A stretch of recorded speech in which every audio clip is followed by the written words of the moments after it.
Part 1. Constitutional Development. Chapter 1. The death of Muhammad and the problem of the succession, the parties, families of Hashemids, Umayyads and Abbasids, election of Abu Bakr, nomination of Umar, his constitution, election of Uthman, Umayyads in power, murder of Uthman, origin of Shiites, election of Ali, civil war, Muawiyah first Umayyad, origin of Kharijites, their revolts, Ibadites, development of Shiites, Al-Hussein at Karbala, different Shiite constitutional theories, doctrine of the hidden Imam, revolts against Umayyads, rise of Abbasids, Umayyads of Cordova.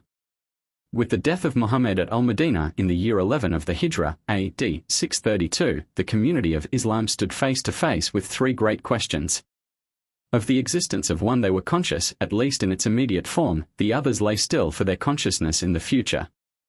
The necessity was upon them to choose a leader to take the place of the Prophet of God, and thus to fix for all time what was to be the nature of the Muslim state. Muhammad had appointed no Joshua, unlike Moses he had died and given no guidance as to the man who should take up and carry on his work. If we can imagine the people of Israel left thus helpless on the other side of the Jordan with the course of conquest that they must pursue opening before them, we shall have a tolerably exact idea of this situation in Islam when Muhammad dropped the reins.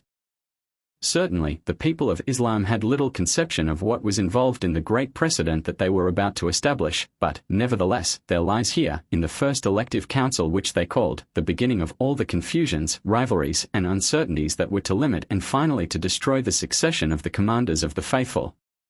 Muhammad had ruled as an absolute monarchic prophet of God in his own right. He had no son, though had he left such issue it is not probable that it would have affected the direct result. Of Moses' son we hear nothing till long afterward, and then under very suspicious circumstances. The old free spirit of the Arabs was too strong, and as in the ignorance, al-Jalaliya, as they called the pre-Muslim age, the tribes had chosen from time to time their chiefs, so it was now fixed that in Islam the leader was to be elected by the people. But wherever there is an election, there are parties, and this was no exception. Of such parties we may reckon roughly four. There were the early believers, who had suffered with Muhammad at Mecca, accompanied him to Al-Madinah, and had fought at his side through all the Muslim campaigns. These were called Muhajirs, because they had made with him the Hijra or migration to Al-Madinah. Then there was the party of the citizens of Al-Madinah, who had invited him to come to them and had promised him allegiance. These were called Ansar or helpers. Eventually we shall find these two factions growing together and forming the one party of the old original believers and companions of Muhammad, Sahibs, i.e., all those who came in contact with the Prophet as believers and who died in Islam, but at the first they stood apart and there was much jealousy between them. Then, in the third place, there was the party of recent converts who had only embraced Islam at the latest moment when Mecca was captured by Muhammad, and no other way of escape for them was open. They were the aristocratic party of Mecca and had fought the new faith to the last. Thus they were but indifferent believers and were regarded by the others with more than suspicion. Their principal family was descended from a certain Umayyah and was therefore called Umayyad. There will be much about this family in the sequel. Then, fourth, there was growing up a party that might be best described as legitimists. Their theory was that the leadership belonged to the leader, not because he was elected to it by the Muslim community, but because it was his right. He was appointed to it by God as completely as Muhammad had been. This idea developed, it is true, somewhat later, but it developed very rapidly. The times were such as to force it on. These, then, were the parties of which account must be taken, but before proceeding to individuals in these parties, it will be well to fix some genealogical relationships, so as to be able to trace the family and tribal jealousies and intrigues that were so soon to transfer themselves from the little circle of Mecca and Al-Madinah and to fight themselves out on the broad field of Muslim history. For, in truth, in the development of no other state have little causes produced such great effects as here. For example, it may be said, broadly and yet truly, that the seclusion of Muslim women, with all its disastrous effects at the present day for a population of 200 millions, runs back to the fact that Aisha, the 14-year-old wife of Muhammad, once lost a necklace under what the gossips of the time thought were suspicious circumstances. As to the point now in hand, it is quite certain that Muslim history for several hundred years was conditioned and motived by the quarrels of Meccan families. The accompanying genealogy will give the necessary starting point. Genealogical chart for earliest history of Islam. The mythical ancestor is Quraysh, hence the Quraysh, or Quraysh as a name for the tribe. Within the tribe, the two most important families are those of Hashim and Umayyah. Their rivalries for the succession of the Prophet fill the first century and a half of Muslim history, and the immediately pre-Islamic history of Mecca is similarly filled with a contest between them as to the guardianship of the Kaaba and the care of the pilgrims to that sanctuary. Whether this earlier history is real or a reflection from the later Muslim times, we need not here consider. The next important division is that between the families of Al-Abbas and Abu Talib, the uncles of the Prophet.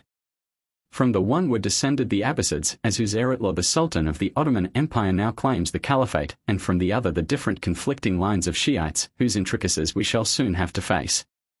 Chronological chart of Alids to return. In this first elective council the choice fell upon Abu Bakr. He was a man distinguished by his piety and his affection for and close intimacy with Muhammad. He was the father of Muhammad's favorite wife, Aisha, and was some 2 years younger than his son-in-law. He was, also, one of the earliest believers, and it is evident that this, with his advanced age, always respected in Arabia, went far to secure his election. Yet his election did not pass off without a struggle in which the elements that later came to absolute schism and revolution are plainly visible. The scene, as it can be put together from Arabic historians, is curiously suggestive of the methods of modern politics. As soon as it was assured that the Prophet, the hand which had held together all those clashing interests, was really dead, a convention was called of the leaders of the people. There the strife ran so high between the Ansar, the Muhajirs and the Muslim aristocrats of the house of Umayyah, that they almost came to blows. Suddenly in the tumult, Umar, a man of character and decision, rushed the convention by solemnly giving to Abu Bakr the hand-grasp of fealty. The accomplished fact was recognized as it has always been in Islam, and on the next day the general mass of the people swore allegiance to the first Khalifa, literally successor, of Muhammad. On his death in A.H. 13 A.D. 634, there followed Umar. His election passed off quietly. He had been nominated by Abu Bakr, and nothing remained but for the people to confirm that nomination. There thus entered a second principle, or rather precedent, beside that of simple election. A certain right was recognized in the Khalifa to nominate his successor, provided he chose one suitable and eligible in other respects. Unlike Cromwell in a similar case, Abu Bakr did not nominate one of his own sons, but the man who had been his right hand and who, he knew, could best build up the state. His foresight was proved by the event, and Umar proved the second founder of Islam by his genius as a ruler and organizer and his self-devotion as a man. Through his generals, Damascus and Jerusalem were taken, Persia crushed in the great battles of Al-Qadisiyah and Nahawand, and Egypt conquered. He was also the organizer of the Muslim state, and it will be advisable to describe part of his system, both for its own sake and in order to point the contrast with that of his successors. He saw clearly what were the conditions under which the Muslims must work, and devised a plan, evidently based on Persian methods of government, which, for the time at least, was perfect in its way. The elements in the problem were simple. There was the flood of Arabs pouring out of Arabia and bearing everything down in their course. These must be retained as a conquering instrument if Islam were to exist. Thus they must be prevented from settling down on the rich lands they had seized, from becoming agriculturists, merchants, and so losing their identity among other peoples. The whole Arab stock must be preserved as a warrior caste to fight the battles of God. This was secured by a regulation that no new lands should be held by a Muslim. When a country was conquered, the land was left to its previous possessors with the duty of paying a high rent to the Muslim state and, besides, of furnishing fodder and food, clothing and everything necessary to the Muslim camp that guarded them. These camps, or rather camp cities, were scattered over the conquered countries and were practically settlements of Muslims in partibus infidelium. The duty of these Muslims was to be soldiers only. They were fed and clothed by the state, and the money rained into the public treasury, consisting of plunder or rents of conquered lands, kharaj, or the head tax on all non-Muslims, jizya, was regularly divided among them and the other believers. If a non-Muslim embraced Islam, then he no longer paid the head tax, but the land which he had previously held was divided among his former co-religionists, and they became responsible to the state. He, on the other hand, received his share of the public monies as regularly distributed. Within Arabia itself, no non-Muslim was permitted to live. It was preserved, if we may use the expression, as a breeding ground for defenders of the faith and as a sacred soil not to be polluted by the foot of an unbeliever. It will readily be seen what the results of such a system must have been. The entire Muslim people was retained as a gigantic fighting machine, and the conquered peoples were machines again to furnish it with what was needed. The system was communistic, but in favor of one special caste. The others, the conquered peoples, were crushed to the ground beneath their burdens. Yet they could not sell their land and leave the country, there was no one to buy it. The Muslims would not, and their fellow co-religionists could not, for with it went the land tax. Such was, in its essence, the Constitution of Umar, forever famous in Muslim tradition. It stood for a short time and could not have stood for a long time, but the cause of its overthrow was political and not social-economic. With the next Khalifa and the changes which came with him, it went, in great part, to the ground. The choice of Umar to the caliphate had evidently been dictated by a consideration of his position as one of the earliest believers and as son-in-law of the Prophet. The party of early believers had thus succeeded twice in electing their candidate. But with the death of Umar in A.H. 23, A.D. 644, the Meccan aristocratic party of the family of Umayyah that had so long struggled against Muhammad and had only accepted Islam when their cause was hopelessly lost, had at last a chance. Umar left no directions as to his successor.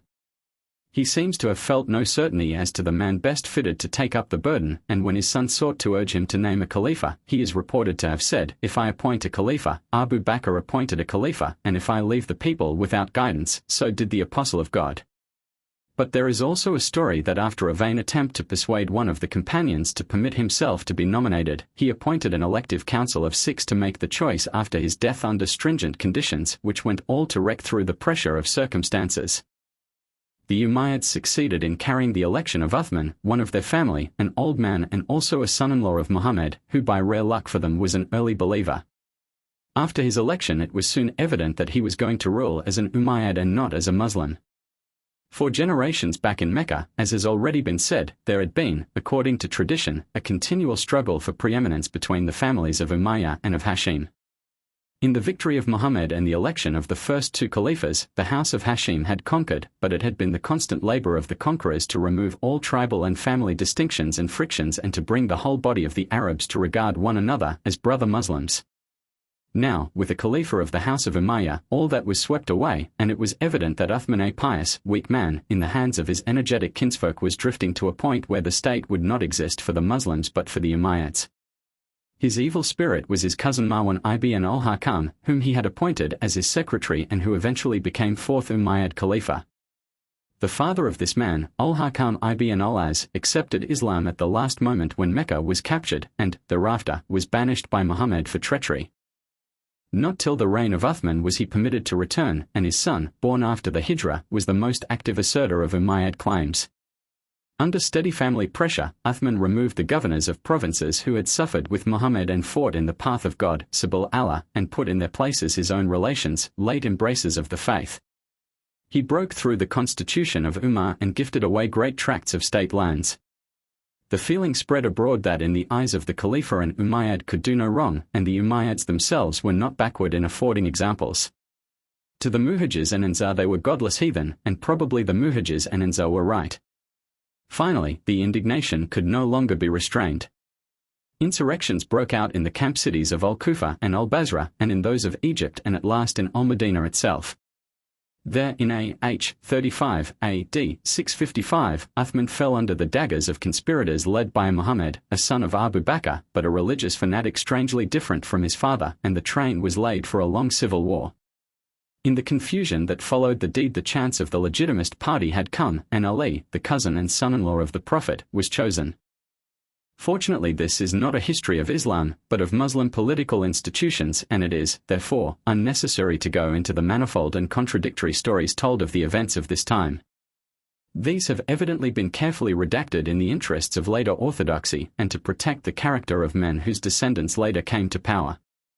The Alids built up in favor of Ali a highly ingenious but flatly fictitious narrative, embracing the whole early history and exhibiting him as the true Khalifa kept from his rights by one after the other of the first 3, and suffering it all with angelic patience. This varies from the extreme Shiite position, which damns all the 3 at a sweep as usurpers, through a more moderate one which contents itself with cursing Umar and Uthman, to a rejection of Uthman only, and even, at the other extreme, satisfies itself with anathematizing the later Umayyads. At this point the Shiites join hands with the body of Orthodox believers, who are all sectaries of Ali to a certain degree. Yet this tendency has been counteracted to some extent by a strongly Catholic and Iranic spirit which manifests itself in Islam. After a controversy is over and the figures in it have faded into the past, Islam casts a still deeper veil over the controversy itself and glorifies the actors on both sides into fathers and doctors of the Church. An attempt is made to forget that they had fought one another so bitterly and to hold to the fact only that they were brother Muslims. The Shiites, well so-called, for Shia means sect, have never accepted this, but it is the usage of Orthodox, commonly called Sunnite, Islam. A concrete expression of any result reached by the body of the believers then often takes the form of a tradition assigned to Muhammad. In this case, it is a saying of his that 10 men, specified by name and prominent leaders in these early squabbles, were certain of paradise. It has further become an article in Muslim creeds that the companions of the Prophet are not to be mentioned save with praise, and one school of theologians, in their zeal for the historic caliphate, even forbade the cursing of Yazid, the slayer of al-Husayn, and reckoned as the worst of all the Umayyads, because he had been a khalifa in full and regular standing. This Catholic recognition of the unity of Islam we shall meet again and again. Abandoning, then, any attempt to trace the details and to adjust the rights and wrongs of this story, we return to the fixed fact of the election of Ali and the accession to power of the legitimist party. This legitimist party, or parties, had been gradually developing, and their peculiar and mutually discordant views deserve attention. Those views all glorified Ali, the full cousin of Muhammad and husband of his daughter Fatima, but upon very different grounds.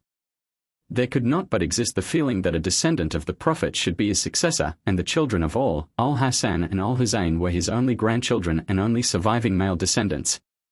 This, of course, reflected a dignity upon Ali, their father, and gave him a claim to the caliphate. Again, Ali himself seems to have made a great and hardly comprehensible impression upon his contemporaries. The proverb ran with the people, "There is no sword save Dul-Fakar, and no youth save Ali." He was not, perhaps, so great a general as one or two others of his time, but he stood alone as a warrior in single combat. He was a poet and an orator, but no statesman. As one of the early believers, it might be expected that the Muhajirs would support him, and so they did, but the matter went much farther, and he seems to have excited a feeling of personal attachment and devotion different from that rendered to the preceding caliphs. Strange and mystical doctrines were afloat as to his claim. The idea of election was thrown aside, and his adherents proclaimed his right by the will and appointment of God to the successorship of the Prophet. As God had appointed Muhammad as Prophet, so he had appointed Ali as his helper in life and his successor in death. This was preached in Egypt as early as the year 32. It will easily be seen that with such a following, uniting so many elements, his election could be brought about. Thus it was, but an evil suspicion rested upon him. Men thought, and probably rightly, that he could have saved the aged Uthman if he had willed, and they even went the length of accusing him of being art and part in the murder itself. The ground was hollow beneath his feet. Further, there were two other old companions of the Prophet, Talha and Azad Zubayr, who thought they had a still better claim to the caliphate, and they were joined by Aisha, the favorite wife of Muhammad, now, as a finished intrigante, the evil genius of Islam. Ali had reaped all the advantage of the conspiracy and murder, and it was easy to raise against him the cry of revenge for Uthman. Then the civil war began. In the struggle with Talha and Azad Zubayr, Ali was victorious. Both fell at the Battle of the Camel, AH 36, so called from the presence Bf Aisha mounted on a camel like a chieftainess of the old days. But a new element was to enter. The governorship of Syria had been held for a long time by Muawiyah and Umayyad, and there the Umayyad influence was supreme. There, too, had grown up a spirit of religious indifference, combined with a preservation of all the forms of the faith. Muawiyah was a statesman by nature and had molded his province into an almost independent kingdom. The Syrian army was devoted to him and could be depended upon to have no other interest than his. From the beginning of Allah's reign, he had been biding his time, had not given his allegiance, but had waited for the hour to strike for revenge for Uthman and power for himself. The time came and Muawiyah won. We here pass over lightly a long and contradictory story.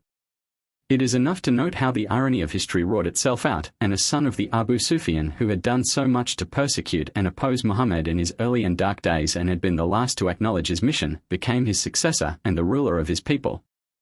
But with Ali ends the revered series of the four caliphs who followed a right course, al-Khulafa ar-Rashidun, reverenced now by all Orthodox Muslims, and there begins the division of Islam into sects, religious and political. It comes to the same thing. The Umayyads themselves clearly recognized that with their accession to power a change had come in the nature of the Muslim state. Muawiyah said openly that he was the first king in Islam, though he retained and used officially the title of Khalifa and Commander of the Faithful. Yet such a change could not be complete, nor could it carry with it the whole people. That is clear of itself. For more than 100 years the House of Umayyah held its own.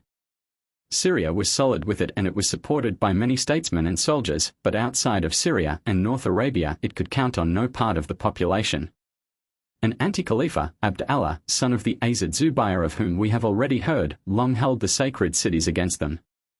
Only in AH 75 AD 692 was he killed after Mecca had been stormed and taken by their armies. Southern Arabia and Mesopotamia, with its camp cities Al-Kufa and Al-Basra, Persia and Egypt, were, from time to time, more or less in revolt. These risings went in one or other of two directions. There were two great anti-Umayyad sects. At one time in Muawiyah's contest with Ali, he trapped all into the fatal step of arbitrating his claim to the caliphate. It was fatal, for by it Ali alienated some of his own party and gained less than nothing on the other side. Part of Allah's army seceded in protest and rebellion because he, the duly elected Khalifa, submitted his claim to any shadow of doubt. On the other hand, they could not accept Muawiyah, for him they regarded as unduly elected and a mere usurper. Thus they drifted and split into innumerable subsects. They were called Kharijites, goers out, because they went out from among the other Muslims, refused to regard them as Muslims, and held themselves apart. For centuries they continued a thorn in the side of all established authority. Their principles were absolutely democratic. Their idea of the caliphate was the old one of the time of Abu Bakr and Umar. The Khalifa was to be elected by the whole Muslim community and could be deposed again at need. He need be of no special family or tribe, he might be a slave, provided he was a good Muslim ruler. Some admitted that a woman might be Khalifa, and others denied the need of any Khalifa at all. The Muslim congregation could rule itself. Their religious views were of a similarly unyielding and antique cast, but with that we have nothing now to do. It cannot be doubted that these men were the true representatives of the old Islam. They claimed for themselves the heirship to Abu Bakr and Umar, and their claim was just. Islam had been secularized, worldly ambition, fratricidal strife, luxury, and sin had destroyed the old bond of brotherhood. So they drew themselves apart and went their own way, a way which their descendants still follow in Oman, in East Africa, and in Algeria. To them the Orthodox Muslims, meaning by that the general body of Muslims, were antipathetic more than even Christians or Jews. These were people of a book, al-Kitab, i.e., followers of a revealed religion, and kindly treatment of them was commanded in the Quran. They had never embraced Islam and were to be judged and treated on their own merits. The non-Kharijite Muslims, on the other hand, were renegades, murtads, and were to be killed at sight. It is easy to understand to what such a view as this led. Numberless revolts, assassinations, plunderings marked their history. Crushed to the ground again and again they recovered. They were Arabs of the desert, and the desert was always there as a refuge.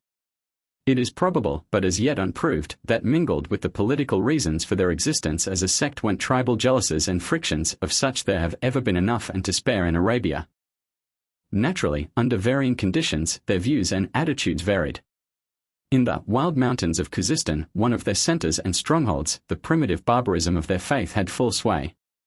It drew its legitimate consequence, lived out its life, and vanished from the scene. The more moderate section of the Kharijites centered round al-Basra.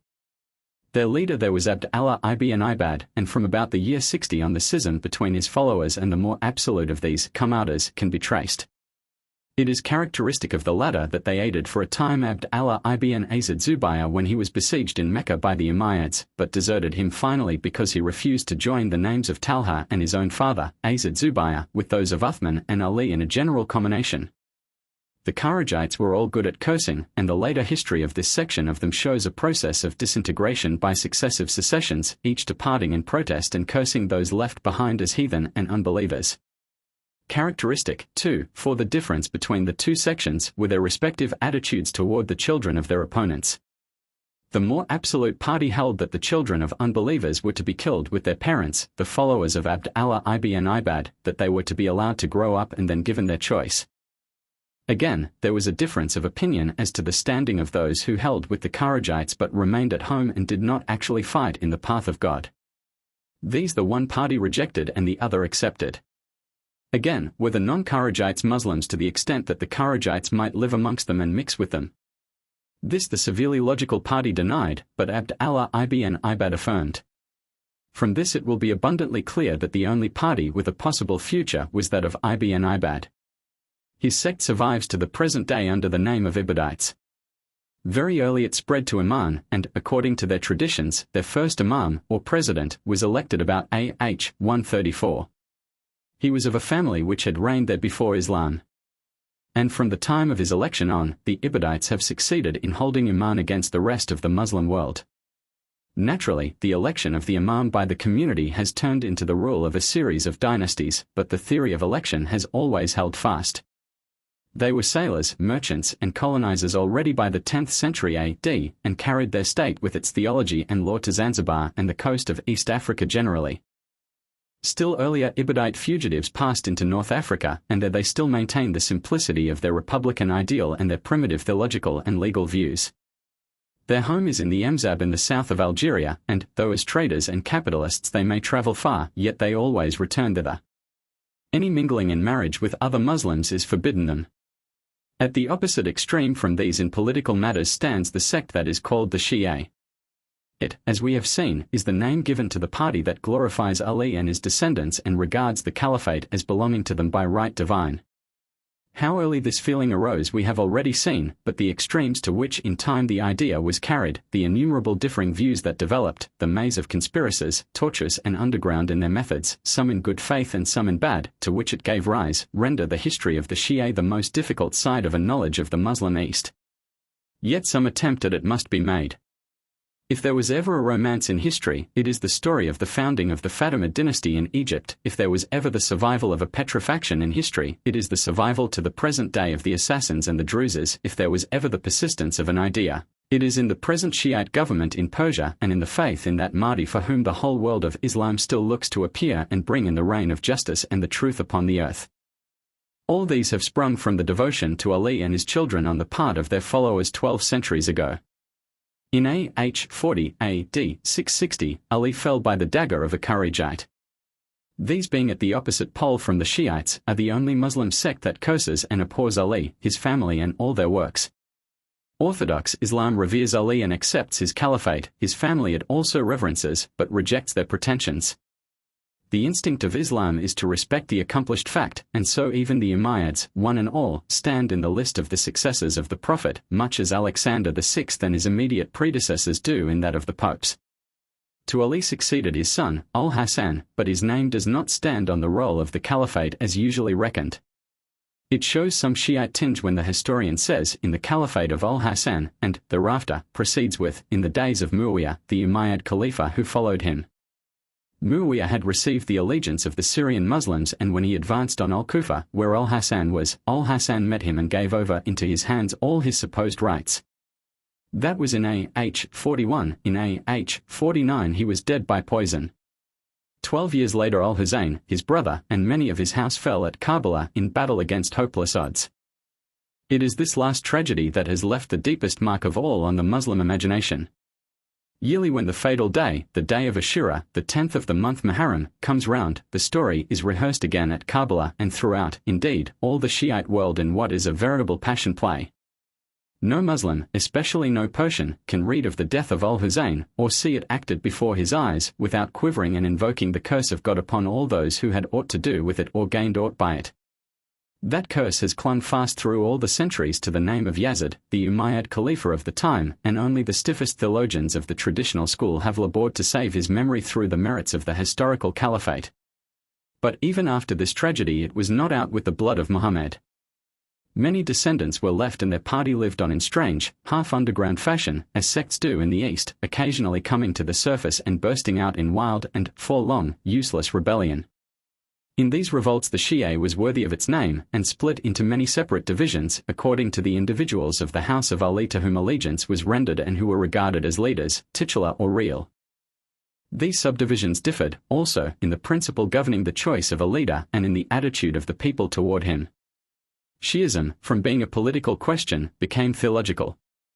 The position of the Shiite was and is that there must be a law, nas, regulating the choice of the imam, or leader of the Muslim community, that law is one of the most important dogmas of the faith and cannot have been left by the Prophet to develop itself under the pressure of circumstances, that there is such an imam clearly pointed out and that it is the duty of the Muslim to seek him out and follow him.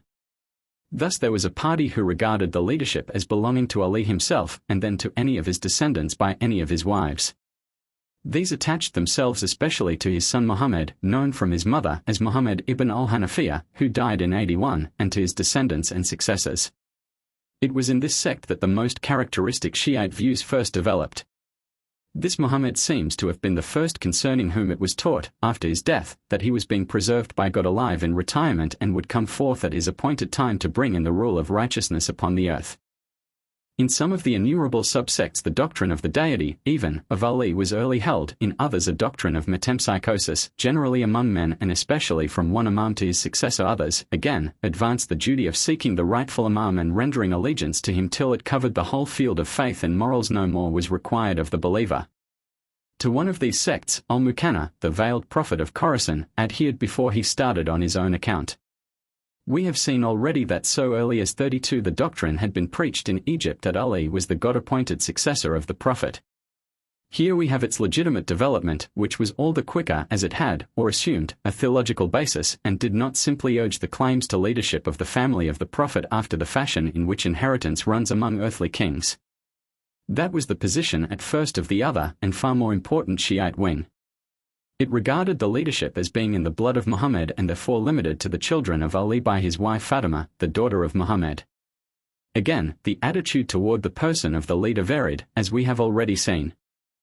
One party held that the leadership was by the right of the appointment of God, but that the leader himself was simply a man as other men. These would add to the two words al-Kalamulani of the creed, there is no God but God, and Muhammad is the apostle of God, a third clause, and Ali is the representative of God. Others regarded him as an incarnation of divinity, a continuing divine revelation in human form. His soul passed, when he died, to his next successor. He was, therefore, infallible and sinless and was to be treated with absolute, blind obedience. Here there is a mingling of the most strangely varied ideas. In Persia the people had been too long accustomed to looking upon their rulers as divine for them to be capable of taking up any other position. A story is told of the governor of a Persian province who wrote to the Khalifa of his time that he was not able to prevent his people from giving him the style and treatment of a god. They did not understand any other kind of ruler. It was as much as his authority was worth to attempt to make them desist. From this attitude, combined with the idea of the transmigration of souls, the extreme Shiite doctrine was derived.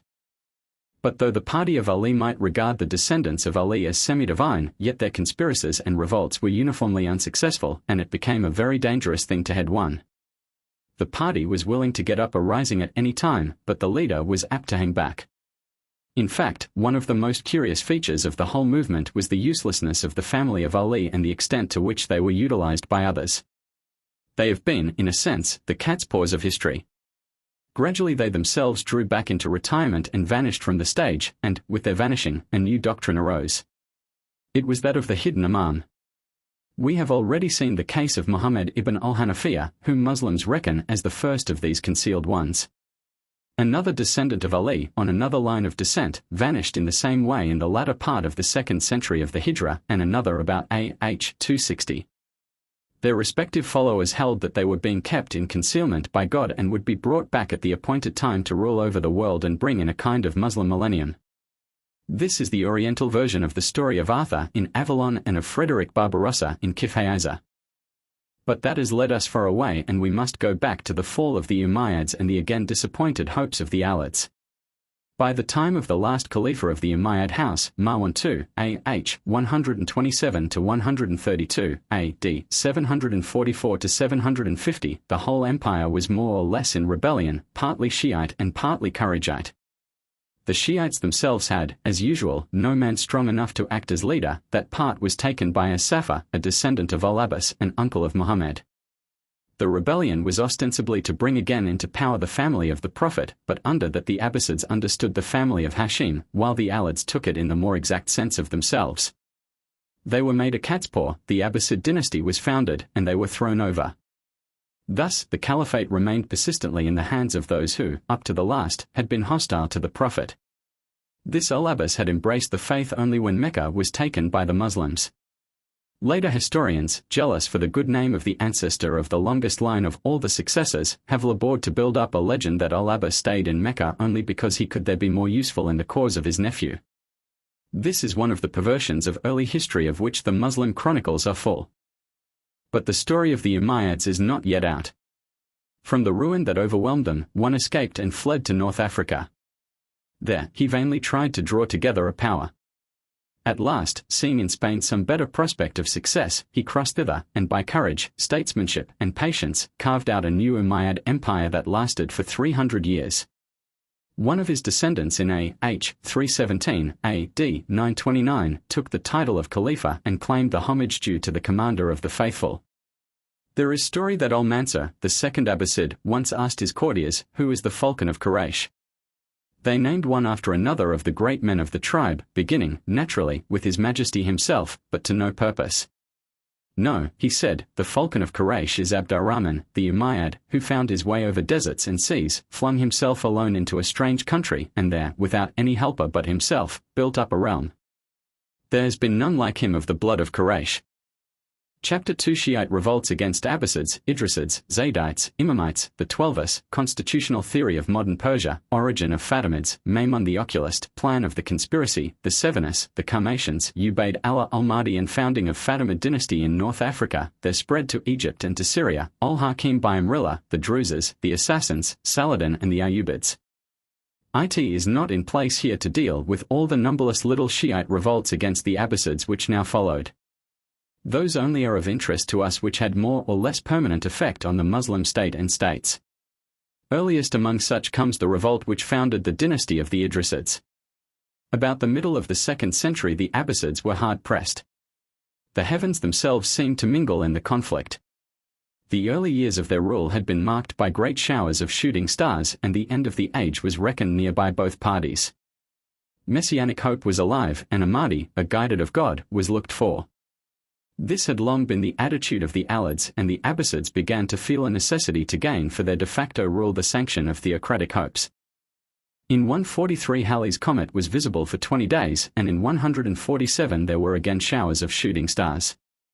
On the part of the Abbasids, homage was solemnly rendered to the eldest son of Al-Mansur, the Khalifa of the time, as successor of his father, under the title Al-Mahdi, and several sayings were forged and ascribed to the Prophet which told who and what manner of man the Mahdi would be, in terms which clearly pointed to this heir apparent.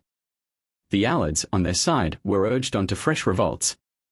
These risings were still political in character, and hardly at all theological. They expressed the claims to sovereignty of the house of the Prophet. On the suppression of one of them at Al-Madinah in 169, Idris ibn Abd Allah, a grandson of Al-Hassan, escaped to North Africa, that refuge of the politically disaffected, and there at the far off volubilis of the Romans, in the modern Morocco, founded a state. It lasted till 375, and planted firmly the authority of the family of Muhammad in the western half of North Africa. Other Alid states rose in its place, and in 961 the dynasty of the Sharifs of Morocco was established by Muhammad, a descendant of a Muhammad, brother of the same Abd Allah, grandson of Al-Hassan. This family still rules in Morocco and claims the title of Khalifa of the Prophet and Commander of the Faithful. Strictly, they are Shiites, but their sectarianism sits lightly upon them. It is political only, and they have no touch of the violent religious antagonism to the Sunnite Muslims that is to be found in Persian Shiism. As adherents of the legal school of Malik ibn Anas, their sunnah is the same as that of Orthodox Islam. The Sahih of al-Bukhari is held in especially high reverence, and one division of the Moorish army always carries a copy of it as a talisman. They are really a bit of the 2nd century of the Hijra crystallized and surviving into our time. Another Shiite line which lasts more or less down to the present day is that of the Zaydites of al-Yaman. They were so called from their adherence to Zayd, a grandson of al-Husayn, and their sect spread in North Persia and South Arabia. The North Persian branch is of little historic importance for our purpose. For some 6 to 4 years, from 250 on, it held Tabaristan, struck coins and exercised all sovereign rights, then it fell before the Samanids. The other branch has had a much longer history. It was founded about 280, at Sadiyeh in Al-Yaman and there and later at Sana'a. Zaydite imams have ruled off and until our day. The Turkish hold upon South Arabia has always been of the slightest. Sometimes they have been absolutely expelled from the country and their control has never extended beyond the limits of their garrison posts. The position of these Zaydites was much less extreme than that of the other Shiites. They were strictly Fatimites, that is, they held that any descendant of Fatima could be imam. Further, circumstances might justify the passing over, for a time, of such a legitimate imam in the election as leader of someone who had no equally good claim. Thus, they reverenced Abu Bakr and Umar and regarded their caliphate as just, even though Ali was there with a better claim. The election of these two caliphs had been to the advantage of the Muslim state. Some of them even accepted the caliphate of Uthman and only denounced his evil deeds. Further, they regarded it as possible that there might be two imams at the same time, especially when they were in countries widely apart. This, apparently, sprang from the sect being divided between North Persia and South Arabia. Theologically or philosophically it is hard to hold the two apart in Islam. The Zaydites were accused of rationalism. Their founder, Zayd, the grandson of al-Husayn, had studied under the great Mutazilite, Wasil ibn Adha, of whom much more hereafter. But if the Zaydites were lax both in their theology and in their theory of the state, that cannot be said of another division of the Shiites, called the Imamites on account of the stress which they laid on the doctrine of the person of the Imam. For them the Imam of the time was explicitly and personally indicated, Ali by Muhammad and each of the others in turn by his predecessor. But it was hard to reconcile with this a priori position that an Imam must have been indicated, the fact that there was no agreement as to the Imam who had been indicated. Down all possible lines of descent the sacred succession was traced until, of the 72 sects that the Prophet had foretold for his people, 70, at least, were occupied by the Imamites alone. Further, the number of hidden imams was constantly running up. With every generation, Alids found it convenient to withdraw into retirement and have reports given out of their own deaths. Then two sects would come into existence, one which stopped at the Alid in question and said that he was being kept in concealment by God to be brought back at his pleasure, and another which passed the imamship on to the next generation. Out of this chaos two sects, adhering to two series of imams, stand clear through their historical importance. The one is that of the Twelvers, Ithu Ashariya, theirs is the official creed of modern Persia. About A.H. 260 a certain Muhammad ibn al-Hasan, 12th in descent from Ali, vanished in the way just described. The sect which looked for his return increased and flourished until, at length, with the conquest of Persia in A.H. 907, A.D. 1502 by the Safavids, a family of Alid descent which joined arms to sainthood, Persia became Shiite, and the series of the Shahs of Persia was begun. The position of the Shah is therefore essentially different from that of the Khalifa of the Sunnites. The Khalifa is the successor of Muhammad, with a dignity and authority which is in himself. He is both king and pontiff. The Shah is a mere locum tenens and reigns only until God is pleased to restore to men the true Imam. That Imam is still in existence, though hidden from human eyes. The Shah, therefore, has strictly no legal authority. He is only a guardian of the public order. True legal authority lies, rather, with the learned doctors of religion and law. As a consequence of this, the Shiites still have mujtahids, divines and legists who have a right to form opinions of their own, can expound the original sources at first hand, and can claim the unquestioning assent of their disciples. Such men have not existed among the Sunnites since the middle of the 3rd century of the Hijra. From that time on all Sunnites have been compelled to swear to the words of some master or other, long dead. This division of the Shiites is the only one that exists in great numbers down to the present day.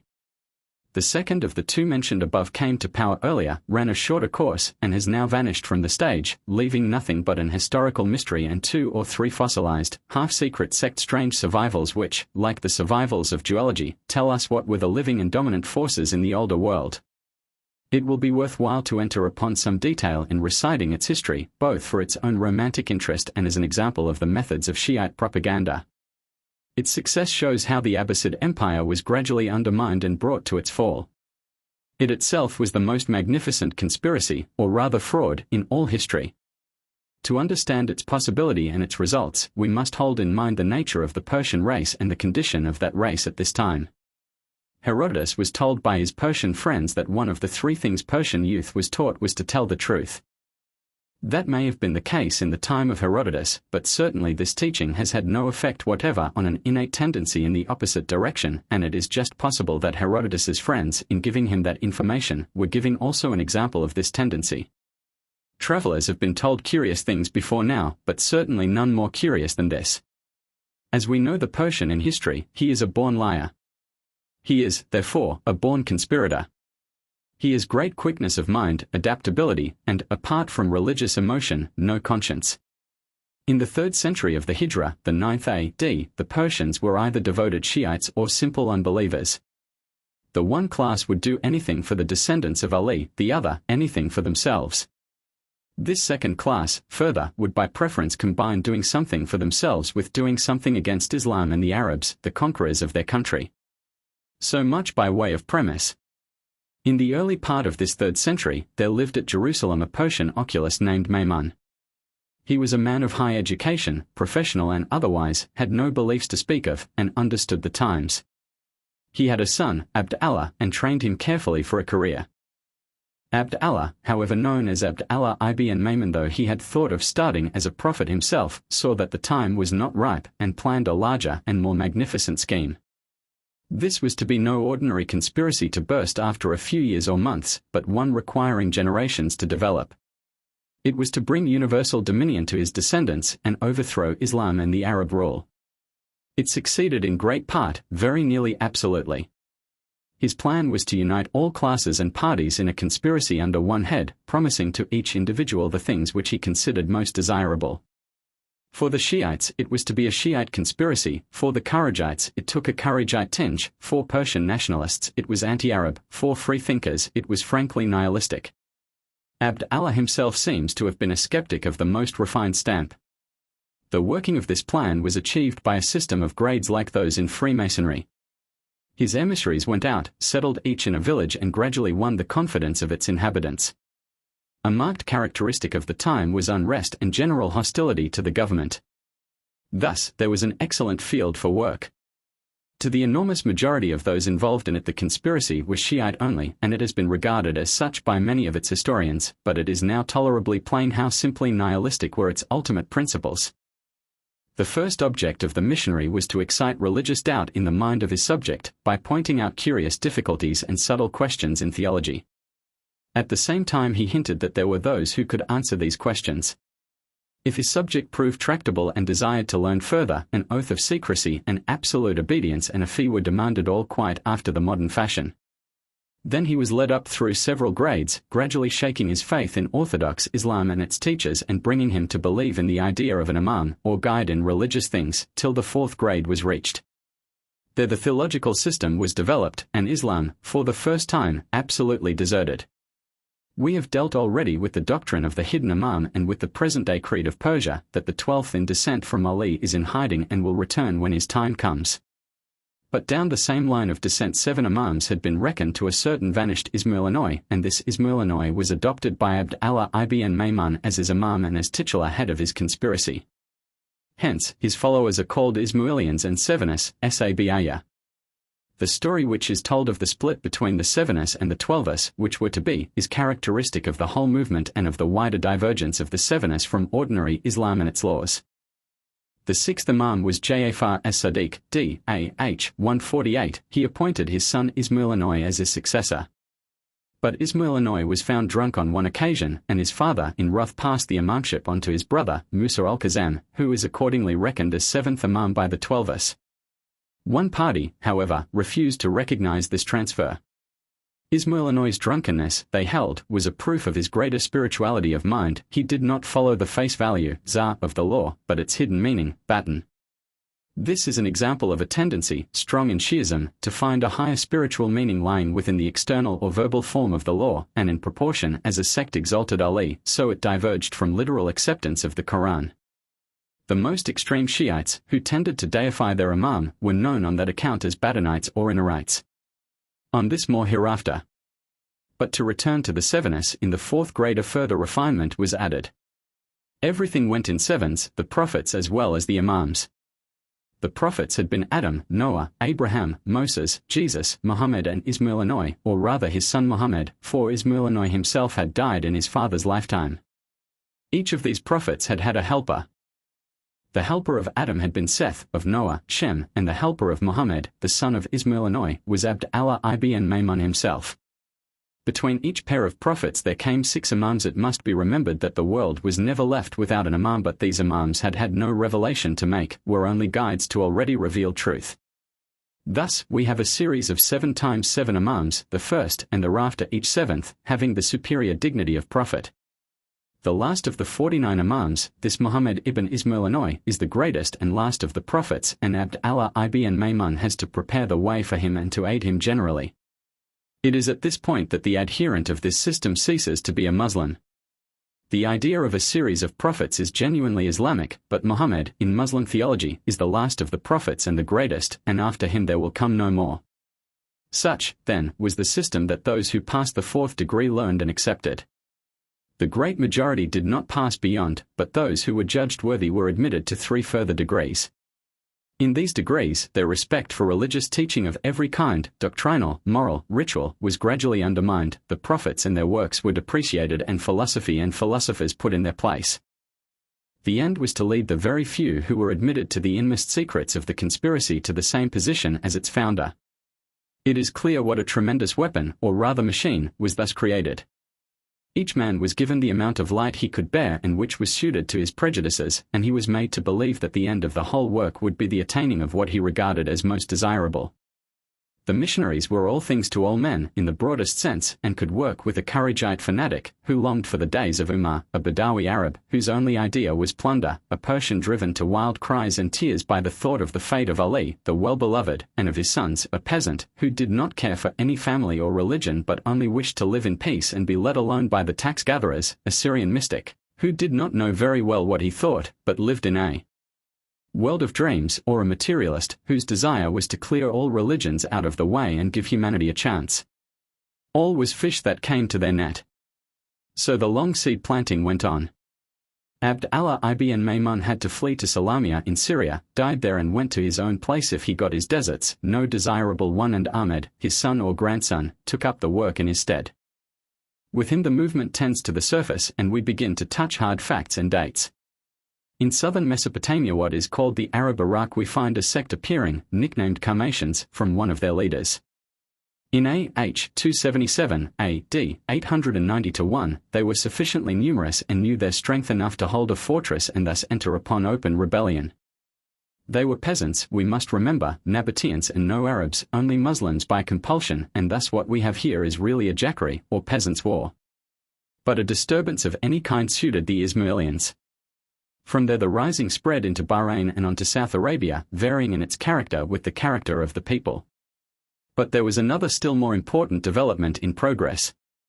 A missionary had gone to North Africa and there worked with success among the Berber tribes about Constantine, in what is now Algeria. These have always been ready for any change. He gave himself out as forerunner of the Mahdi, promised them the good of both worlds, and called them to arms.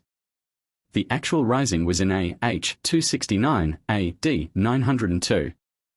Then there appeared among them Said, the son of Ahmed, the son of Abd Allah, the son of Maymun the oculist, but it was not under that name. He was now Ubayd Allah al-Mahdi himself, a descendant of Ali and of Muhammad ibn Ismail, for whom his ancestors were supposed to have worked and built up this conspiracy. In A.H. 296, A.D. 909, he was saluted as commander of the faithful, with the title of al-Mahdi. So far the conspiracy had succeeded. This Fatimid dynasty, so they called themselves from Fatima, their alleged ancestress, the daughter of Muhammad, conquered Egypt and Syria half a century later and held them till A.H. 567, A.D. 1171. When in A.H. 317 the Umayyads of Cordova also claimed the caliphate and used the title, there were 3 commanders of the faithful at one time in the Muslim world. Yet it should be noticed that the constitutional position of these Umayyads was essentially different from that of the Fatimids. To the Fatimids, the Abbasids were usurpers. The Umayyads of Cordova, on the other hand, held, like the Zaydites and some jurisconsults of the highest rank, that, when Muslim countries were so far apart that the authority of the ruler of the one could not make itself felt in the other, it was lawful to have two imams, each a true successor of the Prophet. The good of the people of Muhammad demanded it. Still, the unity of the caliphate is the more regular doctrine.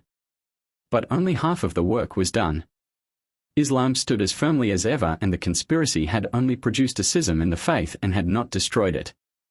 Ubayd Allah was in the awkward position, on the one hand, of ruling a people who were in great bulk fanatical Muslims and did not understand any jesting with their religion, and, on the other hand, of being head of a conspiracy to destroy that very religion. The Syrians and Arabs had apparently taken more degrees than the Egyptians and North Africans, and Ubayd Allah found himself between the devil and the deep sea. The Qarmatians in Arabia plundered the pilgrim caravans, stormed the holy city Mecca, and, most terrible of all, carried off the sacred black stone. When an enormous ransom was offered for the stone, they declined. They had orders not to send it back. Everyone understood that the orders were from Africa. So Ubayd Allah found it advisable to address them in a public letter, exhorting them to be better Muslims. The writing and reading of this letter must have been accompanied by mirth. At any rate, no attention was paid to it by the Qarmatians.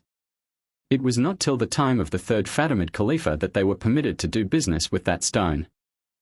Then they sent it back with the explanatory or apologetic remark that they had carried it off under orders and now sent it back under orders. Meanwhile, the Fatimid dynasty was running its course in Egypt, but without turning the people of Egypt from Islam. Yet it produced one strange personality and two sects, stranger even than the sect to which it itself owed its origin. The personality is that of Al-Hakim Bayamrillah, who still remains one of the greatest mysteries that are to be met with in history. In many ways he reminds us curiously of the madness of the Julian house, and, in truth, such a secret movement as that of which he was a part, carried on through generations from father to son, could not but leave a trace on the brain. We must remember that the Khalifa of the time was not always of necessity the head of the conspiracy, or even fully initiated into it. In the latter part of the Fatimid rule we find distinct traces of such a power behind the throne, consisting, as we may imagine, of descendants and pupils of those who had been fully initiated from the first and had passed through all the grades. In the case of Al-Hakim, it is possible, even, to trace to a certain extent, the development of his initiation. During the first part of his reign he was fanatically Muslim and Shiite. He persecuted alternately the Christians and the Jews, and then the Orthodox and the Shiites. In the latter part, there was a change. He had, apparently, reached a point of philosophical indifference, for the persecutions of Christians and Jews ceased, and those who had been forced to embrace Islam were permitted to relapse. This last was without parallel, till in 1844 Lord Stratford de Redcliffe wrung from the Porte the concession that a Muslim who apostatized to Christianity should not be put to death. But, mingled with this indifference, there appeared a strange but regular development of Shiite doctrine. Some of his followers began to proclaim openly that the deity was incarnate in him, and it was evident that he himself accepted and believed this. But the Egyptian populace would have none of it, and the two rash innovators had to flee. Some went to the Lebanon and there preached to the native mountain tribes. The results of their labors are the Druzes of today, who worship Al-Hakim still and expect his return to introduce the end of all things. Finally, Al-Hakim vanished on the night of February 12, A.D. 1021, and left a mystery unread to this day. Whether he was murdered, and if so why, or vanished of free will, and if so again why, we have no means of telling. Our guess will depend upon our reading of his character.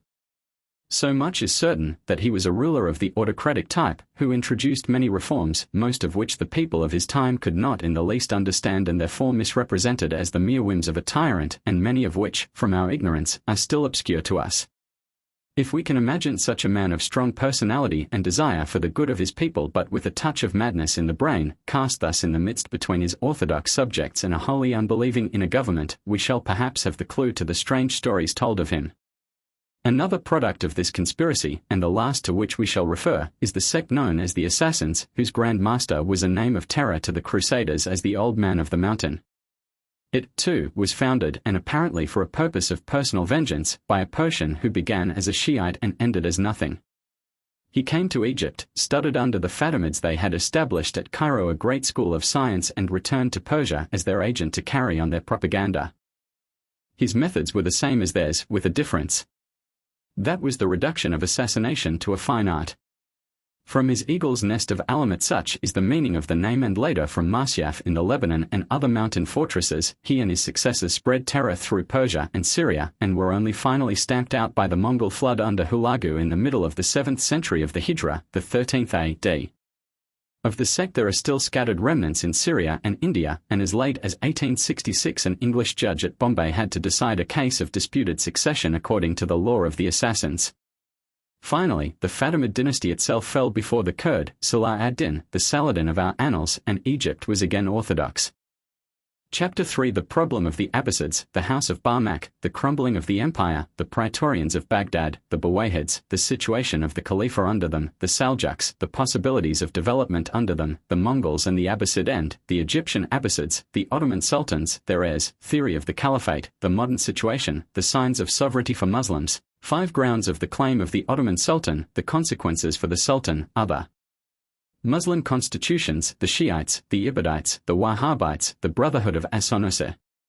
We must now return to the Abbasids, whose empire we left crumbling away. It was a shrewd stroke of policy on the part of its founder to put the new capital, Baghdad, on the Tigris, right between Persia, Syria and Arabia. For the only hope of permanence to the empire lay in welding these into a unity. For a short time, in the hands of the first vigorous rulers, and, especially, during 50 years of guidance by the House of Barmak, Persians who flung in their lot with the Abbasids and were their stay till the madness of Harun ar-Rashid cast them down, this seemed to be succeeding, but, just as the empire of Charlemagne melted under his sons, so did the empire of Al-Mansur and Al-Ma'mun. The Badawi tribes fell back into the desert and to the free chaos of the old pre-Islamic life. As the great philosophical historian, Ibn Khaldun, has remarked, the Arabs by their nature are incapable of founding an empire except when united by religious enthusiasm, and are of all peoples least capable of governing an empire when founded. After the first Abbasids, it is a fatal error to view the Muslim dynasties as Arab or to speak of the Muslim civilization as Arabian. The conquered peoples overcame their conquerors. Persian nationalism reasserted itself, and in native independent dynasties flung off the Arab yoke. These dynasties were mostly Shiite. Shiism, in great part, is the revolt of the Aryan against Semitic monotheism. The process in all this was gradual but certain. Governors of provinces revolted and became semi-independent. Sometimes they acknowledged a shadowy sovereignty of the Khalifa by having his name on their coins and in the Friday prayers, sometimes they did not. At other times they were, or claimed to be, Alids, and when Alids revolted, they revolted absolutely. With them, it was a question of conscience. At last, not even in his own city of peace or in his own palace was the Khalifa master. As in Rome, so in Baghdad, a bodyguard of mercenaries assumed control and their leader was de facto ruler. Later, from A.H. 320 to 447, A.D. 932-1055, the Sunnite Khalifa found himself the ward and puppet of the Shiite Buwayhids. Baghdad itself they held from 334. But still, a curious spiritual value we cannot call it authority was left to the shadowy successors of Muhammad. Muslim princes even in far-off India did not feel quite safe upon their thrones unless they had been solemnly invested by the Khalifa and given their fitting title. Those very rulers in whose power the Khalifa's life lay sought sanction from him for their rule. At one time there seemed to be some hope that the fatal unity of theocratical Islam would be broken and that a dualism with promise of development through conflict such as the rivalry between Pope and Emperor which kept Europe alive and prevented both state and church from falling into decrepit decay might grow up, that the Khalifa might become a purely spiritual ruler with functions of his own, ruling with mutual subordination and coordinate jurisdiction beside a temporal sultan. The Buwayhids were Shiites and merely tolerated, for state reasons, the impieties of the Sunnite Khalifas. But in 447 A.D. 1055, Turul Beg, the Seljuk, entered Baghdad, was proclaimed Sultan of the Muslims and freed the Khalifa from the Shiite yoke. By 470, all Western Asia, from the borders of Afghanistan to those of Egypt and the Greek Empire, were Seljuk. With the Seljuk Sultan as emperor and the Khalifa as pope, there was a chance that the Muslim state might enter on a stage of healthy growth through conflict. But that was not to be. Neither state nor church rose to the great opportunity, and the experiment was finally and forever cut off by the Mongol flood. When the next great sultanate, that of the Ottoman Turks, arose, it gathered into its hands the reins of the caliphate as well. This is what might have been in Islam, built on actual history in Europe. The situation that did arise in Islam may become more clear to us if we can imagine that in Europe the vast plans of Gregory VII had been carried out and the Pope had become the temporal as well as the spiritual head of the Christian world. Such a situation would have been similar to that in the world of Islam at its earliest time during some few years under the dynasty of the Umayyads, when the one temporal and spiritual sovereign ruled from Samarkand to Spain. Then we can imagine how the vast fabric of such an imperial system broke down by its own weight. Under conflicting claims of legitimacy, an antipope arose and the Great Schism began. Thereafter the process of disintegration was still more rapid. Provinces rose in insurrection and dropped away from each rival pope. Kingdoms grew up and the sovereigns over them professed themselves to be the lieutenants of the supreme pontiff and sought investiture from him. Last, the states of the Church itself, all that was left to it, came under the rule of some one of these princes, and the Pope was, to all intents, a prisoner in his own palace. Yet the sovereignty of the Khalifa was not simply a legal fiction, any more than that of the Pope would have been in the parallel just sketched. The Muslim princes thought it well to seek spiritual recognition from him, just as Napoleon I found it prudent to have himself crowned by Pius VII. But a wave was soon to break in and sweep away all these forms. It came with the Mongols under Hulagu, who passed from the destruction of the assassins to the destruction of Baghdad and the Caliphate.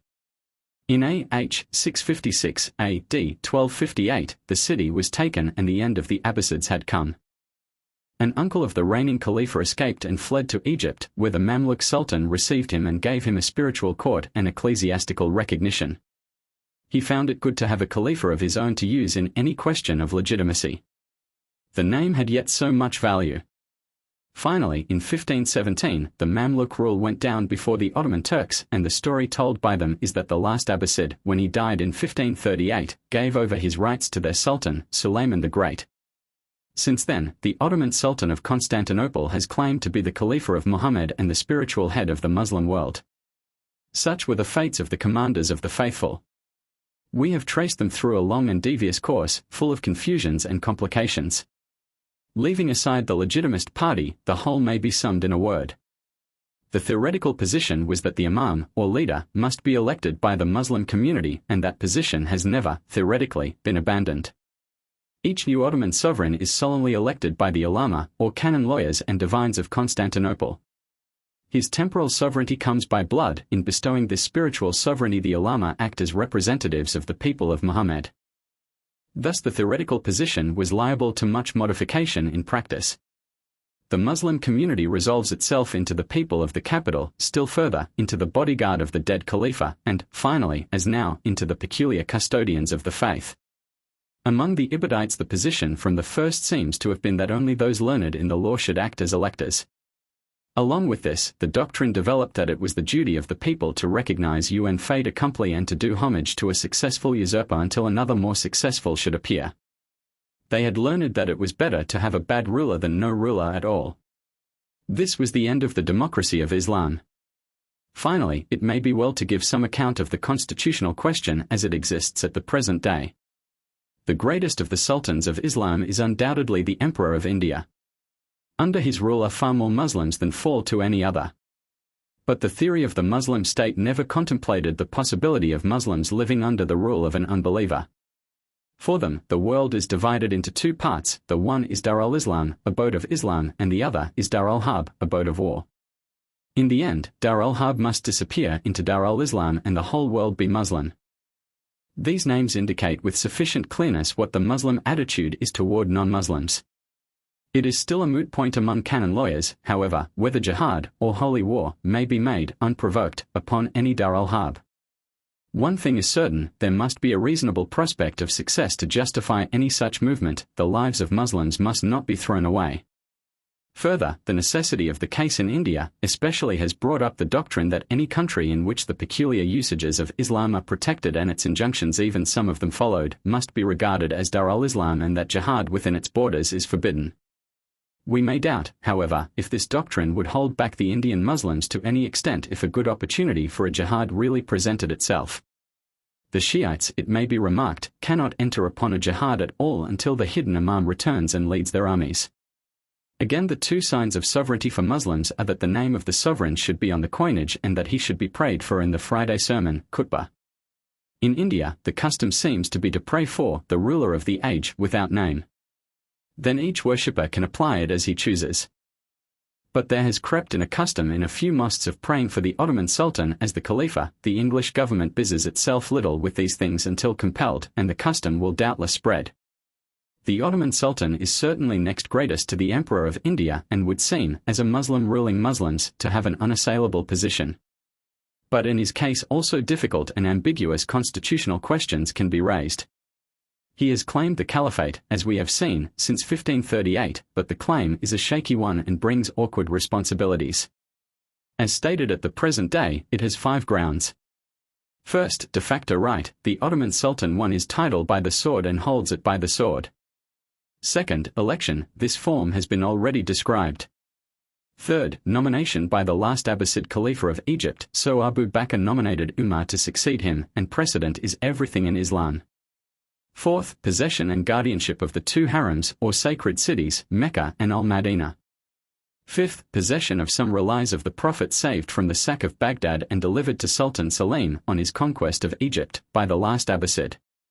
But these all shatter against the fixed fact that absolutely accepted traditions from the Prophet assert that the Khalifa must be of the family of Quraysh. So long as there are 2 left of that tribe, one must be Khalifa and the other his helper. Still, here, as everywhere, the principle of ijma, agreement of the Muslim people, comes in and must be reckoned with. These very traditions are probably an expression in concrete form of popular agreement. The caliphate itself is confessedly based upon agreement. The canon lawyers state the case thus: the Imamites and Ismailians hold that the appointment of a leader is incumbent upon God. There is only the difference that the Imamites say that a leader is necessary in order to maintain the laws unimpaired, while the Ismailians regard him as essential in order to give instruction about God. The Kharijites, on the other hand, recognize no fundamental need of an imam, he is only allowable. Some of them held that he should be appointed in time of public trouble to do away with the trouble, thus a kind of dictator, others, in time of peace, because only then can the people agree. The Mutazilites and the Zaydites held that it was for man to appoint, but that the necessity was based on reason, men needed such a leader. Yet some Mutazilites taught that the basis was partly reason and partly obedience to tradition. On the other hand, the Sunnites hold that the appointment of an imam is incumbent upon men and that the basis is obedience to the tradition of the agreement of the Muslim world from the earliest times.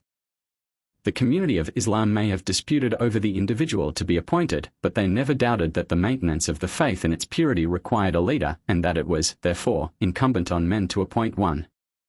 The basis is ijma, agreement, not scripture or tradition from Muhammad or analogy based on these 2.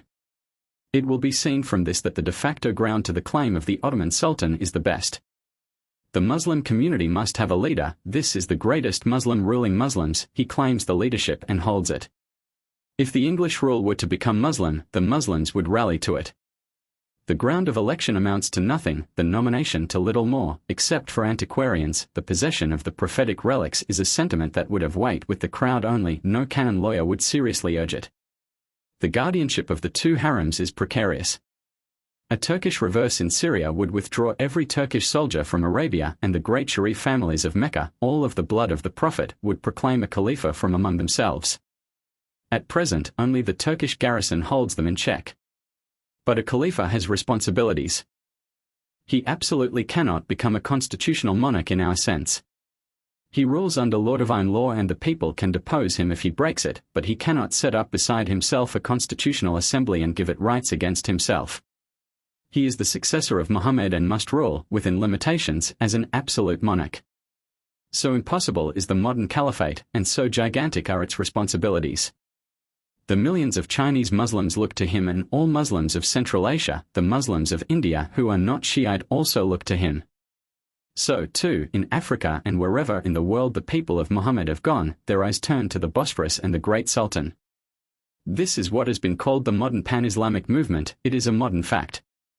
The position of the other Muslim sects we have already seen. Of Shiite rulers, there are the Imamites in Persia, scattered Zaydites still in South Arabia and fugitive in Africa, strange secret bodies of Ismailians, Druzes, Nusayrites, assassins still holding their own in mountain recesses, forgotten by the world, oldest of all, the Sharifs of Morocco, who are Sunnites and antedate all theological differences, holding only by the blood of the Prophet. At Zanzibar, Oman and the Mzab in Algeria are the descendants of the Kharijites. Probably, somewhere or other, there are some fossilized descendants of every sect that has ever arisen, either to trouble the peace of Islam or to save it from scholastic decrepitude and death. Insurrections and heresies have their own uses. It only remains to make mention of two modern movements which have deeply affected the Islam of today. The pan-Islamic movement, noticed above, strives as much as anything to bring the Muslim world into closer touch with the science and thought of the Christian world, rallying all the Muslim peoples at the same time round the Ottoman Sultan as their spiritual head and holding fast by the kernel of Islam. It is a reform movement whose trend is forward. The other two, to which we now come, are reform movements also, but their trend is backward. They look to the good old days of early Islam and try to restore them. The first is that of the Wahhabites, so called from Muhammad ibn Abd al-Wahhab, slave of the Bountiful, its founder, and native of Najd in Central Arabia, who died in 1787. His aim was to bring Islam back to its primitive purity and to do away with all the usages and beliefs which had arisen to cloud its absolute monotheism. But attempts at reformation in Islam have never led to anything but the founding of new dynasties. They may begin with a saintly reformer, but in the first or the second generation there is sure to come the conquering disciple. Religion and rule go together, and he who meddles with the one must next grasp at the other. The third stage is the extinction of the new dynasty and the vanishing of its party into a more or less secret sect, the vitality of which is again directed into religious channels. The Wahhabites were no exception. Their rule extended from the Persian Gulf to the Red Sea, touched Al-Yaman and Hadramaut and included some districts of the Pashalik of Baghdad. That was early in the 19th century, but now, after many dynastic changes, the rule of the Wahhabites proper has almost ceased, although the Turks have not gained any new footing in Najd. There, a native Arab dynasty has sprung up which is free from Turkish control in every respect and has its seat in Har-Illinois. But the zeal of the Wahhabites gave an impulse to reform in the general body of Muslims which is not yet, by any means, extinct. Especially in India, their views have been widely spread by missionaries, and at one time there was grave fear of a Wahhabite insurrection. But dead parties in Islam seldom rise again, and the life of Wahhabism has passed into the Muslim Church as a whole. Politically it has failed, but the spirit of reform remains and has undoubtedly influenced the second reform movement to which we now come. That is the Brotherhood of As-Sanusi, founded in 1837 by Muhammad ibn Ali as-Sanusi in order to reform and spread the faith. The tendency to organize has always been strong among Orientals, and in Islam itself there have risen, as we have seen, from the earliest times, secret societies for conspiracy and insurrection. But apart from these dubious organizations, religious feeling has also expressed itself in brotherhoods closely corresponding to the monastic orders of Europe, except that they were, and are, self-governing and under no relations but those of sentiment to the head of the Muslim faith. Rather, these orders of Darwish have been inclined toward heresies of a mystical and pantheistic type more than toward the development and support of the severely scholastic theology of Orthodox Islam. This is a side of Mohammedanism with which we shall have to deal in some detail hereafter. In the meantime, it is enough to say that the Brotherhood of As-Sanusi is one of the orders of Darwish, but distinguished from all its predecessors in its severely reforming and puritanic character. It has taken up the task of the Wahhabites and is working out the same problem in a rather different way. Its principles are of the strictest monotheism. All usages and ideas that do not accord with their views of the exact letter of the Quran are prohibited. The present head of the Brotherhood, the son of the founder, who himself died in 1859, claims to be the Mahdi and has established a theocratic state at Jarabub, in the eastern Sahara, between Egypt and Tripolis. The mother house of the order is there, and from it missionaries have gone out and established other houses throughout all North Africa and Morocco and far into the interior. The head himself has of late retreated farther into the desert. There is also an important center at Mecca, where the pilgrims and the Badawis are vitiated into the order in great numbers. From Mecca these brethren return to their homes all over the Muslim world, and the order is said to be especially popular in the Malay archipelago. So there has sprung up in Islam, in tremendous ramifications, an imperium in imperio. All the brethren in all the degrees, for, just as in the monastic orders of Europe, there are active members and lay members reverence and pay blind obedience to the head in his inaccessible oasis in the African desert. There he works toward the end, and there can be little doubt what that end will be. Sooner or later Europe in the first instance, England in Egypt and France in Algeria will have to face the bursting of this storm. For this Mahdi is different from him of Khartoum and the southern Sudan in that he knows how to rule and wait. 4 years he has gathered arms and munitions and trained men for the great jihad. When his plans are ready and his time is come, a new chapter will be opened in the history of Islam, a chapter which will cast into forgetfulness even the recent volcanic outburst in China. It will then be for the Ottoman Sultan of the time to show what he and his caliphate are worth. He will have to decide whether he will throw in his lot with a Mahdi of the old Islam and the dream of a Muslim millennium, or boldly turn to new things and carry the successorship and the people of Muhammad to join the civilized world. Part 2. Development of Jurisprudence. Chapter 1. The scope of jurisprudence among Muslims, the earliest elements in it, Arab custom, Jewish law, personality of Muhammad, his attitude toward law, elements after death of Muhammad, Quran, usage of the Prophet, common law of Al-Madinah, conception of Sunnah before Muhammad and after, traditions and their transmission, traditions in book form, influence of Umayyads, forgery of traditions, the Muwatta of Malik ibn Anas, the Musnad of Ahmed ibn Hanbal, the Musannafs, al-Bukhari, Muslim. Ibn Mayyah, At-Tirmidhi, and Nasai, al-Baghawi, the problem of the Muslim lawyers, their sources, Roman law, the influence of the doctrine of the responsa prudentium, opinion in Islam, the law of nature or equity in Islam, istisan, istisla, analogy, the patriarchal period in Islam, the Umayyad period, the growth of the canon law. In tracing the development of Muslim jurisprudence, few of the difficulties are encountered which surrounded Sir Henry Maine when he first examined the origins and history of European law. We do not need to push our researches back to the primitive family, nor to work our way through periods of centuries guided by the merest fragments of documents and hints of usage. Our subject was born in the light of history, it ran its course in a couple of 100 years and has left at every important point authoritative evidences of its whence, its how, and its whither. Our difficulties are different, but sufficiently great. Shortly, they are too. The mass of material is overpowering, the strangeness of the ideas involved is perplexing. The wealth of material will become plain, to some extent at least, as the history is traced, but for the strangeness of the contents, of the arrangement and the atmosphere of these codes some preparation must be given from the outset. How, indeed, can we meet a legal code which knows no distinction of personal or public, of civil or criminal law, which prescribes and describes the use of the toothpick and decides when a wedding invitation may be declined, which enters into the minutest and most unsavory details of family life and lays own rules of religious retreat?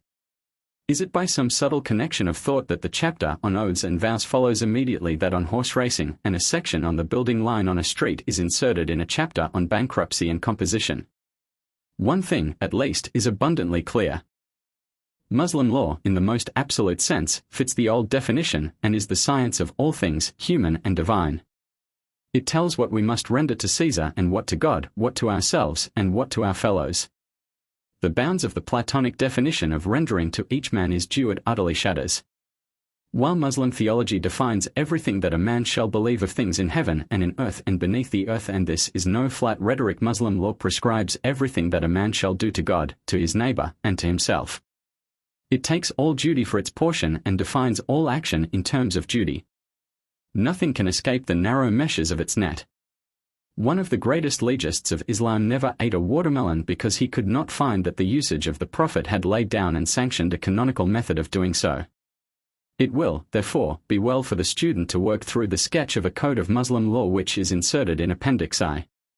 One has been chosen which belongs to the school of Ash-Shafi'i because of its general accessibility. It should be remembered that what is given is the merest table of contents. The standard Arabic commentary on the book extends to 811 closely printed quarto pages. Even a mere reading of this table of contents, however, will show in how different a sphere of thought from ours Muslim law moves and lives. But we must return to the beginning of things, to the egg from which this tremendous system was hatched. The mother city of Islam was the little town of Yathrib, called Madinat an-Nabi, the city of the Prophet, or, shortly, Al-Madinah, ever since the hijrah or migration of Muhammad to it in the year 622 of the Christian era. Here the first Muslim state was founded and the germinal principles of Muslim jurisprudence fixed. Both state and jurisprudence were the result of the interworking of the same highly complicated causes.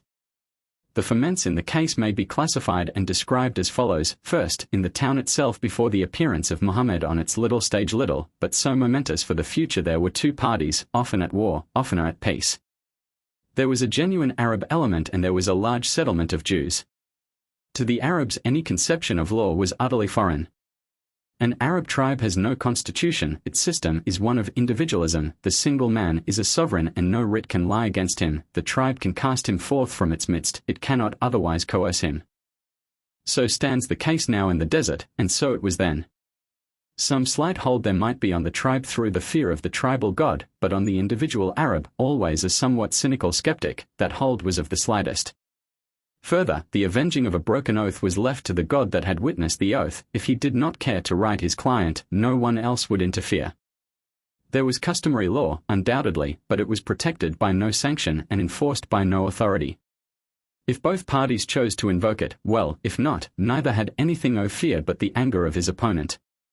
That law o custom we shall find again appearing in the system o Islam, but there it will be backed by the sanction of the wrath of God working through the authority of the state. The Jewish element was in a different case. They may have been Jewish immigrants, they may have been Jewish proselytes. Many Arab tribes, we know, had gone over bodily to Judaism, but their lives were ruled and guided by Jewish law. To the primitive and divine legislation on Sinai there was an immense accretion by legal fiction and by usage. The Roman codes had left their mark and the customary law of the desert as well. All this was working in the life of the town when Muhammad and his little band of fugitives from Mecca entered it. Being Meccans, they must have brought with them the more developed legal ideas of that trading center, but these were of comparatively little account in the scale. The new and dominating element was the personality of Muhammad himself. His contribution was legislation pure and simple, the only legislation that has ever been in Islam. Till his death, 10 years later, he ruled his community as an absolute monarch, as a prophet in his own right. He sat in the gate and judged the people. He had no need of a code, for his own will was enough. He followed the customary law of the town, as it has been described above, when it suited him, and when he judged that it was best. If not, he left it and there was a revelation. So the legislative part of the Quran grew out of such scraps sent down out of heaven to meet the needs of the squabbles and questions of the townsfolk of Al-Medina. The system was one of pure opportunism, but of what body of legislation can that not be said?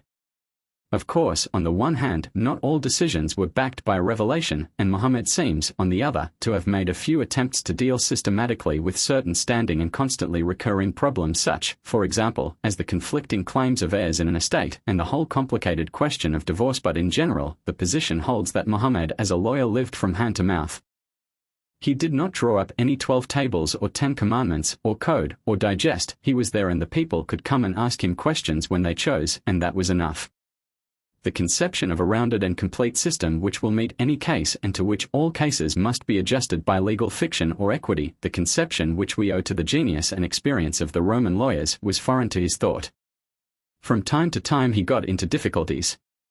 A revelation proved too wide or too narrow, or left out some important possibility. Then there came another to supplement or correct, or even to set the first quite aside. Muhammad had no scruples about progressive revelation as applied to himself. Thus, through these interpretive acts, as we may call them, many flat contradictions have come into the Quran and have proved the delight of generations of Muslim jurisconsults. Such, then, was the state of things legal in Al-Medina during the 10 years of Muhammad's rule there until his death in A.D. 632. Of law there was, strictly speaking, none. In his decisions, Muhammad could follow certainly the customary law of the town, but to do so there was no necessity upon him other than prudence, for his authority was absolute. Yet even with such authority and such freedom, his task was a hard one. The Jews, the native Arabs of Al-Medina, and his fellow fugitives from Mecca lived in more or less of friction. He had to see to it that his decisions did not bring that friction to the point of throwing the whole community into a flame. The Jews, it is true, were soon eliminated, but the influence of their law lasted in the customary law of the town long after they themselves had become insignificant. Still, with all this, the suitor before Muhammad had no certainty on what basis his claims would be judged, whether it would be the old law of the town, or a rough equity based on Muhammad's own ideas, or a special revelation ad hoc. So far, then, we may be said to have the three elements: common law, equity, legislation. Legal fiction we shall meet later. Muhammad had no need of it. But with the death of Muhammad in A.D. 632 the situation was completely changed. We can now speak of Muslim law. Legislation plays no longer any part. The process of collecting, arranging, correlating, and developing has begun. Consider the situation as it must have presented itself to one of the immediate successors of Muhammad as he sat in his place and judged the people. When a case came up for decision, there were several sources from which a law in point might be drawn. First among them was the Quran. It had been collected from the fragmentary state in which Muhammad had left it by Abu Bakr, his first Khalifa, some 2 years after his death. Again, some 10 years later, it was revised and given forth in a final public recension by Uthman, the third Khalifa. This was the absolute word of God, thoughts and language, and stood and, in theory, still stands first of all sources for theology and law. If it contained a law clearly applying to the case in hand, there was no more to be said, divine legislation had settled the matter. If not, recourse was next had to the decisions of the Prophet. Had a similar one come before him, and how had he ruled? If the memories of the companions of the Prophet, the Sahibs, could adduce nothing similar from one of his decisions, then the judge had to look further for an authority. But the decisions of Muhammad had been many, the memories of his companions were capacious, and possessed further, as we must recognize with regret, a constructive power that helped the early judges of Islam out of many close corners. But if tradition, even true or false, finally failed, then the judge fell back on the common law of al-Madinah, that customary law already mentioned. When that, too, failed, the last recourse was had to the common sense of the judge, roughly, what we would call equity. At the beginning, therefore, of Muslim law, it had the following sources: legislation, the usage of Muhammad, the usage of al-Madinah, equity. Naturally, as time went on and the figure of the founder drew back and became more obscure and more venerated, equity gradually into disuse, a closer search was aimed for decisions of that founder which could in any way be pressed into service. A method of analogue closely allied to legal fiction was built up to assist in this, and the development of Muslim jurisprudence as a system and a science was fairly begun. Further, in later times, the decisions of the first 4 caliphs and the agreement, ijma, of the immediate companions of Muhammad came to assume an importance only second to that of Muhammad himself. Later still, as a result of this, the opinion grew up that a general agreement of the jurisconsults of any particular time was to be regarded as a legitimate source of law. But we must return to consider our subject more broadly and in another field. The fact has already been brought out that the sphere of law is much wider in Islam than it has ever been with us. By it all the minutest acts of a Muslim are guarded. Europe, also, passed through a stage similar to this in its sumptuary laws, and the tendency toward inquisitorial legislation still exists in America, but not even the most medievally minded American Western state has ventured to put upon its statute book regulations as to the use of the toothpick and the washcloth. Thus, the Muslim conception of law is so wide as to reach essential difference. A Muslim is told by his code not only what is required under penalty, but also what is either recommended or disliked, though without reward or penalty being involved. He may certainly consult his lawyer to learn how near the wind he can sail without unpleasant consequences, but he may also consult him as his spiritual director with regard to the relative praiseworthiness or blameworthiness of classes of actions of which our law takes no cognizance. In consequence, actions are divided by Muslim canon lawyers, faqihs, into 5 classes. First, necessary, fard or wajib, a duty the omission of which is punished, the doing rewarded. Secondly, recommended, mandub or mustahab, the doing is rewarded, but the omission is not punished. Thirdly, permitted, jaiz or mubah, legally indifferent. Fourthly, disliked, makruh, disapproved by the law, but not under penalty. Fifthly, forbidden, haram, an action punishable by law. All this being so, it will be easily understood that the record of the manners and customs of the Prophet, of the little details of his life and conversation, came to assume a high importance. Much of that was too petty ever to reach expression in the great digests of law. Not even the most zealous fixer of life by rule and line would condemn his fellow religionist because he preferred to carry a different kind of walking stick from that approved by the Prophet, or found it fitting to arrange his hair in a different way. But still, all pious Muslims paid attention to such things and fenced their lives about with the strictest prophetic precedent. In consequence of this, there early arose in Islam a class of students who made it their business to investigate and hand down the minutest details as to the habits of Muhammad. This was a separate thing from the study of law, although fated to be eventually connected with it. Even in the time of the Jahiliyyah, the period before Islam, variously explained as the ignorance or as the rudeness, uncivilizedness, it had been a fixed trait of the Arab mind to hold closely to old paths. An inherent conservatism canonized the sunnah custom, usage of the ancients. Any stepping aside from it was a bid'ah innovation and had to win its way by its merits in the teeth of strong prejudice. With the coming of Muhammad and the preaching of Islam, this ancestral sunnah had in great part to yield. But the temper of the Arab mind remained firm, and the sunnah of Muhammad took its place. Pious Muslims did not say, "Such was the usage of our fathers, and it is mine," but, "I follow the usage of the Prophet of God." Then, just as the old sunnah of the heathen times had expressed itself through the stories of great warriors, of their battles and loves, through anecdotes of wise men, and their keen and eloquent words, so it was with the sunnah of the one man, Muhammad. What he said and what he did, what he refrained from doing, what he gave quasi-approval to by silence, all was passed on in rapidly increasing, pregnant little narratives. First, his immediate companions would note, either by committing to memory or to a written record, his utterances and table talk generally. We have evidence of several such Boswells, who fixed his words as they fell. Later, probably, would come notes of his doings and his customs and of all the little and great happenings of the town. Above all, a record was being gathered of all the cases judged by him, and of his decisions, of all the answers which he gave to formal questions on religious life and faith. All this was jotted down by the companions on Sahifas odd sheets just as they had done in the ignorance with the proverbs of the wise and their dark sayings. The records of sayings were called hadiths, the rest, as a whole, sunnah custom, for its details was used the plural, sun customs. At first, each man had his own collection in memory or in writing. Then, after the death of the Prophet and when his first companions were dropping off, these collections were passed on to others of the second generation.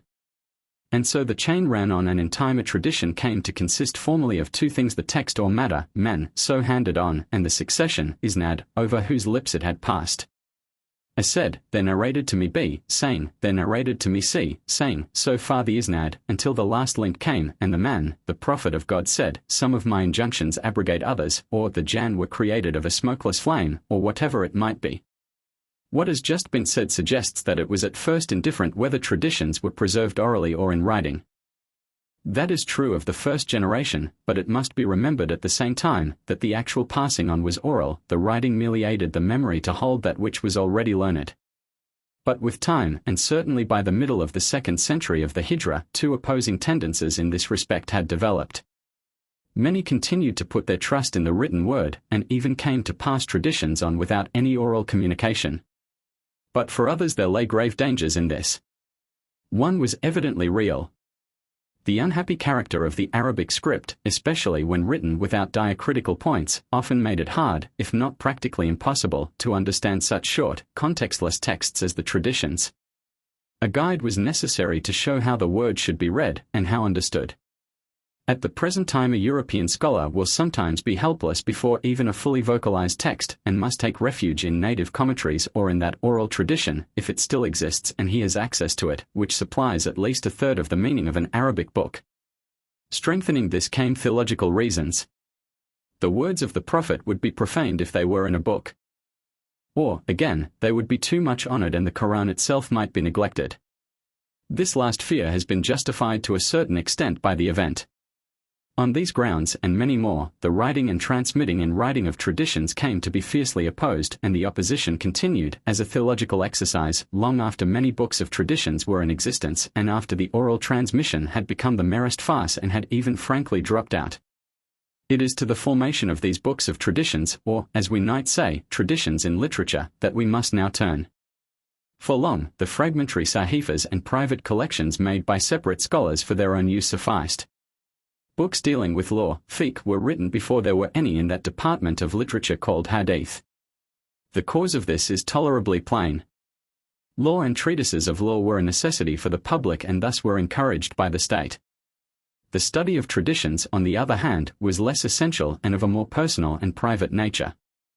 Further, under the dynasty of the Umayyads, who reigned from A.D. 41 to A.H. 132, theological literature was little encouraged.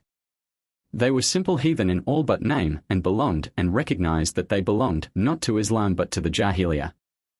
For reasons of state, they encouraged and spread also freely forged and encouraged others to forge such traditions as were favorable to their plans and to their rule generally. This was necessary if they were to carry the body of the people with them. But they regarded themselves as kings and not as the heads of the Muslim people. This same device has been used after them by all the contending factions of Islam.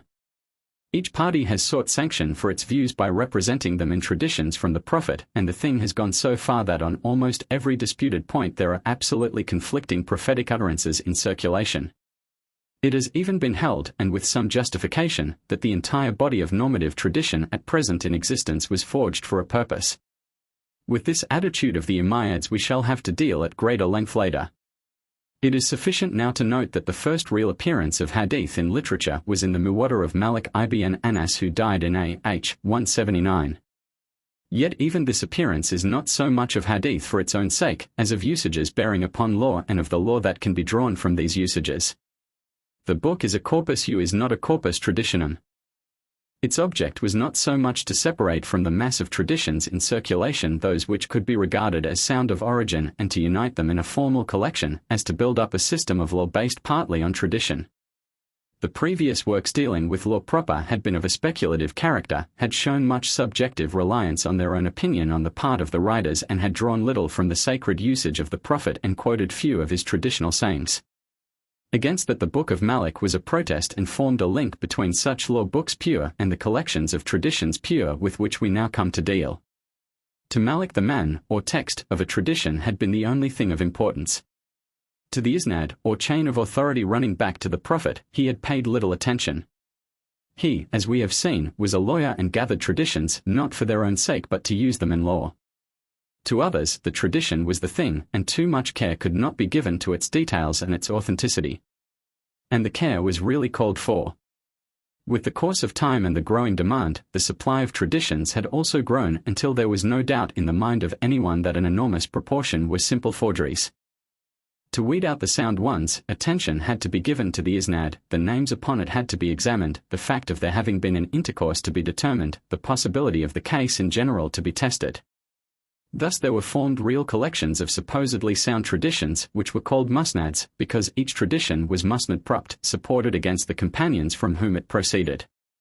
In accordance with this also they were arranged according to the companions. After the name of the companion were given all the traditions leading back to him.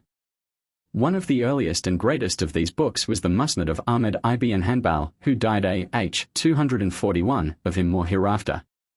This book has been printed recently at Cairo in 6-quarter volumes of 2,885 pages and is said to contain about 30,000 traditions going back to 700 companions. But another type of tradition book was growing up, less mechanical in arrangement. It is the Musannaf, the arranged, classified, and in it the traditions are arranged in chapters according to their subject matter. The first Musannaf to make a permanent mark was the Sahih Sound of al-Bukhari, who died in AH 257. It is still extant and is the most respected of all the collections of traditions. The principle of arrangement in it is legal, that is, the traditions are classified in these chapters so as to afford basis for a complete system of jurisprudence. Al-Bukhari was a strong opponent of speculative law, and his book was thus a protest against a tendency which, as we shall see later, was strong in his time.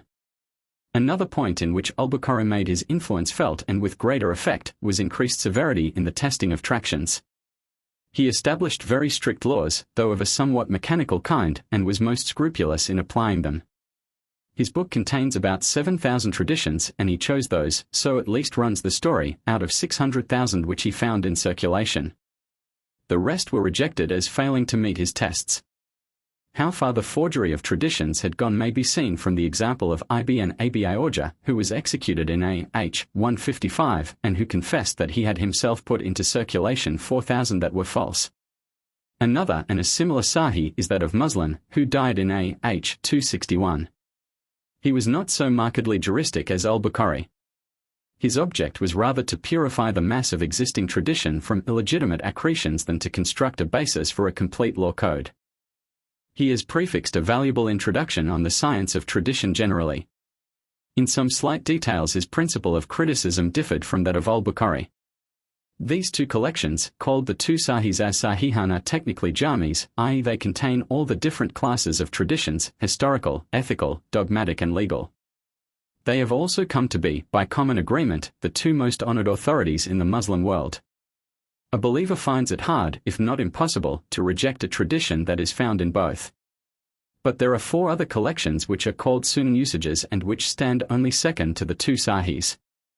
These are by Ibn Mayyar, d. 303, Abu Daoud as-Sijistani, d. 275, At-Tirmidhi, d. 279, and An-Nasa'i, d. 303. They deal almost entirely with legal traditions, those that tell what is permitted and what is forbidden, and do not convey information on religious and theological subjects. They are also much more lenient in their criticisms of dubious traditions. To work exclusion with them, the rejection needed to be tolerably unanimous. This was required by their standpoint and endeavor, which was to find a basis for all the minutest developments and details of jurisprudence, civil and religious. These 6 books, the 2 Sahihs and the 4 Sunans, came to be regarded in time as the principal and all-important sources for traditional science. This had already come about by the end of the 5th century, although even after that voices of uncertainty continued to make themselves heard. Ibn Mayyar seems to have been the last to secure firm footing, but even he is included by al-Baghawi, d. 516, in his Musabi as-Sunnah, an attempted epitome into one book of what was valuable in all. Still, long after that, Ibn Khaldun, the great historian, d. 808, speaks of 5 fundamental works and others speak of 7, adding the Muwatta of Malik to the 6 above. Others, again, especially in the West, extended the number of canonical works to 10, though with varying members, but all these must be regarded as more or less local, temporary, and individual eccentricities. The position of the 6 stands tolerably firm. So much it has been necessary to interpolate and anticipate with regard to the students of tradition whose interest lay in gathering up and preserving, not in using and applying. From the earliest time, then, there existed these 2 classes in the bosom of Islam, students of tradition proper and of law proper. For long they did not clash, but a collision was inevitable sooner or later. Yet, if the circle of the Muslim horizon had not widened beyond the little market town of Al-Madinah, that collision might have been long in coining. Its immediate causes were from without, and are to be found in the wave of conquest that carried Islam, within the century, to Samarkand beyond the Oxus and to Tours in central France. Consider what that wave of conquest was and meant. Within 14 years of the Hijrah, Damascus was taken, and within 17 years, all Syria and Mesopotamia. By the year 21, the Muslims held Persia, in 41 they were at Herat, and in 56 they reached Samarkand. In the west, Egypt was taken in the year 20, but the way through northern Africa was long and hard. Carthage did not fall till 74, but Spain was conquered with the fall of Toledo in 93. It was in A.D. 732, the year of the Hijrah 114, that the wave at last was turned and the mercy of Tours was wrought by Charles the Hammer, but the Muslims still held Narbonne and raided in Burgundy and the Dauphiné. The wealth that flowed into Arabia from these expeditions was enormous. Money and slaves and luxuries of every kind went far to transform the old life of hardness and simplicity. Great estates grew up, fortunes were made and lost, the intricacies of the Syrian and Persian civilizations overcame their conquerors. All this meant new legal conditions and problems. The system that had sufficed to guard the right to a few sheep or camels had to be transformed before it would suffice to adjust the rights and claims of a tribe of millionaires. But it must not be thought that these expeditions were only campaigns of plunder. With the Muslim armies everywhere went law and justice, such as it was. Jurists accompanied each army and were settled in the great camp cities which were built to hold the conquered lands. Al-Basra and Al-Kufa and Fustat, the parent of Cairo, owe their origin to this, and it was in these new seats of militant Islam that speculative jurisprudence arose and molded the Muslim system. The early lawyers had much to do and much to learn, and it is to their credit that they recognized both necessities. Muslim law is no product of the desert or of the mind of Muhammad, as some have said, but rather of the labor of these men, struggling with a gigantic problem. They might have taken their task much more easily than they did, they might have lived as Muhammad had done, from hand to mouth, and have concealed their own sloth by force and free invention of authorities. But they recognized their responsibility to God and man and the necessity of building up a stable and complete means of rendering justice. These armies of Muslims, we must remember, were not like the hordes of Attila or Chinggis Khan, destroyers only. The lands they conquered were put to hard tribute, but it was under a reign of law. They recognized frankly that it was for them that this mighty empire existed, but they recognized also that it could continue to exist only with order and duty imposed upon all. They saw, too, how deficient was their own knowledge and learned willingly of the people among whom they had come. And here, a second time, Roman law, the parent law of the world, made itself felt. There were schools of that law in Syria at Caesarea and Beirut, but we need not imagine that the Muslim jurists studied there. Rather, it was the practical school of the courts as they actually existed which they attended. These courts were permitted to continue in existence till Islam had learned from them all that was needed. We can still recognize certain principles that were so carried over. That the duty of proof lies upon the plaintiff and the right of defending himself with an oath upon the defendant, the doctrine of invariable custom and that of the different kinds of legal presumption. These, as expressed in Arabic, are almost verbal renderings of the pregnant utterances of Latin law. But most important of all was a liberty suggested by that system to the Muslim jurisconsults. This was through the part played in the older school by the responsa prudentium, answers by prominent lawyers to questions put to them by their clients, in which the older law of the 12 tables was expounded, expanded, and often practically set aside by their comments. Sir Henry Maine thus states the situation: the authors of the new jurisprudence, during the whole progress of its formation, professed the most sedulous respect for the letter of the code. They were merely explaining it, deciphering it, bringing out its full meaning, but then, in the result, by placing texts together, by adjusting the law to states of fact which actually presented themselves, and by speculating on its possible application to others which might occur, by introducing principles of interpretation derived from the exegesis of other written documents which fell under their observation, they adduced a vast variety of canons which had never been dreamt of by the compilers of the 12 tables, and which were in truth rarely or never to be found there. All this precisely applies to the development of law in Islam. The part of the 12 tables was taken by the statute law of the Quran and the case law derived from the usage of Muhammad, that of the Roman jurisprudentes by those speculative jurists who worked mostly outside of Al-Madinah in the camp cities of Mesopotamia and Syria. The very name for lawyer in Arabic, faqih, plural fwaqa, is a translation of prudence, and that of the responsa, the answers, by the opinion, which they claimed as a legitimate legal method and source. Further, the validity of a general agreement of jurisconsults reminds us of the rescript of Hadrian, which ordains that, if the opinions of the licensed prudents all agreed, such common opinion had the force of statute, but if they disagreed, the judge might follow which he chose. The Arabic term, ra'i, here rendered opinion, has passed through marked vicissitudes of usage. In Old Arabic, before it, in the view of some, began to keep bad company, it meant an opinion that was thoughtful, weighed and reasonable, as opposed to a hasty dictate of ill-regulated passion. In that sense it is used in a tradition probably forged handed down from Muhammad. He was sending a judge to take charge of legal affairs in Al-Yaman, and asked him on what he would base his legal decisions. On the Quran, he replied. But if that contains nothing to the purpose, then upon your usage. But if that also fails you, then I will follow my own opinion. And the Prophet approved his purpose. A similar tradition goes back to Umar, the first Khalifa, and it, too, is probably a later forgery, written to defend this source of law. But, with the revolt against the use of opinion, to which we shall soon come, the term itself fell into grave disrepute and came to signify an unfounded conclusion.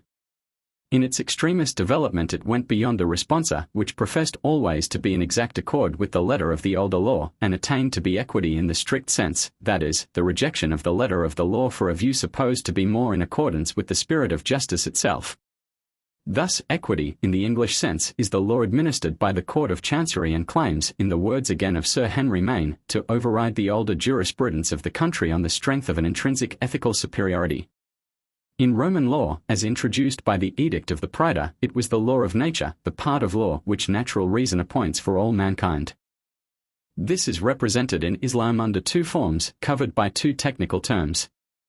The one is that the legist, in spite of the fact that the analogy of the fixed code clearly points to one course, considers it better, istison, to follow a different one, and the other is that, under the same conditions, he chooses a free course for the sake of general benefit to the community istisla. Further scope of equity Muslim law never reached, and the legitimacy of these two developments was, as we shall see, bitterly contested. The freedom of opinion, with its possibility of a system of equity, had eventually to be given up, and all that was left in its place was a permissibility of analogical deduction, qiyas, the nearest thing to which in Western law is legal fiction. In a word, the possibility of development by equity was lost, and legal fiction entered in its place. But this anticipates, and we must return to the strictly historical movement.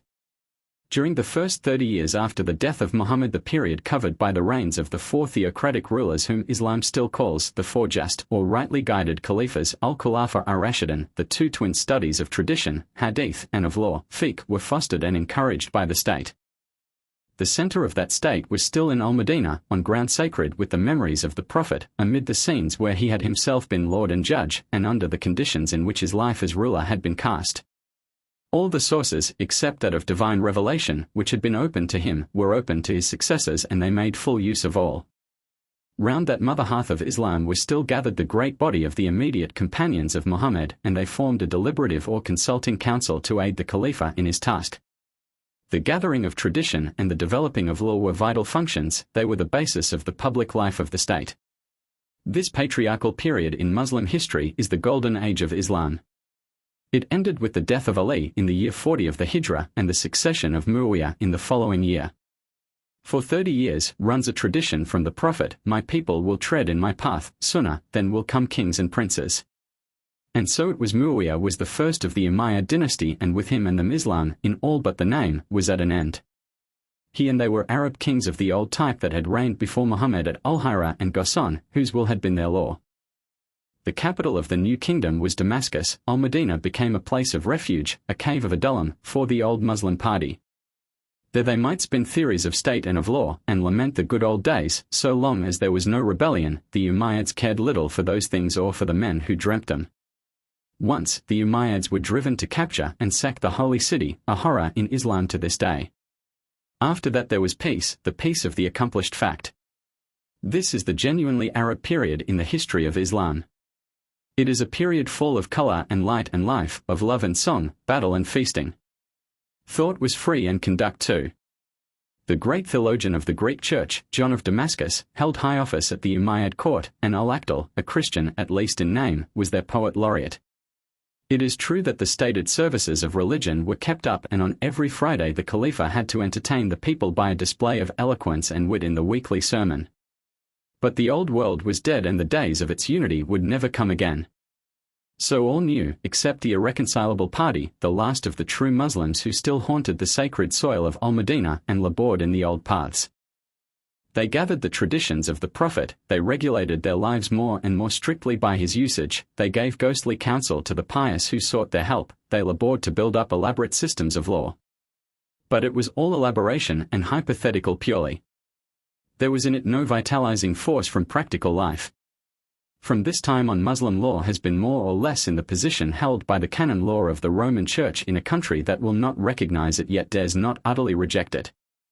The Umayyads were statesmen and opportunists, they lived in legal things as much from hand to mouth as Muhammad had done. He cut all knots with divine legislation, they cut them with the edge of their will. Under them, as under him, a system of law was impossible. But at the same time, in quiet and in secret, this canon law of Islam was slowly growing up, slowly rounding into full perfection of detailed correlation. It was governing absolutely the private lives of all the good Muslims that were left, and even the godless Umayyads, as they had to preach on Fridays to the people of Muhammad, so they had to deal with it cautiously and respectfully. Of the names and lives of these obscure jurists little has reached us, and it is needless to give that little here. Only with the final fall of the Umayyads, in the year of the Hijrah 132, do we come into the light and see the different schools forming under clear and definite leaders. Chapter 2: The Abbasid Revolution, the Compromise, the Problem of the Abbasids, the two classes of canon lawyers and theologians, the rise of legal schools, Abu Hanifa, his application of legal fiction, Istisan, the Qadi Abu Yusuf, Muhammad ibn al-Hasan, Sufyan ath-Thawri, al-Awza'i, Malik ibn Anas, the usage of al-Madinah, Istisla, the doctrine of agreement, the beginning of controversy, traditionalists or historical lawyers versus rationalists or philosophical lawyers, Ash-Shafi'i. Mediator and systematizer, the agreement of the Muslim people, a formal source, my people will never agree in an error, the resultant four sources, Quran, usage, analogy, agreement, the traditionalist revolt, Daud Azad Zahiri and literalism, Ahmed ibn Hanbal, the four abiding schools, the agreement of Islam, the disagreement of Islam, Urare in verba magistri, the degrees of authority, the canon and the civil codes in Islam, their respective spheres, distribution of schools at present day. Shiite law, Ibadite law.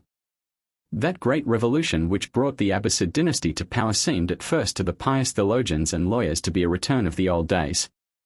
They dreamt of entering again into their rights, that the canon law would be the full law of the land. It was only slowly that their eyes were opened, and many gave up the vain contest and contented themselves with compromise. This had been rare under the Umayyads. The 1 or 2 canon lawyers who had thrown in their lot with them had been marked men. Az-Zuri, d. 124, a man of the highest moral and theological reputation who played a very important part in the first codifying of traditions, was one of these, and the later pious historians have had hard work to smooth over his connection with the impious Umayyads. Probably it may be well to say here the stories against the Umayyads have been much heightened in color by their later tellers, and also Az-Zuri, being a man of insight and statesmanship, may have recognized that their rule was the best chance for peace in the country. Muslims have come generally to accept the position that unbelief on the part of the government, if the government is strong and just, is better than true belief and anarchy.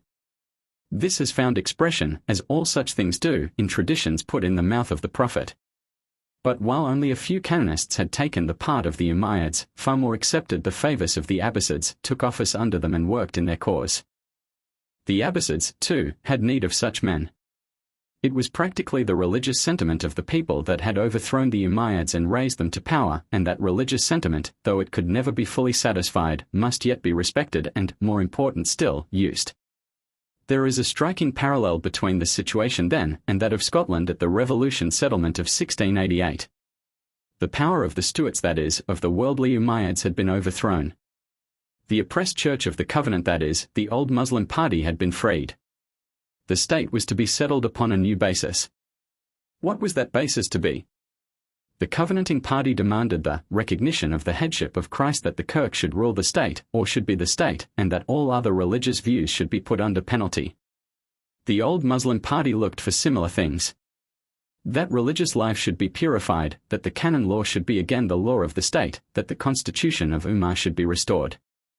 How the Covenanters were disappointed, how much they got and how much they failed to get, needs no telling here. Exactly in the same way it befell the old Muslims. The theological reformation was sweeping and complete. The first Abbasids were pious, at least outwardly. The state was put upon a pious footing. The canon law also was formally restored, but with large practical modifications.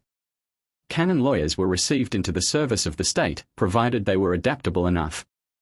Impossible men had no place under the Abbasids. Their officials must be pliable and dexterous, for a new modus vivendi was to be found. The rough and ready Umayyad cutting of the knot had failed. The turn had now come for piety and dexterity in twisting law. The court lawyers learned to drive a coach and four through any of the old statutes, and found their fortunes in their brains. So the issue was bridged. But a large party of malcontents was left, and from this time on in Islam the lawyers and the theologians have divided into two classes, the one admitting, as a matter of expediency, the authority of the powers of the time and aiding them in their task as rulers, the other, irreconcilable and unreconciled, denouncing the state as sunk in unbelief and deadly sin and its lawyers as traitors to the cause of religion. To pursue our parallel, they are represented in Scotland by a handful of Covenanting congregations and in America by the much more numerous and powerful Reformed Presbyterian Church. It is a significant fact that with the lifting of the Umayyad pressure and the encouragement of legal study such as it was by the Abbasids, definite and recognized schools of law began to form. What had so long been in process in secret became public, and its results crystallized under certain prominent teachers. We will now take up these schools in the order of the death dates of their founders. We will establish their principles and trace their histories. We shall find the same conceptions recurring again and again which have already been brought out: Quran, tradition, hadith, agreement, ijma, opinion, rai, analogy, qiyas, local usage, urf, preference, istihsan, in the teeth of the written law, till at length, when the battle is over, the sources will have limited themselves to the four which survive to the present day: Quran, tradition, agreement, analogy. And, similarly, of the 6 schools to be mentioned, 4 only will remain to the present time, but these of equal rank and validity in the eyes of the believers. The Abbasids came to power in the year of the Hijra 132, and in 150 died Abu Hanifa, the first student and teacher to leave behind him a systematic body of teaching and a missionary school of pupils. He was a Persian by race and perhaps the most distinguished example of the rule that Muslim scientists and thinkers might write in Arabic but were seldom of Arab blood. He does not seem to have held office as a judge or to have practiced law at all. He was, rather, an academic student, a speculative or philosophical jurist we might call him. His system of law, therefore, was not based upon the exigencies of experience. It did not arise from an attempt to meet actual cases. We might say of it, rather, but in a good sense, that it was a system of casuistry, an attempt to build up on scientific principles a set of rules which would answer every conceivable question of law.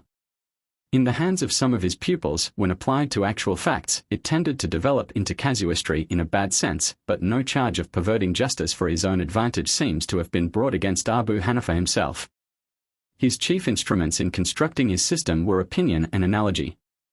He leaned little upon traditions of the usage of Muhammad, but preferred to take the Quranic texts and develop from them his details. But the doing of this compelled him to modify simple opinion equivalent to equity, as we have seen, and limit it to analogy of some written statute, nas. He could hardly forsake a plain residential judicata of Muhammad and follow his own otherwise unsupported views. But he might choose to do so if he could base it on analogy from the Quran. Thus, he came to use what was practically legal fiction. It is the application of an old law in some sense or way that was never dreamt of by the first imposer of the law, and which may, in fact, run directly counter to the purpose of the law. The fiction is that it is the original law that is being observed, while, as a matter of fact, there has come in its place an entirely different law. So Abu Hanifa would contend that he was following the divine legislation of the Quran, while his adversaries contended that he was only following his own opinion. But if, on the one hand, he was thus limited from equity to legal fiction, on another he developed a new principle of even greater freedom. Reference has already been made to the changes which were of necessity involved in the new conditions of the countries conquered by the Muslims. Often the law of the desert not only failed to apply to town and agricultural life, it was even directly mischievous. On account of this, a consideration of local conditions was early accepted as a principle, but in general terms. These were reduced to definiteness by Abu Hanifa under the formula of holding for better istisan. He would say, the analogy in the case points to such and such a rule, but under the circumstances I hold it for better to rule thus and thus. This method, as we shall see later, was vehemently attacked by his opponents, as was his system in general. Yet that system, by its philosophical perfection due to its theoretical origin and perfection in detail due to generations of practical workers, has survived all attack and can now be said to be the leading one of the four existing schools.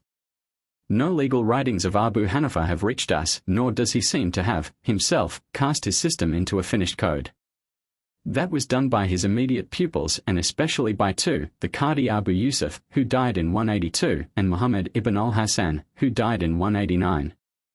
The first was consulting lawyer and chief Qadi to the great Khalifa Harun ar-Rashid, and, if stories can be believed, proved himself as complaisant of conscience as a court casuist need be. Innumerable are the tales afloat of his minute knowledge of legal subtleties and his fertility of device in applying them to meet the whims of his master, Harun. Some of them have found a resting place in that great mirror of medieval Muslim life, the 1001 Nights. Reference may be made to Night 296. Through his influence, the school of Abu Hanifa gained an official importance which it never thereafter lost. He wrote for Harun a book which we have still, on the canon law as applied to the revenues of the state, a thorny and almost impossible subject, for the canon law makes really no provision for the necessary funds of even a simple form of government, and much less for such an array of palaces and officials as had grown up around the Abbasids. His book is marked by great piety in expression and by ability of the highest kind in reconciling the irreconcilable. But all the canon lawyers did not fall in so easily with the new ways. Many found that only in asceticism, in renunciation of the world and engaging in pious exercises, was there any chance of their maintaining the old standards in a state that was for them based on oppression and robbery. One of these was Sufyan ath-Thawri, a lawyer of high repute, who narrowly missed founding a separate school of law and who died in 161. There has come down to us a correspondence between him and Harun, which, though it cannot possibly be genuine, throws much light on the disappointment of the sincerely religious section. Harun writes on his accession to the Caliphate, 170, complaining that Sufyan had not visited him, in spite of their bond of brotherhood, and offering him wealth from the public treasury. Sufyan replied, denouncing such use of public funds and all the other uses of them by Harun, many enough except those precisely laid down in the codes. On the basis of these, Harun would have had to work for his own living. There are also other denunciations for crimes in the ruler which he punished in others. Harun is said to have kept a letter and wept over it at intervals, but no change of life on his part is recorded. Apparently, with the accession of the Abbasids, ascetic and mystical Islam made a great development. It became plain to the pious that no man could inherit both this world and the next. While Abu Hanifa was developing his system in Mesopotamia, al-Awza'i was working similarly in Syria. He was born at Baalbek, lived at Damascus and at Beirut, where he died in 157. Of him and his teaching we know comparatively little. But so far it is clear that he was not a speculative jurist of the same type as Abu Hanifa, but paid especial attention to traditions. At one time his school was followed by the Muslims of Syria and the entire west to Morocco and Spain. But its day was a short one. The school of Abu Hanifa, championed by Abu Yusuf with his tremendous influence as chief Qadi of the Abbasid Empire, pushed it aside, and at the present day it has no place except in history. For us, its interest is that of another witness to the early rise and spread of systems of jurisprudence outside of Arabia. In A.H. 179, 3 years before the death of Abu Yusuf and 29 after that of Abu Hanifa, there died at Al-Madinah the founder and head of an independent school of a very different type. This was Malik ibn Anas, under whose hands what we may call, for distinction, the historical school of Al-Madinah took form. Al-Madinah, it will be remembered, was the mother city of Muslim law. It was the special home of the traditions of the Prophet and the scene of his legislative and judicial life. Its pre-Islamic customary law had been sanctioned, in a sense, by his use. It had been the capital of the state in its purest days. From the height of all these privileges its traditionists and lawyers looked down upon the outsiders and parvenus who had begun to intermeddle in sacred things. But it must not be thought that this school was of a rigid traditionism. The case was quite the reverse, and in many respects it is hard to make a distinction between it and that of Abu Hanifa. Its first source was, of necessity, the Quran. Then came the usage of the Prophet. This merged into the usage of the successors of the Prophet and the unwritten custom of the town. It will be seen that here the historical weight of the place came to bear. No other place, no other community, could furnish that later tradition with anything like the same authority. Further, Malik ibn Anas was a practical jurist, a working judge. He was occupied in meeting real cases from day to day. When he sat in public and judged the people, or with his pupils around him and expounded and developed the law, he could look back upon a line of canon lawyers who had sat in his place and done as he was doing. In that lies the great difference. He was in practical touch with actual life, that was one point, and, secondly, he was in the direct line of the apostolic succession and in the precise environment of the Prophet. So when he went beyond Quran, prophetic usage, agreement, and gave out decisions on simple opinion, the feeling of the community justified him. It was a different thing for Malik ibn Anas, sitting there in state in Al-Madinah, to use his judgment, than for some quick-brained vagabond of a Persian or Syrian proselyte, some pover diable with neither kith nor kin in the country, to lay down principles of law. So the pride of the city of the Prophet distinguished between him and Abu Hanifa. But though the speculative element in the school of Malik, apart from its local and historical environment, which gave it unifying weight, was essentially the same as in the school of Abu Hanifa, yet it is true that at Al-Madinah it played a less important part. Malik used tradition more copiously and took refuge in opinion less frequently. Without opinion, he could not have built his system, but for him it was not so much a primary principle as a means of escape. Yet one principle of great freedom he did derive from it and lay down with clearness. It is the conception of the public advantage, istisla. When a rule would work general injury, it is to be set aside even in the teeth of a valid analogy. This, it will be seen, is nearly the same as the preference of Abu Hanifa. The technical term istisla, chosen by Malik to express his idea, was probably intended to distinguish it from that of Abu Hanifa, and also to suggest in the public advantage, maslahah, a more valid basis than the mere preference of the legist. Another conception which Malik and his school developed into greater exactitude and force was that of the agreement, ijma. It will be remembered that from the death of Muhammad all the surviving companions resident in Al-Madinah formed a kind of consultative council to aid the Khalifa with their store of tradition and experience. Their agreement on any point was final, it was the voice of the Church. This doctrine of the infallibility of the body of the believers developed in Islam until at its widest it was practically the same as the canon of Catholic truth formulated by Vincent of Lerins, quod ubique, quod semper, quod abi omnibus. But Malik, according to the usual view, had no intention of granting any such deciding power to the outside world. The world for him was Al-Madinah, and the agreement of Al-Madinah established Catholic verity.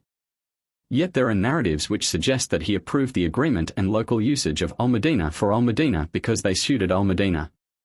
Other places might also have their local usages which suited them better.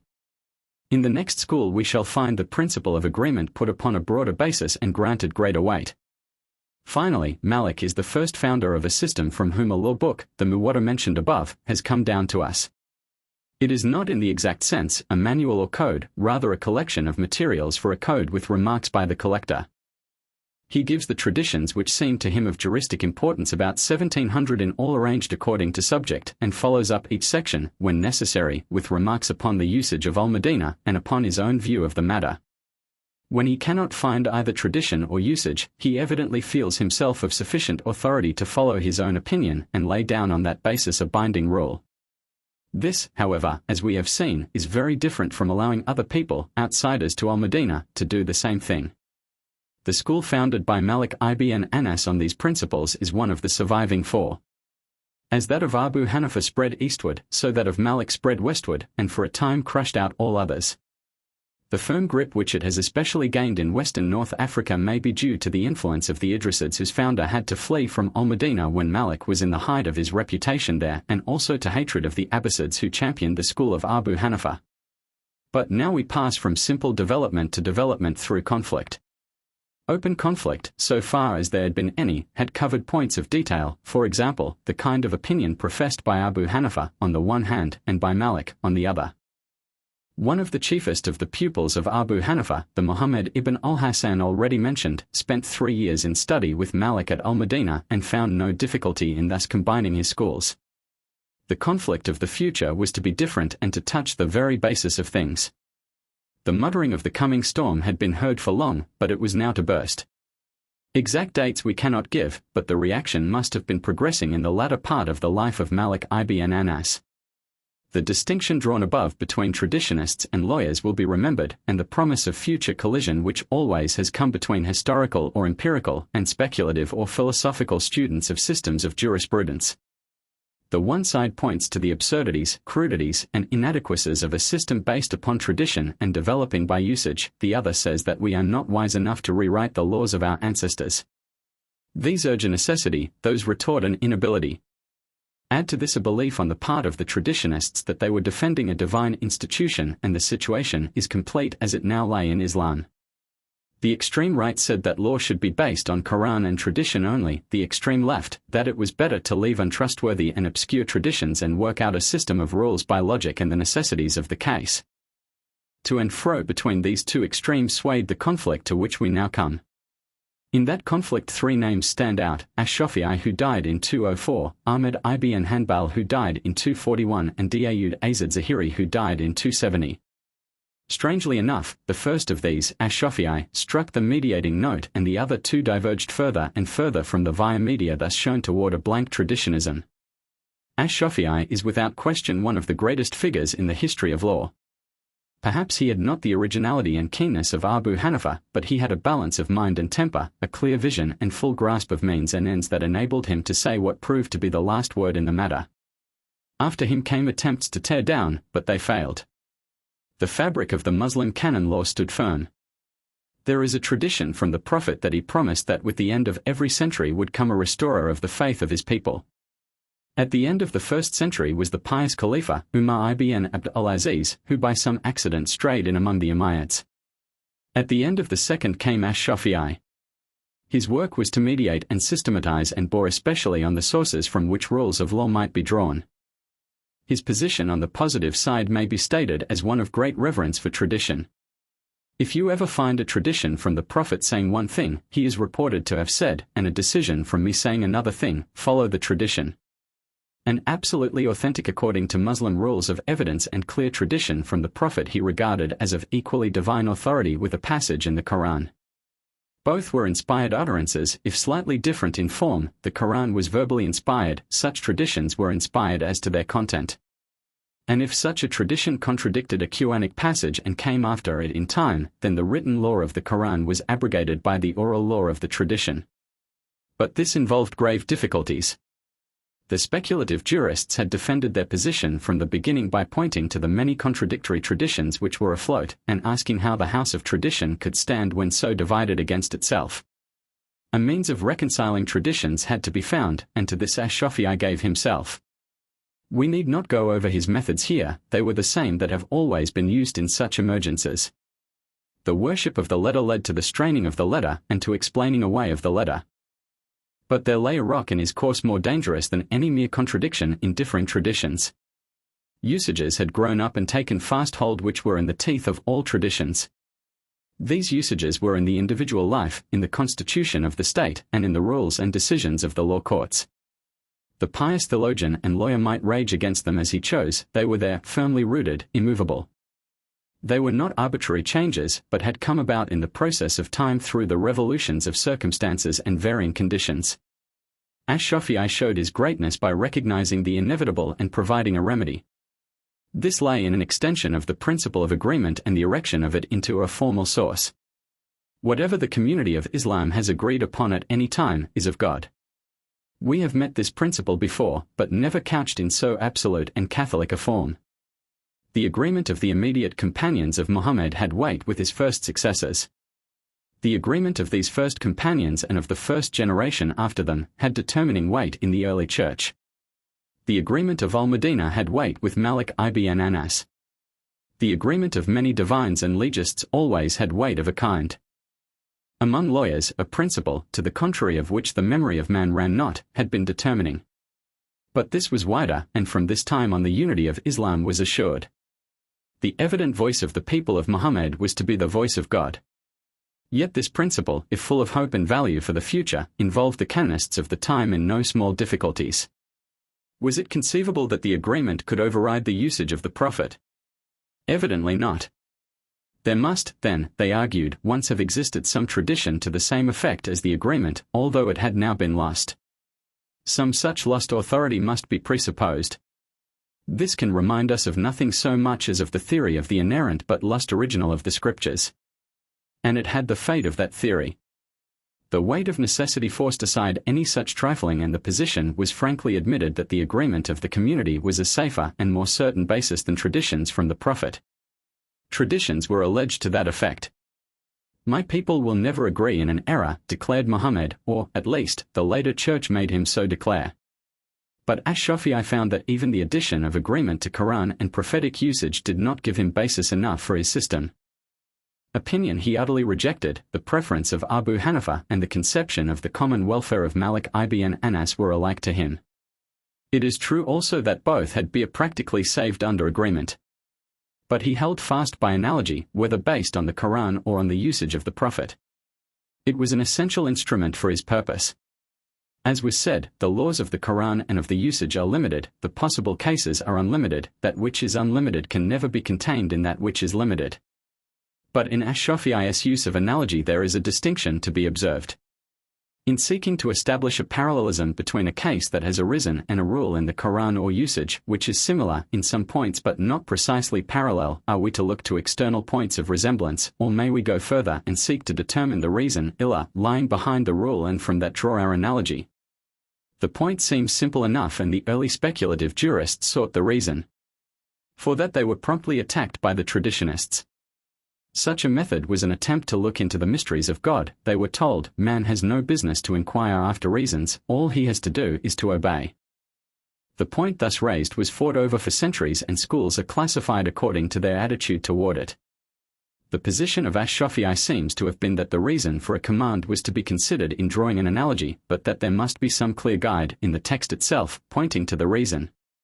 He thus left himself free to consider the causes of the divine commands and yet produce the appearance of avoiding any irreverence or impiety in doing so. Such then are the four sources or bases (ASLS) of jurisprudence as accepted and defined by Ash-Shafi'i: prophetic usage, analogy, agreement. The last has come to bear more and more weight. Every Shafi'i law book begins each section with words to this effect: the basis of this rule, before the agreement, Qabla al-Ijma, is Quran or usage as the case may be. The agreement must put its stamp on every rule to make it valid. Further, all the now existing schools have practically accepted Ash-Shafi'i's classification of the sources, and many have contended that a lawyer, no matter what his school, who does not use all these four sources, cannot be permitted to act as a judge. Ash-Shafi'i has accomplished his own definition of a true jurist. Not he is a jurist who gathers statements and prefers one of them, but he who establishes a new principle from which 100 branches may spring. But the extreme traditionists were little satisfied with this compromise. They objected to analogy and they objected to agreement. Nothing but the pure law of God and the Prophet would satisfy them. And their numbers were undoubtedly large. The common people always heard traditions gladly, and it was easy to turn to ridicule the subtleties of the professional lawyers. How much simpler, it struck the average mind, it would be to follow some clear and unambiguous saying of the Prophet, then one could feel secure. This desire of the plain man to take traditions and interpret them strictly and leader ally was met by the school of Daoud az-Zahiri, David the literalist. He was born 3 or 4 years before the death of Ash-Shafi'i, which occurred in 204. He was trained as a Shafi'ite and that, too, of the narrower, more traditional type, but it was not traditional enough for him. So he had to cut himself loose and form a school of his own. He rejected utterly analogy, he limited agreement, as a source, to the agreement of the immediate companions of Muhammad, and in this he has been followed by the Wahhabites alone among moderns. He limited himself to Quran and prophetic usage. In another point also, he diverged. Ash-Shafi'i had evidently exercised a very great personal influence upon his followers. All looked up to him and were prepared to swear to his words. So there grew up a tendency for a scholar to take a thing upon the word of his master. Ash-Shafi'i taught so, I am a Shafi'ite and I hold so. This, too, Daoud utterly rejected. The scholar must examine the proofs for himself and form his own opinion. But he had another peculiarity, and one which gained him the name of literalist. Everything, Quran and tradition, must be taken in the most exact sense, however absurd it might be. Of course, to have gone an inch beyond the very first meaning of the words would have been to stray in the direction of analogy. Yet, as fate would have it, to analogy, more or less, he had in the end to come. The inexorable law that the limited cannot bound the unlimited was proved again. Analogy is like carrion, confessed a very much earlier traditionist, when there is nothing else you eat it. Daoud tried to make his meal more palatable by a change in name. He called it a proof, dalil, instead of a source, asl, but what difference of idea he involved in that it is hard to determine. This brought him to the doctrine of cause, already mentioned. Were we at liberty to seek the cause of a divine word or action and lead our proof from that? If the cause was directly stated, then Daoud held that we must regard it as having been the cause in this case, but we were not at liberty, he added, to look for it, or on it, as cause in any other case. It is evident that here we have to do with an impossible man and school, and so the Muslim world found. Most said roundly that it was illegal to permit a Zahirite to act as judge, on much the same grounds that objection to circumstantial evidence will throw out a man now as juror. If they had been using modern language, they would have said that it was because he was a hopeless crank.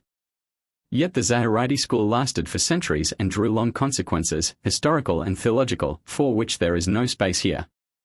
It never held rank as an acknowledged school of Muslim law. We now come to the last of the four schools, and it, strange as its origin was, need not detain us long. The Zahirite reaction had failed through its very extremeness. It was left to a dead man and a devoted Shafi'ite to head the last attack upon the school of his master. Ahmad ibn Hanbal was a theologian of the first rank. He made no claim to be a constructive lawyer. His musnad has already been dealt with. It is an immense collection of some 30,000 traditions, but these are not even arranged for legal purposes. He suffered terribly for the orthodox faith in the rationalist persecution under the Khalifa al-Ma'mun, and his sufferings gained him the position of a saint. But he never dreamed of forming a school, least of all in opposition to his master, Ash-Shafi'i. He died in 241, and after his death his disciples drew together, and the fourth school was founded. It was simply reactionary and did not make progress in any way. It minimized agreement and analogy and tended toward literal interpretation. As might be expected from its origin, its history has been one of violence, of persecution and counter-persecution, of insurrection and riot. Again and again the streets of Baghdad ran blood from its excesses. It is now the smallest following of the four surviving schools. There is no need to pursue this history further. With Ash-Shafi'i, the great development of Muslim jurisprudence closes. Legislation, equity, legal fiction have done their parts. The hope for the future lay and lies in the principle of the agreement. The common sense of the Muslim community, working through that expression of Catholicity, has set aside in the past even the undoubted letter of the Quran, and in the future will still further break the grasp of that dead hand. It is the principle of unity in Islam. But there is a principle of variety as well. The four schools of law whose origin has been traced are all equally valid and their decisions equally sacred in Muslim eyes. The believer may belong to any one of these which he chooses, he must belong to one, and when he has chosen his school, he accepts it and its rules to the uttermost. Yet he does not cast out as heretics the followers of the other schools. In every chapter their codes differ more or less, but each school bears with the others, sometimes, it may be, with a superior tone, but still bears. This liberty of variety and unity is again undoubtedly due to the agreement. It has expressed itself, as it often does, in apocryphal traditions from the Prophet, the last rag of respect left to the traditionist school. Thus we are told that the Prophet said, "The disagreement of my people is a mercy from God." This supplements and completes the other equally apocryphal but equally important tradition, "My people will never agree upon an error." But there is a third principle at work which we cannot view with the same favor. As said above, every Muslim must attach himself to a legal school and may choose any one of these four. But once he has chosen his school, he is absolutely bound by the decisions and rules of that school. This is the principle against which the Zayurites protested, but their protest, the only bit of sense they ever showed, was in vain. The result of its working throughout centuries has been that now no one except from a spirit of historical curiosity ever dreams of going back from the textbooks of the present day to the works of the older masters. Further, such an attempt to get behind the later commentaries would not be permitted. We have comment upon comment, abstract of this and expansion of that, but each hangs by his predecessor and dares not go another step backward. The great masters of the four schools settled the broad principles. They were authorities of the first degree, Mujtahid Mutlaq, second to Muhammad in virtue of his inspiration only. Second, one the masters who had authority within the separate schools, Mujtahidin fil Madhab, to determine the questions that arose there. Third, masters of still lesser rank for minor points, Mujtahidin bil Fatwa. And so the chain runs on. The possibility of a new legal school arising or of any considerable change among these existing schools is flatly denied. Every legist now has his place and degree of liberty fixed, and he must be content. These three principles, then, of Catholic unity and its ability to make and abrogate laws, of the liberty of diversity in that unity, and of blind subjection to the past within that diversity, these three principles must be our hope and fear for the Muslim peoples. What that future will be none can tell. The grasp of the dead hand of Islam is close, but its grip at many points has been forced to relax. Very early, as has already been pointed out, the canon law had to give way to the will of the sovereign, and ground once lost it has never regained. Now, in every Muslim country, except perhaps the Wahhabite state in Central Arabia, there are two codes of law administered by two separate courts. The one judges by this canon law and has cognizance of what we may call private and family affairs, marriage, divorce, inheritance. Its judges, at whose head in Turkey stands the Sheikh al-Islam, a dignity first created by the Ottoman Sultan Muhammad II in 1453, after the capture of Constantinople, also give advice to those who consult them on such personal matters as details of the ritual law, the law of oaths and vows, etc. The other court knows no law except the custom of the country, urf, ada, and the will of the ruler, expressed often in what are called canons, statutes. Thus, in Turkey at the present day, besides the codices of canon law, there is an accepted and authoritative corpus of such canons. It is based on the Code Napoleon and administered by courts under the Minister of Justice. This is the nearest approach in Islam to the development by statute, which comes last in Sir Henry Maine's analysis of the growth of law. The court guided by these canons decides all matters of public and criminal law, all affairs between man and man. Such is the legal situation throughout the whole Muslim world, from Sulu to the Atlantic and from Africa to China. The canon lawyers, on their side, have never admitted this to be anything but flat usurpation. There have not failed some even who branded as heretics and unbelievers those who took any part in such courts of the world and the devil. They look back to the good old days of the rightly guided caliphs when there was but one law in Islam and forward to the days of the Mahdi when that law will be restored. There, between a dead past and a hopeless future, we may leave them. The real future is not theirs. Law is greater than lawyers, and it works in the end for justice and life. Finally, it may be well to notice an important and necessary modification which holds as to the above statement that a Muslim may choose any one of the 4 schools and may then follow its rules. As might be expected, geographical influences weigh overwhelmingly in this choice. Certain countries are Hanafite or Shafi'ite in each, adherents of the other sects are rare. This geographical position may be given roughly as follows: Central Asia, Northern India, and the Turks everywhere are Hanafite. Lower Egypt, Syria, Southern India, and the Malay archipelago are Shafi'ite. Upper Egypt and North Africa west of Egypt are Malikite. Practically, only the Wahhabites in Central Arabia are Hanbalites. Further, the position holds in Islam that the country, as a whole, follows the legal creed of its ruler, just as it follows his religion.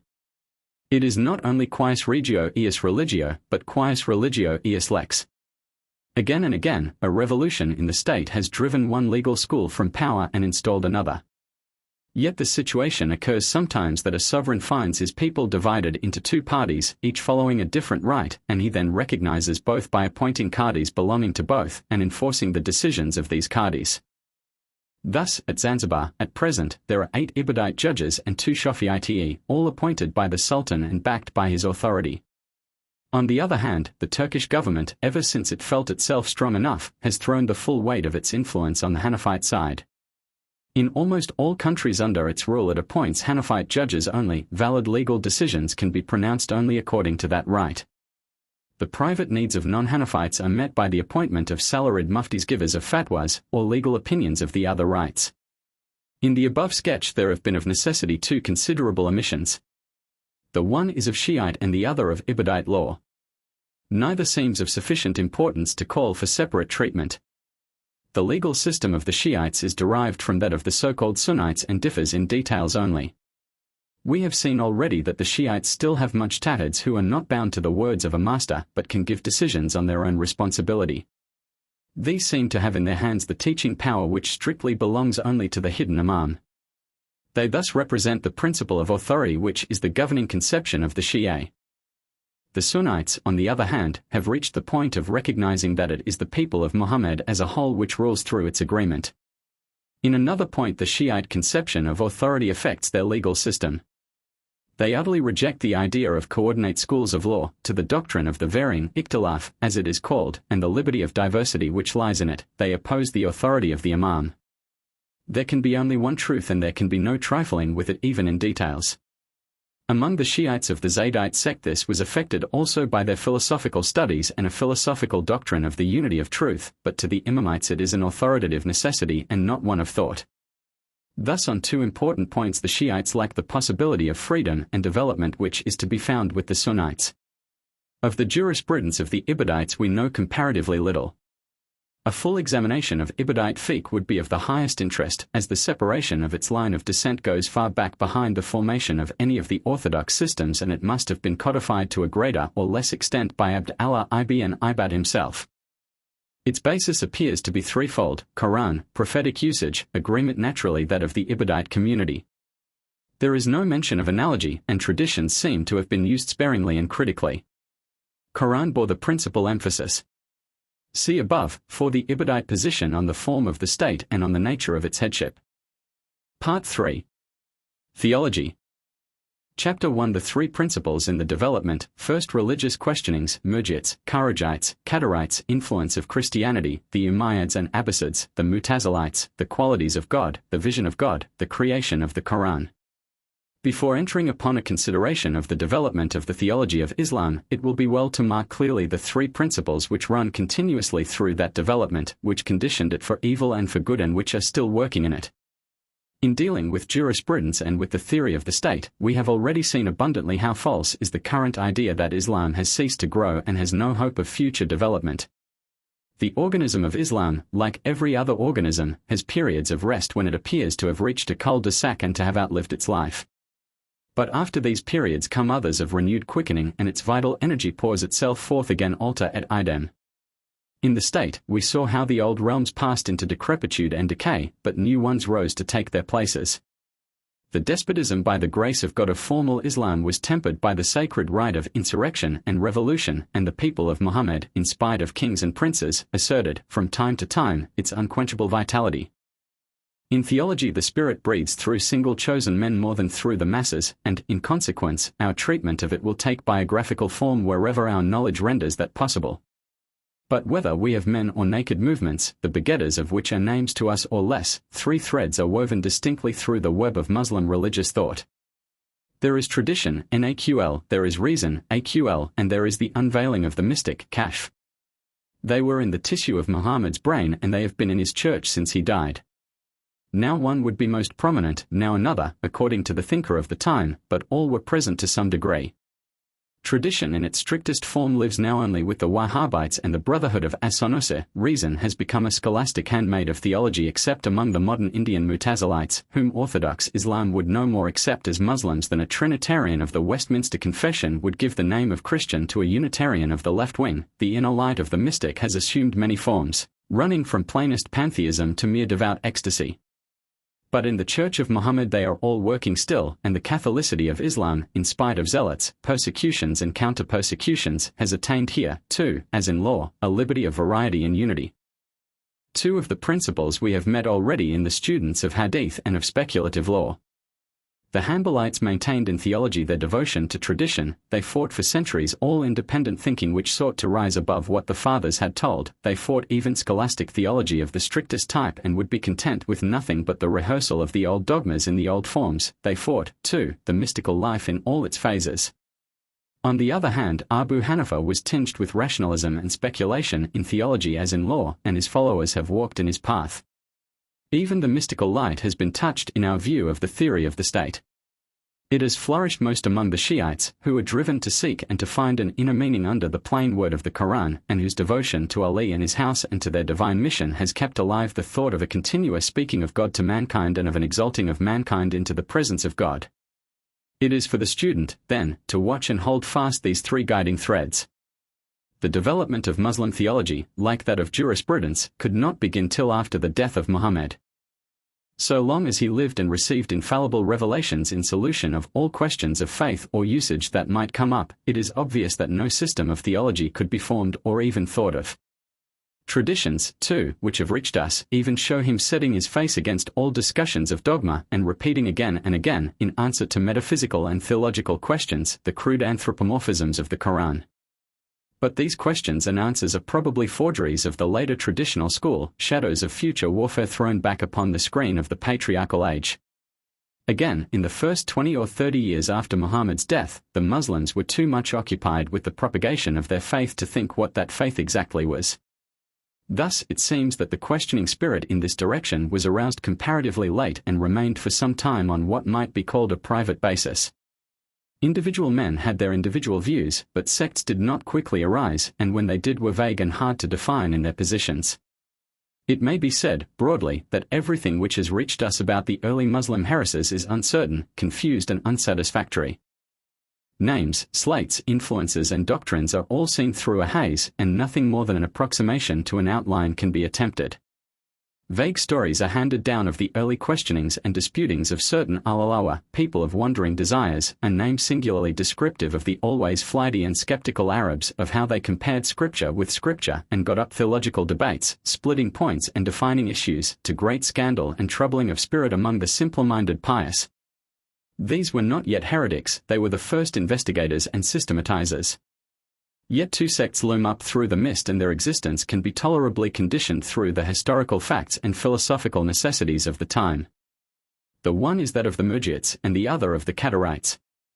A Murji'ite is literally one who defers or postpones, in this case postpones judgment until it is pronounced by God on the day of judgment. They arose as a sect during and out of the civil war between the Shiites, the Kharijites and the Umayyads. All these parties claimed to be Muslims, and most of them claimed that they were the only true Muslims and that the others were unbelievers. This was especially the attitude of the Shiites and Kharijites toward the Umayyads. To them, the Umayyads, as we have seen already, were godless heathen who professed Islam, but oppressed and slaughtered the true saints of God. The Murji'ites, on the other hand, worked out a view on which they could still support the Umayyads without homologating all their actions and condemning all their opponents. The Umayyads, they held, were de facto the rulers of the Muslim state. Fealty had been sworn to them and they confessed the unity of God and the apostleship of the Prophet. Thus, they were not polytheists, and there is no sin that can possibly be compared with the sin of polytheism, shirk. It was, therefore, the duty of all Muslims to acknowledge their sovereignty and to postpone until the secrets of the last day all judgment or condemnation of any sins they might have committed. Sins less than polytheism could justify no one in rising in revolt against them and in breaking the oath of fealty. Such seems to have been the origin of the murji'ats, and it was the origin also of the theory of the accomplished fact in the state, of which we have had to take account several times. Thus, between the fanatical venerators of the canon law, to whom all the caliphs, after the first four, were an abomination, and the purely worldly lawyers of the court party, there came a group of pious theologians who taught that the good of the Muslim community required obedience to the ruler of the time, even though his personal unworthiness were plain. As a consequence, success can legitimate anything in the Muslim state. But with the passing away of the situation which gave rise to Murji'ism, it itself changed from politics to theology. As a political party it had opposed the political puritanism of the Kharijites, it now came to oppose the uncompromising spirit in which these damned all who differed from them even in details and brandished the terrors of the wrath of God over their opponents. It is true that this came natural to Islam. The earlier Muslims seem in general to have been oppressed by a singularly gloomy fatalism. To use modern theological language, they labored under a terrible consciousness of sin. They viewed the world as an evil temptress, seducing men from heavenly things.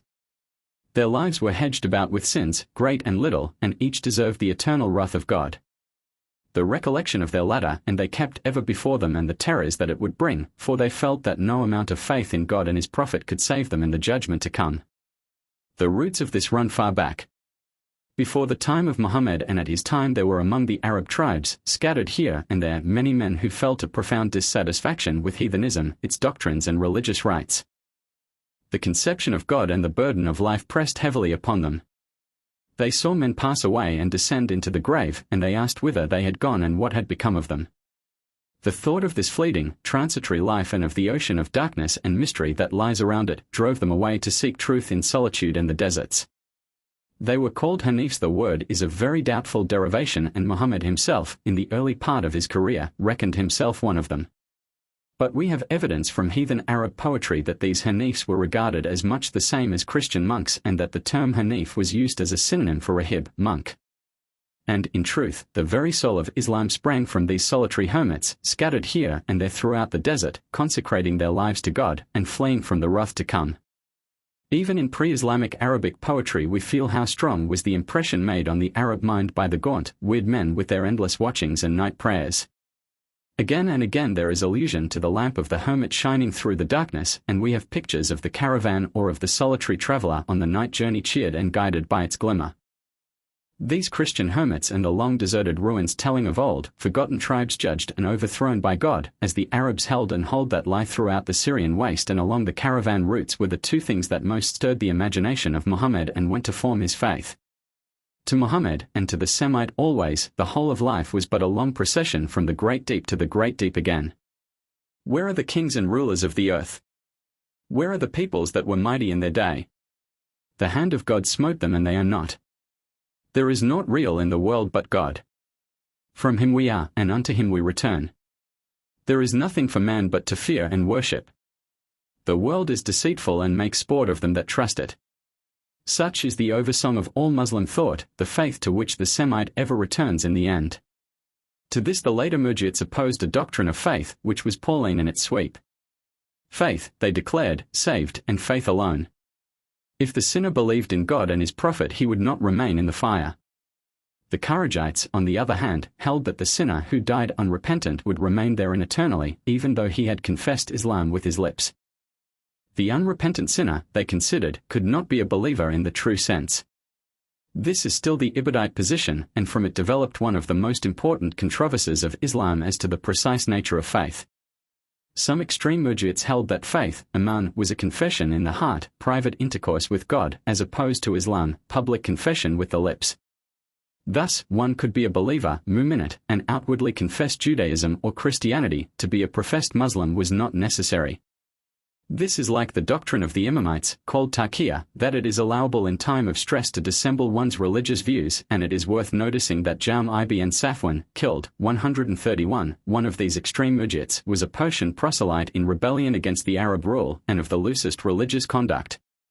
But these antinomians were no more Muslims than the Anabaptists of Munster had a claim to be Christians. The other wing of the mujits is represented by Abu Hanifa, who held that faith, iman, is acknowledgement with the tongue as well as the heart, and that works are a necessary supplement. This is little different from the orthodox position which grew up, that persuasion, confession, and works made up faith. When Murji'ism dropped out of existence as a sect, it left as its contribution to Islam a distinction between great and little sins, kabiras, sagiras, and the position that even great sins, if not involving polytheism, shirk, would not exclude the believer forever from the garden. The second sect, that of Kadarites, had its origin in a philosophical necessity of the human mind. A perception of the contradiction between man's consciousness of freedom and responsibility, on the one hand, and the absolute rule and predestination of God, on the other, is the usual beginning of the thinking life, both in individuals and in races. It was so in Islam. In theology as in law, Muhammad had been an opportunist pure and simple. On the one hand, his Allah is the absolute Semitic despot who guides aright and leads astray, who seals up the hearts of men and opens them again, who is mighty over all. On the other hand, men are exhorted to repentance, and punishment is threatened against them if they remain hardened in their unbelief. All these phases of a wandering and intensely subjective mind, which lived only in the perception of the moment, appear in the Quran. Muhammad was a poet rather than a theologian, just as he was a prophet rather than a legislator. As soon, then, as the Muslims paused in their career of conquest and began to think at all, they thought of this. Naturally, so long as they were fighting in the path of God, it was the conception of God's absolute sovereignty which most appealed to them. By it their fates were fixed, and they charged without fear the ranks of the unbelievers. In these earliest times, the fatalistic passages bore most stress and the others were explained away. This helped, at least, to bring it about that the party which in time came to profess the freedom of man's will, began and ended as an heretical sect.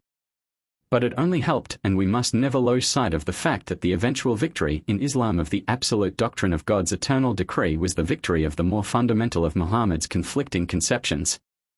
The other had been much more a campaigning expedient.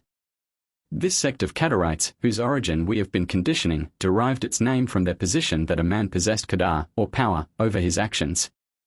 One of the first of them was a certain Ma'bad al-Yuhani, who paid for his heresy with his life in AH 80. Historians tell that he with Ada ibn Yasar, another of similar opinions, came one day to the celebrated ascetic, al-Hasan al-Basri, d. 110, and said, O Abu said, those kings shed the blood of the Muslims, and do grievous things and say that their works are by the decree of God. To this al-Hasan replied, the enemies of God lie. The story is only important as showing how the times and their changes were widening men's thoughts. Very soon, now, we come from these drifting tendencies to a formal sect with a formal secession and a fixed name. The Murji'ats and the Kadarites melt from the scene, some of their tenets pass into Orthodox Islam, some into the new sect. The story of its founding again connects with the outstanding figure of al-Hasan al-Basri. He seems to have been the chief center of the religious life and movements of his time, his pupils appear and his influence shows itself in all the later schools.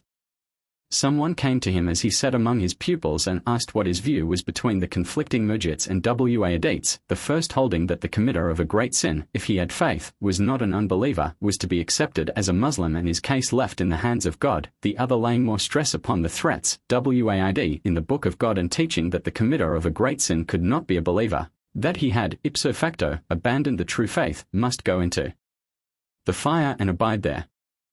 Before the master could reply, one of his pupils, some say Amr ibn Ubaid, d. circ 141, others, Wasil ibn Ada, d. 131, broke in with the assertion of an intermediate position. Such an one was neither a believer nor an unbeliever.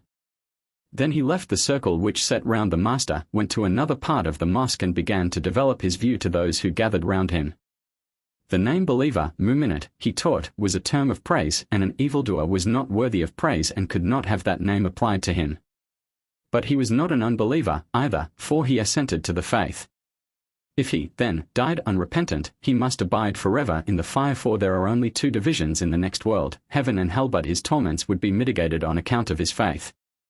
The position to which Orthodox Islam eventually came was that a believer could commit a great sin. If he did so and died unrepentant, he went to hell, but after a time would be permitted to enter heaven. Thus, hell became for believers a sort of purgatory. On this secession, Al-Hasan only said, "Idazala Anna, he has seceded from us." So the new party was called the Mutazila, the secession. That, at least, is the story, which may be taken for what it is worth. The fixed facts are the rise at the beginning of the 2nd century after the hijrah of a tolerably definite school of dissenters from the traditional ideas and their application of reason to the dogmas of the Quran. We have noted already the influence of Christianity on Muhammad through the hermits of the desert. From it sprang the asceticism of Islam, and that asceticism grew and developed into quietism and thence into mysticism. The last step was still in the future, but already at this time there were wandering monks who imitated their Christian brethren in the wearing of a coarse woolen frock and were thence called Sufis, from Suf, wool. It was not long before Sufi came to mean mystic, and the third of the 3 great threads was definitely woven into the fabric of Muslim thought. But that was not the limit of Christian influence. Those anchorites in their caves and huts had little training in the theology of the schools. The dogmas of their faith were of a practical simplicity. But in the development of the Murjiites and Qadarites it is impossible to mistake the workings of the dialectic refinements of Greek theology as developed in the Byzantine and Syrian schools. It is worth notice, too, that, while the political heresies of the Shiites and Kharijites held sway mostly in Arabia, Mesopotamia, and Persia, these more religious heresies seem to have arisen in Syria first, and especially at Damascus, the seat of the Umayyads.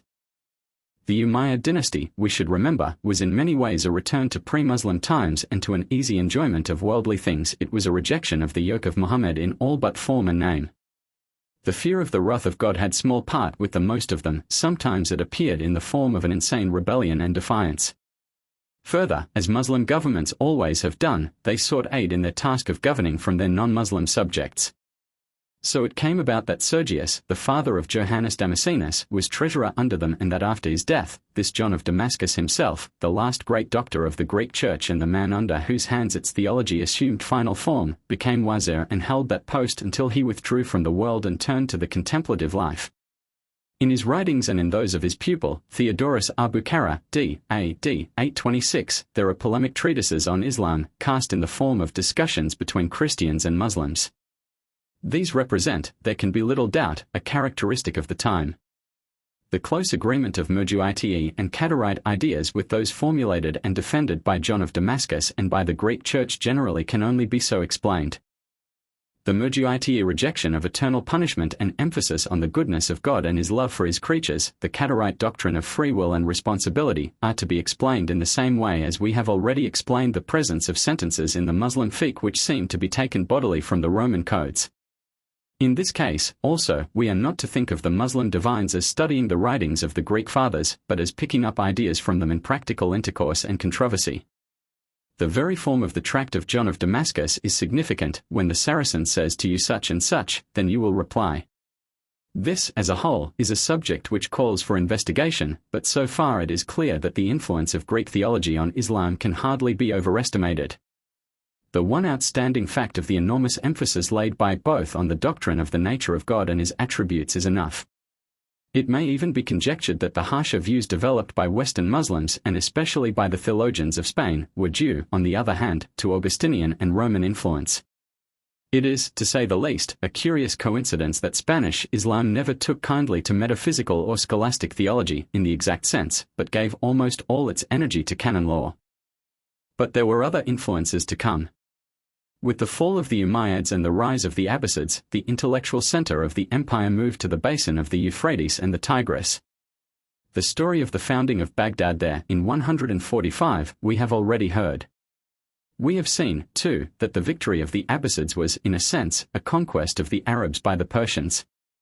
Grecia Capta and the rest came true here. The battles of Al-Qadisiyah and Nahawand were avenged. Persian ideas and Persian religion began slowly to work on the faith of Muhammad. At the court of the earliest Abbasids it was fashionable to affect a little free thought. People were becoming enlightened and played with philosophy and science. Greek philosophy, Zoroastrianism, Manichaeism, the old heathenism of Haran, Judaism, Christianity all were in the air and making themselves felt.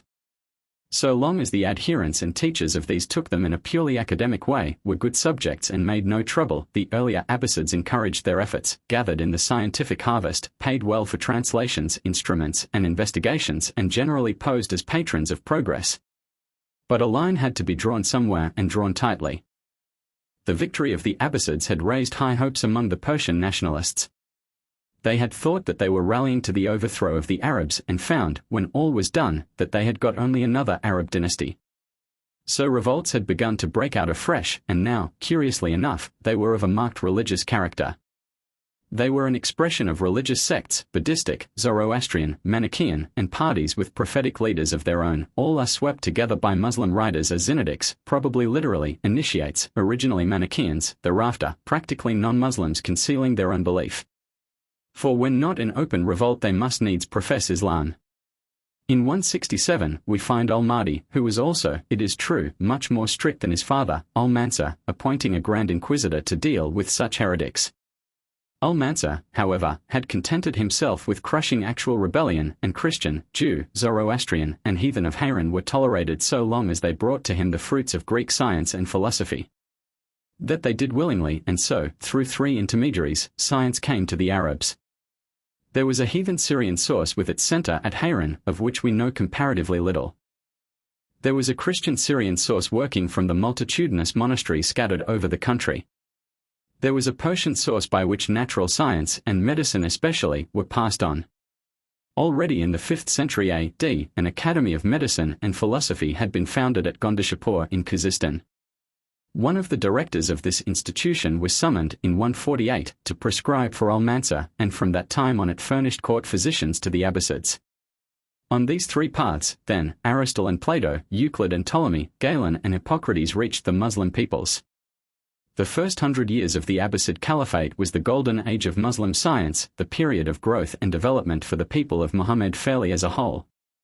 Intellectual life did not cease with the close of that period, but the Caliphate ceased to aid in carrying the torch. Thereafter, learning was protected and fostered by individual rulers here and there, and individual investigators and scholars still went on their own quiet paths.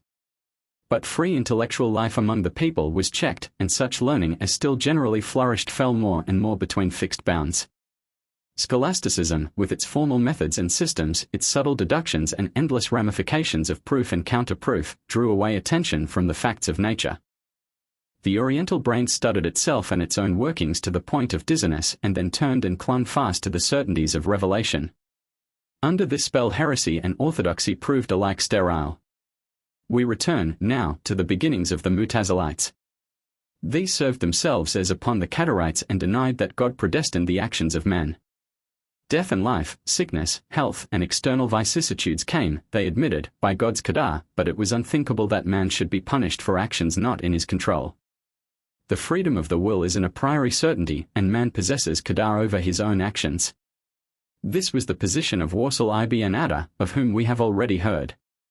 But to it he added a second doctrine, the origin of which is obscure, although suggestive of discussions with Greek theologians.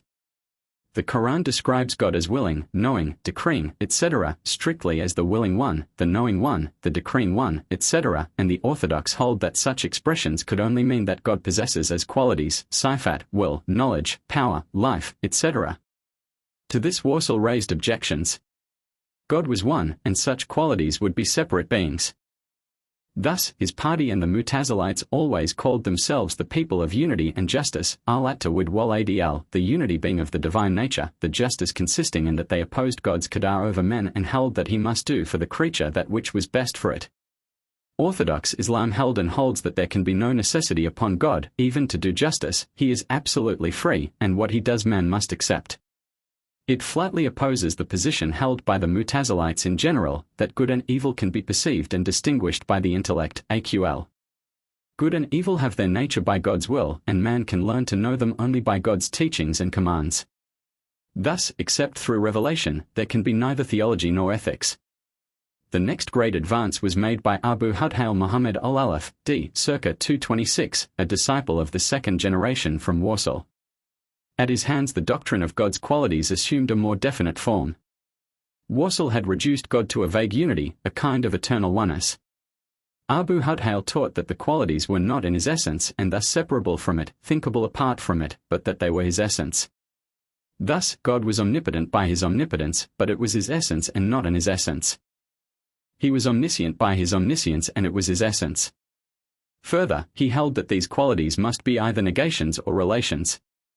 Nothing positive can be asserted of them, for that would mean that there was in God the complexity of subject and predicate, being and quality, and God is absolute unity.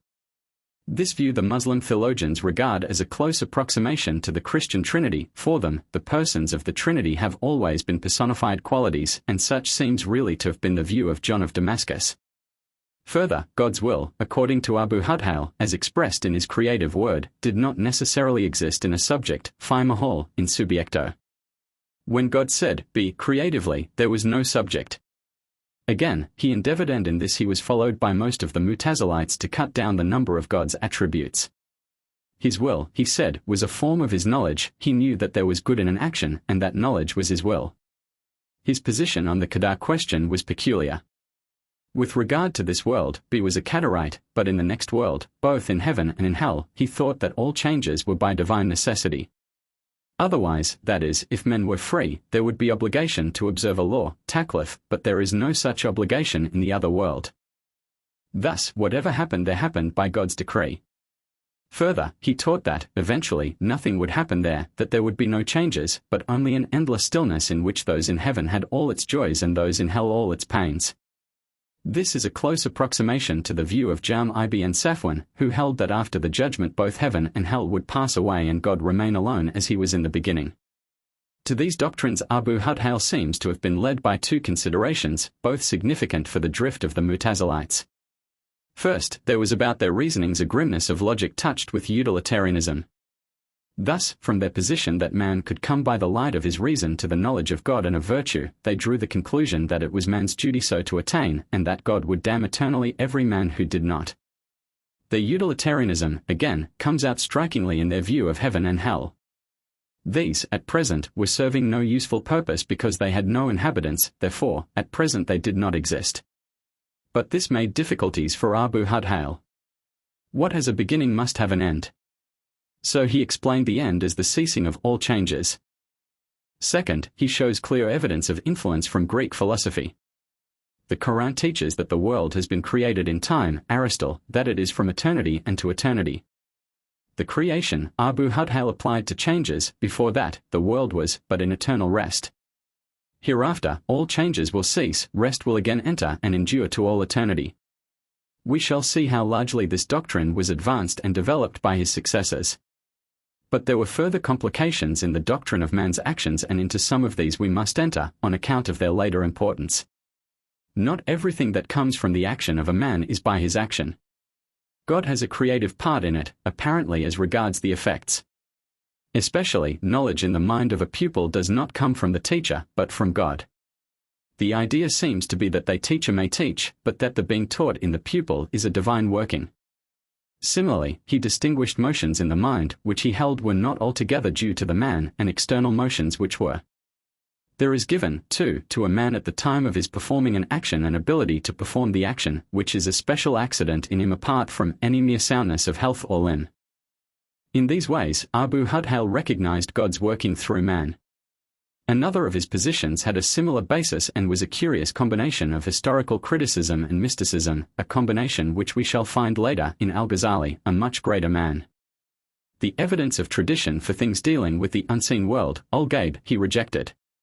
20 witnesses might hand on the tradition in question, but it was not to be received unless among them there was one, at least, of the people of paradise.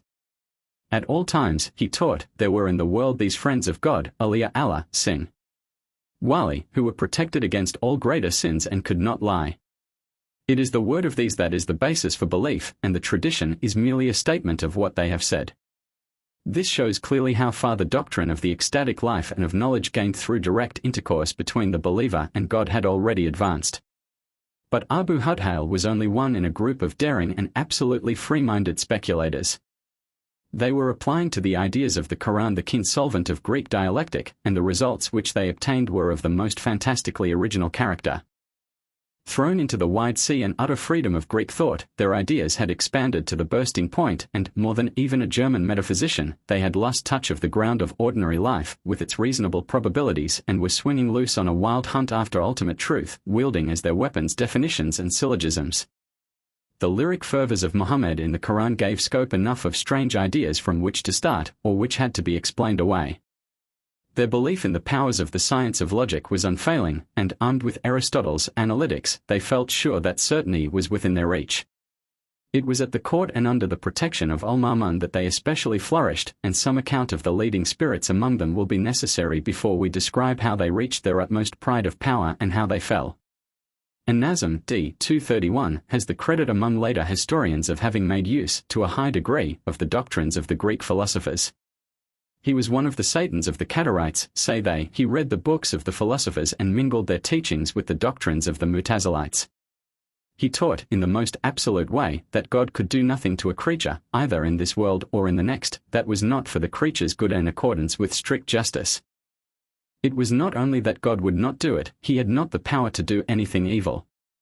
Evidently the personality of God was fast vanishing behind an absolute law of right. To this, Orthodox Islam opposed the doctrine that God could do anything, he could forgive whom he willed, and punish whom he willed. Further, he taught that God's willing a thing meant only that he did it in accordance with his knowledge, and when he willed the action of a creature that meant only that he commanded it. This is evidently to evade phrases in the Quran. Man, again, he taught, was spirit, Ra, and the body, Badan, was only an instrument. But this spirit was a fine substance which flowed in the body like the essential oil in a rose, or butter in milk. In a universe determined by strict law, man alone was undetermined. He could throw a stone into the air, and by his action the stone went up, but when the force of his throw was exhausted it came again under law and fell. If he had only asked himself how it came to fall, strange things might have happened. But he and all his fellows were only playing with words like counters. Further, he taught that God had created all created things at once, but that he kept them in concealment until it was time for them to enter on the stage of visible being and do their part. All things that ever will exist are thus existing now, but, in a sense, in retentis. This seems to be another attempt to solve the problem of creation in time, and it had important consequences. Further, the Quran was no miracle, mu'jiz, to him. The only miraculous elements in it are the narratives about the unseen world, and past things and things to come, and the fact that God deprived the Arabs of the power of writing anything like it. But for that, they could easily have surpassed it as literature. As a high Imamite he rejected utterly agreement and analogy. Only the divinely appointed Imam had the right to supplement the teaching of Muhammad. We pass over some of his metaphysical views, odd as they are. The Muslim writers on theological history have classified him rightly as more of a physicist than a metaphysician. He had a concrete mind and that fondness for playing with metaphysical paradoxes which often goes with it. Another of the group was Bishr ibn al-Mudamir. His principal contribution was the doctrine of Tawlid and Tawallud, begetting and deriving. It is the transmission of a single action through a series of objects, the agent meant to affect the first object only, the effect on the others followed. Thus, he moves his hand, and the ring on his finger is moved.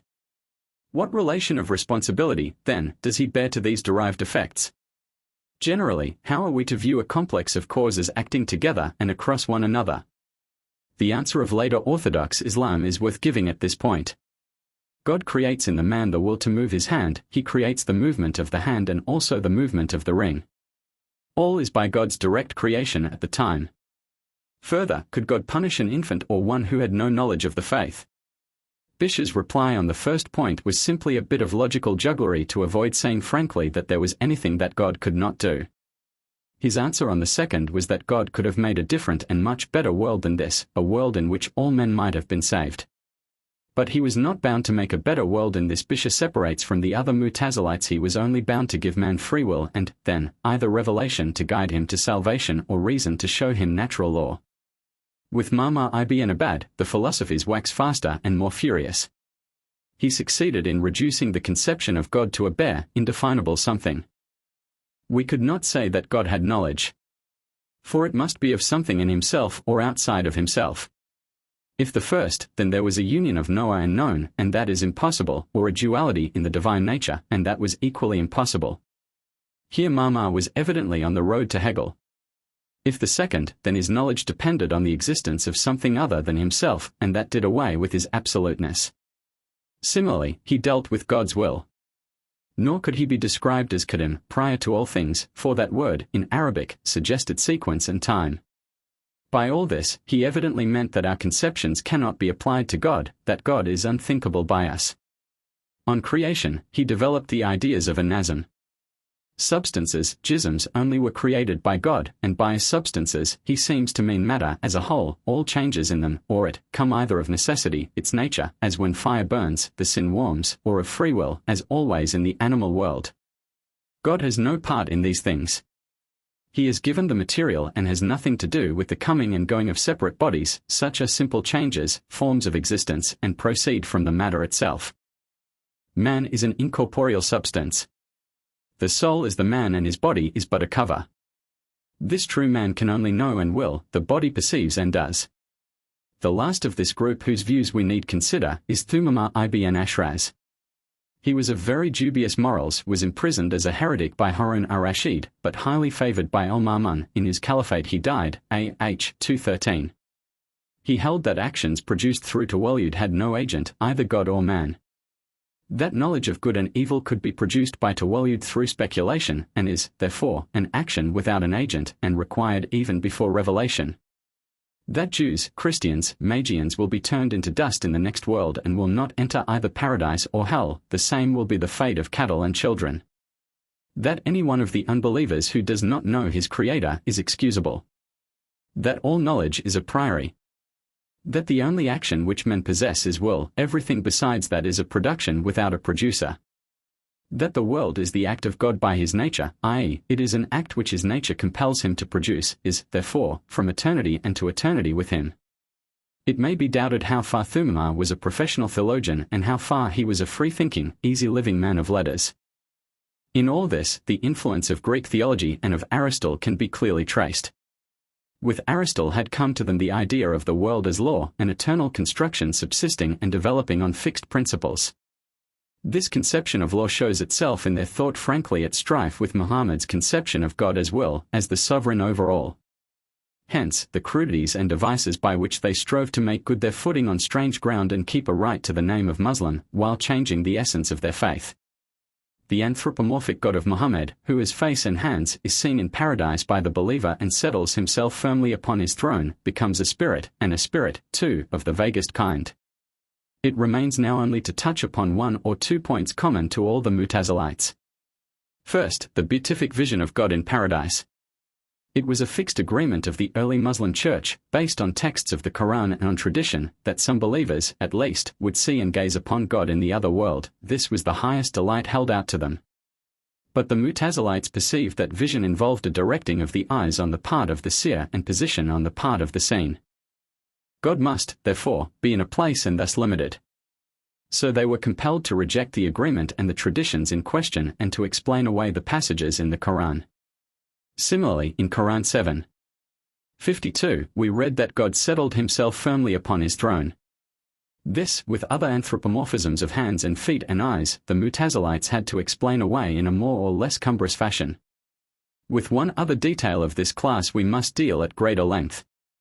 It was destined to be the vital point of the whole Mutazilite controversy and the test by which theologians were tried and had their places assigned. It had a weighty part also in bringing about the fall of the Mutazilites. There had grown up very early in the Muslim community an unbounded reverence and awe in the presence of the Quran. In it God speaks, addressing his servant, the Prophet. The words, with few exceptions, are direct words of God. It is, therefore, easily intelligible that it came to be called the Word of God, Kalam Allah. But Muslim piety went further and held that it was uncreated and had existed from all eternity with God.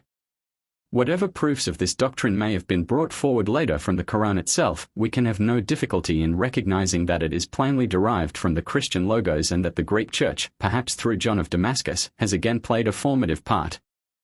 So, in correspondence with the heavenly and uncreated logos in the bosom of the Father, there stands this uncreated and eternal Word of God. To the earthly manifestation in Jesus corresponds the Quran, the Word of God which we read and recite.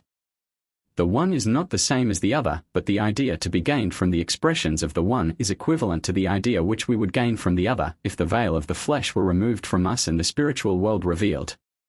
That this view grew up very early among the Muslims is evident from the fact that it is opposed by Jam ibn Safwan, who was killed toward the end of the Umayyad period.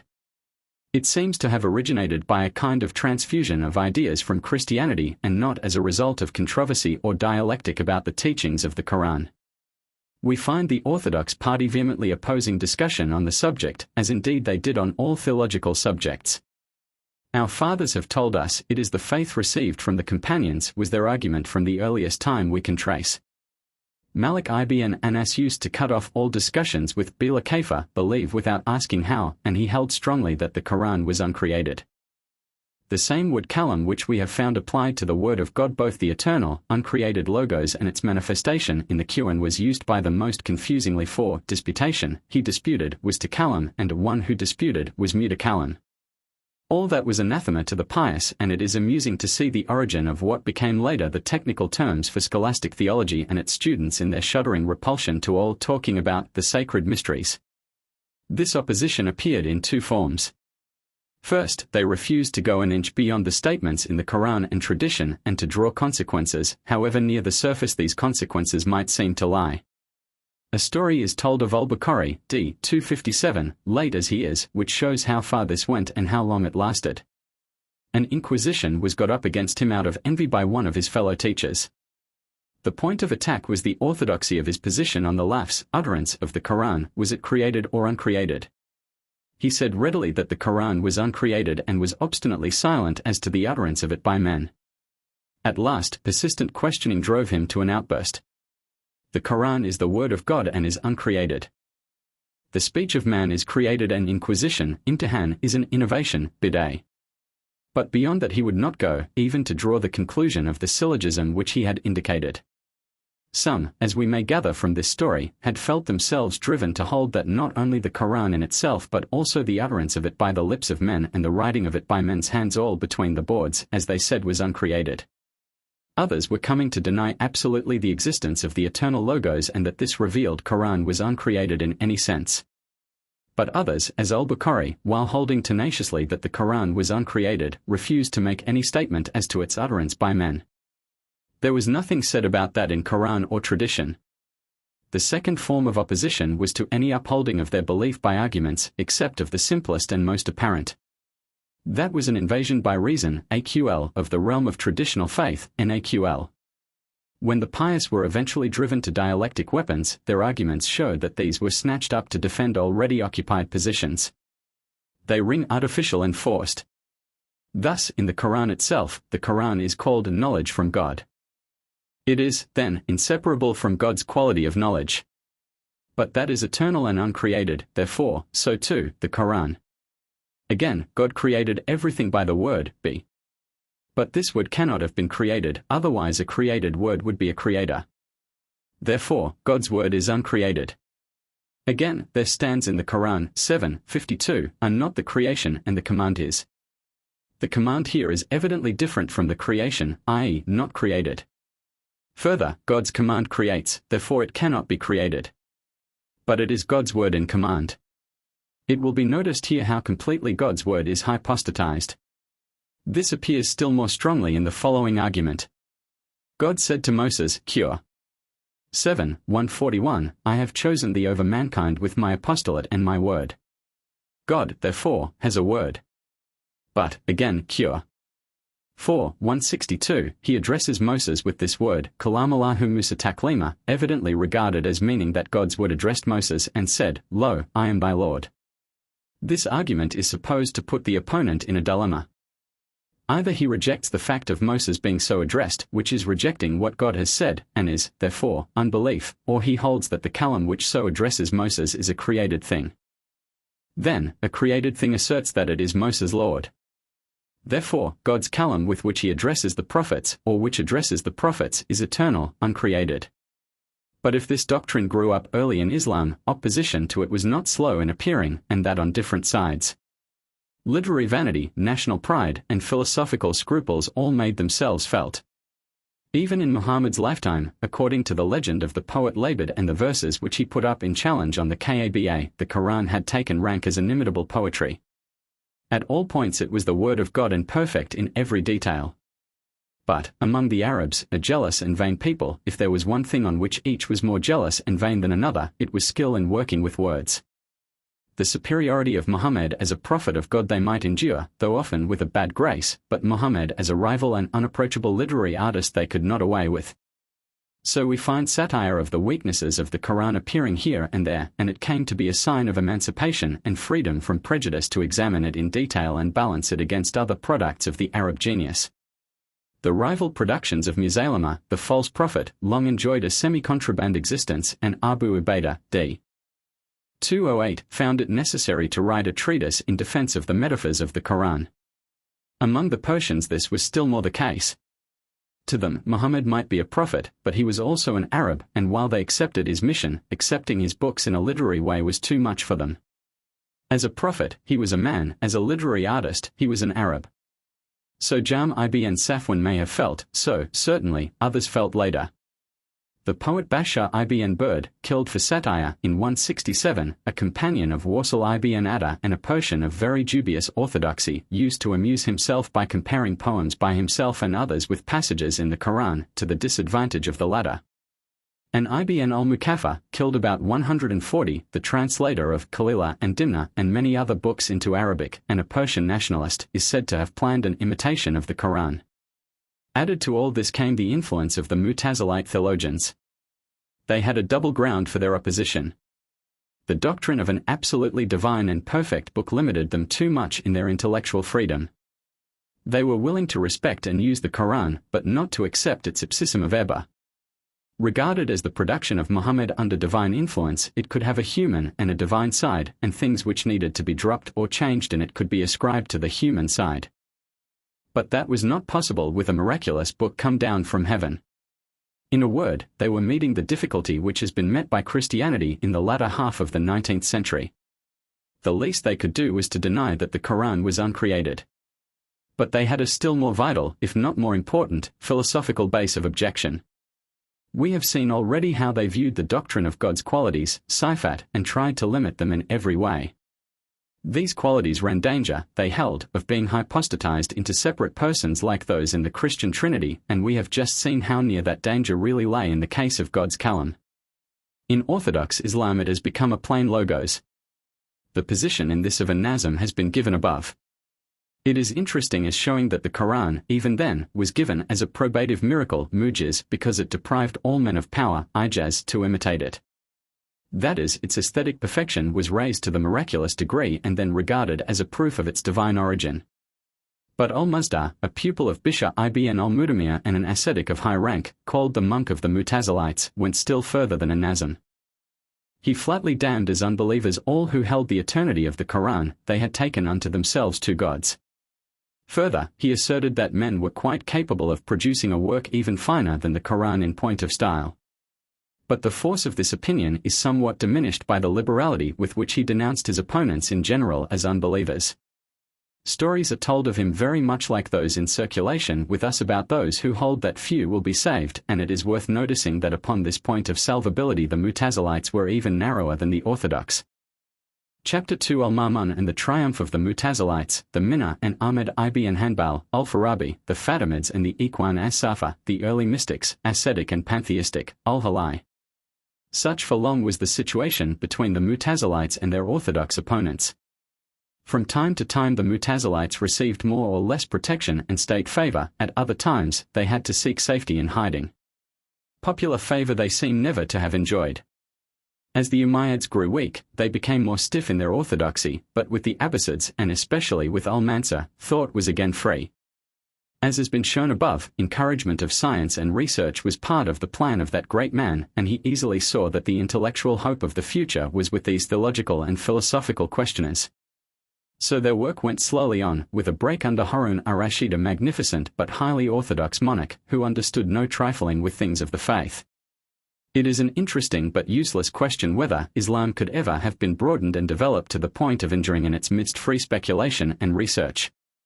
As the case stands in history, it has known periods of intellectual life, but only under the protection of isolated princes here and there.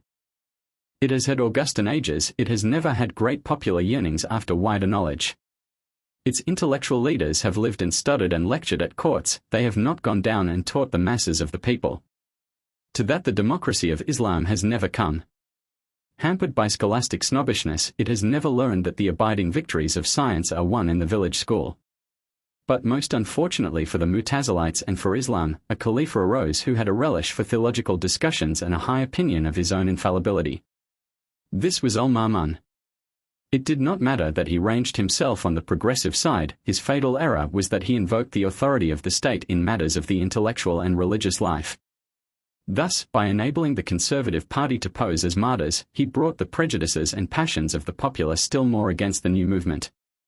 He was that most dangerous of all beings, a doctrinaire despot. He had ideas and tried to make other people live up to them. Al-Mansur, though a bloody tyrant, had been a great statesman and had known how to bend people and things quietly to his will. He had sketched the firm outlines of a policy for the Abbasids, but had been cautious how he proclaimed his program to the world. The world would come to him in time, and he could afford to wait and work in the dark. He knew, above all, that no people would submit to be schoolmastered into the way in which they should go. Al-Ma'mun, for all his genius, was at heart a schoolmaster. He was an enlightened patron of an enlightened Islam. Those who preferred to dwell in the darkness of the obscurant, he first scolded and then punished. Discussions in theology and comparative religion were his hobby. That some such interchange of letters between Muslims and Christians as that which crystallized in the Epistle of Al-Kindi took place at his court seems certain. Bishr al-Marisi, who had lived in hiding in ar-Rashid's time on account of his heretical views, disputed, in 209, before al-Ma'mun on the nature of the Quran. He founded at Baghdad an academy with library, laboratories, and observatory. All the weight of his influence was thrown on the side of the Mutazilites. It appeared as though he were determined to pull his people up by force from their superstition and ignorance. At last, he took the final and fatal step. In 202 a decree appeared proclaiming the doctrine of the creation of the Quran as the only truth and as binding upon all Muslims. At the same time, as an evident sop to the Persian nationalists and the Alids, Ali was proclaimed the best of creatures after Muhammad. The Alids, it should be remembered, had close points of contact with the Mutazilites. Such a theological decree as this was a new thing in Islam, never before had the individual consciousness been threatened by a word from the throne. The Mutazilites through it practically became a state church under Iristian control. But the system of Islam never granted to the Imam, or leader of the Muslim people, any position but that of a protector and representative. Its theology could only be formed, as we have seen in the case of its law, by the agreement of the whole community. The question then naturally was what effect such a new thing as this decree could have except to exasperate the orthodox and the masses. Practically, there was no other effect. Things went on as before. All that it meant was that one very prominent Muslim had stated his opinion and thrown in his lot with heretics. For 6 years this continued, and then a method was devised of bringing the will of the Khalifa home upon the people. In 217 a distinguished Mutazilite, Ahmed ibn Abi Duwad, was appointed chief Qadi, and in 218 the decree was renewed. But this time it was accompanied by what we would call a test act, and an inquisition, minna, was instituted. The letter of directions for the conduct of this matter, written by al-Ma'mun to his lieutenant at Baghdad, is decisive as to the character of the man and the nature of the movement. It is full of railings against the common people who know not the law and are accursed. They are too stupid to understand philosophy or argument. It is the duty of the Khalifa to guide them and especially to show them the distinction between God and His book. He who holds otherwise than the Khalifa is either too blind or too lying and deceitful to be trusted in any other thing. Therefore, the Qadis must be tested as to their views. If they hold that the Quran is uncreated, they have abandoned to wit, the doctrine of God's unity, and can no longer hold office in a Muslim land. Also, the Qadis must apply the same test to all the witnesses in cases before them. If these do not hold that the Quran is created, they cannot be legal witnesses. Other letters followed. The minna was extended through the Abbasid Empire and applied to other doctrines, e.g., that of free will and of the vision of God. The Khalifa also commanded that the death penalty for unbelief, kufr, should be inflicted on those who refused to take the test. They were to be regarded as idolaters and polytheists. The death of al-Ma'mun in the same year relieved the pressure. It is true that the minhah was continued by his successor, al-Mutasim, and by his successor, al-Wathiq, but without energy it was more a handy political weapon than anything else. In 234, the second year of al-Mutawakkil, it was abolished and the Quran decreed untreated. At the same time the Alids and all Persian nationalism came under a ban. Practically, the status quo ante was restored and Mutazilism was again left a struggling heresy. The Arab party and the pure faith of Muhammad had reasserted themselves. In this long conflict, the most prominent figure was certainly that of Ahmed ibn Hanbal. He was the trust and strength of the orthodox, that he stood fast through imprisonment and scourging defeated the plans of the Mutazilites. In dealing with the development of law, we have seen what his legal position was. The same held in theology. Scholastic theology, kalam, was his abomination. Those who disputed over doctrines he cast out. That their dogmatic position was the same as his made no difference. For him, theological truth could not be reached by reasoning. Aql tradition, naql from the fathers, as-salaf, was the only ground on which the dubious words of the Quran could be explained. So, in his long examinations before the officials of al-Ma'mun and al-Mutasim, he contented himself with repeating either the words of the Quran which for him were proofs or such traditions as he accepted. Any approach to drawing a consequence he utterly rejected. When they argued before him, he kept silence. What, then, we may ask, was the net result of this incident? For it was nothing more. The Mutazilites dropped back into their former position, but under changed conditions. The sympathy of the populace was further from them than ever. Ahmed ibn Hanbal, saint and ascetic, was the idol of the masses, and he, in their eyes, had maintained single-handed the honor of the word of God. For his persecutors there was nothing but hatred. And after he had passed away, the conflict was taken up with still fiercer bitterness by the school of law founded by his pupils. They continued to maintain his principles of Quran and tradition long after the Mutazilites themselves had practically vanished from the scene, and all that was left for them to contend against was the modified system of scholastic theology which is now the orthodox theology of Islam. With these reactionary Hanbalites we shall have to deal later. The Mutazilites, on their side, having seen the shipwreck of their hopes and the growing storm of popular disfavor, seemed to have turned again to their scholastic studies. They became more and more theologians affecting a narrower circle and less educators of the world at large.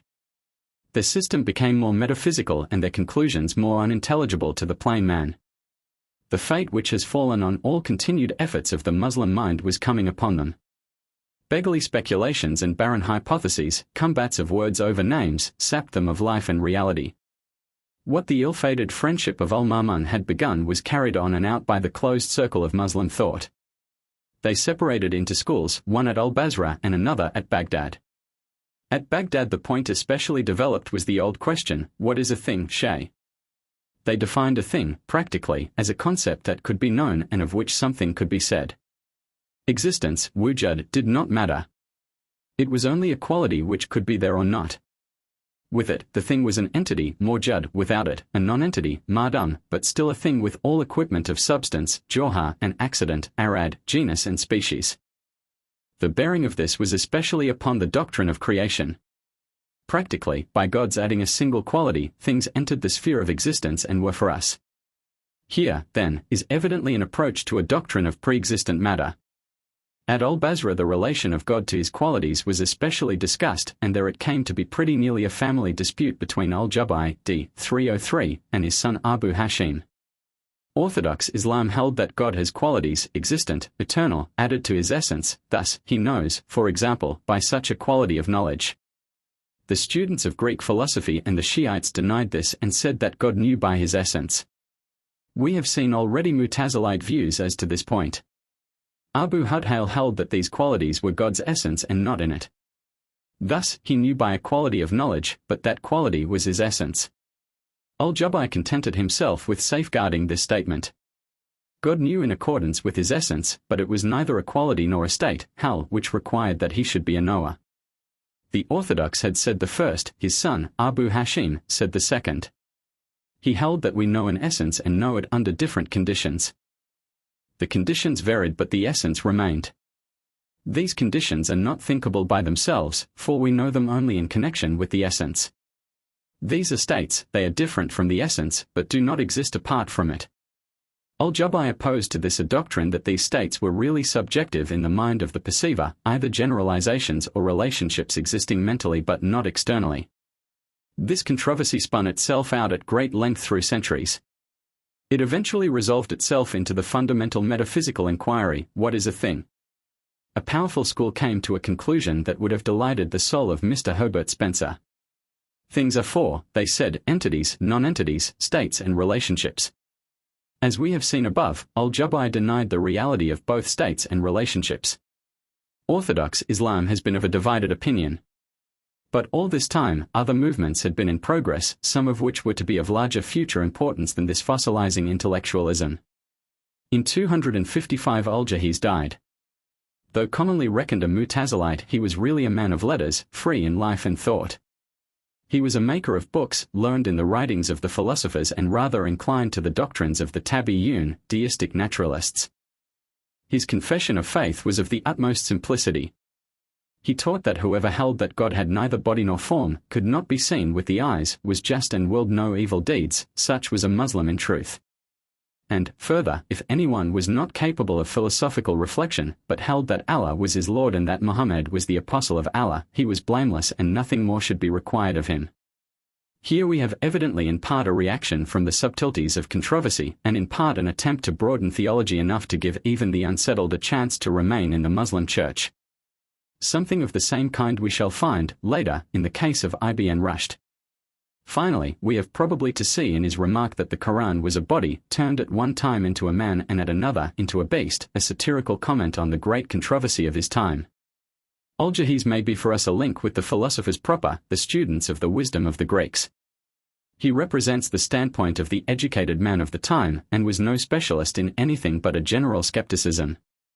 In the first generation of the philosophers of Islam, in the narrower sense, stands conspicuously Al-Kindi, commonly called the philosopher of the Arabs.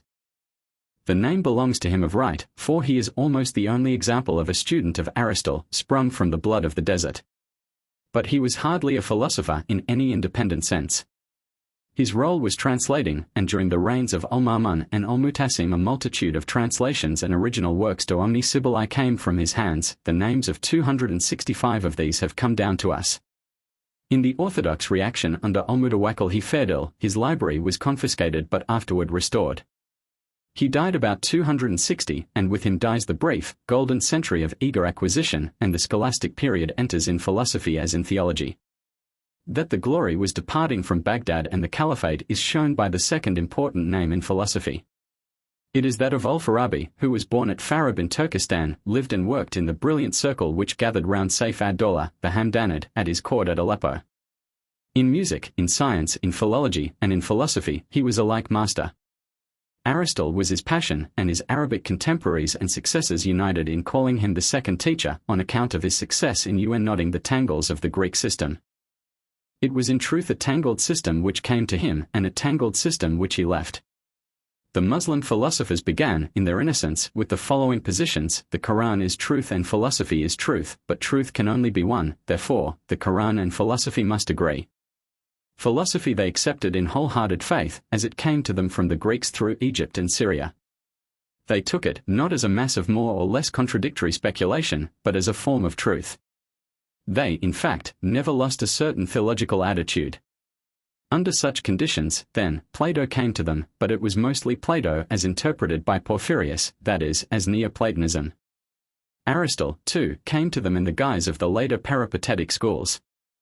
But in Aristotle, especially, there entered a perfect knot of entanglement and confusion. During the reign of Al-Mutasim, a Christian of Emesa in the Lebanon, the history in details is obscure, translated parts of the Enneads of Plotinus into Arabic and entitled his work The Theology of Aristotle. A more unlucky bit of literary mischief and one more far-reaching in its consequences has never been. The Muslims took it all as solemnly as they took the text of the Quran. These two great masters, Plato and Aristotle, they said, had expounded the truth, which is one. Therefore, there must be some way of bringing them into agreement. So generations of toilers labored valiantly with the welter of translations and pseudographs to get out of them and into them the one truth. The more pious added the third element of the Quran, and it must remain a marvel and a magnificent testimonial to their skill and patience that they got even so far as they did, and that the whole movement did not end in simple lunacy. That Al-Farabi should have been so incisive a writer, so wide a thinker and student, that Ibn Sina should have been so keen and clear a scientist and logician, that Ibn Rushd should have really known and commented his Aristotle as he did, shows that the human brain, after all, is a sane brain and has the power of unconsciously rejecting and throwing out nonsense and falsehood. But it is not wonderful that, dealing with such materials and contradictions, they developed a tendency to mysticism. There were many things which they felt compelled to hold which could only be defended and rationalized in that cloudy air and slanting light. Especially, no one but a mystic could bring together the emanations of Plotinus, the ideas of Plato, the spheres of Aristotle, and the seven-storied heaven of Muhammad. With this matter of mysticism we shall have to deal immediately. Of Al-Farabi it is enough to say that he was one of the most patient of the laborious at that impossible problem. It seems never to have occurred to him, or to any of the others, that the first and great imperative was to verify his references and sources. The Oriental, like the medieval scholastic, tests minutely the form of his syllogism, but takes little thought whether his premises state facts or not. With a scrupulous skepticism and deduction, he combines a childlike acceptance on tradition or on the narrowest of inductions. But there are other and more ominous signs in Al-Farabi of the scholastic decline.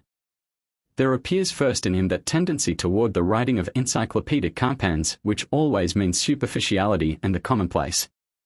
Al-Farabi himself could not be accused of either, but that he thus claimed all knowledge for his portion showed the risk of the premature circle and the small gain. Another is mysticism. He is a Neoplatonist, more exactly a Platinian, although he himself would not have recognized this title. He held, as we have seen, that he was simply retelling the doctrines of Plato and Aristotle. But he was also a devout Muslim. He seems to have taken in earnest all the bizarre details of Muslim cosmography and eschatology. The pen, the tablet, the throne, the angels in all their ranks and functions mingle picturesquely with the system of Plotinus, his receptive and active intellects. But to make tenable this position he had to take the great leap of the mystic. Unto us these things are impossible, with God, i.e., on another plane of existence, they are the simplest realities.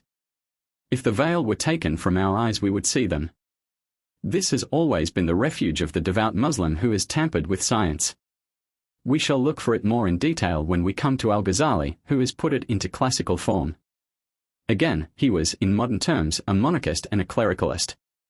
His conception of the model state is a strange compound of the Republic of Plato and Shiite dreams of an infallible imam.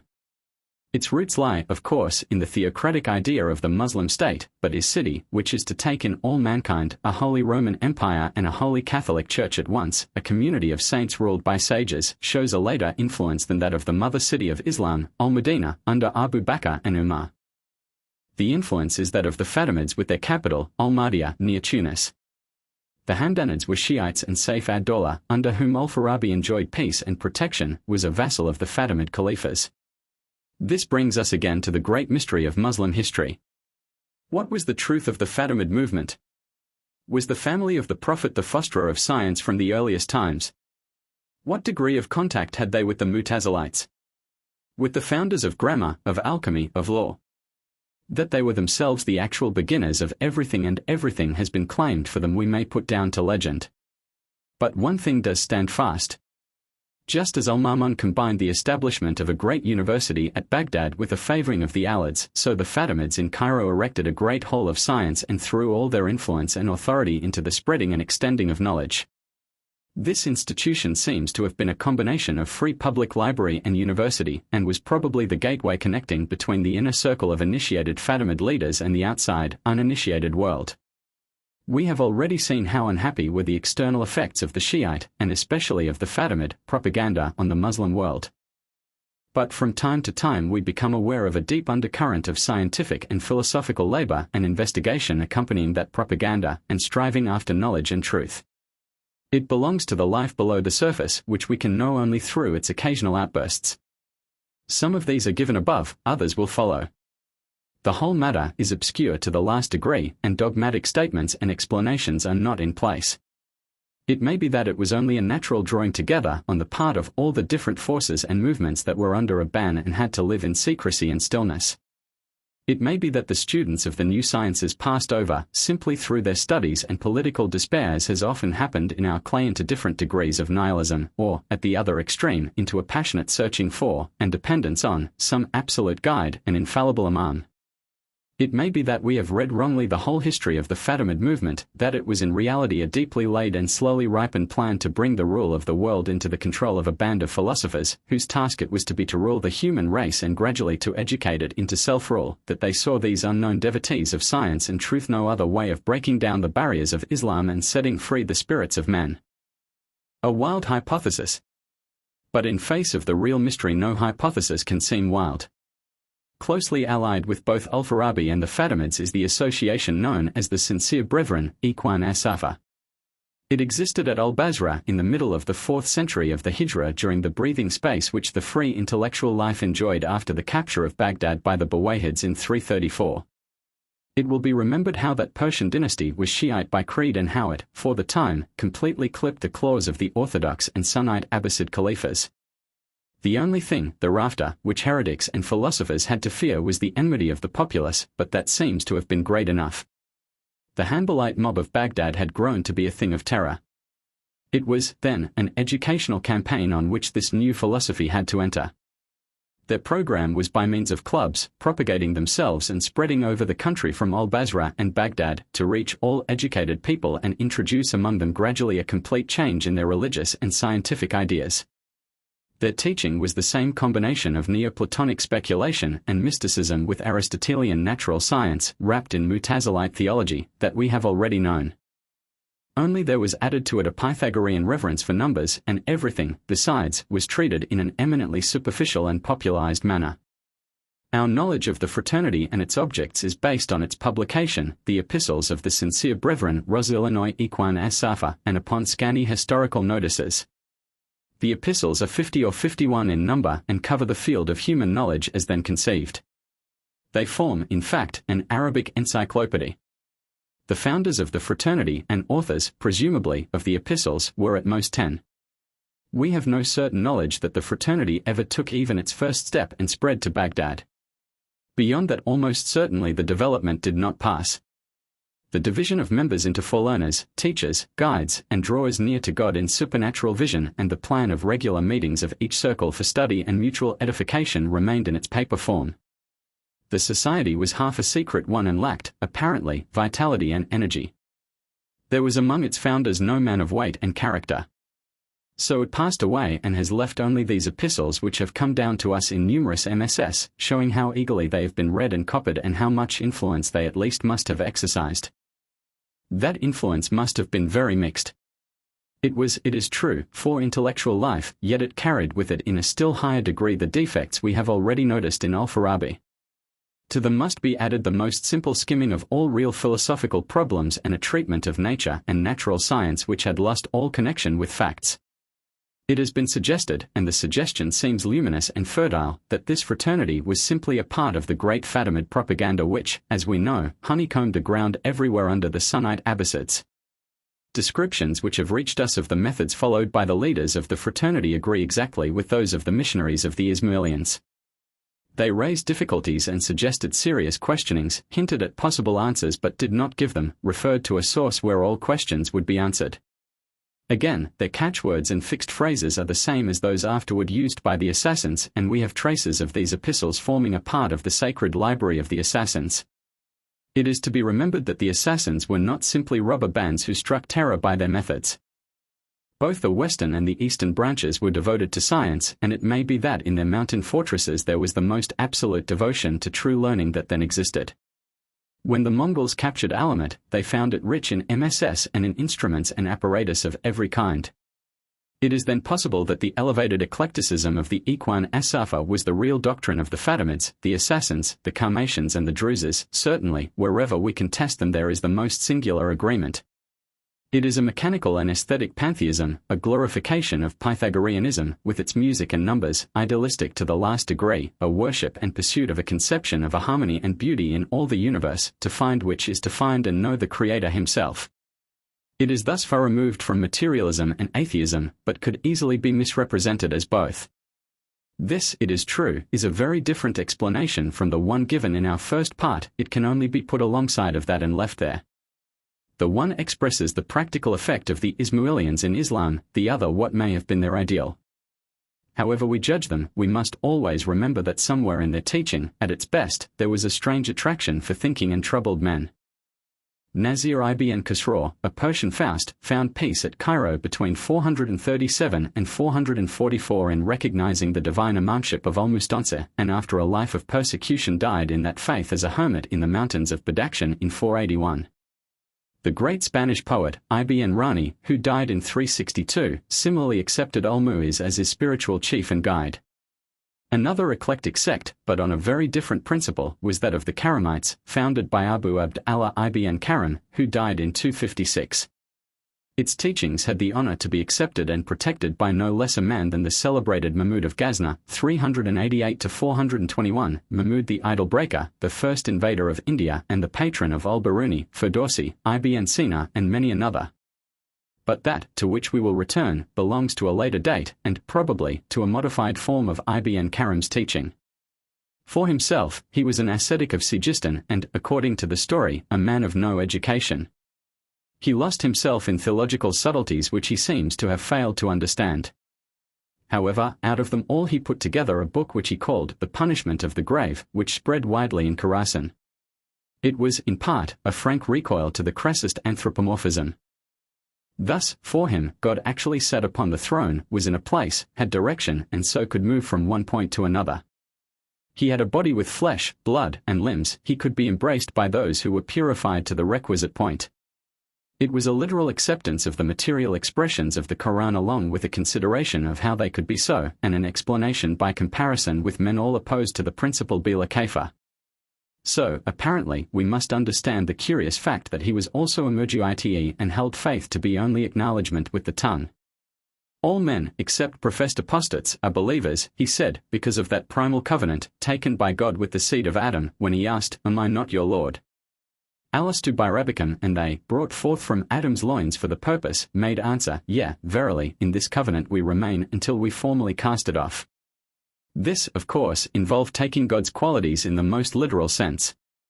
So, if we are to see in the Mu'tazilite scholastic commentators trying to reduce Muhammad, the poet, to logic and sense, we must see in Ibn Karam one of those wooden-minded literalists, for whom a metaphor is a ridiculous lie if it cannot be taken in its external meaning. He was part of the great stream of conservative reaction, in which we find also such a man as Ahmed ibn Hanbal. But the saving salt of Ahmed's sense and reverence kept him by the safe proviso without considering how and without comparison. All Ahmed's later followers were not so wise. In his doctrine of the state, Ibn Karam inclined to the Kharijites. Before we return to al-Jabri and the fate of the Mu'tazilites, it remains to trace more precisely the thread of mysticism, that kaf, revelation, which we have already mentioned several times. Its fundamental fact is that it had two sides, an ascetic and a speculative, different in degree, in spirit and in result, and yet so closely entangled that the same mystic has been assigned, in good and in bad faith, as an adherent of both. It is to the form of mysticism which sprang from asceticism that we must first turn. Attention has been given above to the wandering monks and hermits, the Sa'ihs, wanderers and rahibs who caught Muhammad's attention and respect. We have seen, too, how Muslim imitators began in their turn to wander through the land, clad in the coarse woolen robes which gave them the name of Sufis and living upon the alms of the pious. How early these appeared in any number and as a fixed profession is uncertain, but we find stories in circulation of meetings between such mendicant friars and al-Hasan al-Basri himself. Women, too, were among them, and it is possible that to their influence a development of devotional love poetry was due. At least, many verses of this kind are ascribed to a certain Rabi'a, an ascetic and ecstatic devotee of the most extreme otherworldliness, who died in 135. Many other women had part in the contemplative life. Among them may be mentioned, to show its grasp and spread, Aisha, daughter of Ja'far as-Sadiq, who died in 145, Fatima of Nasibah, who died in 223, and the Lady Nafisa, a contemporary and rival in learning with Ash-Shafi'i and the marvel of her time in piety and the ascetic life. Her grave is one of the most venerated spots in Cairo, and at it wonders are still worked and prayer is always answered. She was a descendant of Al-Hassan, the martyred ex-Khalifa, and an example of how the fated family of the Prophet was an early school for women saints. Even in the heathenism we have traces of female penitents and hermits, and the tragedy of Ali and his sons and descendants gave scope for the self-sacrifice, loving service and religious enthusiasm with which women are dowered. All these stood and stand in Islam on exactly the same footing as men. The distinction in Roman Christendom that a woman cannot be a priest there falls away, for in Islam is neither priest nor layman. They lived either as solitaries or in conventual life exactly as did the men. They were called by the same terms in feminine form. They were Sufiyas beside the Sufis, Zahidas, ascetics beside the Zahids, Waliyas, friends of God beside the Walis, Abidas, devotees beside the Abids.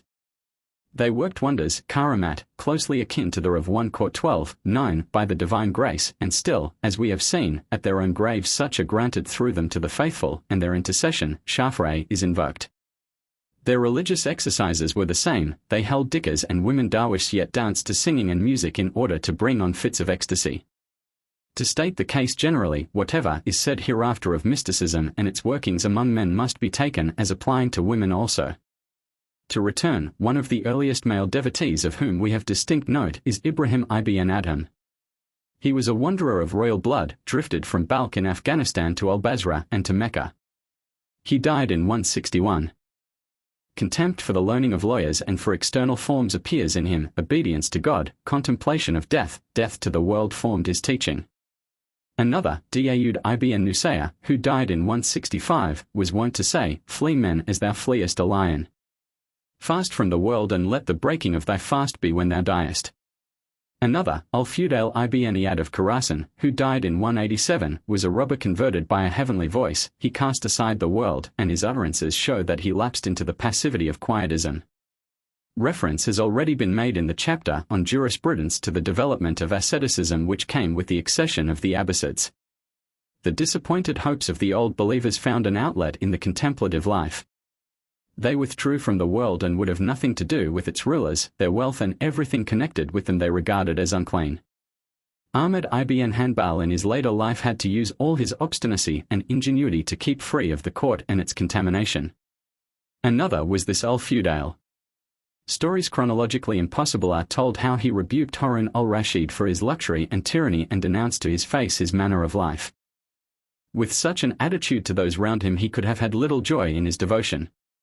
So it was said, when Al-Fudail died, sadness was removed from the world. But soon the recoil came. Under the spur of such exercises and thoughts, the ecstatic oriental temperament began to revel in expressions borrowed from human love and earthly wine. Such we find by Maruf of Al-Kark, a district of Baghdad, who died in 200 and whose tomb, saved by popular reverence, is one of the few ancient sites in modern Baghdad, and by his greater disciple, Sari as-Sakadi, who died in 257.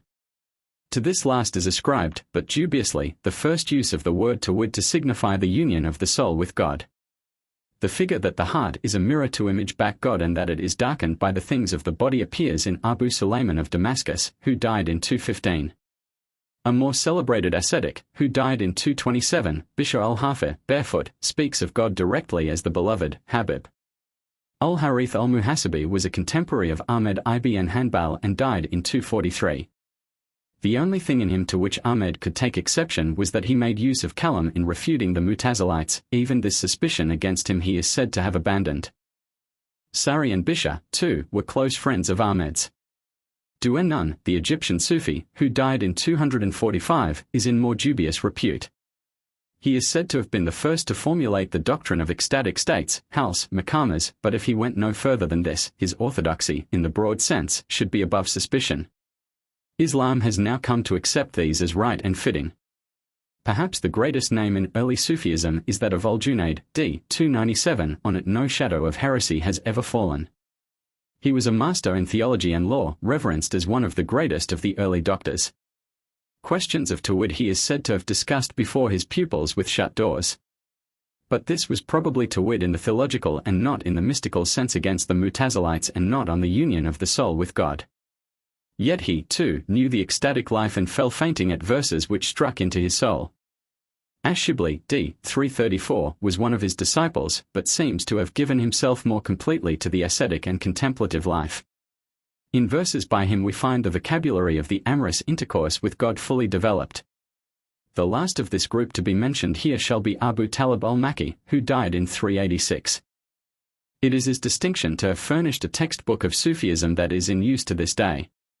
He wrote and spoke openly on Tawhid, now in the Sufi sense, and got into trouble as a heretic, but his memory has been restored to orthodoxy by the general agreement of Islam. When, in 488, al-Ghazali set himself to seek light in Sufism, among the treatises he studied were the books of four of those mentioned above, Abu Talib, al-Muhasibi, al-Junayd, and ash-Shibli. In the case of these and all the others already spoken of, there was nothing but a very simple and natural development such as could easily be paralleled in Europe. The earliest Muslims were burdened, as we have seen, with the fear of the terrors of an avenging God. The world was evil and fleeting, the only abiding good was in the other world, so their religion became an ascetic otherworldliness. They fled into the wilderness from the wrath to come. Wandering, either solitary or in companies, was the special sign of the true Sufi. The young men gave themselves over to the guidance of the older men, little circles of disciples gathered round a venerated sheikh, fraternities began to form. So we find it in the case of al-Junayd, so in that of Sari as-Sakadi. Next would come a monastery, rather a rest house, for only in the winter and for rest did they remain fixed in a place for any time. Of such a monastery there is a trace at Damascus in 150 and in Khorasan about 200. Then, just as in Europe, begging friars organized themselves. In faith they were rather conservative than anything else, touched with a religious passivism which easily developed into quietism. Their ecstasies went little beyond those, for instance, of Thomas à Kempis, though struck with a warmer Oriental fervor. The points on which the doctors of Islam took exception to these earlier Sufis are strikingly different from what we would expect. They concern the practical life far more than theological speculation. As was natural in the case of professional devotees, a constantly prayerful attitude began to assume importance beside and in contrast to the formal use of the 5 daily prayers, the salawat.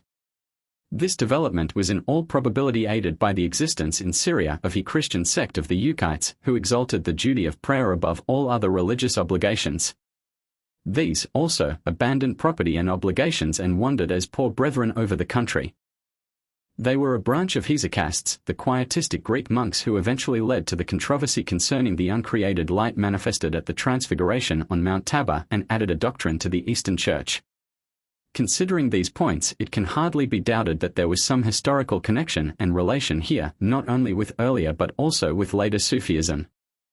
There is a striking resemblance between the Sufis seeking by patient introspection to see the actual light of God's presence in their hearts and the Greek monks in Athos, sitting solitarily in their cells and seeking the divine light of Mount Tabor in contemplation of their navels.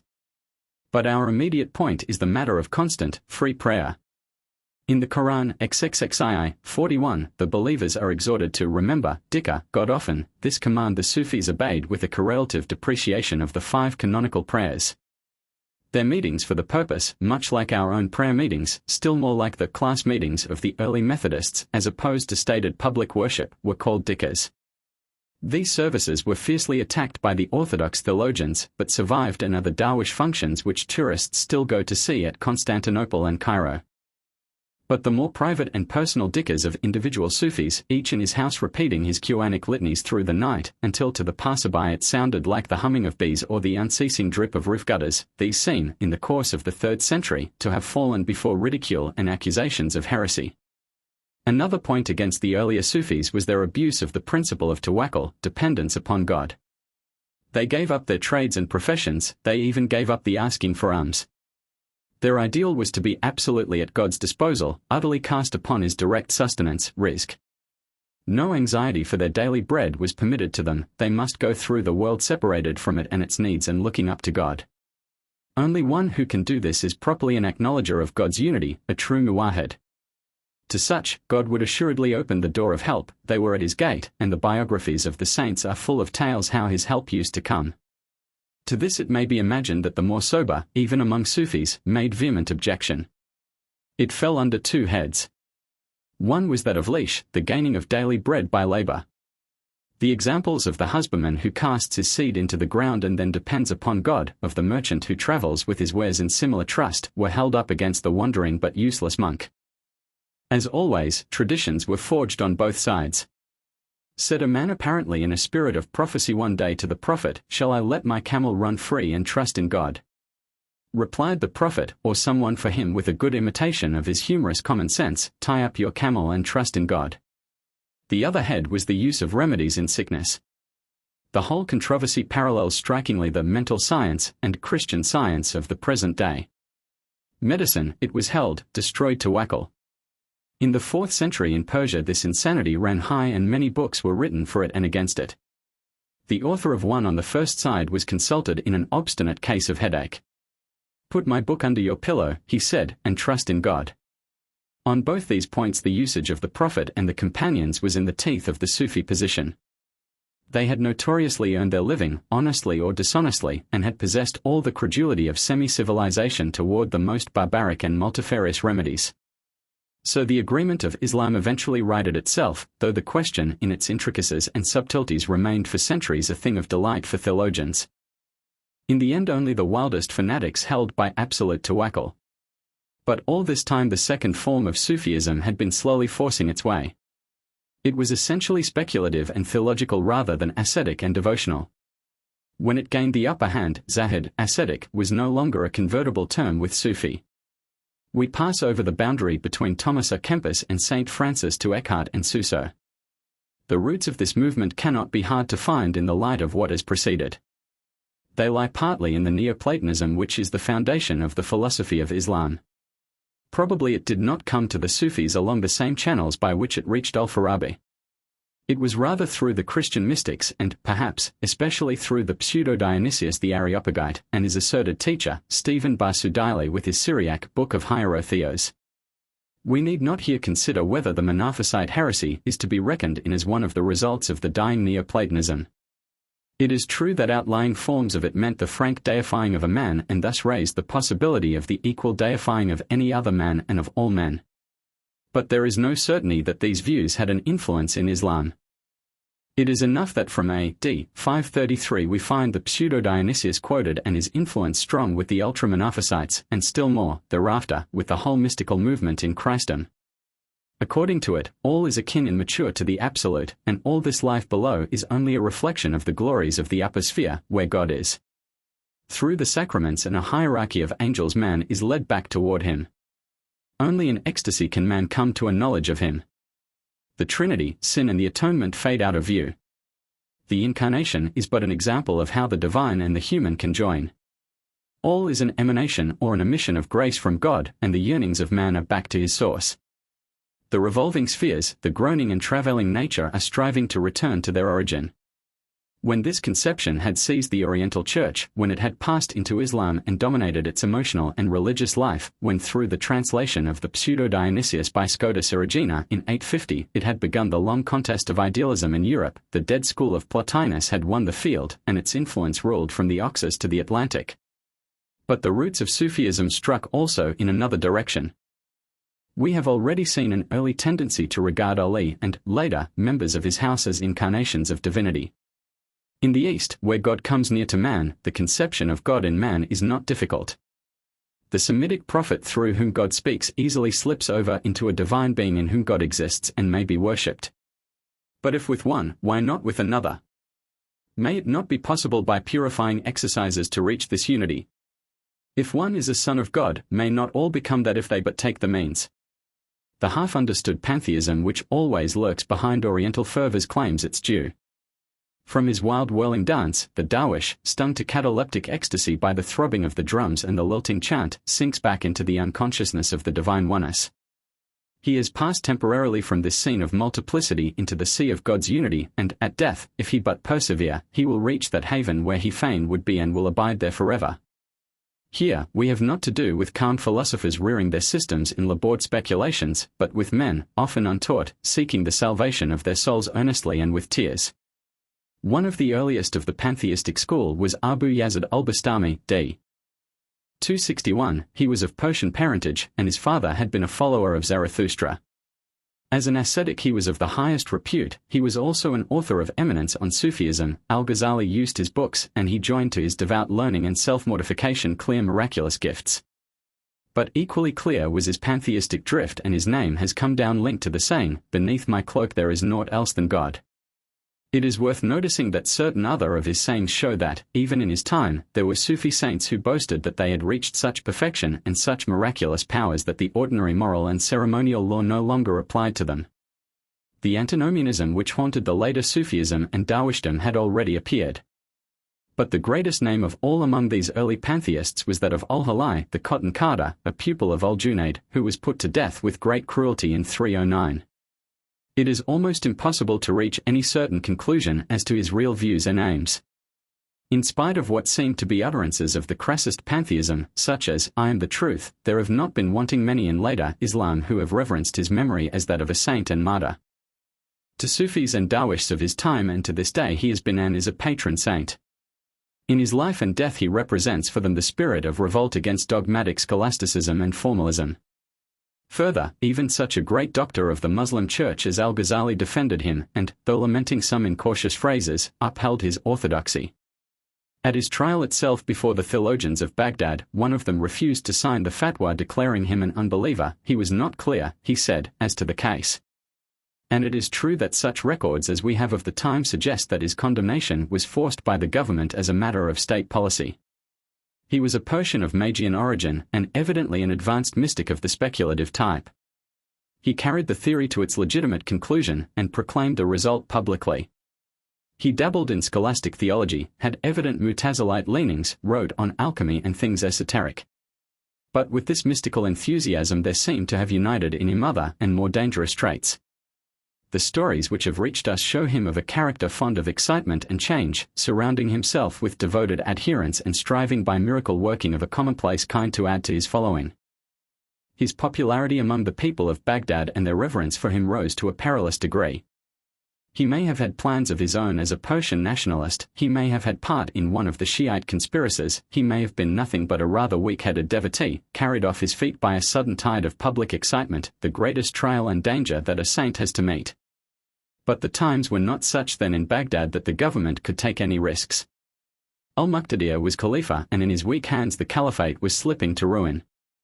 The Fatimids were supreme in North Africa, the Qarmatians held Syria and Arabia, and were threatening Baghdad itself. In 8 years they were to take Mecca. Persia was seething with false prophets and nationalists of every shade. 13 years later Ibn Ash-al-Maghani was put to death in Baghdad on similar grounds. In his case, Shiite conspiracy against the state was still more clearly involved. We can only conclude in the words of Ibn Khalakhan, d. 681, the history of Al-Halai is long to relate, his fate is well known, and God knoweth all secret things. With him we must leave, for the present, consideration of the Sufi development and return to the Mutazilites and to the people tiring of their dry subtleties. Chapter 3 The Rise of Orthodox Kalam, Al-Ash'ari, Decline of the Mutazilites, Passing of Heresy into Unbelief, Development of Scholastic Theology by Ash'arites, Rise of Zahirite Kalam, Ibn Hazm, Persecution of Ash'arites, Final Assimilation of Kalam. As we have already seen, the traditionalist party at first refused to enter upon any discussion of sacred things. Malik ibn Anas used to say, God's istiwa, settling himself firmly upon his throne, is known, how it is done is unknown, it must be believed, questions about it are an innovation, bid'ah. But such a position could not be held for any length of time. The world cannot be cut in two and half assigned to faith and half to reason. So, as time went on, there arose on the orthodox side men who, little by little, were prepared to give a reason for the faith that was in them. They thus came to use Kalam in order to meet the Kalam of the Mutazilites, they became Mutakallims, and the scholastic theology of Islam was founded. It is the history of this transfer of method which we have now to consider. Its beginnings are wrapped in a natural obscurity. It was at first a gradual, unconscious drift, and people did not recognize its existence. Afterward, when they looked back upon it, the tendency of the human mind to ascribe broad movements to single men asserted itself, and the whole was put under the name of Al-Ash'ari. It is true that with him, in a sense, the change suddenly leaped to self-consciousness, but it had already been long in progress. As we have seen, Al-Junayd discussed the unity of God, but it was behind closed doors. Ash-Shafi'i held that there should be a certain number of men trained thus to defend and purify the faith, but that it would be a great evil if their arguments should become known to the mass of the people.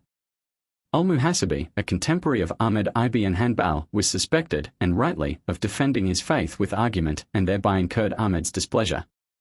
Another contemporary of Ahmed's, Al-Karabisa, d. 345, incurred the same displeasure, and the list might easily be extended. But the most significant fact of all is that the movement came to the surface and showed itself openly at the same time in the most widely separated lands of Islam. In Mesopotamia there was al-Ash'ari, who died after 320, in Egypt there was at-Tahawi, who died in 331, in Samarkand there was al-Mutaridi, who died in 333. Of these at-Tahawi is now little more than a name. Al-Mutaridi's star has paled before that of al-Ash'ari. Al-Ash'ari has come in popular view to be the solitary hero before whom the Mutazilite system went down. It will perhaps be sufficient if we take his life and experiences as our guide in this period of change. The others must have followed very much in the same path. He was born at al-Basra in 260, the year in which al-Kindi died and Muhammad al-Muntazar vanished from the sight of men. He came into a world full of intellectual ferment. Alids of different camps were active in their claim to be possessors of an infallible imam. Zaydites and Karmatians were in revolt. The decree of 234 that the Quran was uncreated had had little effect, so far, in silencing the Mutazilites. In 261 the Sufi pantheist, Abu Yazid, died. Al-Ash'ari himself was of the best blood of the desert and of a highly orthodox family which had borne a distinguished part in Muslim history. Through some accident he came in early youth into the care of al-Jubai, the Mutazilite, who, according to one story, had married al-Ash'ari's mother, was brought up by him and remained a staunch Mutazilite, writing and speaking on that side, till he was 40 years old. Then a strange thing happened. One day he mounted the pulpit of the mosque in al-Basra and cried aloud, "He who knows me, and he who knows me not, let him know that I am so-and-so, the son of so-and-so. I have maintained the creation of the Quran and that God will not be seen in the world to come with the eyes and that the creatures create their actions. Lo, I repent that I have been a Mutazilite and turned to opposition to them." It was a voice full of omen. It told that the intellectual supremacy of the Mutazilites had publicly passed and that, hereafter, they would be met with their own weapons. What led to this change of mind is strictly unknown, only legends have reached us. One, full of psychological truth, runs that one Ramadan, the fasting month, when he was worn with prayer and hunger, the Prophet appeared to him 3 times in his sleep and commanded him to turn from his vain kalam and seek certainty in the traditions and the Quran. If he would but give himself to that study, God would make clear the difficulties and enable him to solve all the puzzles. He did so, and his mind seemed to be opened, the old contradictions and absurdities had fled, and he cursed the Mutazilites and all their works. It can easily be seen that in some such way as this the blood of the race may have led him back to the God of his fathers, the God of the desert, whose word must be accepted as its own proof. The gossips of the time told strange tales of rich relatives and family pressure. We can leave these aside. When he had changed he was terribly in earnest. He met his old teacher, al-Jubai, in public discussions again and again till the old man withdrew. One of these discussions legend has handed down in varying forms. None of them may be exactly true, but they are significant of the change of attitude. He came to al-Jubai and said, "Suppose the case of 3 brothers, one being God-fearing, another godless and a third dies as a child. What of them in the world to come?" Al-Jubai replied, "The first will be rewarded in paradise, the second punished in hell, and the third will be neither rewarded nor punished."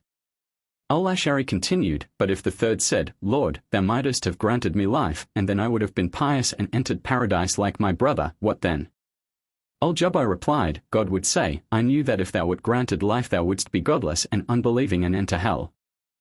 Then Al-Ash'ari drew his noose, but what if the second said, 'Lord, why didst thou not make me die as a child? Then had I escaped hell.' Al-Jubai was silenced and Al-Ash'ari went away in triumph. 3 years after his pupil had left him the old man died. The tellers of this story regard it as disproving the Mutazilite doctrine of the best, al-Azla, namely, that God is constrained to do that which may be best and happiest for his creatures. Orthodox Islam, as we have seen, holds that God is under no such constraint and is free to do good or evil as he chooses. But the story has also another and somewhat broader significance. It is a protest against the religious rationalism of the Mutazilites, which held that the mysteries of the universe could be expressed and met in terms of human thought. In this way it represents the essence of al-Ash'ari's position, a recoil from the impossible task of raising a system of purely rationalistic theology to reliance upon the Word of God and the tradition, hadith, and usage, sunnah, of the Prophet and the pattern of the early church, salaf. The stories told above represent the change as sudden. According to the evidence of his books, that was not so. In his return there were two stages. In the first of these he upheld the 7 rational qualities, clear, of God, life, knowledge, power, will, hearing, seeing, speech, but explained away the Quranic anthropomorphisms of God's face, hands, feet, etc. In the second stage, which fell, apparently, after he had moved to Baghdad and come under the strong Hanbalite influences there, he explained away nothing, but contented himself with the position that the anthropomorphisms were to be taken, bila kayfa wala tashbih, without asking how and without drawing any comparison. The first phrase is directed against the Mutazilites, who inquired persistently into the nature and possibility of such things in God; the second, against the anthropomorphists, Mashabis, comparers, Mujassims, corporealizers, mostly ultra-Hanbalites and Karamites, who said that these things in God were like the corresponding things in men. At all stages, however, he was prepared to defend his conclusions and assail those of his adversaries by dint of argument. The details of his system will be best understood by reading his creed and the creed of al-Fudali, which is essentially Asharite. Both are in the appendix of translated creeds. Here, it is necessary to draw attention to 2 only of the obscure points. On the vexed question, what is a thing, he anticipated Kant. The early theologians, orthodox and theoretical, and those later ones also who did not follow him, regarded, as we have seen, existence, wujud, as only one of the qualities belonging to an existing thing, mawjud. It was there all the time, but it lacked the quality of existence, then that quality was added to its other qualities and it became existent. But al-Ash'ari and his followers held that existence was the self-ain of the entity and not a quality or state, however personal or necessary. See, on the whole, appendix of creeds. On the other vexed question of free will, or rather, as the Muslims chose to express it, on the ability of men to produce actions, he took up a mediating position. The old orthodox position was absolutely fatalistic. The Mutazilites, following their principle of justice, gave to man an initiative power. Al-Ash'ari struck a middle path. Man cannot create anything, God is the only creator. Nor does man's power produce any effect on his actions at all. God creates in his creature power, kudra, and choice, ikhtiyar. Then he creates in him his action corresponding to the power and choice thus created. So the action of the creature is created by God as to initiative and as to production, but it is acquired by the creature. By acquisition, kasb is meant that it corresponds to the creature's power and choice, previously created in him, without his having had the slightest effect on the action. He was only the locus or subject of the action. In this way al-Ash'ari is supposed to have accounted for free will and entailed responsibility upon men. It may be doubted whether the second point occupied him much. It was open to his God to do good or evil as he chose. The justice of the Mutazilites was left behind. He may have intended only to explain the consciousness of freedom, as some have done more recently.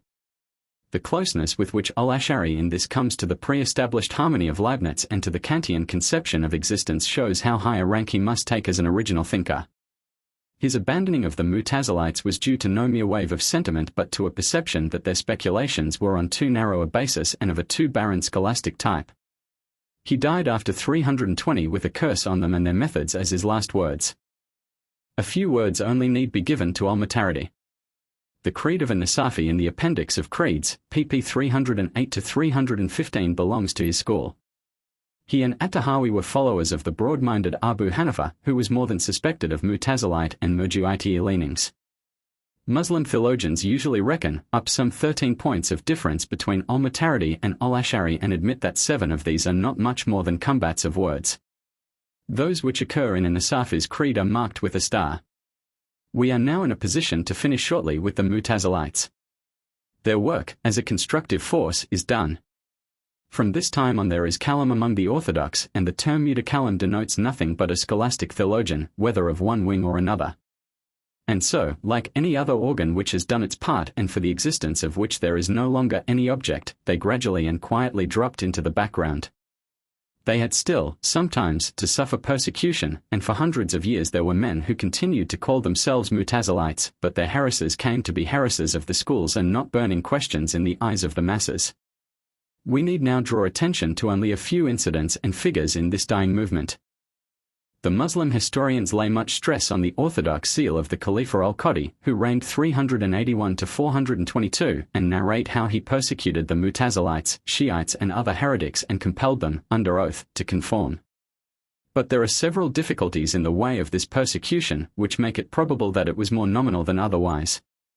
Al-Qadi was bitterly orthodox. He had written a treatise on theology and compelled his unhappy courtiers to listen to a public reading of it every week. But he enjoyed, outside of his palace, next to no power. He was in the control of the Shiite Buwayhids, who, as we have seen, ruled Baghdad and the Caliphate from 320 to 447. These dubious persecutions are said to have fallen in 408 and 420.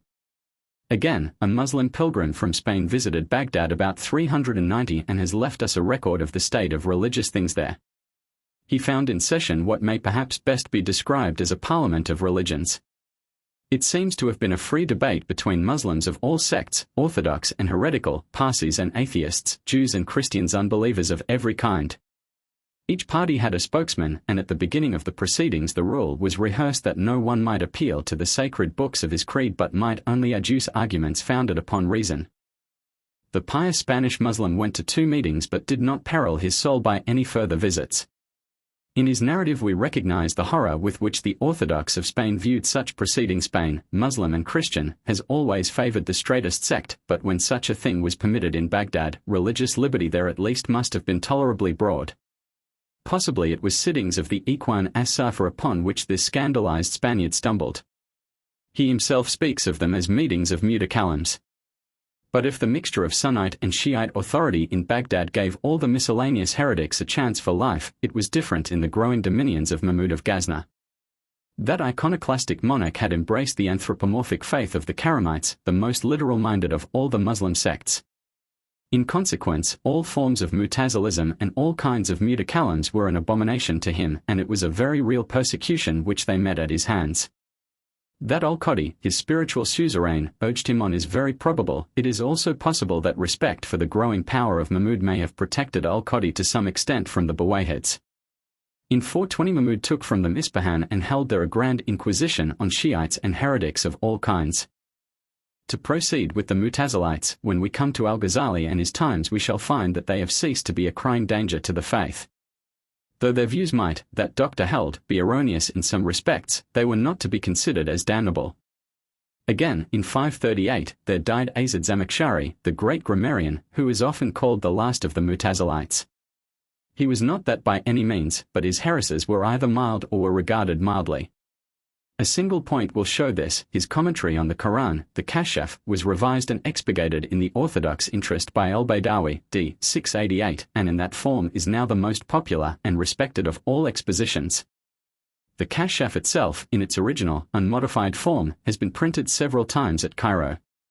Again, Ibn Rushd, the Aristotelian, who died in 595, when he is combating the arguments of the mutakallims, makes little difference between the Mutazilites and the others. They are only, to him, another variety of scholastic theologian, with a rather better idea, perhaps, of logic and argument. He considered, as we shall find later, all the mutakallims as sadly to seek in such matters. Since then, and into quite modern times, there have been sporadic cases of theologians called Mutazilites by themselves or others. Practically, they have been scholastics of eccentric views. Finally, the use of this name for themselves by the present-day Broad School Muslims of India is absolutely unhistorical and highly misleading. We turn now to suggest, rather than to trace, some of the non-theological consequences of the preceding theology.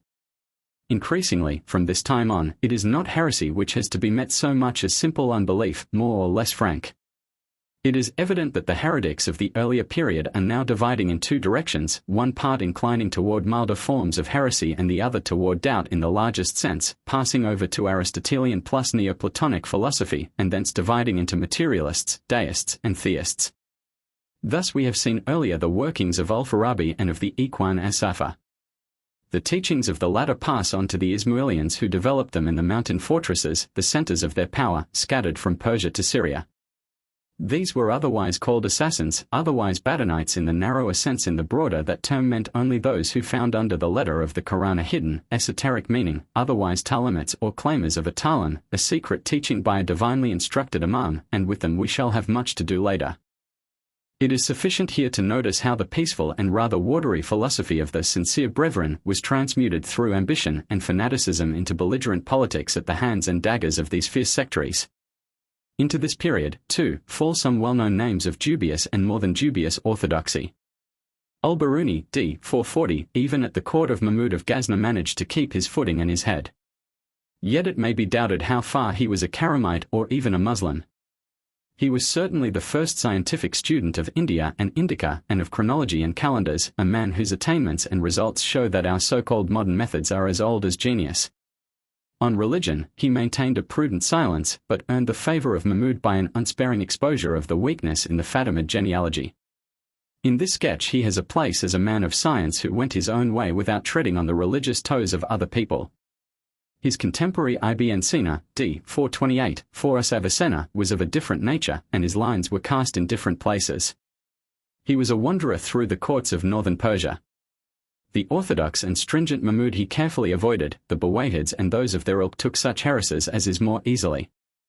Endowed with a gigantic memory and an insatiable intellectual appetite, he was the encyclopedist of his age, and his scientific work, and especially that in medicine, went further than anything else to put the Muslim East and medieval Europe in the strait waistcoat from which the first has not yet emerged and the second only shook itself free in the 17th century. He was a student of Aristotle and a mystic, as all Muslim students of Aristotle have been. How far his mysticism enabled him to square the Quran with his philosophy is not clear. Such men seldom said exactly what they meant and all that they thought. He was also a diligent student and reader of the Quran and faithful in his public religious duties. Yet the Muslim world asserts that he left behind him a testamentary tractate, Wasiya, defending dissimulation as to the religion of the country in which we might be, that it was not wrong for the philosopher to go through religious rites which for him had no meaning. He, too, is significant for his time, and, if our interest were philosophy, would call for lengthened treatment. As it is, he marks for us the accomplished separation between students of theology and students of philosophy.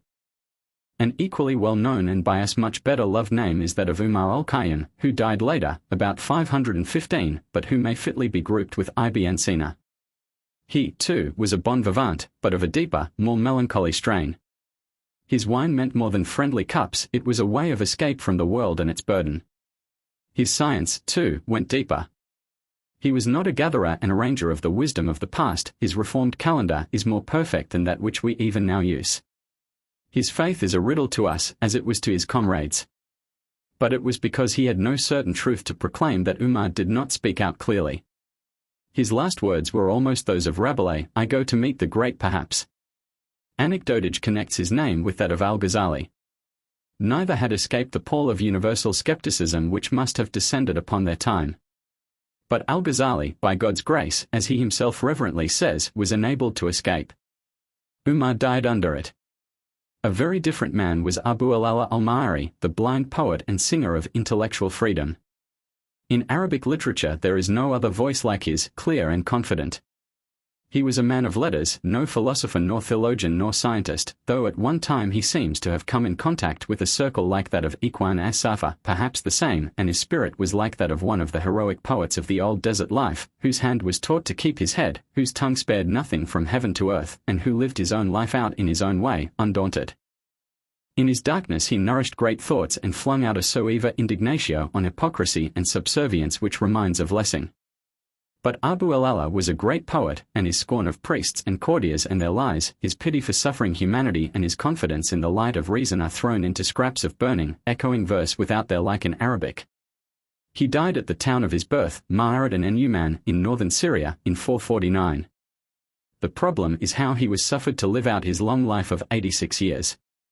We can now return to the development of scholastic theology in the Orthodox Church at the hands of the followers of al-Ash'ari. They had to fight their way against many and most differing opponents. At the one extreme were the dwindling Mutazilites, passing slowly into comparatively innocuous heretics, and the growing party of unbelievers, philosophical and otherwise, open and secret. At the other extreme was the mob of Hanbalites, belonging to the only legal school which laid theological burdens on its adherents.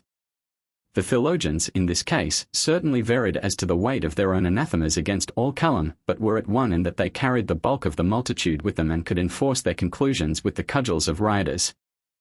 In the midst were the rival Orthodox, pace the Hanbalites, developers of Kalam, among whom the Mataridites probably held the most important place. Thus, the Asharite school was the nursling as well as the child of controversy. It was, then, fitting that the name joined, at least in tradition, with the final form of that system, should be that of a controversialist. But this man, Abu Bakr al-Baqillani the Qadi, was more than a mere controversialist. It is his glory to have contributed most important elements to and put into fixed form what is, perhaps, the most fantastic and daring metaphysical scheme, and almost certainly the most thorough theological scheme, ever thought out. On the one hand, the Lucretian atoms raining down through the empty void, the self-developing monads of Leibniz, pre-established harmony and all, the Kantian things in themselves are lame and impotent in their consistency beside the parallel Asharite doctrines, and, on the other, not even the rigors of Calvin, as developed in the Dutch confessions, can compete with the unflinching exactitude of the Muslim conclusions. First, as to ontology.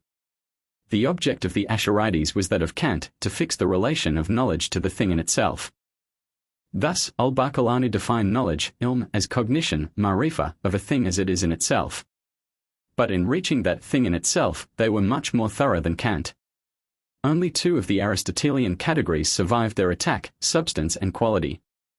The others, quantity, place, time and the rest, were only relationships, itibars, existing subjectively in the mind of the knower, and not things. But a relationship, they argued, if real, must exist in something, and a quality cannot exist in another quality, only in a substance. Yet it could not exist in either of the two things which it brought together, for example, in the cause or the effect. It must be in a third thing. But to bring this third thing and the first two together, other relationships would be needed and other things for these relationships to exist in. Thus we would be led back in an infinite sequence, and they had taken over from Aristotle the position that such an infinite series backward to Salsal is inadmissible. Relationships, then, had no real existence but were mere phantoms, subjective nonentities. Further, the Aristotelian view of matter was now impossible for them. All the categories had gone except substance and quality, and among them, passion. Matter, then, could not have the possibility of suffering the impress of form. A possibility is neither an entity nor a non-entity, but a subjectivity purely. But with the suffering matter, the active form and all causes must also go. They, too, are mere subjectivities. Again, qualities, for these thinkers, became mere accidents. The fleeting character of appearances drove them to the conclusion that there was no such thing as a quality planted in the nature of a thing, that the idea nature did not exist. Then this drove them further. Substances exist only with qualities, i.e., accidents. These qualities may be positive or they may be negative. The ascription to things of negative qualities is one of their most fruitful conceptions. When, then, the qualities fall out of existence, the substances themselves must also cease to exist. Substance as well as quality is fleeting, has only a moment's duration. But when they rejected the Aristotelian view of matter as the possibility of receiving form, their path of necessity led them straight to the atomists. So atomists they became, and, as always, after their own fashion. Their atoms are not of space only, but also of time. The basis of all the manifestation, mental and physical, of the world in place and time is a multitude of monads. Each has certain qualities but has extension neither in space nor time. They have simply position, not bulk, and do not touch one another. Between them is absolute void. Similarly as to time. The time atoms, if the expression may be permitted, are equally unextended and have also absolute void of time between them. Just as space is only in a series of atoms, so time is only in a succession of untouching moments and leaps across the void from one to the other with the jerk of the hand of a clock. Time, in this view, is in grains and can exist only in connection with change. The monads differ from those of Leibniz in having no nature in themselves, no possibility of development along certain lines.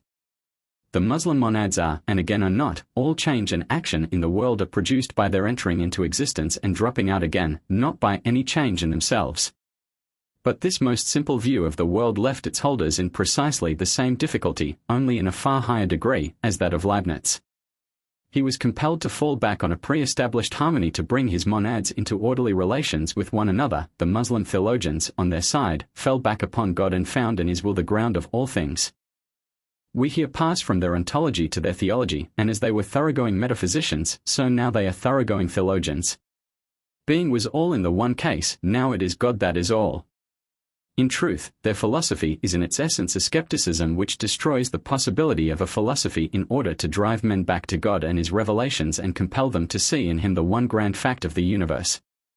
So, when a Dawi shouts in his ecstasy, "Huwa el-Haq," he does not mean, "He is the truth," in our Western sense of verity, or our New Testament sense of the way, the truth, and the life, but simply, "He is the fact, the one reality." To return, from their ontology they derived an argument for the necessity of a God. That their monads came so and not otherwise must have a cause, without it there could be no harmony or connection between them. And this cause must be one with no cause behind it, otherwise we would have the endless chain. This cause, then, they found in the absolutely free will of God, working without any matter beside it and unaffected by any laws or necessities. It creates and annihilates the atoms and their qualities and, by that means, brings to pass all the motion and change of the world. These, in our sense, do not exist. When a thing seems to us to be moved, that really means that God has annihilated or permitted to drop out of existence, by not continuing to uphold, as another view held, the atoms making up that thing in its original position, and has created them again and again along the line over which it moves. Similarly of what we regard as cause and effect. A man writes with a pen and a piece of paper. God creates in his mind the will to write, at the same moment he gives him the power to write and brings about the apparent motion of the hand, of the pen and the appearance on the paper. No one of these is the cause of the other. God has brought about by creation and annihilation of atoms the requisite combination to produce these appearances. Thus we see that free will for the Muslim scholastics is simply the presence in the mind of the man of this choice created there by God. This may not seem to us to be very real, but it has, certainly, as much reality as anything else in their world. Further, it will be observed how completely this annihilates the machinery of the universe. There is no such thing as law, and the world is sustained by a constant, ever-repeated miracle. Miracles and what we regard as the ordinary operations of nature are on the same level. The world and the things in it could have been quite different. The only limitation upon God is that he cannot produce a contradiction. A thing cannot be and not be at the same time. There is no such thing as a secondary cause. When there is the appearance of such, it is only illusional. God is producing it as well as the ultimate appearance of effect. There is no nature belonging to things. Fire does not burn and a knife does not cut. God creates in a substance a being burned when the fire touches it and a being cut when the knife approaches it. In this scheme there are certainly grave difficulties, philosophical and ethical.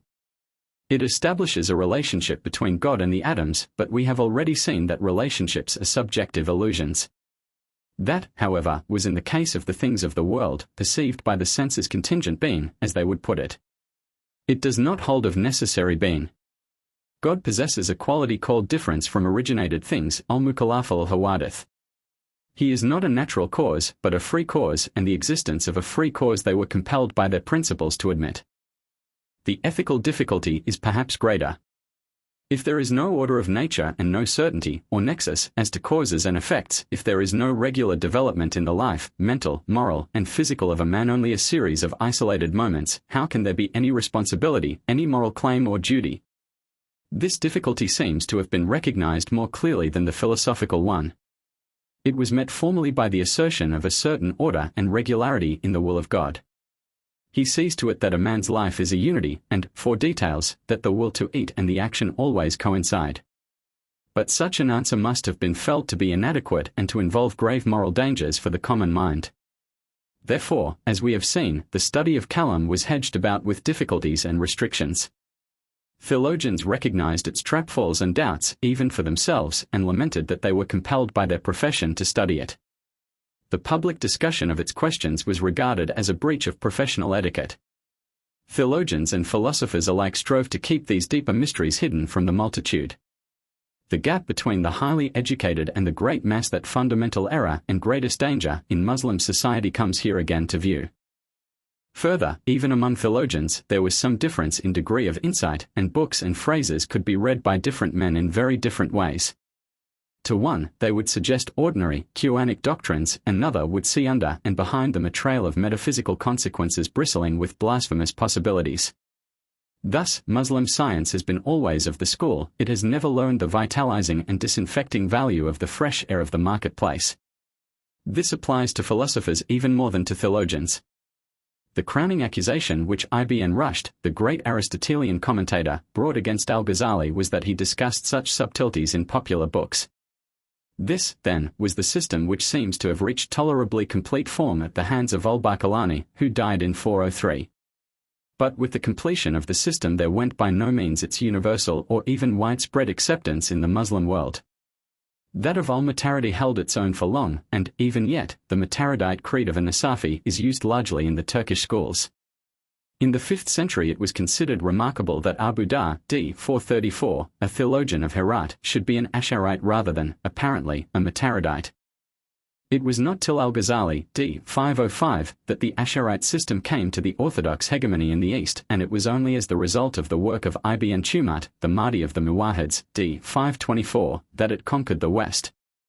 For long its path was darkened by suspicion and persecution. This came almost entirely from the Hanbalites. The Mutazilites had no force behind them, and while the views of deists and materialists were steadily making way in secret, their public efforts appeared only in very occasional disputes between theologians and philosophers. As we have seen, Muslim philosophy has always practiced an economy of teaching. The Hanbalite crisis seems to have come to a head toward the close of the reign of Tughral Beg, the first great Seljuk. In 429, as we have seen, the Seljuks had taken Merv and Samarkand, and in 447 Tughral Beg had entered Baghdad and freed the Khalifa from the Shiite domination of the Buwayhids who had so long enforced toleration. It was natural that he, a theologically unschooled Turk, should be captured by the simplicity and concreteness of the Hanbalite doctrines. Added to this political factor there was a theological movement at work which was deeply hostile to the Ash'arites as they had developed. An important point in the method of al-Ash'ari himself, and after him, of his followers, was to put forth a creed expressed in the old-fashioned terms and containing the old-fashioned doctrines as nearly as was at all possible, and to accompany it with a spiritualizing interpretation which was, naturally, accessible to the professional student only. Accordingly, what had at first seemed a weapon against the Mutazilites came to be viewed with more and more suspicion by the holders to the old, unquestioning orthodoxy. The duty also of religious investigation and speculation, nazar, came to have more and more stress laid upon it. The Bila Kafir dropped into the background. A Muslim must have a reason for the faith that was in him, they said, otherwise, he was no true Muslim, was in fact an unbeliever. Of course, they limited carefully the extent to which he should go. For the ordinary man a series of very simple proofs would be prepared. The student, on the other hand, when carefully led, could work his way through the system sketched above. All this, naturally, was anathema to the party of tradition. It is significant that at this time the Zahirite school of law, fiqh, developed into a school of kalam and applied its literal principles unflinchingly to its new victim. The leader in this was Ibn Hazm, a theologian of Spain. He died in 456, after a stormy life filled with controversy. The remorseless sting of his vituperative style coupled him, in popular proverb, with al-Hajjaj, the bloodthirsty lieutenant of the Umayyads in al-Iraq. The sword of al-Hajjaj and the tongue of Ibn Hazm, they said. But for all his violence of language and real weight of character and brain, he made little way for his views in his lifetime. It was almost 100 years after his death before they came into any prominence. The theologians and lawyers around him in the West were devoted to the study of fiqh in the narrowest and most technical sense. They labored over the systems and treatises of their predecessors and neglected the great original sources of the Quran and the traditions. The immediate study of tradition, hadith, had died out. Ibn Hazm, on the other hand, went straight back to hadith. Taqlid he absolutely rejected. Each man must draw from the sacred texts his own views. So the whole system of the canon lawyers came down with a crash and they, naturally, did not like it. Analogy, qiyas, their principal instrument, he swept away. It had no place either in law or theology. Even on the principle of agreement, ijma, he threw a shadow of doubt. But it was in theology rather than in law that Ibn Hazm's originality lay. Strictly, his Zahirite principles when applied there should have led him to anthropomorphism, tajsim. The literal meaning of the Quran, as we have seen, assigns to God hands and feet, sitting on and descending from his throne. But to Ibn Hazm, anthropomorphism was an abomination only less than the speculative arguments with which the Ash'arites tried to avoid it. His own method was purely grammatical and lexicographical. He hunted in his dictionary until he found some other meaning for hand or foot or whatever the stumbling block might be. But the most original point in his system is his doctrine of the names of God and his basing of that doctrine upon God's qualities. The Ash'arites, he contended with justice, had been guilty of a grave inconsistency in saying that God was different in nature, qualities, and actions from all created things, and yet that the human qualities could be predicated of God, and that men could reason about God's nature. He accepted the doctrine of God's difference, mukhalafa, on highly logical, but, for us, rather startling grounds. The Quran applies to him the words, "the most merciful of those that show mercy," but God, evidently, is not merciful. He tortures children with all manner of painful diseases, with hunger and terror. Mercy, in our human sense, which is high praise applied to a man, cannot be predicated of God. What then does the Quran mean by those words? Simply that they are Ram and are one of God's names, applied to him by himself, and that we have no right to take them as descriptive of a quality, mercy, and to use them to throw light on God's nature. They form one of the 99 most beautiful names, al-Asma al-Husna, of which the Prophet has spoken in a tradition. Similarly, we may call God the Living One, al-Hayy, because he has given us that as one of his names, not because of any reasoning on our part. Do we not say that his life is different from that of all other living beings?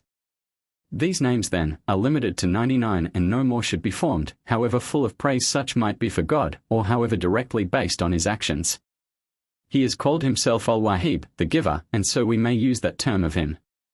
But he has not called himself Al-Wahhab, the bountiful giver, so we may not use that term of him, though it is one of praise.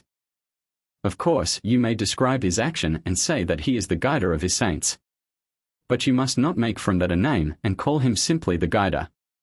Further, if we regard these names as expressing qualities in God, we involve multiplicity in God's nature. There is the quality and the thing qualified.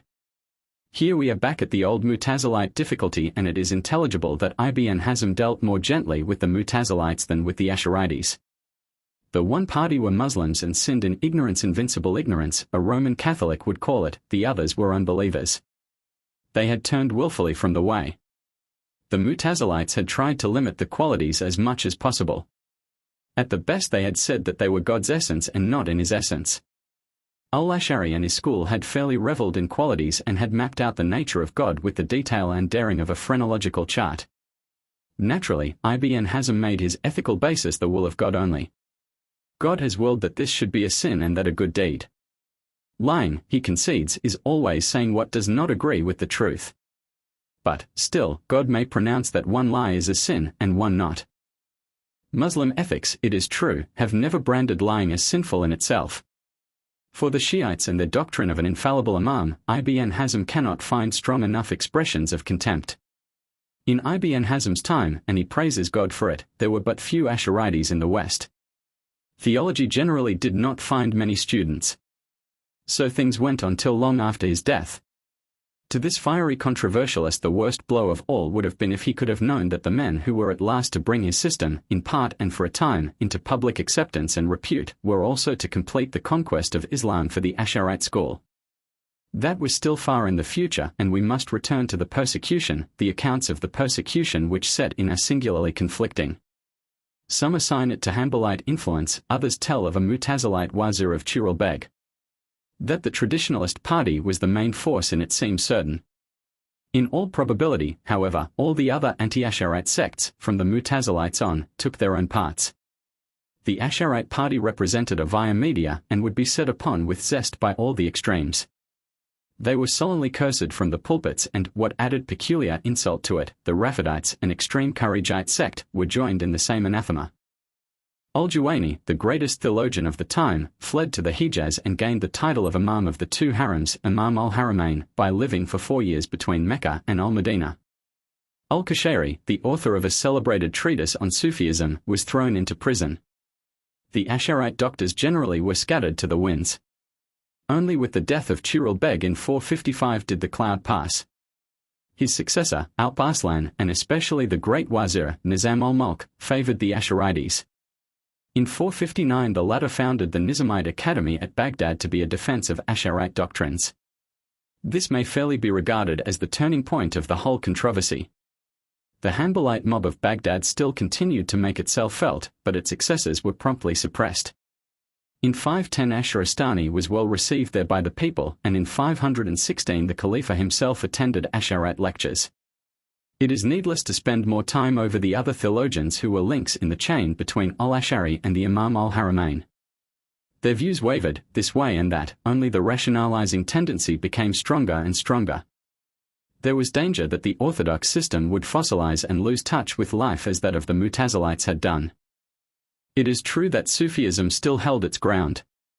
All theologians practically were touched by it in its simpler form, and the cause of the higher Sufism of ecstasy, wonders by saints, karamat, and communion of the individual soul with God had been eloquently and effectively urged by al-Qashari, d. 465, in his Risala. But in spite of the labors of so many men of high ability, the religious outlook was growing ever darker. Keen observers recognized that some change was bound to come. That it might be an inflowing of new life by a new al-Ash'ari was their prayer. It is more than dubious whether even the keenest mind of the time could have recognized what form the new life must take. They had not the perspective and could only feel a vague need.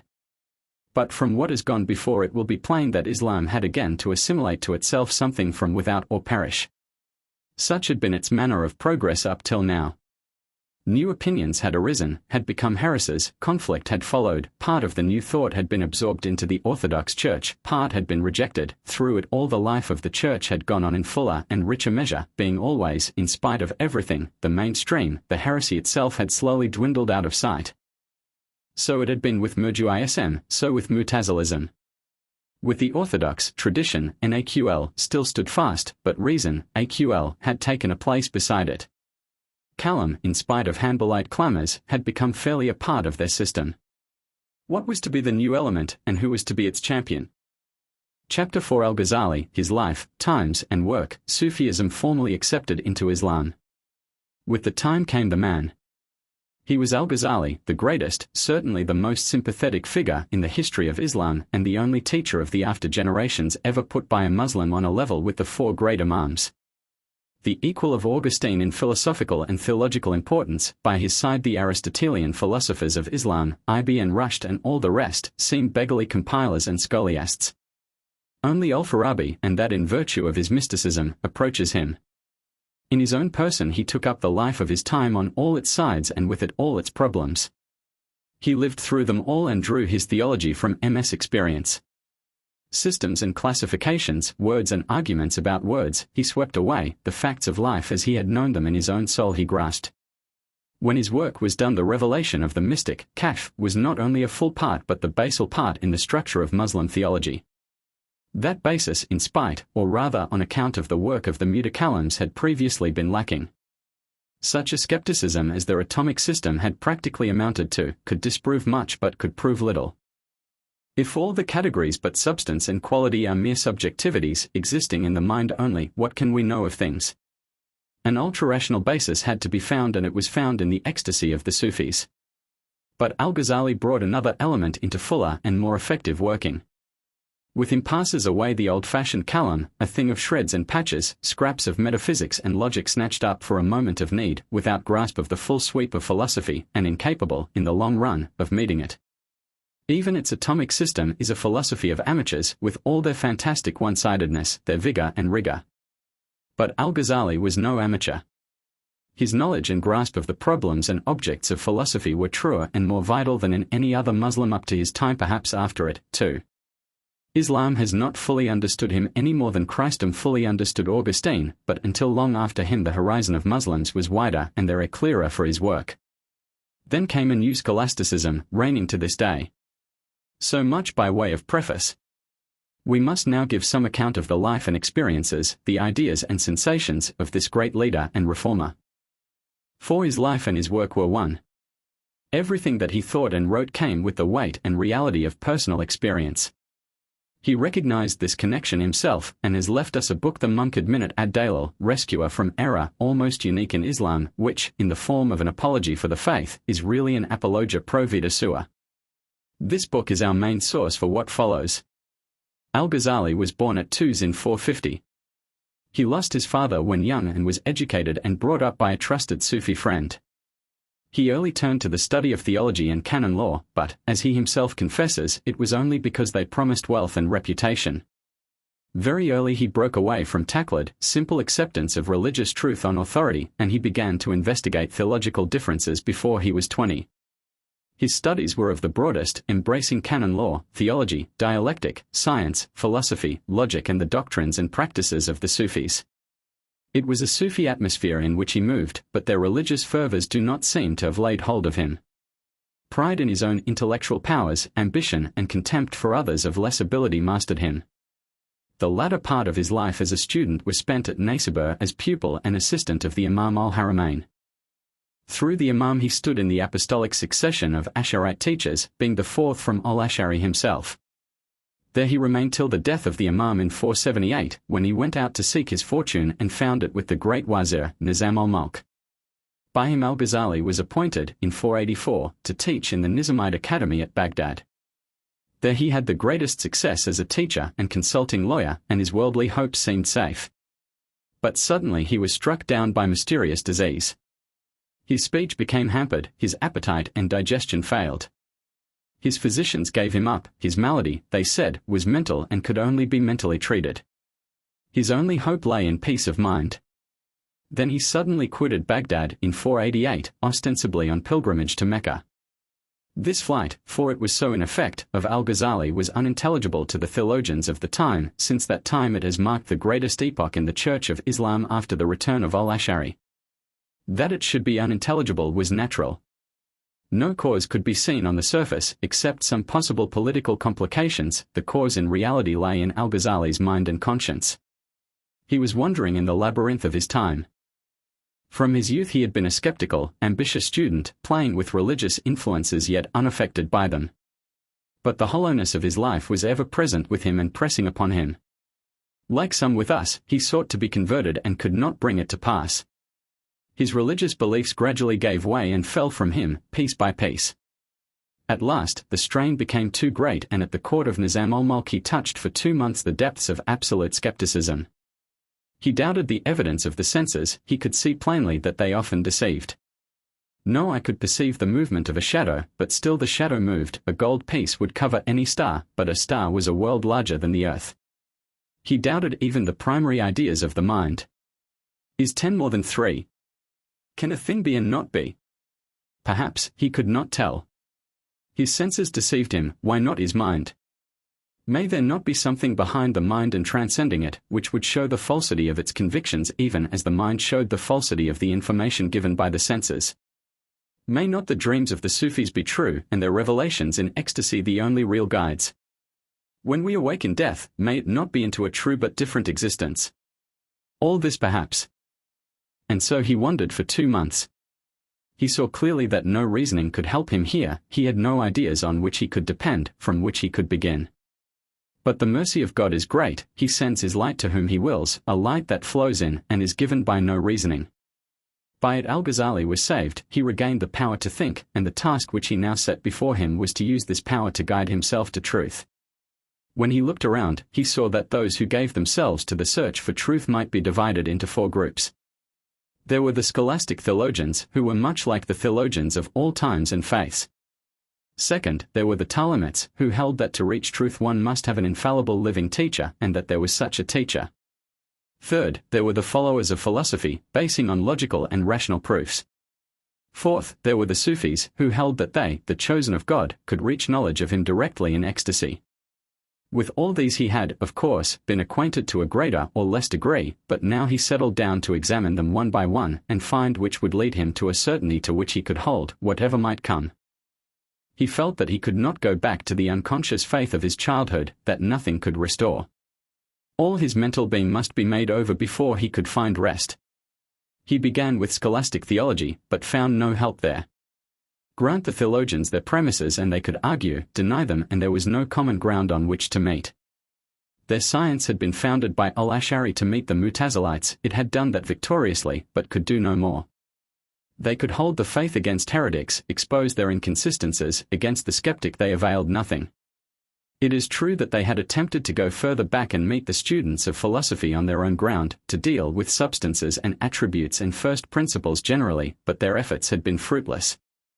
They lacked the necessary knowledge of the subject, had no scientific basis, and were constrained eventually to fall back on authority.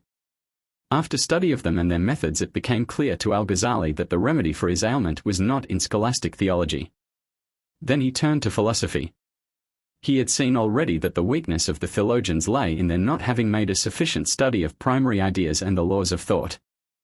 3 years he gave up to this. He was at Baghdad at the time, teaching law and writing legal treatises, and probably the 3 years extended from the beginning of 484 to the beginning of 487. 2 years he gave, without a teacher, to the study of the writings of the different schools of philosophy, and almost another to meditating and working over his results. He felt that he was the first Muslim doctor to do this with the requisite thoroughness.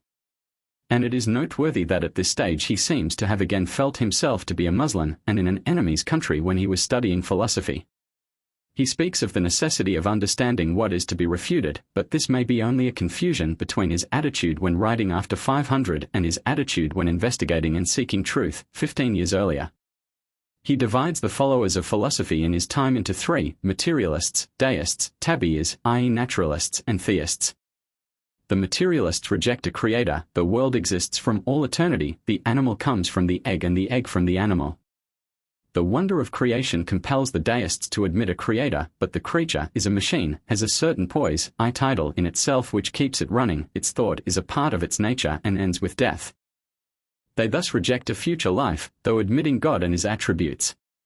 He deals at much greater length with the teachings of those whom he calls theists, but through all his statements of their views his tone is not that of a seeker but that of a partisan. He turns his own experiences into a warning to others and makes of their record a little guide to apologetics. Aristotle he regards as the final master of the Greek school. His doctrines are best represented for Arabic readers in the books of Ibn Sina and Al-Farabi. The works of their predecessors on this subject are a mass of confusion. Part of these doctrines must be stamped as unbelief, part as heresy, and part as theologically indifferent. He then divides the philosophical sciences into 6, mathematics, logic, physics, metaphysics, political economy, ethics, and discusses these in detail, showing what must be rejected, what is indifferent, what dangers arise from each to him who studies or to him who rejects without study. Throughout, he is very cautious to mark nothing as unbelief that is not really so, to admit always those truths of mathematics, logic, and physics that cannot intellectually be rejected, and only to warn against an attitude of intellectualism and a belief that mathematicians, with their success in their own department, are to be followed in other departments, or that all subjects are susceptible of the exactness and certainty of a syllogism in logic. The damnable errors of the theists are almost entirely in their metaphysical views. 3 of their propositions mark them as unbelievers. First, they reject the resurrection of the body and physical punishment hereafter. The punishments of the next world will be spiritual only. That there will be spiritual punishments, Al-Ghazali admits, but there will be physical as well. Second, they hold that God knows universals only, not particulars. Third, they hold that the world exists from all eternity and to all eternity. When they reject the attributes of God and hold that he knows by his essence and not by something added to his essence, they are only heretics and not unbelievers. In physics he accepts the constitution of the world as developed and explained by them. Only all is to be regarded as entirely submitted to God, incapable of self-movement, a tool of which the Creator makes use. Finally, he considers that their system of ethics is derived from the Sufis. At all times there have been such saints, retired from the world. God has never left himself without a witness, and from their ecstasies and revelations our knowledge of the human heart, for good and for evil, is derived. Thus in philosophy he found little light. It did not correspond entirely to his needs, for reason cannot answer all questions nor unveil all the enigmas of life. He would probably have admitted that he had learned much in his philosophical studies, so at least we may gather from his tone. He never speaks disrespectfully of philosophy and science in their sphere. His continual exhortation is that he who would understand them and refute them must first study them, that to do otherwise, to abuse what we do not know, brings only contempt on ourselves and on the cause which we champion. But with his temperament he could not found his religion on intellect. As a lawyer he could split hairs and define issues, but once the religious instinct was aroused, nothing could satisfy him but what he eventually found. And so, 2 possibilities and 2 only were before him, though one was hardly a real possibility if we consider his training and mental powers. He might fall back on authority. It could not be the authority of his childish faith, our fathers have told us, he himself confesses, could never again have weight with him. But it might be some claimer of authority in a new form, some infallible teacher with a doctrine which he could accept for the authority behind it. As the Church of Rome from time to time gathers into its fold men of keen intellect who seek rest in submission, and the world marvels, so it might have been with him. Or again, he might turn directly to God and to personal intercourse with him, he might seek to know him and to be taught of him without any intermediary, in a word to enter on the path of the mystic. He came next to examine the doctrine of the Talmuds. They, a somewhat outlying wing of the Fatimid propaganda, had come at this time into alarming prominence. In 483 Hassan ibn as-Sabah had seized Alamut and entered on open rebellion. The sect of the assassins was applying its principles. But the poison of their teaching was also spreading among the people. The principle of authority in religion, that only by an infallible teacher could truth be reached and that such an infallible teacher existed if he could only be found, was in the air. For himself, Al-Ghazali found the Talmuds and their teaching eminently unsatisfactory. They had a lesson which they went over parrot fashion, but beyond it they were in dense ignorance. The trained theologian and scholar had no patience with their slackness and shallowness of thought. He labored long, as Ashrastani later confesses that he, too, did, to penetrate their mystery and learn something from them, but beyond the accustomed formulae there was nothing to be found. He even admitted their contention of the necessity of a living, infallible teacher, to see what would follow, but nothing followed. You admit the necessity of an imam, they would say. It is your business now to seek him, we have nothing to do with it. But though neither Al-Ghazali nor Ashrastani, who died 43 lunar years after him, could be satisfied with the Talmuds, many others were. The conflict was hot, and Al-Ghazali himself wrote several books against them. The other possibility, the path of the mystic, now lay straight before him. In the Munkad he tells us how, when he had made an end of the Talmuds, he began to study the books of the Sufis without any suggestion that he had had a previous acquaintance with them and their practices. But probably this means nothing more than it does when he speaks in a similar way of studying the scholastic theologians, namely, that he now took up the study in earnest and with a new and definite purpose. He therefore read carefully the works of al-Harith al-Muhasibi, the fragments of al-Junayd, Ashibli, and Abu Yazid al-Bastami.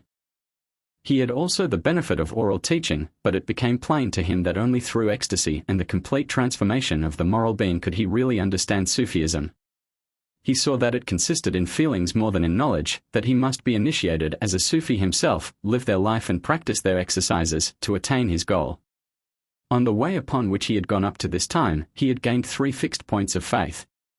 He now believed firmly in God, in prophecy, and in the fast judgment. He had also gained the belief that only by detaching himself from this world, its life, enjoyments, honors, and turning to God could he be saved in the world to come. He looked on his present life, his writing and his teaching, and saw of how little value it was in the face of the great fact of heaven and hell. All he did now was for the sake of vainglory and had in it no consecration to the service of God. He felt on the edge of an abyss. The world held him back, his fears urged him away. He was in the throes of a conversion wrought by terror. His religion, now and always, in common with al-Islam, was otherworldly. So he remained in conflict with himself for 6 months from the middle of 488. Finally, his health broke down under the strain. In his feebleness and overthrow he took refuge with God, as a man at the end of his resources. God heard him and enabled him to make the needed sacrifices. He abandoned all and wandered forth from Baghdad as a Sufi. He had put his brilliant present and brilliant future absolutely behind him, had given up everything for the peace of his soul. This date, the end of 488, was the great era in his life, but it marked an era, too, in the history of Islam. Since al-Ash'ari went back to the faith of his fathers in 300 and cursed the Mu'tazilites and all their works, there had been no such epoch as this flight of al-Ghazali. It meant that the reign of mere scholasticism was over, that another element was to work openly in the future Church of Islam, the element of the mystical life in God, of the attainment of truth by the soul in direct vision. He went to Syria and gave himself up for 2 years to the religious exercises of the Sufis. Then he went on pilgrimage, first to Jerusalem, then to the tomb of Abraham at Hebron, finally to Mecca and Al-Madinah. With this religious duty his life of strict retirement ended. It is evident that he now felt that he was again within the fold of Islam. In spite of his former resolution to retire from the world, he was drawn back. The prayers of his children and his own aspirations broke in upon him, and though he resolved again and again to return to the contemplative life, and did often actually do so, yet events, family affairs, and the anxieties of life, kept continually disturbing him. This went on, he tells us, for almost 10 years, and in that time there were revealed to him things that could not be reckoned and the discussion of which could not be exhausted. He learned that the Sufis were on the true and only path to the knowledge of God, that neither intelligence nor wisdom nor science could change or improve their doctrine or their ethics. The light in which they walk is essentially the same as the light of prophecy. Muhammad was a Sufi when on his way to be a prophet. There is none other light to light any man in this world. A complete purifying of the heart from all but God is their path, a seeking to plunge the heart completely in the thought of God is its beginning, and its end is complete passing away in God. This last is only its end in relation to what can be entered upon and grasped by a voluntary effort. In truth, it is only the first step in the path, the vestibule to the contemplative life. Revelations, mukashafas, unveilings, came to the disciples from the very beginning. While awake they see angels and souls of prophets, hear their voices and gain from them guidance. Then their state, hal, a Sufi technicality for a state of ecstasy, passes from the beholding of forms to stages where language fails and any attempt to express what is experienced must involve some error. They reach a nearness to God which some have fancied to be a hulul, fusion of being, others an ittihad, identification, and others a wusul, union, but these are all erroneous ways of indicating the thing. Al-Ghazali notes one of his books in which he has explained wherein the error lies. But the thing itself is the true basis of all faith and the beginning of prophecy. The karamat of the saints lead to the miracles of the prophets. By this means the possibility and the existence of prophecy can be proved, and then the life itself of Muhammad proves that he was a prophet. Al-Ghazali goes on to deal with the nature of prophecy and how the life of Muhammad shows the truth of his mission, but enough has been given to indicate his attitude and the stage at which he had himself arrived.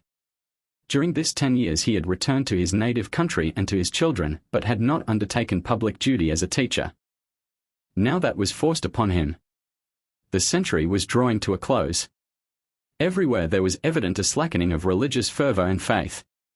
A mere external compliance with the rules of Islam was observed. Men even openly defended such a course. He adduces as an example of this the Wasiya of Ibn Sina. The students of philosophy went their way, and their conduct shook the minds of the people. False Sufis abounded, who taught antinomianism. The lives of many theologians excited scandal. The Talmudists were still spreading. A religious leader to turn the current was absolutely needed, and his friends looked to Al-Ghazali to take up that duty. Some distinguished saints had dreams of his success. God had promised a reformer every 100 years and the time was up. Finally, the Sultan laid a command upon him to go and teach in the academy at Naysabur, and he was forced to consent. His departure for Naysabur fell at the end of 499, exactly 11 years after his flight from Baghdad. But he did not teach there long. Before the end of his life we find him back at Tuz, his native place, living in retirement among his disciples in a madrasa or academy for students and a khanqa or monastery for Sufis. There he settled down to study and contemplation. We have already seen what theological position he had reached. Philosophy had been tried and found wanting. In a book of his called Ta'afut, or Destruction, he had smitten the philosophers hip and thigh. He had turned, as in earlier times al-Ash'ari, their own weapons against them, and had shown that with their premises and methods no certainty could be reached. In that book he goes to the extreme of intellectual skepticism, and, 700 years before Hume, he cuts the bond of causality with the edge of his dialectic and proclaims that we can know nothing of cause or effect, but simply that one thing follows another. He combats their proof of the eternity of the world and exposes their assertion that God is its creator. He demonstrates that they cannot prove the existence of the Creator or that that Creator is one, that they cannot prove that He is incorporeal, or that the world has any creator or cause at all, that they cannot prove the nature of God or that the human soul is a spiritual essence. When he is finished there is no intellectual basis left for life. He stands beside the Greek skeptics and beside Hume. We are thrown back on revelation, that given immediately by God to the individual soul or that given through prophets. All our real knowledge is derived from these sources. So it was natural that in the latter part of his life he should turn to the traditions of the prophet. The science of tradition must certainly have formed part of his early studies, as of those of all Muslim theologians, but he had not specialized in it. His bent had lain in quite other directions. His master, the Imam al-Haramain, had been no student of tradition. Among his many works is not one dealing with that subject. Now he saw that the truth and the knowledge of the truth lay there, and he gave himself, with all the energy of his nature, to the new pursuit. The end of his wanderings came at Tuz in 505. There he died while seeking truth in the traditions of Muhammad, as al-Ash'ari, his predecessor, had done. The stamp of his personality is ineffaceably impressed on Islam. The people of his time reverenced him as a saint and wonder-worker. He himself never claimed to work karamat and always spoke modestly of the light which he had reached in ecstasy. After his death, legends early began to gather round him, and the current biographies of him are untrustworthy to a degree. It says much for the solidity of his work that he did not pass into a misty figure of popular superstition. But that work remained and remains among his disciples and in his books. We must now attempt to estimate its bearing and scope. For him, as for the mutakallims in general, the fundamental thing in the world and the starting point of all speculation is will. The philosophers in their intellectualism might picture God as thought thinking itself and evolving all things thereby. Their source was Plotinus, that of the Muslims was the terrific bee of creation. But how can we know this will of God if we are simply part of what it has produced? In answering this, al-Ghazali and his followers have diverged from the rest of Islam, but not into heresy. Their view is admitted to be a possible interpretation of Quranic passages, if not that commonly held.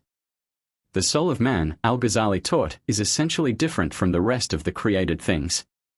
We read in the Quran 15:29, XXVII 72, that God breathed into man of his spirit, Ra. This is compared with the rays of the sun reaching a thing on the earth and warming it. In virtue of this, the soul of man is different from everything else in the world. It is a spiritual substance, Johar Ruhani, has no corporeality, and is not subject to dimension, position or locality. It is not in the body or outside of the body. To apply such categories to it is as absurd as to speak of the knowledge or ignorance of a stone. Though created, it is not shaped, it belongs to the spiritual world and not to this world of sensible things. It contains some spark of the divine and it is restless till it rests again in that primal fire, but, again, it is recorded in tradition that the Prophet said, God Most High created Adam in his own form, Surah. Al-Ghazali takes that to mean that there is a likeness between the spirit of man and God in essence, quality, and actions. Further, the spirit of man rules the body as God rules the world. Man's body is a microcosm beside the macrocosm of this world, and they correspond, part by part. Is, then, God simply the anima mundi? No, because he is the creator of all by his will, the sustainer and destroyer by his will. Al-Ghazali comes to this by a study of himself. His primary conception is volo ergo sum. It is not thought which impresses him, but volition. From thought he can develop nothing, from will can come the whole round universe. But if God, the Creator, is a willer, so, too, is the soul of man. They are kin, and, therefore, man can know and recognize God. He who knows his own soul knows his Lord, said another tradition. This view of the nature of the soul is essential to the Sufi position and is probably borrowed from it.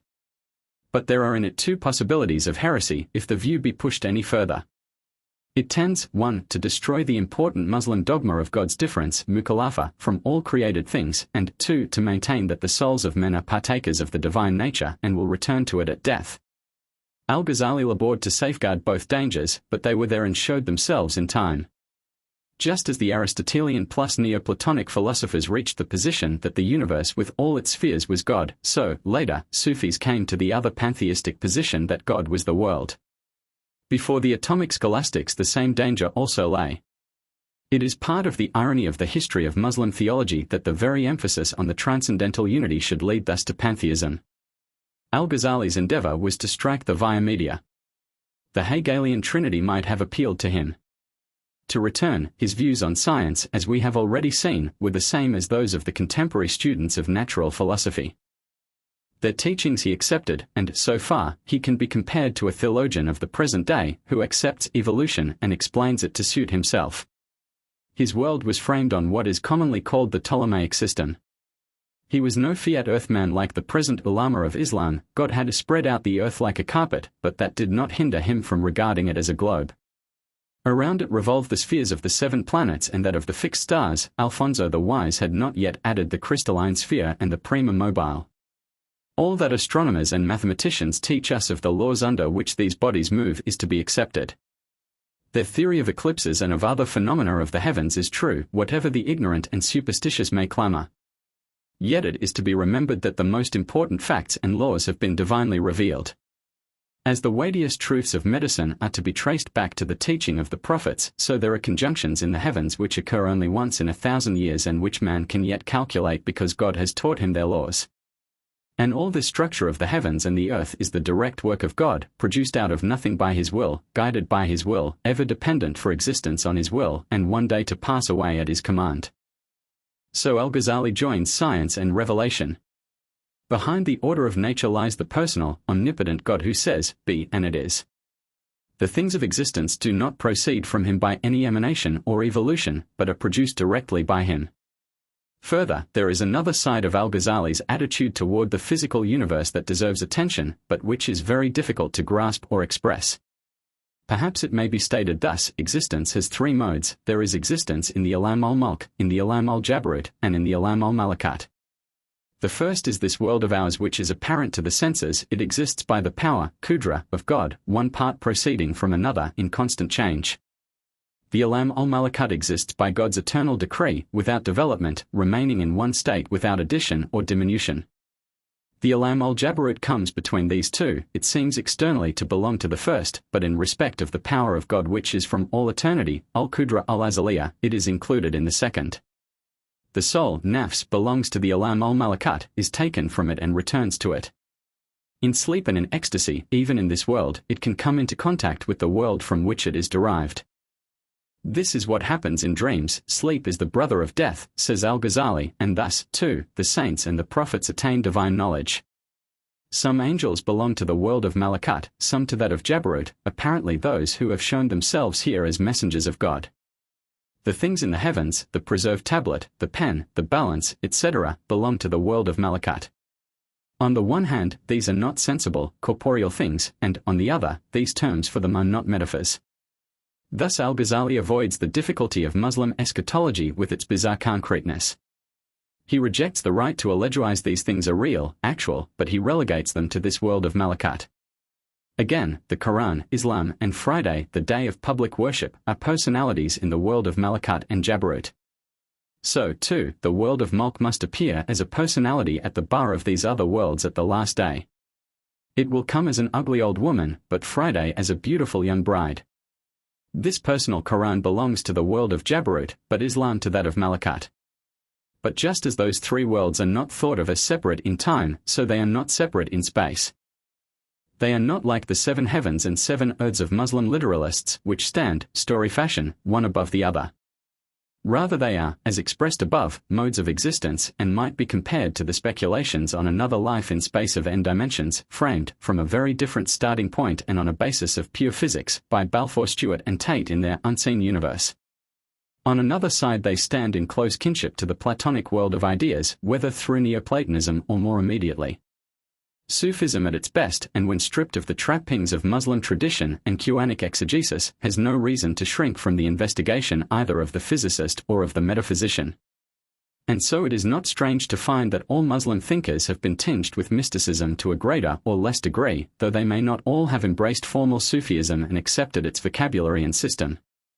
This is true of Al-Farabi, who was avowedly a Sufi, true also of Ibn Sina, who, though nominally an Aristotelian, was essentially a Neoplatonist and admitted the possibility of intercourse with superior beings and with the active intellect, of miracles and revelations, true even of Ibn Rushd, who does not venture to deny the immediate knowledge of the Sufi saints, but only argues that experience of it is not sufficiently general to be made a basis for theological science. In ethics, as we have already seen, the position of Al-Ghazali is a simple one.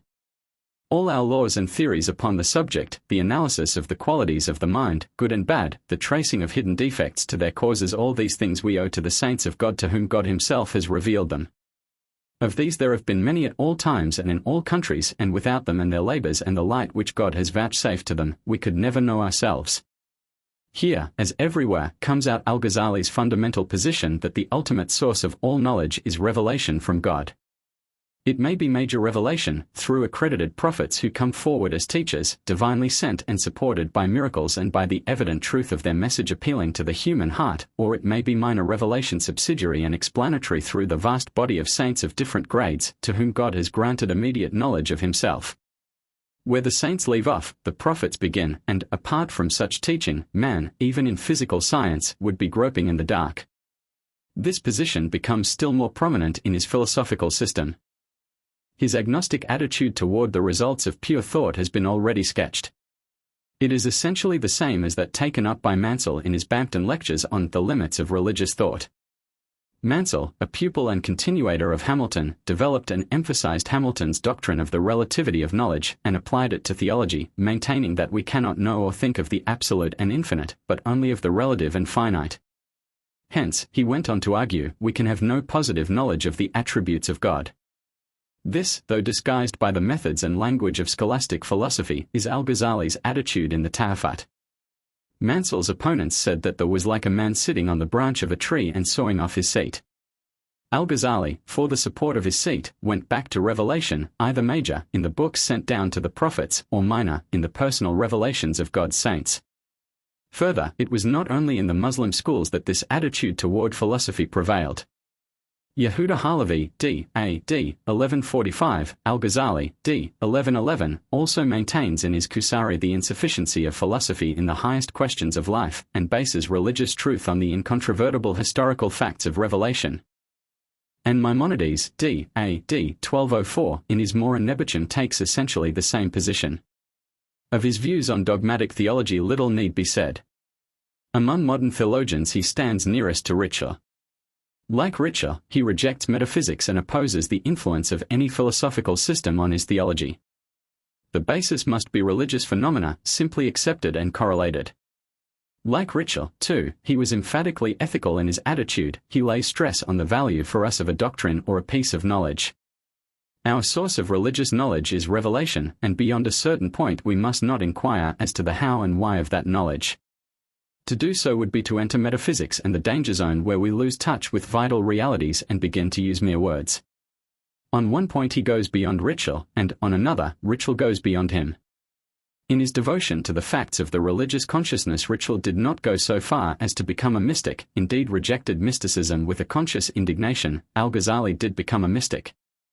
But, on the other hand, Ritschl refused absolutely to enter upon the nature of God or upon the divine attributes. All that was mere metaphysics and heathenism. Al-Ghazali did not so far emancipate himself, and his only advance was to keep the doctrine on a strictly Quranic basis. So it stands written, not, so man is compelled by the nature of things to think. His work and influence in Islam may be summed up briefly as follows. First, he led men back from scholastic labors upon theological dogmas to living contact with, study and exegesis of, the Word and the traditions. What happened in Europe when the yoke of medieval scholasticism was broken, what is happening with us now, happened in Islam under his leadership. He could be a scholastic with scholastics, but to state and develop theological doctrine on a scriptural basis was emphatically his method. We should now call him a biblical theologian. Second, in his teaching and moral exhortations he reintroduced the element of fear. In the Munkard and elsewhere he lays stress on the need of such a striking of terror into the minds of the people. His was no time, he held, for smooth, hopeful preaching, no time for optimism either as to this world or the next. The horrors of hell must be kept before men, he had felt them himself. We have seen how otherworldly was his own attitude, and how the fear of the fire had been the supreme motive in his conversion, and so he treated others. Third, it was by his influence that Sufism attained a firm and assured position in the Church of Islam. Fourth, he brought philosophy and philosophical theology within the range of the ordinary mind. Before his time they had been surrounded, more or less, with mystery. The language used was strange, its vocabulary and terms of art had to be specially learned. No mere reader of the Arabic of the street or the mosque or the school could understand at once a philosophical tractate.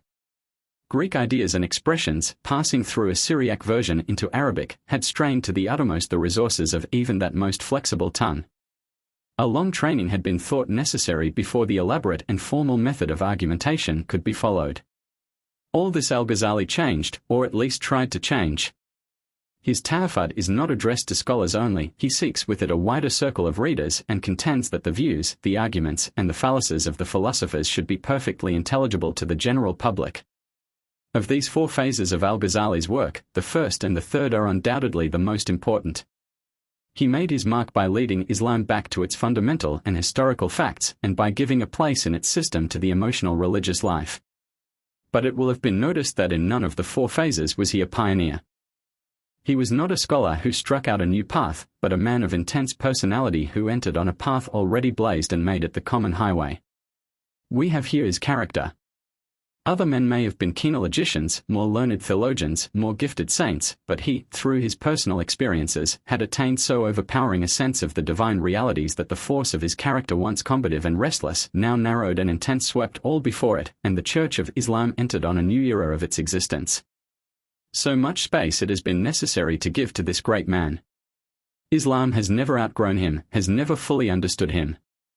In the renaissance of Islam which is now rising to view, his time will come and the new life will proceed from a renewed study of his works.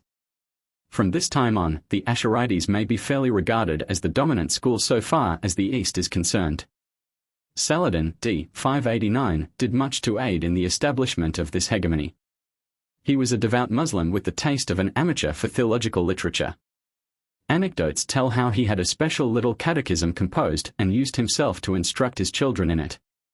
He founded theological academies in Egypt at Alexandria and Cairo, the first there except the Fatimid Hall of Science. One of the few blots on his name is the execution of the pantheistic Sufi, Shihab ad-Din as-Suhrawardi, at Aleppo in 587.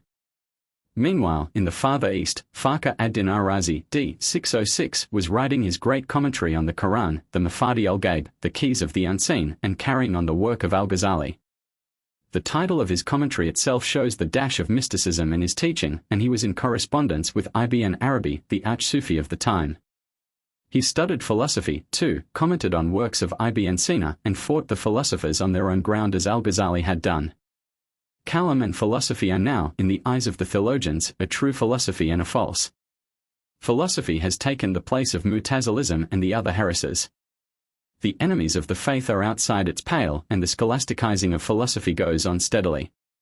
According to some, a new stage was marked by al-Baydawi, d. 685, who confused inextricably philosophy and Kalam, but the newness can have been comparative only. A century later, al-Iji, d. 756, writes a book, al-Mawaqif, on Kalam, half of which is given to metaphysics and the other half to dogmatics. At-Taftazani is another name worthy of mention. He died in 791, after a laborious life as a controversialist and commentator. When we reach Ibn Khaldun, d. 808, the first philosophical historian and the greatest until the 19th century of our era, we find that Kalam has fallen again from its high estate. It has become a scholastic discipline, useful only to repel the attacks of heretics and unbelievers, and of heretics, says Ibn Khaldun, there are now none left. Reason, he goes on, cannot grasp the nature of God, cannot weigh his unity nor measure his qualities. God is unknowable and we must accept what we are told about him by his prophets. Such was the result of the destruction of philosophy in Islam. Chapter 5 Islam in the West, Ibn Tumart and the Muwahhids, Philosophy in the West under Muwahhid protection, Ibn Baja, Ibn Tufail, Ibn Rushd, Ibn Arabi, Ibn Sabin. We have now anticipated one of the strangest and most characteristic figures and movements in the history of Islam. The preceding account, except as relates to Ibn Khaldun, has told of the triumphs of the Ash'arites in the East only. In the West the movement was slower, and to it we must now turn. The Maghrib or Occident, as the Arabs called all North Africa beyond Egypt, had been slow from the first to take on the Muslim impress. The invading army had fought its way painfully through, but the Berber tribes remained only half subdued and 1/10 Islamized. Egypt was conquered in AH 20, and Samarkand had been reached in 56, but it was not till 74 that the Muslims were at Carthage. And even then and for long after there arose insurrection after insurrection, and the national spirit of the Berbers remained unbroken. Broadly, but correctly, Islam in North Africa for more than 3 centuries was a failure.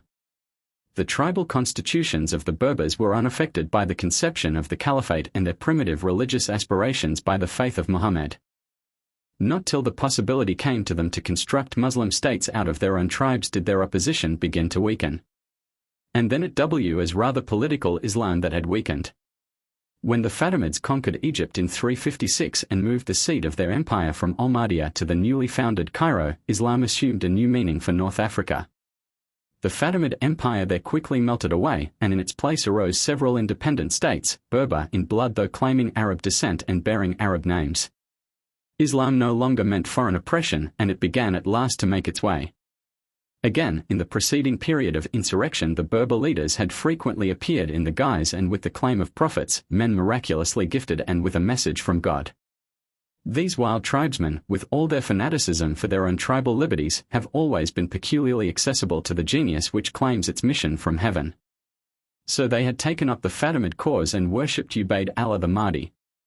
And so they continued thereafter, and still continue to be swayed by saints, darwish, and prophets of all degrees of insanity and cunning. The latest case in point is that of the Sheikh as-Sanusi, with whom we have already dealt. As time went on, there came a change in these prophet-led risings and saint-founded states. They gradually slipped over from being frankly anti-Muhammadan, if also close imitations of Muhammad's life and methods, to being equally frankly Muslim. The theology of Islam easily afforded them the necessary point of connection. All that the prophet of the day need do was to claim the position of the Mahdi, that guided one, who according to the traditions of Muhammad was to come before the last day, when the earth shall be filled with violence, and to fill it again with righteousness. It was easy for each new Mahdi to select from the vast and contradictory mass of traditions in Muslim eschatology those which best fitted his person and his time. To the story and the doctrine of one of these we now come. At the beginning of the 6th century, a certain Berber student of theology, Ibn Tumat by name, traveled in the East in search of knowledge. An early and persistent Western tradition asserts that he was a favorite pupil of al-Ghazali's and was marked out by him as showing the signs of a future founder of empire. This may be taken for what it is worth. What is certain is that Ibn Tumat went back to the Maghrib and there brought about the triumph of a doctrine which was derived, if modified, from that of the Ash'arites. Previously all Kalam had been under a cloud in the West. Theological studies had been closely limited to fiqh, or canon law, and that of the narrowed school of Malik ibn Anas. Even the Quran and the collections of traditions had come to be neglected in favor of systematized law books. The revolt of Ibn Hazm against this had apparently accomplished little. It had been too one-sided and negative, and had lacked the weight of personality behind it. Ibn Hazm had assailed the views of others with a wealth of vituperative language. But he had been a controversialist only.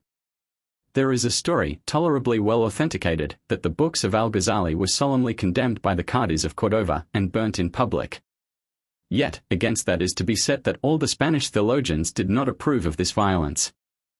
Ibn Tumat started in life as a reformer of the corruptions of his day, and seems to have slipped from that into the belief that he had been appointed by God as the great reformer for all time. As happens with reformers, from exhortation it came to force, from preaching at the abuses of the government to rebellion against the government.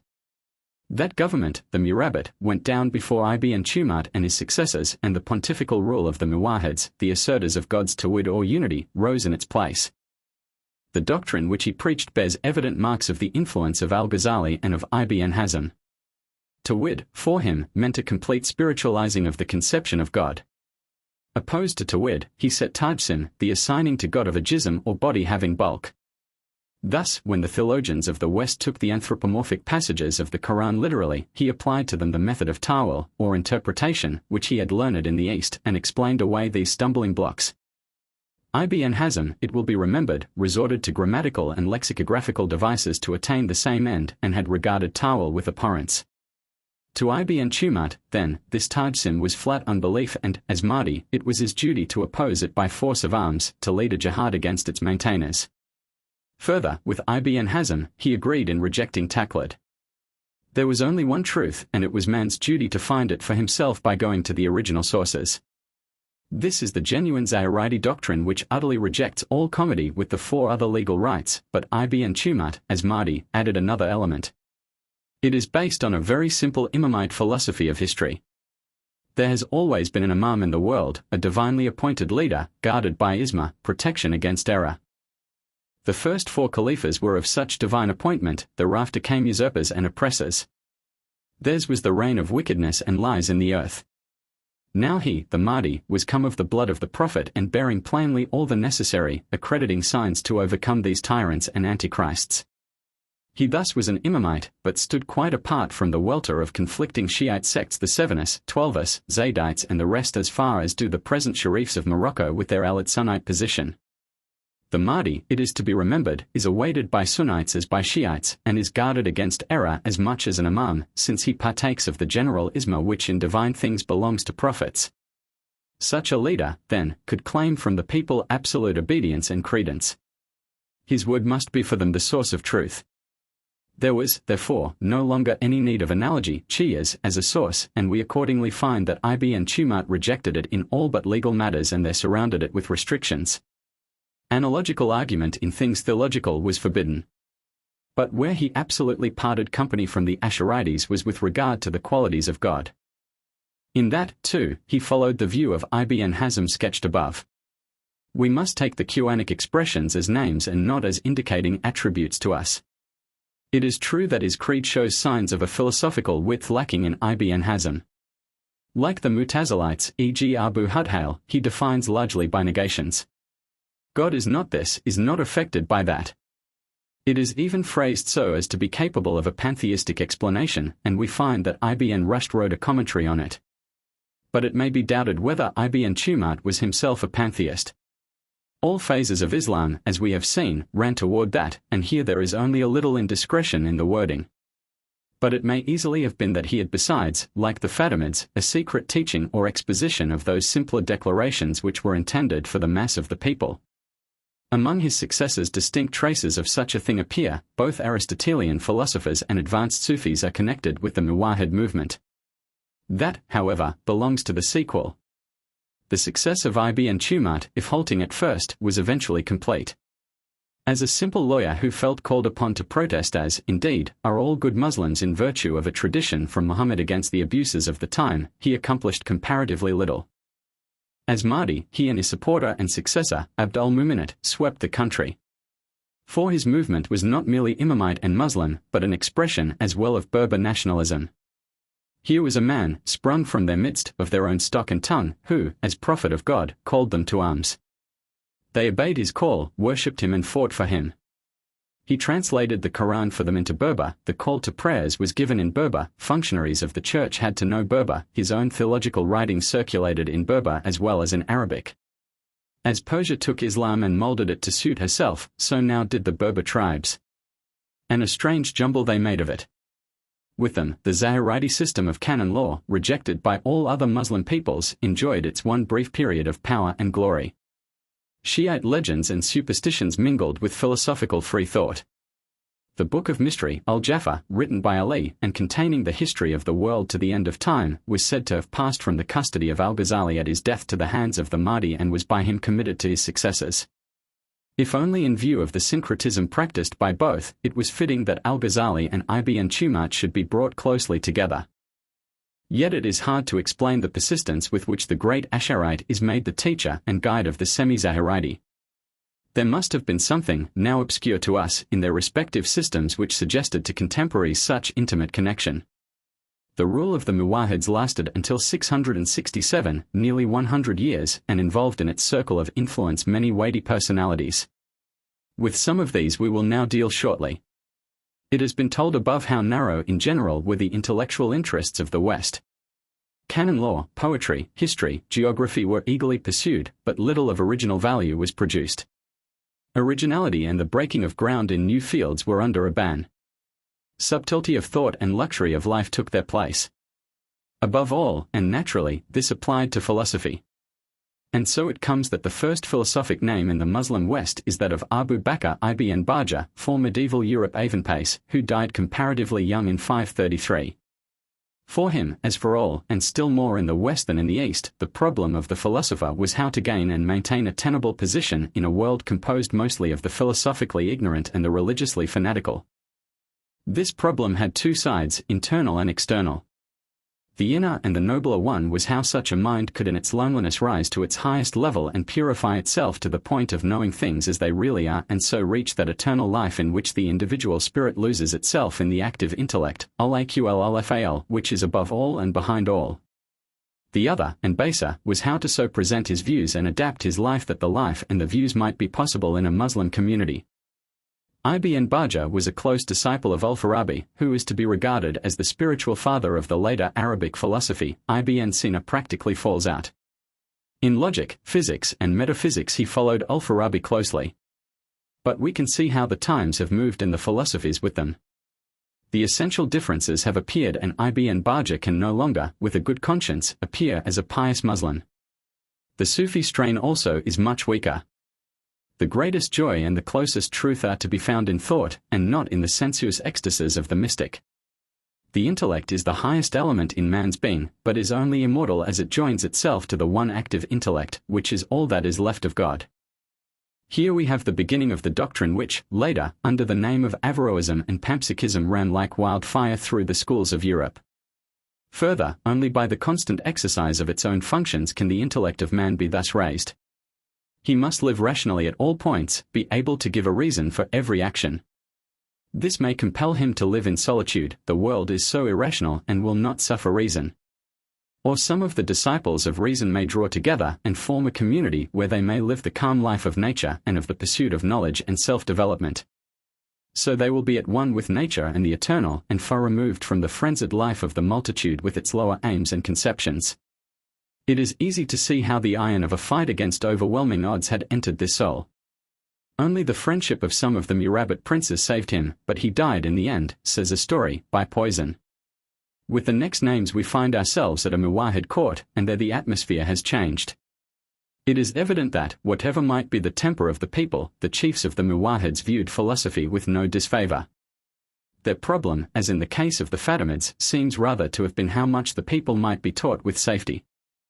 Their solution of the problem here we proceed on conjecture, but the basis is tolerably sound, was that the bulk of the people should be taught nothing but the literal sense of the Quran, metaphors, anthropomorphisms and all, that the educated lay public, which had already some inkling of the facts, should be assured that there was really no difference between philosophy and theology, that they were two phases of one truth, and that the philosophers should have a free hand to go on their own way, always provided that their speculations did not spread beyond their own circle and agitate the minds of the commonalty. It was a beautiful scheme, but like all systems of obscurantism it did not work. On the one hand, the people refused to be blindfolded, and, on the other, philosophy died out of inanition. In accordance with this, we find the Muwahid chiefs installing the Zayridi fiqh as the official system and sternly stopping all speculative discussing either of canon law or of theology. The word "so stands written, take it or the sword," is the significant utterance which has come to us from Abu Yaqub, Reg. 558-580, son of Abd al-Muminat. The same continued under his son Abu Yusuf al-Mansur, Reg. 580-595, who added a not very carefully concealed contempt for the Mahdiship of Ibn Tumat. All such things were ridiculous in his philosophic eyes. Under these men and in adjustment with their system lived and worked Ibn Tufail and Ibn Rushd, the last of the great Aristotelians. Ibn Tufail was wazir and physician to Abu Yaqub and died a year after him, in 531. His was a calm, contemplative life, secluded in princely libraries. But his objects were the same as those of Ibn Bajjah. He has evidently no hope that the great body of the people can ever be brought to the truth. A religion, sensuous and sensual alike, is needed to restrain the wild beast in man, and the masses should be left to the guidance of that religion. For a philosopher to seek to teach them better is to expose himself to peril and them to the loss of that little which they have. But in his methods, on the other hand, Ibn Tufail is essentially at one with Al-Ghazali.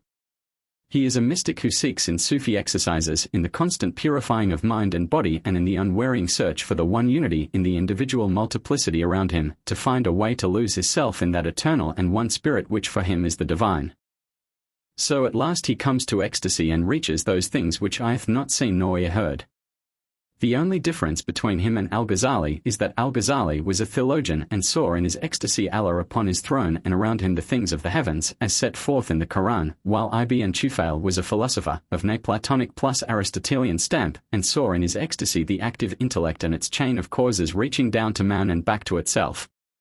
The book by which his name has lived and which has had strange haps is the romance of Hay Ibn Yaqzan, the living one, son of the waking one. In it he conceives two islands, the one inhabited and the other not. On the inhabited island we have conventional people living conventional lives and restrained by a conventional religion of rewards and punishments. Two men there, Sulaiman and Asil, have raised themselves to a higher level of self-rule. Sulaiman adapts himself externally to the popular religion and rules the people. Asil, seeking to perfect himself still further in solitude, goes to the other island. But there he finds a man, Ibn Yaksin, who has lived alone from infancy and has gradually, by the innate and uncorrupted powers of the mind, developed himself to the highest philosophic level and reached the vision of the divine. He has passed through all the stages of knowledge until the universe lies clear before him, and now he finds that his philosophy thus reached, without prophet or revelation, and the purified religion of Asil are one and the same.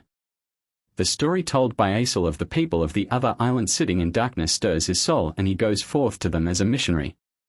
But he soon learns that the method of Muhammad was the true one for the great masses, and that only by sensuous allegory and concrete things could they be reached and held. He retires to his island again to live the solitary life.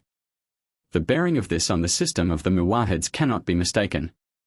If it is a criticism of the finality of historical revelation, it is also a defense of the attitude of the Muwahhids toward both people and philosophers. By the favor of Abu Yaqub, Ibn Tufail had practically been able to live on an island and develop himself by study. So, too, Abu Yaqub might stand for the enlightened but practical Salaman. Yet the meaning evidently is that between them they failed and must fail. There could only be a solitary philosopher here and there, and happy for him if he found a princely patron. The people which knew not the truth were accursed. Perhaps, rather, they were children and had to be humoured and guided as such in an endless childhood. It is evident that such a solitary possessor of truth had two courses open to him. He could either busy himself in his studies and exercises, as had done Ibn Bajjah and Ibn Tufail, or he could boldly enter public life and trust to his dialectic ingenuity and resource, perhaps, also, to his plasticity of conscience to carry him past all whispers of heresy and unbelief. The latter course was chosen by Ibn Rushdie. He was born at Cordova, in 520, of a family of jurists, and they studied law. From his legal studies only a book on the law of inheritance has reached us, and it, though frequently commented on, has never been printed. In 548 he was presented to Abu Yaqub by Ibn Tufail and encouraged by him in the study of philosophy. In it his greatest work was done.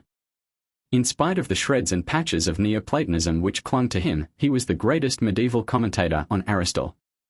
It is only part of the eternal puzzle of the Muslim mind that the utility of Greek for a student of Aristotle seems never to have struck him. Thereafter he acted as judge in different places in Spain and was court physician for a short time in 578 to Abu Yaqub. In 575 he had written his tractates, to which we shall come immediately, mediating between philosophy and theology. Toward the end of his life he was condemned by Abu Yusuf al-Mansur for heresy and banished from Cordova. This was in all likelihood a truckling on the part of al-Mansur to the religious prejudices of the people of Spain, who were probably of stiffer orthodoxy than the Berbers. He was in Spain, at Cordova, at the time, and was engaged in carrying on a religious war with the Christians. On his return to Morocco the decree of exile was recalled and Ibn Rushdie restored to favour. We find him again at the court in Morocco, and he died there in 595. This is not the place to enter upon Ibn Rushdie's philosophical system.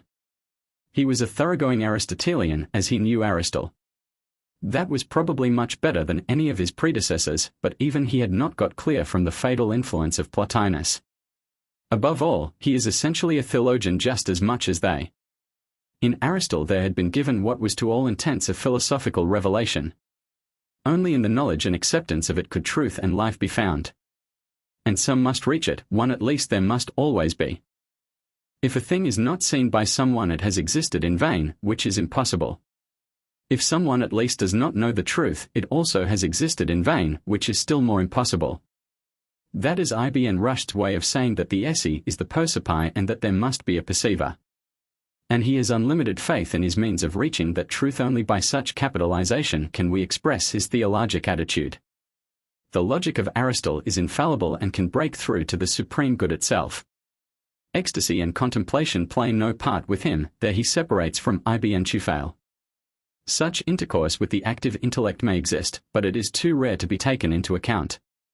Obviously, Ibn Rushdie himself, who to himself was the percipient of truth for his age, had never reached that perception. Solitary meditation he cannot away with, for him the marketplace and contact with men, there he parts with Ibn Bajjah. In truth, he is nearer to the life in life of Ibn Sina, and that, perhaps, explains his constant attacks on the Persian bon vivant. All his predecessors he joys in correcting, but his especial bête noire is al-Ghazali. With him it is war on life or death. He has two good causes. One is al-Ghazali's destruction of the philosophers of it. Ibn Rushd, in his turn, writes a destruction. This is a clever, incisive criticism, luminous with logical exactitude, yet missing al-Ghazali's vital earnestness and incapable of reaching his originality. But al-Ghazali had not only attacked the philosophers, he had also spread the knowledge of their teachings and reasonings, and had said that there was nothing esoteric and impossible of grasping them for the ordinary mind. He had thus assailed the fundamental principles of the Muwahhid system. Against this, Ibn Rushd wrote the tractates spoken of above. They were evidently addressed to the educated laity, not to the ignorant multitude, but to those who had already read such books as those of al-Ghazali and been affected by them, yet had not studied philosophy at first hand. That they were not intended for such special students is evident from the elaborate care that is taken in them to conceal, or, if that were not possible, to put a good face upon obnoxious doctrines. Thus, his philosophy left no place in reality for a system of rewards and punishments, or even for any individual existence of the soul after death, for a creation of the material world, or for a providence in the direct working of the Supreme Being on earth. But all these points are involved or glossed over in these tractates. Further, it is plain that their object was to bring about a reform of religion in itself, and also of the attitude of theologians to students of philosophy. In them he sums up his own position under 4 heads. First, that philosophy agrees with religion and that religion recommends philosophy. Here, he is fighting for his life. Religion is true, a revelation from God, and philosophy is true, the results reached by the human mind. These two truths cannot contradict each other. Again, men are frequently exhorted in the Quran to reflect, to consider, to speculate about things. That means the use of the intelligence, which follows certain laws, long ago traced and worked out by the ancients. We must, therefore, study their works and proceed further on the same course ourselves, i.e., we must study philosophy. Second, there are 2 things in religion, literal meaning and interpretation. If we find anything in the Quran which seems externally to contradict the results of philosophy, we may be quite sure that there is something under the surface. We must look for some possible interpretation of the passage, some inner meaning, and we shall certainly find it. Third, the literal meaning is the duty of the multitude, and interpretation the duty of scholars. Those who are not capable of philosophical reasoning must hold the literal truth of the different statements in the Quran. The imagery must be believed by them exactly as it stands, except where it is absolutely evident that we have only an image. On the other hand, philosophers must be given the liberty of interpreting as they choose. If they find it necessary, from some philosophical necessity, to adopt an allegorical interpretation of any passage or to find in it a metaphor, that liberty must be open to them. There must be no laying down of dogmas by the Church as to what may be interpreted and what may not. In Ibn Rushd's opinion, the orthodox theologians sometimes interpreted when they should have kept by the letter, and sometimes took literally passages in which they should have found imagery. He did not accuse them of heresy for this, and they should grant him the same liberty. Fourth, those who know are not to be allowed to communicate interpretations to the multitude. So Ali said, "Speak to the people of that which they understand, would ye that they give the lie to God and his messenger?" Ibn Rushd considered that belief was reached by 3 different classes of people in 3 different ways. The many believe because of rhetorical syllogisms, kitabiyah, i.e., those whose premises consist of the statements of a religious teacher, makbulat, or presumptions, maznunat. Others believe because of controversial syllogisms, jadliyah, which are based on principles, masharat, or admissions, musallamat. All these premises belong to the class of propositions which are not absolutely certain. The third class, and by far the smaller, consists of the people of demonstration, burhan. Their belief is based upon syllogisms composed of propositions which are certain. These consist of axioms, awaliyat, and 5 other classes of certainties. Each of these 3 classes of people has to be treated in the way that suits its mental character. It is wrong to put demonstration or controversy before those who can understand only rhetorical reasoning. It destroys their faith and gives them nothing to take its place. The case is similar with those who can only reach controversial reasoning but cannot attain unto demonstration. Thus Ibn Rushd would have the faith of the multitude carefully screened from all contact with the teachings of philosophers. Such books should not be allowed to go into general circulation, and if necessary, the civil authorities should step in to prevent it. If these principles were accepted and followed, a return might be looked for of the golden age of Islam, when there was no theological controversy and men believed sincerely and earnestly. On this last paragraph it is worth noticing that its threefold distinction is conveyed by Ibn Rushd from a little book belonging to al-Ghazali's later life, after he had turned to the study of tradition, Iljam al-Awam and Ilm al-Kalam, the reining in of the commonalty from the science of Kalam. Such was, practically, the end of the Muslim Aristotelians. Some flickers of philosophic study doubtless remained. So we find a certain Abu al-Hajjaj Ibn Tumlis, d. 620, writing on Aristotle's Analytics, and the tractates of Ibn Rushd described above were copied at Almeria in 724. But the fate of all Muslim speculation fell, and this school went out in Sufism. It was not Ibn Rushd that triumphed but Ibn Tufail, and that side of Ibn Tufail which was akin to al-Ghazali. From this point on, the thinkers and writers of Islam become mystics more and more overwhelmingly. Dogmatic theology itself falls behind, and of philosophical disciplines only formal logic and a metaphysics of the straightest scholastic type are left. Philosophy becomes the handmaid of theology, and a very mechanical handmaid at that. It is only in the schools of the Sufis that we find real development and promise of life. The future lay with them, however dubious it may seem to us that a future in such charge must be. The greatest Sufi in the Arabic-speaking world was undoubtedly Muhyi ad-Din Ibn Arabi. He was born in Murcia in 560, studied Hadith and Fiqh at Seville, and in 598 set out to travel in the East. He wandered through the Hijaz, Mesopotamia and Asia Minor, and died at Damascus in 638, leaving behind him an enormous mass of writings, at least 150 of which have come down to us. Why he left Spain is unknown. It is plain that he was under the influence of the Muwahhid movement. He was a Zahirite in law, rejected analogy, opinion, and taqlid, but admitted agreement. His attachment to the opinions of Ibn Hazm especially was very strong. He edited some of that scholar's works and was only prevented by his objections to taqlid from being a formal Hazmite. But with all that literalness in fiqh, his mysticism in theology was of the most rampant and luxurious description. Between the two sides, it is true, there existed a connection of a kind. He had no need for analogy or opinion or for any of the workings of the vain human intelligence so long as the divine light was flooding his soul and he saw the things of the heavens with plain vision. So his cooks are a strange jumble of theosophy and metaphysical paradoxes, all much like the theosophy of our own day. He evidently took the system of the Mutakallims and played with it by means of formal logic and a lively imagination. To what extent he was sincere in his claim of heavenly illuminings and mysterious powers it would be hard to say. The Oriental mystic has little difficulty in deceiving himself. His opinions so far as we can know them may be briefly sketched as follows: the being of all things is God, there is nothing except him. All things are an essential unity, every part of the wood is the whole world. So man is a unity in essence but a multiplicity in individuals. His anthropology was an advance upon that of al-Ghazali toward a more unflinching pantheism. He has the same view that the soul of man is a spiritual substance different from everything else and proceeding from God. But he obliterates the difference of God and makes souls practically emanations. At death these return into God who sent them forth. All religions to Ibn Arabi were practically indifferent, in them all the divine was working and was worshipped.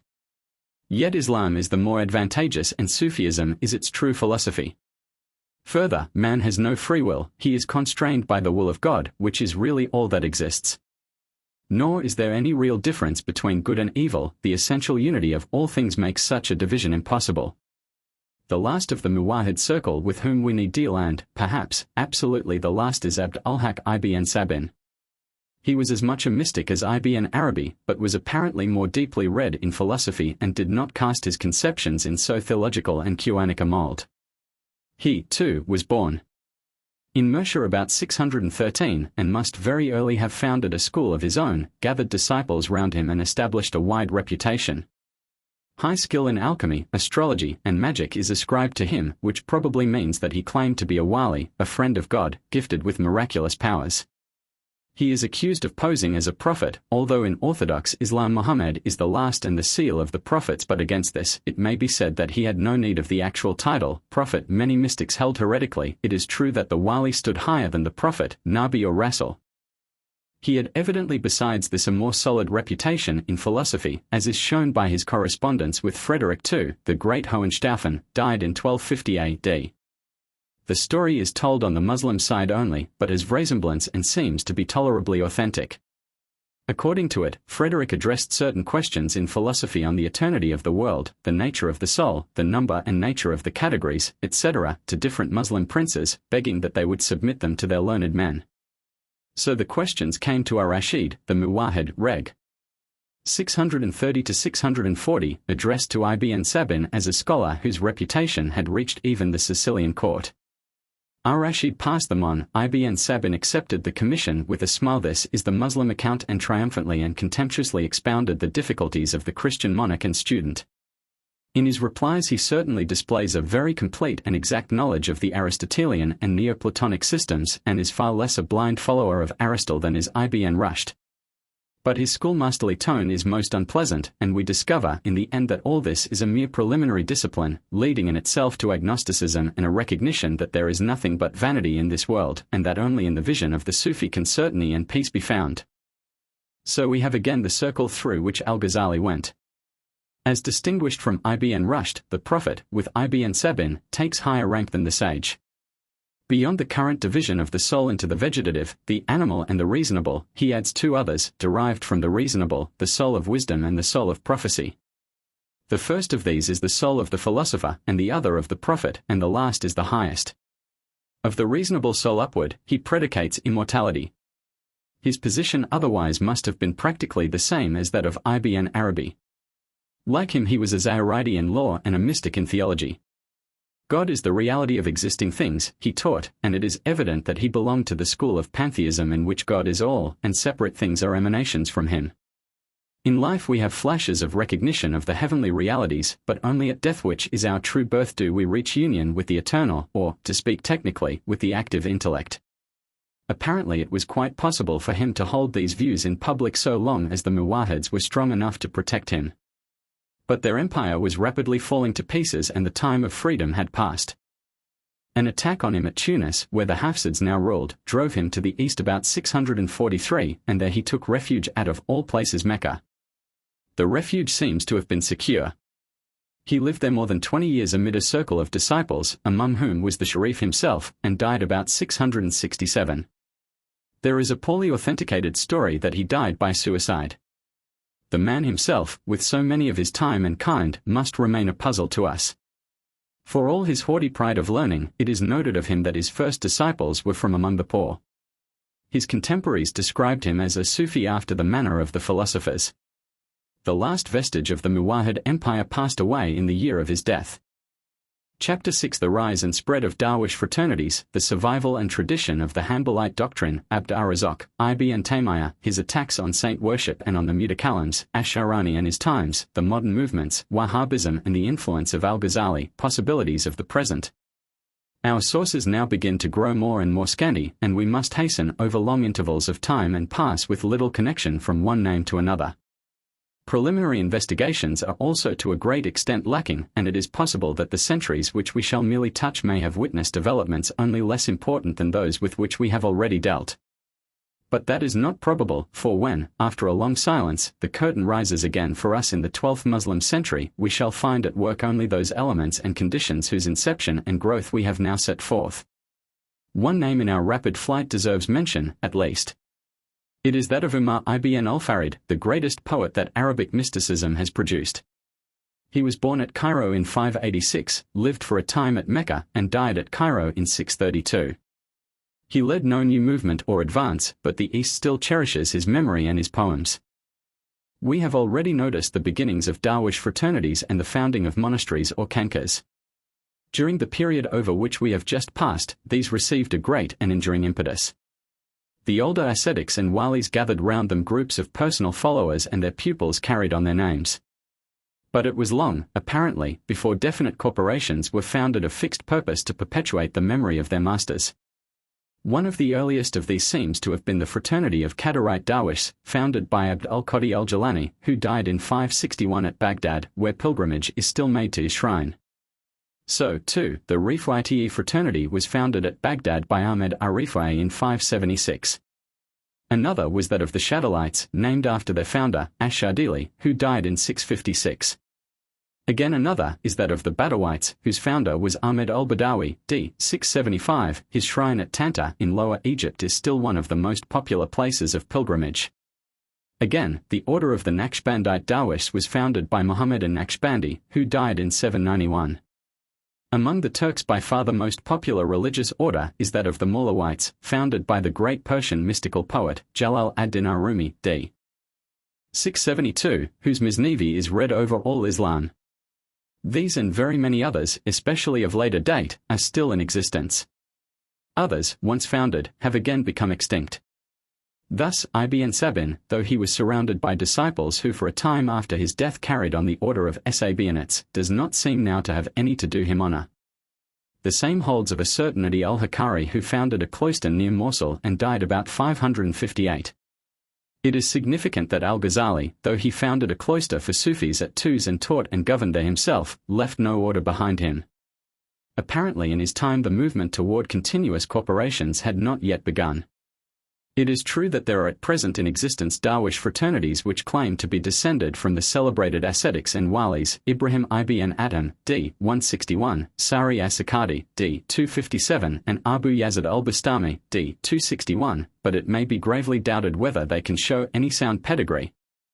The legend of Sheikh Ilwan, who is said to have founded the first order in 49, may be safely rejected. It is significant that the Aulad Ilwan, sons of Ilwan, as his followers are called, form a sect of the Rifats. Further, just as the Sufis have claimed for themselves all the early pious Muslims and especially the 10 to whom Muhammad made specific promise of paradise, al-Ashara al-Mubashara, so these fraternities are ascribed in their origin to and put under the guardianship of the first caliphs and, in Egypt at least, a direct descendant of Abu Bakr holds authority over all their orders. In these orders all are Darwish, but only those gifted by God with miraculous powers are walis. Those of them who are begging friars are fakirs. They stand under an elaborate hierarchy grading in dignity and holiness from the Kutubi, or Axis, who wanders, often invisible and always unknown to the world, through the lands performing the duties of his office and who has a favorite station on the roof of the Kaaba, through his nakibs or assistants, down to the lowest fakir. But the members of these orders are not exclusively fakirs. All classes are enrolled as, in a sense, lay adherents. Certain trades affect certain fraternities in Egypt. For example, the fishermen are almost all Qadarites and walk in procession on their festival day, carrying colored nets as their banners. Much the same thing held and holds of the monastic orders of Europe, but the Muslim does not wait till he is dying to put on the weeds of Ahmed al-Badawi or Ash-Shadili. Finally, reference may be made again to the last and most important of all these orders, the militant brotherhood of As-Sunnah. We have now returned to the period of Al-Iji and At-Taftazani, when philosophy definitely descended from the throne and became the servant and defender of theology. From this time on, the two independent forces at work are the unveiling of the mystic, Kaf, and tradition, Naql.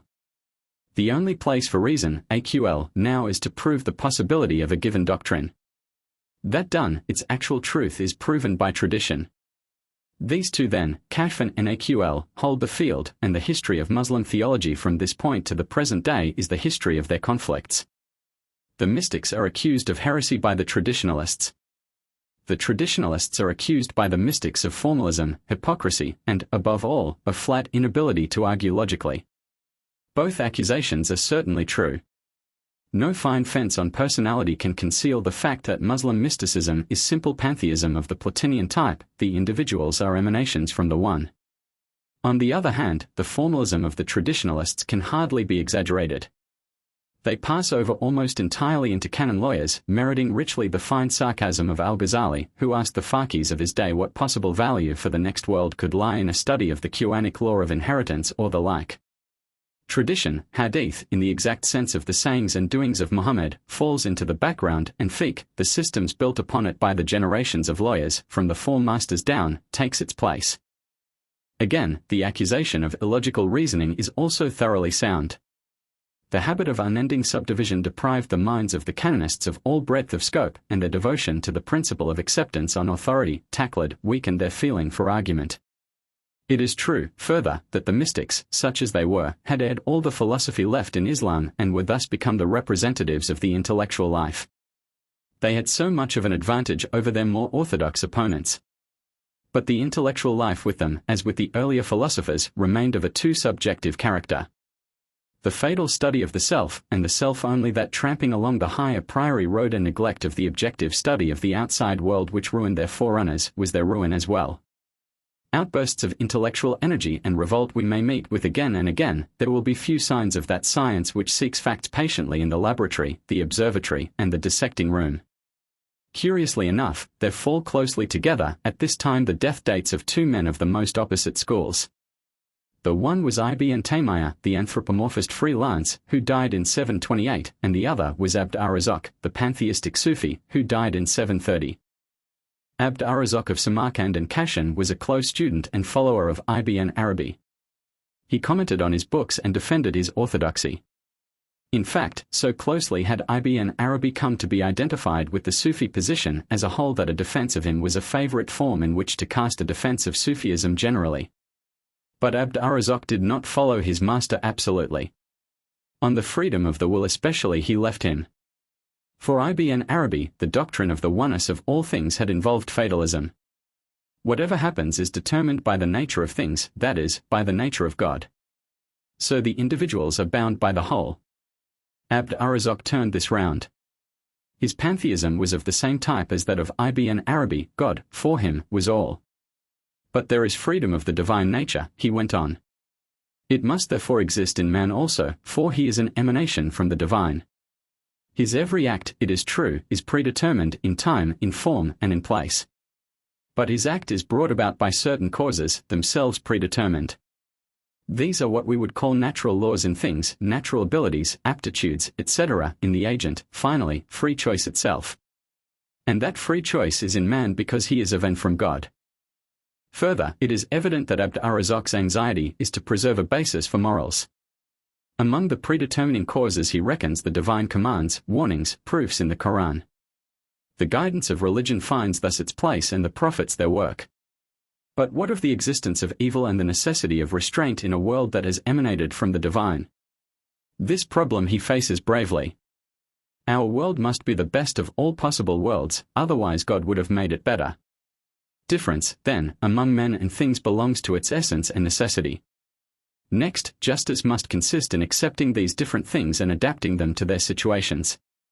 To try to make all things and men alike would be to leave some out of existence altogether. That would be a great injustice. Here, again, religion enters. Its object is to rectify this difference in qualities and gifts. Men are not responsible for these, but they are responsible if they do not labor to correct them. In the hereafter all will be reabsorbed into the divine being and taste such bliss as the rank of each deserves. For those who need it there will be a period of purgatorial chastisement, but that will not be eternal, inshallah. Like his predecessors, Abd ar-Razzaq divides men into classes according to their insight into divine things.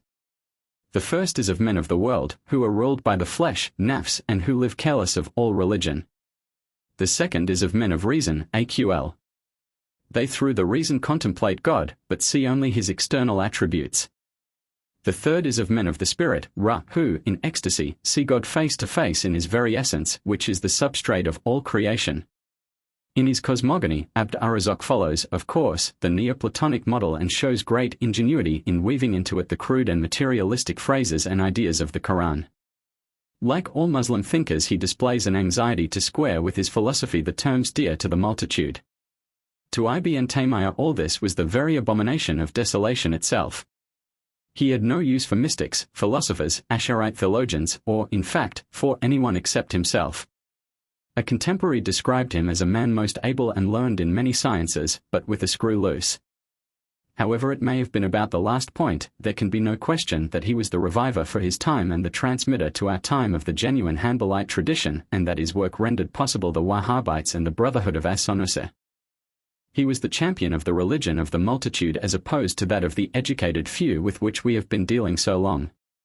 This popular theology had been going steadily upon its way and producing its regular riots and disputings. It is related of a certain Asharite doctor, Fakhr ad-Din ibn Asakir, d. 620, that, in Damascus, he never dared to pass by a certain way through fear of Hanbalite violence. The same Fakhr ad-Din once gave, as in duty bound, the normal salutation of the peace to a Hanbalite theologian. The Hanbalite did not return it, which was more than a breach of courtesy, and indicated that he did not regard Fakhr ad-Din as a Muslim. When people remonstrated with him, he turned it as a theological jest and replied, "That man believes in speech in the mind, kalam nafsa, hadith fi nafs," so I returned his salutation mentally. The point is a hit at the Ash'arites, who contended that thought was a kind of speech without letters or sounds, and that God's quality of speech could therefore be without letters or sounds. But even the simple orthodoxy of the populace had not remained unchanged. It had received a vast accretion of the most multifarious superstitions. The cult of saints, alive and dead, of holy sites, trees, garments, and the observance of all manner of days and seasons had been developing parallel to the advance of Sufism among the educated. The walis were untiring in the recital of the karamat which God had worked for them, and the populace drank in the wonders greedily. The metaphysical and theological side they left untouched. "This is a holy man," they said, "who can work miracles, we must fear and serve him." And so they would do without much thought whether his morality might not be antinomian and his theology pantheistic. To abate this and other evils and bring back the faith of the fathers was the task which Ibn Taymiyyah took up. He was born near Damascus in 661 and educated as a Hanbalite. His family had been Hanbalite for generations, and he himself taught in that school and was reckoned as the greatest Hanbalite of his time. His position, too, was practically that of Ahmed ibn Hanbal, modified by the necessities imposed by new controversies. Thus he was an anthropomorphist, but of what exact shade is obscure. He was accused of teaching that God was above his throne, could be pointed at, and that he descended from his seat as a man might, i.e., that he was in space. But he certainly distinguished himself from the crasser materialists. He refused to be classed as the adherent of any school or of any system save that of Muhammad and the agreement of the fathers. He claimed for himself the rights of a mujtahid and went back to first sources and principles in everything. His self-confidence was extreme, and he smote down with proud words the rightly guided Caliphs, Umar and Ali, themselves. His bases were Quran, tradition from the Prophet and from the companions, and analogy. Agreement, in the broad sense of the agreement of the Muslim people, he rejected. If he had accepted it, he would have been forced to accept innumerable superstitions, beliefs, and practices, especially the whole doctrine of the walis and their wonders, for their basis was agreement. The agreement of the companions he did accept, while convicting them right and left of error as individuals. His life was filled up with persecutions and misfortune. He was a popular idol, and inquiries for his judgment on theological and canonical questions kept pouring in upon him. If there was no inquiry, and he felt that a situation called for an expression of opinion from him, he did not hesitate to send it out with all formality. It is true that it is the duty of every Muslim, so far as he can, to do away or at least to denounce any illegality or unorthodox view or practice which he may observe. This duty evidently weighed heavily on Ibn Taymiyyah, and there was fear at one time at the Mamluk court lest he might go the way of Ibn Tumat. In one of these utterances he defined the doctrine of God's qualities as Ibn Hazm had done, and joined the two denunciations of the Asharite Kalam and of the Quranic exegesis of the Mutakallims as a whole. They were nothing but the heirs and scholars of philosophers, idolaters, Magians, etc., and yet they dared to go beyond the Prophet and his heirs and companions. The consequence of this fatwa or legal opinion was that he was silenced for a time as a teacher. On another occasion he gave out a fatwa on divorce, pronouncing talal illegal. Talal is a device by which an awkward section in the canon law is evaded. If a man divorces his wife 3 times, or pronounces a threefold divorce formula, he cannot remarry her until she has been married to another man, has cohabited with him and been divorced by him. Muslim ideas of sexual purity are essentially different from ours, and the custom has grown up, when a man has thus divorced his wife in hasty anger, of employing another to marry her on pledge of divorcing her again next day. Sometimes the man so employed refuses to carry out his contract. Such refusal is a frequent motif in Oriental tales. To avoid this, the husband not infrequently employs one of his slaves and then presents him to his former wife the next day. A slave can legally marry a free woman, but when he becomes her property the marriage is ipso facto annulled, because a slave cannot be the husband of his mistress or a slave woman the wife of her master. It is to Ibn Taymiyyah's credit that he was one of the few to lift up their voices against this abomination. His independence is shown at its best. But it was with the Sufis that he had his worst conflicts, and at their hands he suffered most. In many points his career is parallel to that of Ahmed ibn Hanbal, the Sufi movement taking the place that was played by Mutazilism in the life of the earlier saint. One great difference, it may be remarked, was that Al-Ma'mun urged the persecution of Ibn Hanbal, while An-Nazir, the great Mamluk Sultan, Reg. 693, 698-708, 709-741, supported Ibn Taymiyyah as far as he possibly could. The beginning of the Sufi controversy was characteristic. Ibn Taymiyyah heard that a certain Nasr al-Manbijah, d. 719, a reputed follower of Ibn Arabi and of Ibn Sabin, had reached a position of influence in Cairo. That was enough to make Ibn Taymiyyah address an epistle to him, intended to turn him from his heresies. It is needless to give in detail the position and content of the epistle. He wrote as a strong monotheist of the old-fashioned type and exposed and assailed unmercifully the doctrine of unity, Ittihad, of the mystics. Al-Manbijah retorted with countercharges of heresy, and, as he had behind him all the Sufis of Egypt as great an army as the Christian monks and ascetics or earlier Egypt, and much like to them, Ibn Taymiyyah had to pay for his eagerness for a fight with long and painful imprisonment at Cairo, Alexandria and Damascus. Here it is evident that he had lost touch with the drift of popular, and especially Egyptian, feeling. But his fearlessness was like that of Ibn Hanbal himself, and in 726 he gave out a fatwa which ran still straighter in the teeth of the beliefs of the people and which sent him to a prison which he never left alive. It had long been a custom in Islam to make pious pilgrimage to the graves of saints and prophets and there to do reverence to their memory and to ask their aid. It was part of that cult of saints which had so overspread and overcome the earlier simplicity of Islam. The most outstanding case in point was, and is, the pilgrimage to the tomb of Muhammad at Al-Madinah, which has come to be a more or less essential part of the Hajj to the Kaaba itself. Against all this Ibn Taymiyyah lifted a voice of emphatic protest. These shrines were in great part false, and when they were genuine the visitation of them was an idolatrous imitation of heathen practices. Equally idolatrous was all invoking of saints or prophets, including Muhammad himself. To God alone should prayer be directed. The clamor raised by this fatwa was tremendous. This was no doctrine of the schools which he had touched, but a bit of concrete religiosity which appealed to everyone. His public life practically ended, and the practices which he had denounced abide to this day. It is a bitter satire on his position that when he died in 726 the populace paid to his relics all these signs of superstitious reverence against which he had protested. He became a saint, malgré lui. His work had been to keep alive the Hanbalite doctrine and pass it on unchanged to modern times. He did not destroy philosophy, it was dead of itself before he came. Nor Sufism, it is still very much alive. Nor Kalam, it still continues in the form to which it had crystallized by his time. But he and his disciples made possible the Wahhabites and the monotheistic revival of our day. The faith of Muhammad himself was not to perish entirely from the earth. It would now be possible to pass at once to the Wahhabite movement in the latter part of the 12th century of the Hijrah. All the elements for the explanation of it and of the modern situation are in our hands. But there is one figure which stands out so clearly in an otherwise most obscure picture and is so significant for the time that some account must be taken of it. It is that of Ash-Sharani, theologian, canonist, and mystic. He was a Cairene and died in 973. The rule of Egypt had passed half a century before to the Ottoman Turks, and they governed by means of a Turkish pasha. The condition of the people, as we find it sketched by Ash-Sharani, was a most unhappy one. They were bent down, and especially the peasantry, under a load of taxation. The Turks found it advisable, too, to cultivate the friendship of the canon lawyers and professional theologians in order to maintain their hold upon the people. These canonists, in consequence, were rapidly becoming an official class with official privileges. Further, the process, the beginnings of which we have already seen, by which religious science was narrowed to fiqh, had gone still further. Practically, the two classes of theologians left were the canonists and the mystics. And the mystics had fallen far from their pride of power under the Mamluks.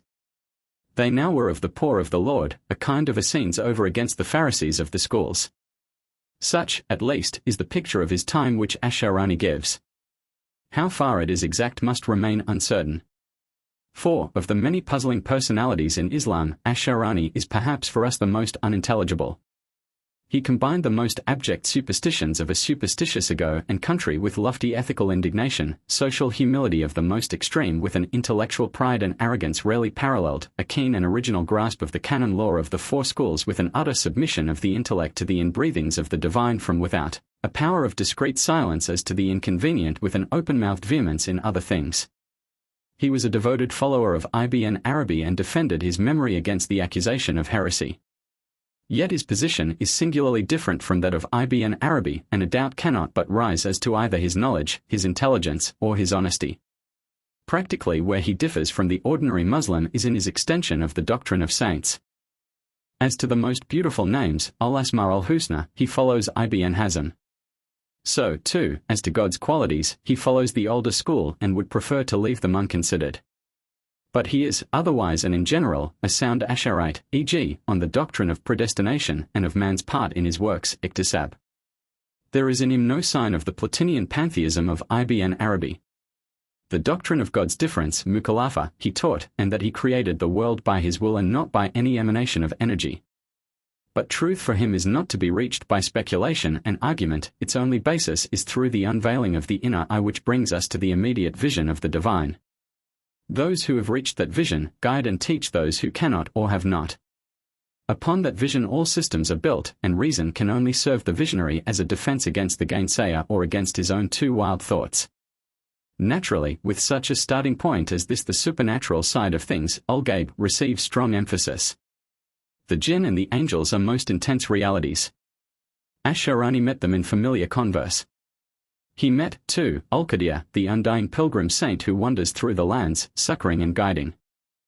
The details of these interviews are given with the greatest exactness. A genie in the form of a dog ran into his house on such a day by such a door, with a piece of European paper in his mouth. This is a touch of genius on which certain theological questions were written. The genie wished Ash-Sharani's opinion as to them. Such was the origin of one of his books, and another sprang from a similarly exactly described talk with Al-Qadir. Yet he was content also with smaller mercers and reckons as a karama that he was enabled to read through a certain book for some time at the rate of 2.5 times daily. To all this it would be possible of course to say flatly that he lied. But such a judgment applied to an Oriental is somewhat crude, and the knot of the mystic's mind in any land is not to be so easily cut. Further, the doctrine of the walis is developed by him at length. They possess a certain illumination, ilham, which is, however, different from the inspiration, wahi, of the prophets. So, too, they never reach the grade of the prophets, or a nearness to God where the requirements of a revealed law fall away from them, i.e., they must always walk according to the law of a prophet. They are all guided by God, whatever their particular rule, tariqah, may be, but the rule of al-Junayd is the best because it is in most essential agreement with the law, Sharia, of Islam. Their karamat are true and are a consequence of their devout labors, for these are in agreement with the Quran and the Sunnah. The order of nature will not be broken for anyone who has not achieved more than is usual in religious knowledge and exercises. All walis stand under a regular hierarchy headed by the Kutubi, yet above him in holiness stand the companions of the Prophet. This marks a very moderate position. Many Sufis had contended that the walis stood higher than even the prophets, not to speak of their companions. It will be seen that his position is essentially a mediating one. He wishes to show that the beliefs of the mystics and of the mutakallims are really one although they are reached by different paths. In fiqh he made a similar attempt. The Sufis had always looked down on those theologians who were canonists pure and simple. A study of canon law was a necessity, they thought, but as a propedeutic only. The canonists who went no further never reached religion at all. Especially they held that no Sufi should join himself to any of the four contending schools. Their controversies were upon insignificant details which had nothing to do with the life in God. But could it not be shown that their differences were not actual, one view being true and the other false, but were capable of being reduced to a unity? This was the problem that Ash-Sharani attacked. These differing opinions, he held, are adapted to different classes of men. Some men of greater gifts and endurance can follow the hardest of these opinions, while the easier are to be recognized as concessions, ruksa, from God to the weakness of others. Each man may follow freely the view which appeals to him, God has appointed it for him. Ash-Sharani was one of the last original thinkers in Islam, for a thinker he was despite his dealings with the jinn and al-Qadir. Egypt keeps his memory. A mosque in Cairo bears his name, as does also a division of the Badawite Darwish. In modern times his books have been frequently reprinted, and his influence is one of the ferments in the new Islam. We must now pass over about 200 years and come to the latter part of the 12th century of the Hijra, a period nearly coinciding with the end of the 18th of our era. There these two movements come again to light.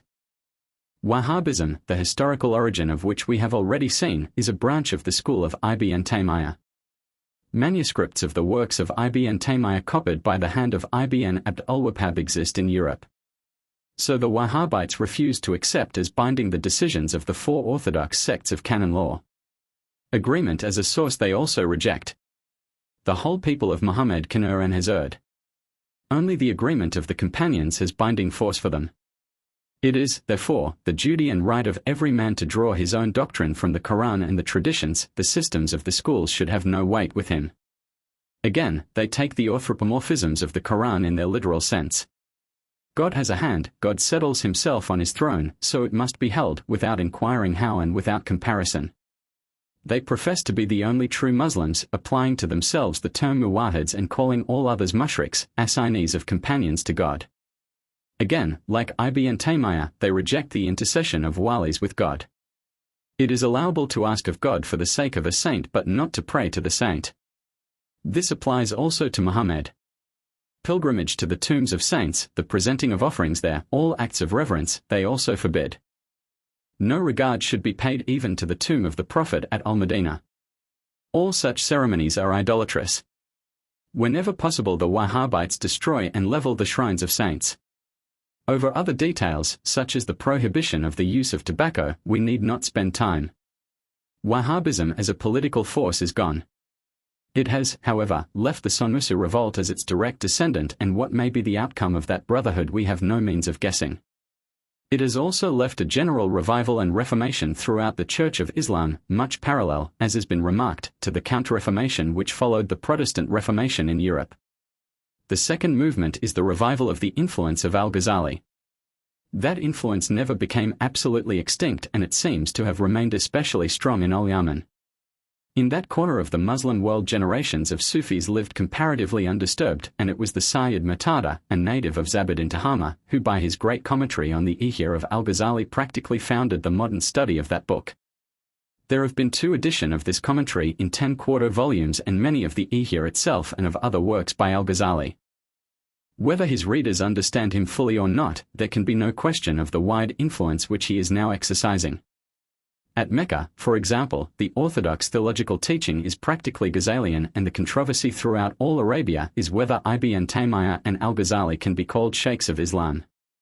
The Wahhabites hold that anyone who thus honors al-Ghazali is an unbeliever, and the Meccans retort the same of the followers of Ibn Taymiyyah.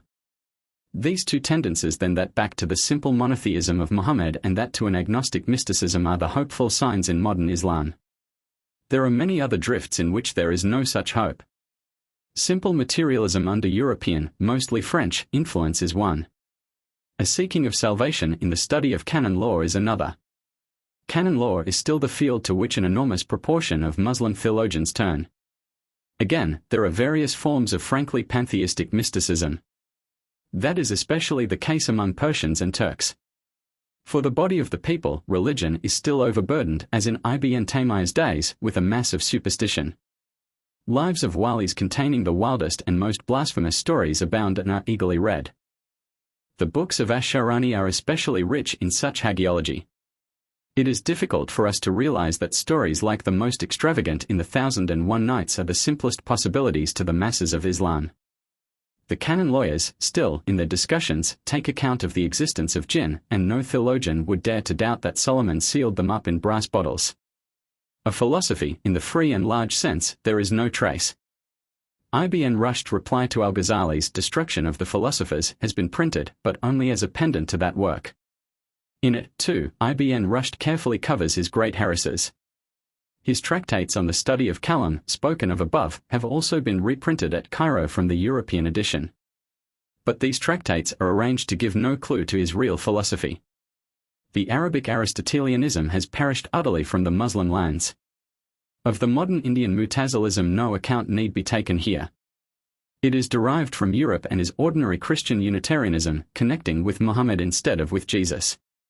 From the above sketch, some necessary conditions are clear which must be fulfilled if there is to be a chance for a future development in Islam. Education must be widely extended. The proportion of trained minds must be greatly increased and the barrier between them and the commonalty removed. The economy of teaching has failed, it has destroyed the doctrine which it sought to protect. Again, the slavery of the disciple to the master must cease. It must always be possible for the student, in defiance of taqlid, to go back to first principles or to the primary facts and to disregard what the great imams and mujtahids have taught. So much of health there was in the Zahirite system. Third, these primary facts must include the facts of natural science. The student, emancipated from the control of the schools, must turn from the study of himself to an examination of the great world. And that examination must not be cosmological but biological, it must not lose itself in the infinities but find itself in concrete realities. It must experiment and test rather than build lofty hypotheses. But can the Oriental mind thus deny itself? The English educational experiment in Egypt may go far to answer that question. Appendix 1. Illustrative documents. 1. Asharistani on the classification of Muslim sects. Then I applied myself to what of arrangement was easy of attainment and to what of attainment was easy of arrangement, until I had crowded them, the different opinions, into 4 fundamentals, which are the great principles. The first fundamental concerns the qualities, sifat, with the unity, to wit, it embraces the question of the eternal, azali qualities, affirmed by some and denied by others, and of the exposition of the essential qualities, sifat adat, and of the active qualities, sifat al-fil, and of what is necessary in God Most High and what is possible for Him and what is impossible. It involves the controversies between the Ash'arites and the Karamites and the anthropomorphists, Mujassims and the Mutazilites. The second fundamental concerns decree, qada, and justice, adl. It embraces the question of destiny, qada, and decree, qada, of force, jabra, and acquisition, kasb, of the willing of good and of evil and of the decreed and the known, affirmed by some and denied by others. It involves the controversies between the Qadarites and Najarites and Jabarites and Ash'arites and Karamites. The third fundamental concerns promise, wa'd, and the decisions, hukms. It embraces the question of faith, iman, and repentance, tawbah, and threatening, wa'id, and postponing, urja, and pronouncing anyone an unbeliever, takfir, and leading anyone astray, tadlil, affirmed by some and denied by others. It involves the controversies between the Murji'ites and the Wa'adites and the Mutazilites and the Ash'arites and the Karamites. The fourth fundamental concerns tradition, sam, and reason, aql, and the prophetic mission, risala, and the imamate. It embraces the questions of the determination of actions as good, tahsin, or vile, takbi, of the advantageous, salah, and most advantageous, asla, of benignity, lutf, of the prophets being guarded against sin, isma, of the condition of the imamate, by statute, nas, according to some and by agreement, ijma, according to others, and how it is transferred on the view of those who say it is by statute, and how it is fixed on the view of those who say it is by agreement. It involves the controversies between the Shiites and the Kharijites and the Mutazilites and the Karamites and the Ash'arites. Translated from Cureton's Arabic text, page 4. 2. The Prophet in a tradition. Islam is built upon 5 things: testimony that there is no God but God and that Muhammad is the apostle of God; prayer, salat, the poor rate, zakat, pilgrimage, hajj, and fast, sawm, in Ramadan. A tradition of the Prophet Jibril came in the form of an Arab of the desert and sat down so that his knees touched the knees of the Prophet and said, O Apostle of God, what is Islam? He said, that thou should bear witness that there is no God save God and that I am the Apostle of God, that thou shouldest perform the prayers, salat, and bring the poor rate, zakat, and fast in the month of Ramadan and pilgrimage to the house if the way is possible for thee. He said, Thou hast spoken truly. Then he said, What is faith, iman? The Prophet said, that thou should believe in God and His angels and His cooks and His messengers and in the last day, and that thou should believe in the decreeing, qada, both of good and of evil. He said, Thou hast spoken truly. Then he said, What is right doing, ihsan? The Prophet said, that thou should serve God as though thou sawest Him, for though thou seest Him not, He sees thee. He said, Thou hast spoken truly. Then he said, When shall be the last day, as-sa'i? The Prophet said, The question knoweth not more of that than the questioner. Then he arose and went out. And the Prophet said, That was Jibril, he came to you to teach you your religion, din. Translated from Cureton's text of Asharistani, page 27. 3. A short creed by al-Ash'ari. Our doctrine which we teach and our religion, diyana, which we follow consists in clinging fast to the Book of God and the usage, sunnah, of His Prophet, and to that which is handed down from the companions, their immediate followers, tabis, and from the leaders, imams. In tradition with that we take refuge, and we teach that which Ahmad ibn Hanbal, may God illumine his face, exalt his rank and make great his reward, followed, and we shun that which is opposed to his doctrine. For he is the excellent leader, the perfect chief, through whom God made plain the truth, when error was made manifest, and showed the path and smote down the innovations of the innovators, the deviations of the deviators and the doubts of the doubters. So, the mercy of God be upon him for an appointed leader and an instructed chief, and upon all the leaders of the Muslims. The sum of our doctrine is this, that we believe in God, His angels, His books, His apostles, in all that has come from God, and what trustworthy men, thikat, have reported from the apostles of God, we oppose nothing thereof. That God is one God, single, one, eternal, beside Him no God exists, He has taken to Himself no wife, sahiba, nor child, walad, and that Muhammad is His servant, abd, and His apostle. That paradise and hell are verity, and that the hour, as-say, will come without doubt, and God will arouse those that are in the graves. That God has settled Himself, istawa, upon His throne, as He has said, Qur 24. The Rahman has settled Himself upon His throne. That God has a countenance, as He has said, Qur 55, 27. And the countenance of thy Lord will abide, full of majesty and glory, and 2 hands, as He has said, Qur 5, 69. Much more. Both His hands are spread out, and Qur 38, 75, that which I have created with both my hands and 2 eyes, without asking how, bila kaifa, as He has said, Qur 54, 14 foot, which swims forth under our eyes. That whoever thinks that God's name is other than He, is in error.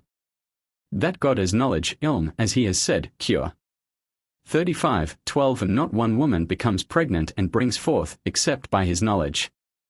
We maintain that God has power, kudra, as He has said, Qur 41, 14. And have they not seen that God who created them is stronger than they? We maintain that God has hearing, sam, and seeing, basa, and do not deny it, as do the Mutazilites, Jahmites and Kharijites. We teach that God's word, kalam, is uncreated, and that He has never created anything except by saying to it, be, and it forthwith became, as He has said, Qur 16, 42. Our speech to anything when we willed it was, be, and it was. Nothing exists upon earth, be it good or bad, but that which God wills, but all things are by God's will, mashia. No one is able to do anything before God does it, neither is anyone independent of God, nor can he withdraw himself from God's knowledge. There is no creator but God. The works, amals of creatures are created and predestined by God, as He said, Qur 37, 94, and God has created you and what ye do.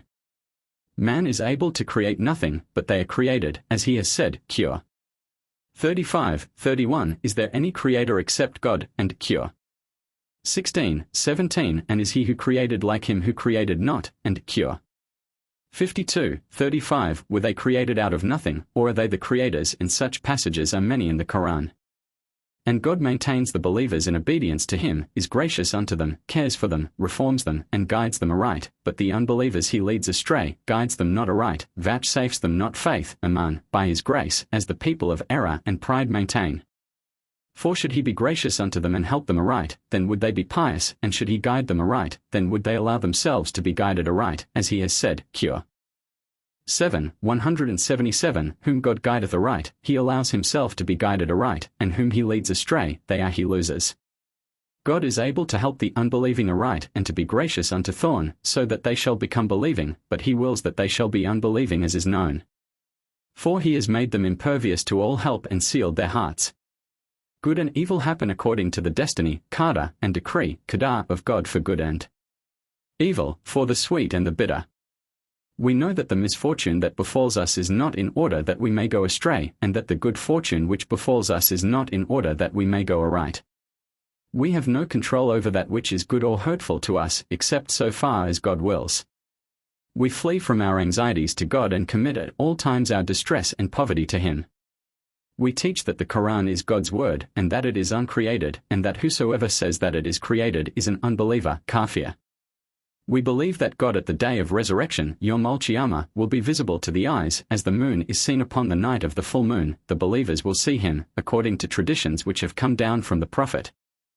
We teach that while the believers will see him, the unbelievers will be separated from him by a wall of division, as God has said, Qur 83:15. Surely not.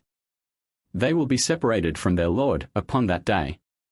We teach that Moses besought God that he might see him in this world. Then God revealed himself to the mountain and turned it into dust and taught Moses thereby that he could not see him in this world. Qur 7:139. We are of the opinion that we may not accuse anyone of unbelief, kufr, who prays towards Mecca, on account of sin committed by him, such as unchastity, theft, wine drinking, as the Kharijites believe, who judge that these thereby become unbelievers. We teach that whoever commits a great sin, kabira, or anything like it, holding it to be allowed, is an unbeliever, since he does not believe in its prohibition. We teach that Islam is a wider idea than faith, iman, so that not every Islam is faith.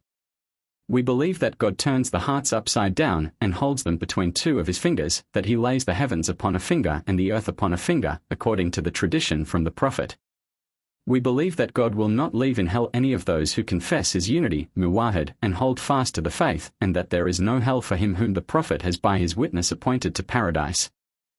We hope for paradise for sinners and fear on their account, that they will be punished in hell. We teach that God will release a few out of hell on account of Muhammad's intercession, shafa'ah, after they have been scorched there. We believe in the punishment of the grave.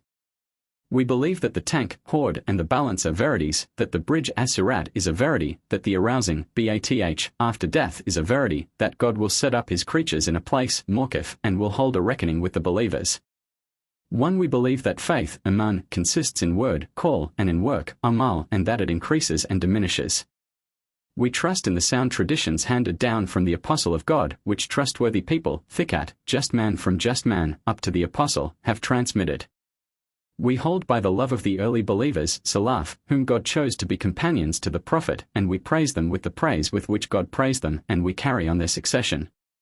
We assert that the Imam succeeding the Apostle of God was Abu Bakr, that God through him made the religion, din mighty, and caused him to conquer the apostates, murdads.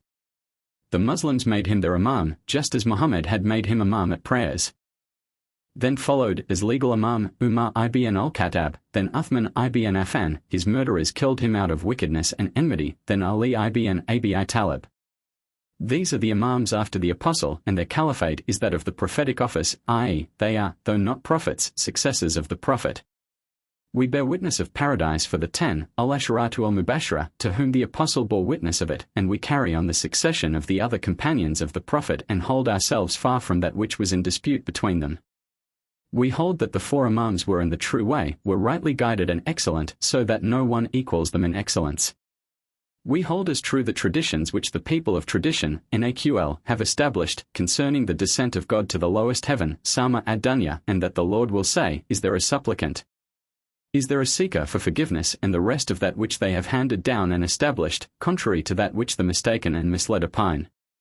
We ground ourselves in our opposition on the Quran, the Sunnah of the Prophet, the agreement of the Muslims and what is in accordance therewith, but put forth no novelty, bid'ah not sanctioned by God, and opine of God nothing that we have not been taught. We teach that God will come on the day of resurrection, as he has said, Qur 89:23, when the earth shall be turned to dust, and the Lord shall appear, and the angels, rank on rank, and that God is near to his servants, in what way, kaifa, he wills, as he has said, Qur 50:15, and we are nearer to him than the artery in his neck, and Qur 53:8, then he approached and came near, and was 2 bows length distant or even nearer. To our religion, din, belongs further, that we on Fridays and on festival days pray behind every person, pious and profane. So are the conditions for congregational prayers, as it is handed down from Abd Allah ibn Umar that he prayed behind al-Hajj. To our religion belongs the wiping, mash, of the inner boots, cuffs, upon a journey and at home, in contradiction to the deniers of this. 2. We uphold the prayer for peace for the Imams of the Muslims, submission to their office, and maintain the error of those who hold it right to rise against them whenever there may be apparent in them a falling away from right. We are against armed rebellion against them and civil war. We believe in the appearance of Antichrist, ad-Dajjal, according to the tradition handed down from the Prophet, in the punishment of the grave, and in Munkar and Nakir, and in their questions to the buried in their graves. We hold the tradition of the journey to heaven, Miraj, cure. 17 of Muhammad as true, and declare many of the visions in sleep to be true, and we say that there is an explanation for them. We uphold the alms for the dead of the Muslims and prayer for them, and believe that God will help them therewith. We hold as true that there are enchanters in the world, and that enchantment is and exists. We hold as a religious duty the prayer which is held over the dead of those who have prayed toward Mecca, whether they have been believers or godless. We uphold also their right of testation. We acknowledge that paradise and hell are created, and that whoever dies or is killed at his appointed time, ajal, that the articles of sustenance, rizq from God, with which he sustains his creatures, are permitted, halal, and forbidden, haram. 3 That Satan makes evil suggestions to men, and puts them in doubt, and causes them to be possessed, contrary to that which the Mutazilites and the Jahmites maintain, as God said, cure. 276 Those who take usury will, at the resurrection, stand there like one whom Satan causes to be possessed by madness, and cure. 114 For I take my refuge in God, from the evil suggestion, from the stealthy one who makes suggestions in the hearts of men, by means of men and jinn. We affirm that God may distinguish the pious by signs which he manifests through them. Our teaching concerning the little children of the polytheists, mushriks, is this, that God will kindle a fire in the other world for them, and will say, run in there, as the tradition says. For we believe that God knows what men do and what they will to do, what happens and how that which does not happen, if it should happen, would happen. We believe in the obedience of the imams and in the counsel of the Muslims. We consider right the separation from every insider to innovation, bid'ah, and the turning aside from the people of wandering desires, al-alawa. Translated from the Arabic text in Spitters zur Geschichte al-Azaris, pp. 133 ff. 4. A short creed by al-Ghazali, an exposition of the creed of the people of the Sunnah on the 2 words of witnessing, kalimatain ash-shahada, which form one of the foundations of Islam. Intended to be committed to memory by children. It forms the first section of the second book of his Ihya, Volume 2, pp. 17-42 of edit. Of Cairo with commentary of the Sayyid Muqtada. We say, and in God is our trust. Praise belongeth unto God, the beginner, the bringer back, the doer of what he willeth, the Lord of the glorious throne and of mighty grasp, the guider of his chosen creatures to the right path and to the true way, the granter of benefits to them after the witness to the unity, to wit, by guarding their articles of belief from obscurities of doubt and opposition, he that bringeth them to follow his apostle, the chosen one, al-Mustafa, and to imitate the traces of his companions, the most honored, through his aid and right guidance revealed to them in his essence and his works by his beautiful qualities which none perceives, save he who inclines his ear. He is the witness who maketh known to them that he in his essence is one without any partner, sharik. Single without any similar, eternal without any opposite, separate without any like. He is one, prior, kadim, with nothing before him, from eternity, azali, without any beginning, abiding in existence with none after him, to eternity, abadi, without any end, subsisting without ending, abiding without termination. He hath not ceased and he will not cease to be described with glorious epithets, finishing and ending, through the cutting off of the ages and the terminating of allotted times, have no rule over him, but he is the first and last, the external and the internal, and he knoweth everything. We witness that he is not a body possessing form, nor a substance possessing bounds and limits. He does not resemble bodies, either in limitation or in accepting division. He is not a substance and substances do not exist in him, and he is not an accident and accidents do not exist in him. Nay, he does not resemble an entity, and no entity resembles him. Nothing is like him and he is not like anything. Measure does not bound him and boundaries do not contain him. The directions do not surround him and neither the earth nor the heavens are on different sides of him. Lo, he is seated firmly upon his throne, Osh, after the manner which he has said, and in the sense in which he willed, a being seated firmly, Istiwa, which is far removed from contact and fixity of location, and being established and being enveloped and being removed. The throne does not carry him, but the throne and those that carry it are carried by the grace of his power and mastered by his grasp. He is above the throne and the heavens and above everything unto the limit of the Pleiades, with an aboveness which does not bring him nearer to the throne and the heavens, just as it does not make him further from the earth and the Pleiades. Nay, he is exalted by degrees from the throne and the heavens, just as he is exalted by degrees from the earth and the Pleiades, and he, in spite of that, is near to every entity and is nearer to a creature than the artery of his neck cure. 15. And he witnesseth everything, since his nearness does not resemble the nearness of bodies, just as his essence does not resemble the essence of bodies. He does not exist in anything, just as nothing exists in him. He has exalted himself farther from that a place should contain him, just as he has sanctified himself farther from that time should limit him. Nay, he was before he had created time and place, and he is now above that which he was above, and distinct from his creatures through his qualities. There is not in his essence his equal, nor in his equal his essence. He is far removed from change of state or of place. Events have no place in him, and mishaps do not befall him. Nay, he does not cease, through his glorious epithets, to be far removed from changing, and through his perfect qualities to be independent of perfecting increase. The existence of his essence is known by reason, his essence is seen with the eyes, a benefit from him and a grace to the pious, in the abiding abode and a completion in beatitude from him, through gazing upon his gracious face. We witness that he is living, powerful, commanding, conquering, inadequacy and weakness befall him not, slumber seizes him not, nor sleep. Passing away does not happen to him, nor death. He is Lord of the worlds, the visible and the invisible, that of force and that of might. He possesses rule and conquest and creation and command. The heavens are rolled in his right hand and the created things are overcome in his grasp. He is separate in creating and inventing. He is one in bringing into existence and innovating. He created the creation and their works and decreed their sustenance and their terms of life. Not a decreed thing escapes his grasp, and the mutations of things are not distant from his power. The things which he hath decreed cannot be reckoned, and the things which he knoweth have no end. We witness that he knoweth all the things that can be known, comprehending that which happeneth from the bounds of the earths unto the topmost heavens. No grain in the earth or the heavens is distant from his knowledge. Yea, he knows the creeping of the black ant upon the rugged rock in a dark night, and he perceives the movement of the mote in the midst of the air. He knows the secret and the concealed, and has knowledge of the suggestions of the minds and the movements of the thoughts and the concealed things of the inmost parts. By a knowledge which is prior from eternity, he has not ceased to be describable by it, from the ages of the ages. Not by a knowledge which renews itself and arises in his essence by arrival and removal. We witness that he is a willer of the things that are, a director of the things that happen. There does not come about in the world, seen or unseen, little or much, small or great, good or evil, advantage or disadvantage, faith or unbelief, knowledge or ignorance, success or loss, increase or diminution, obedience or rebellion, except by his will. What he wills is, and what he wills not is not. Not a glance of one who looks, or a slip of one who thinks is outside of his will. He is the creator, the bringer back, the doer of that which he wills. There is no opponent of his command and no repeater of his destiny, and no refuge for a creature from disobeying him, except by his help and his mercy, and no strength to a creature to obey him except by his will. Even though mankind and the jinn and the angels and the shaitans were to unite to remove a single grain in the world or to bring it to rest without his will, they would be too weak for that. His will subsists in his essence as one of his qualities. He hath not ceased to be described through it as a willer, in his infinity, of the existence of things at their appointed times which he hath decreed. So they come into existence at their appointed times, even as he has willed in his infinity, without precedence or sequence.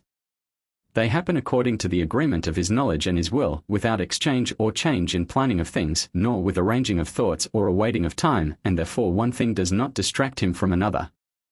And we witness that he is a hearer and a seer. He hears and sees, and no audible thing is distant from his hearing, and no visible thing is far from his seeing, however fine it may be. Distance does not curtain off his hearing, and darkness does not dull his seeing. He sees without eyeball or eyelid, and hears without earholes or ears, just as he knows without a brain and seizes without a limb and creates without an instrument, since his qualities do not resemble the qualities of created things, just as his essence does not resemble the essences of created things. And we witness that he speaks, commanding, forbidding, praising, threatening, with a speech from all eternity, prior, subsisting in his essence, not resembling the speech of created things. It is not a sound which originates through the slipping out of air, or striking of bodies, nor is it a letter which is separated off by closing down a lip or moving a tongue. And the Quran and the Taurat, the law of Moses and the Injil, the Gospel and the Zabur, the Psalms, are his book revealed to his apostles. And the Quran is repeated by tongues, written in copies, preserved in hearts, yet it, in spite of that, is prior, subsisting in the essence of God, not subject to division and separation through being transferred to hearts and leaves. And Musa heard the speech of God without a sound and without a letter, just as the pious see the essence of God in the other world, without a substance or an attribute. And since he has those qualities, he is living, knowing, powerful, a willer, a hearer, a seer, a speaker, through life, power, knowledge, will, hearing, seeing, speech, not by a thing separated from his essence. We witness that there is no entity besides him, except what is originated from his action and proceeds from his justice, after the most beautiful and perfect and complete and just of ways. He is wise in his actions, just in his determinations. There is no analogy between his justice and the justice of creatures, since tyranny is conceivable in the case of a creature when he deals with the property of some other than himself, but tyranny is not conceivable in the case of God. For he never encounters any property in another besides himself, so that is dealing with it might he tyranny. Everything besides him, consisting of men and jinn and angels and shaitans and the heavens and the earth and animals and plants and inanimate things and substance and attribute and things perceived and things felt, is an originated thing, which he created by his power, before any other had created it, after it had not existed, and which he invented after that it had not been a thing, since he in eternity was an entity by himself, and there was not along with him any other than he. So he originated the creation thereafter, by way of manifestation of his power, and verification of that which had proceeded of his will, and of that which existed in eternity of his word, not because he had any lack of it or need of it. And he is gracious in creating and in making for the first times and imposing of duty not of necessity, and he is generous in benefiting, and well-doing and gracious helping belong to him, since he is able to bring upon his creatures different kinds of punishment and to test them with different varieties of pains and ailments. And if he did that, it would be justice on his part, and would not be a vile action or tyranny in him. He rewardeth his believing creatures for their acts of obedience by a decision which is of generosity and of promise and not of right and of obligation, since no particular action toward anyone is incumbent upon him, and tyranny is inconceivable in him, and no one possesses a right against him. And his right to acts of obedience is binding upon the creatures because he has made it binding through the tongues of his prophets, not by reason alone. But he sent apostles and manifested their truth by plain miracles, and they brought his commands and forbiddings and promisings and threatenings. So, belief in them as to what they have brought is incumbent upon the creation. The second word of witnessing is witnessing that the apostolate belongs to the apostle, and that God sent the unlettered Qurayshite prophet, Muhammad, with his apostolate to the totality of Arabs and foreigners and jinn and men. And he abrogated by his law the other laws, except so much of them as he confirmed, and made him excellent over the rest of the prophets, and made him the Lord of mankind, and declared incomplete the faith that consists in witnessing the unity, which is saying, there is no God except God, so long as there is not joined to that a witnessing to the apostle, which is saying, Muhammad is the apostle of God. And he made obligatory upon the creation belief in him, as to all which he narrated concerning the things of this world and the next. And that he would not accept the faith of a creature, so long as he did not believe in that which the prophet narrated concerning things after death. The first of that is the question of Munkar and Nakir. These are two awful and terrible beings who will cause the creature to sit up in his grave, complete, both soul and body, and they will ask him, Who is thy Lord, and what is thy religion, Din, and who is thy prophet? They are the two testers in the grave, and their questioning is the first testing after death.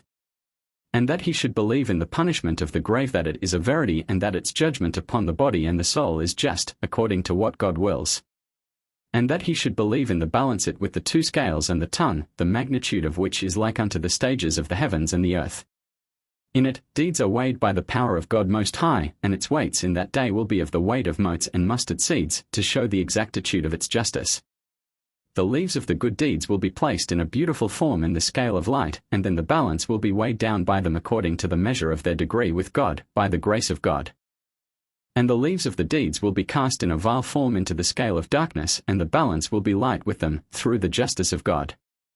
And that he should believe that the bridge, as-Sirat, is a verity. It is a bridge stretched over the back of hell, Jahannam, sharper than a sword and finer than a hair. The feet of the unbelievers slip upon it, by the decree of God, and fall with them into the fire. But the feet of believers stand firm upon it, by the grace of God, and so they pass into the abiding abode.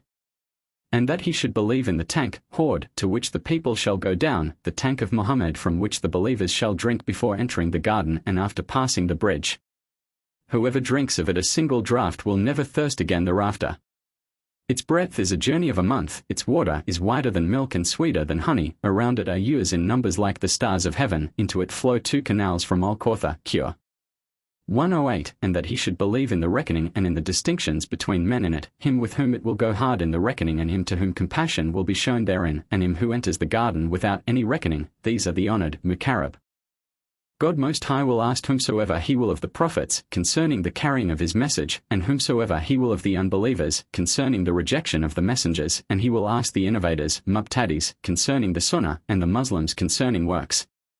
And that he should believe that the attesters of God's unity, Muwahids, will be brought forth from the fire, after vengeance has been taken on them, so that there will not remain in hell an attester of God's unity. And that he should believe in the intercession, Shafrei, of the prophets, next of the learned, Ulama, next of the martyrs, next of the rest of the believers, each according to his dignity and rank with God Most High.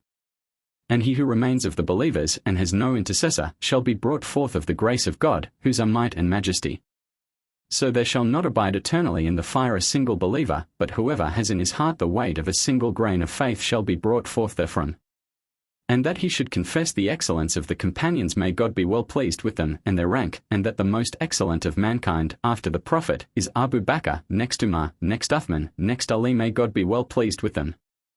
And that he should think well of all the companions and should praise them like as he praises God, whose are might and majesty, and his apostles. All this is of that which has been handed down in traditions from the Prophet and in narratives from the followers. He who confesses all this, relying upon it, is of the people of the truth and the company of the Sunnah, and hath separated himself from the band of error and the sect of innovation, Bid'ah. So we asked from God perfection of certainty and firm standing in the faith, din, for us and for all Muslims through his compassion. Lo! He is the most compassionate, and may the blessing of God be upon our Lord Muhammad and upon every chosen creature. 5. Articles of Belief of Najm ad-Din Abu Hafs an-Nasafir, a Mutaradite who d. A.H. 537. This creed is still used as a textbook in schools. It is translated from Cureton's edition, London, 1843, with the assistance of At-Taftazani's commentary, Constantinople, A.H. 1310. The asterisks mark the points on which al-Mutarada differed from al-Ash'ari. In the name of God, the merciful compassionater. The Sheikh, the Imam, Najm ad-Din Abu Hafs Umar ibn Muhammad ibn Ahmad an-Nasafir, may God have mercy upon him, said, the people of verity, contradicting the skeptics, Sophistikia, i.e., sophists, say that the real natures of things are validly established and that the science of them is certain. Further, that the sources of knowledge for mankind are three, the sound senses, true narration, Kabar, and reason, AQL. As for the senses, they are 5, hearing, sight, smell, taste and touch, and by each sense you are informed concerning that for which it is appointed. True narration, again, is of 2 kinds. The one is narration handed down along a large number of lines of tradition, mutawadi, that is, it is established by the tongues of a number of people of whom we cannot imagine that they would agree in a lie.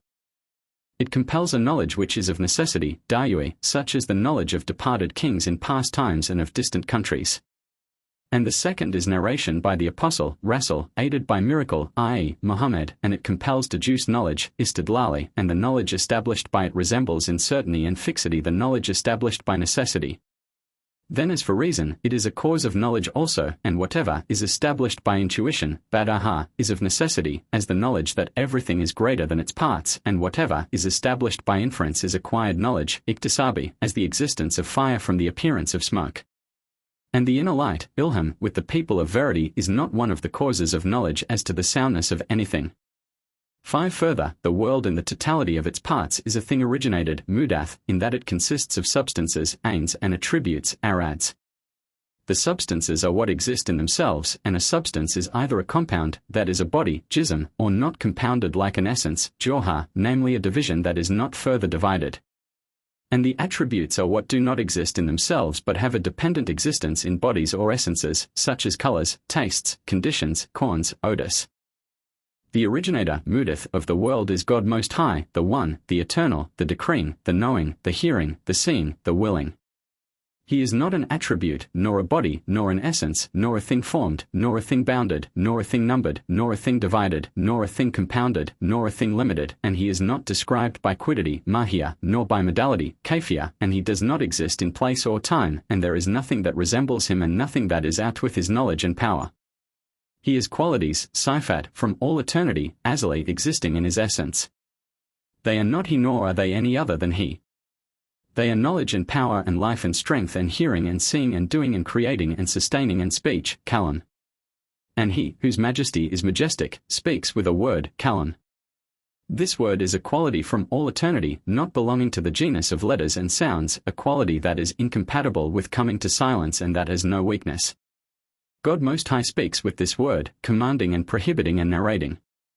And the Quran is the untreated word of God, repeated by our tongues, heard by our ears, written in our copies, preserved in our hearts, yet not simply a transient state, hal in these the tongues, ears, etc.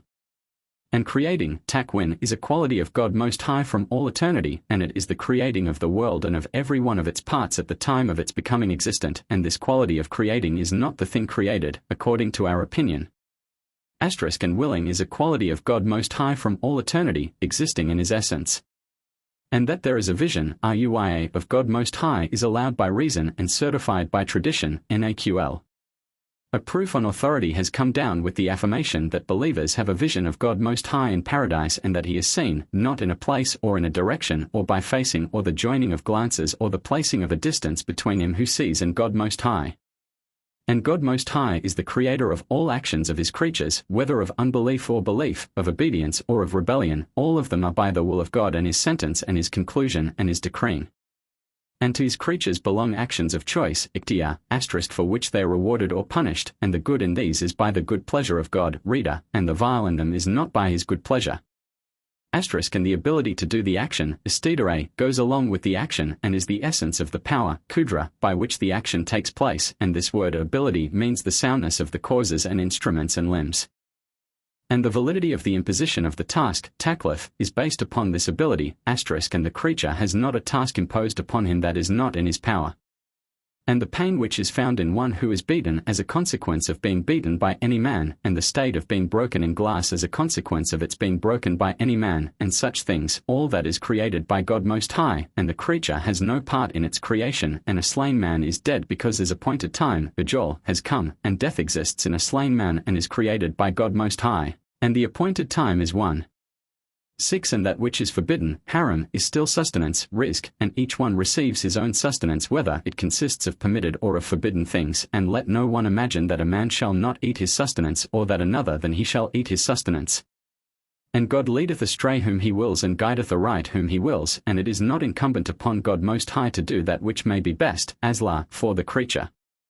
The punishment of the grave for unbelievers and for some rebellious ones of the believers, and the bliss of the obedient in the grave, and the questioning by Munkar and Nakir are established by proofs of authority. And the quickening of the dead, bath, is a verity, and the weighing is a verity, and the book is a verity, and the tank, horde, is a verity, and the bridge, as-sirat, is a verity, and the garden is a verity, and the fire is a verity, and they are both created, existing, continuing, they shall not pass away and their people shall not pass away. A great sin, kabira, does not exclude the creature who believes from the belief, iman, and does not make him an unbeliever.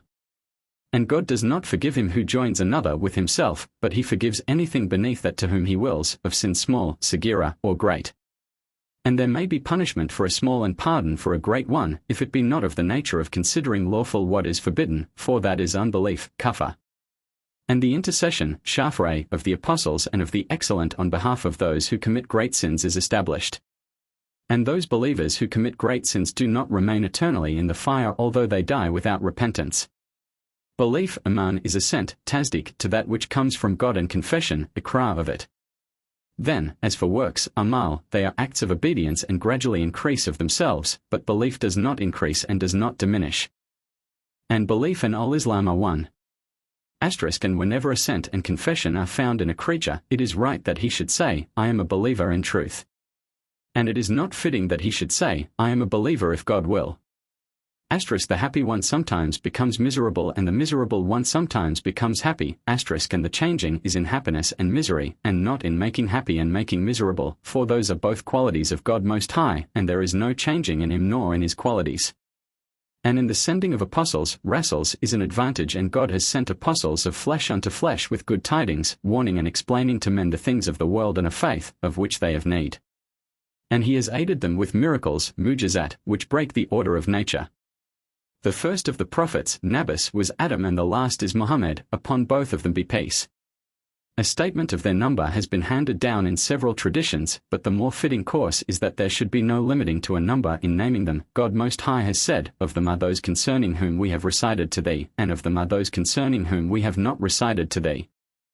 And there is no security in a statement of number against there being entered among them some that are not of them, or of there being excluded from them some that are of them. They all give intelligence concerning God Most High, are veracious and sincere, and the most excellent of the prophets is Muhammad, upon him be peace. The angels are servants of God and work according to his commands. They are not described as masculine or feminine.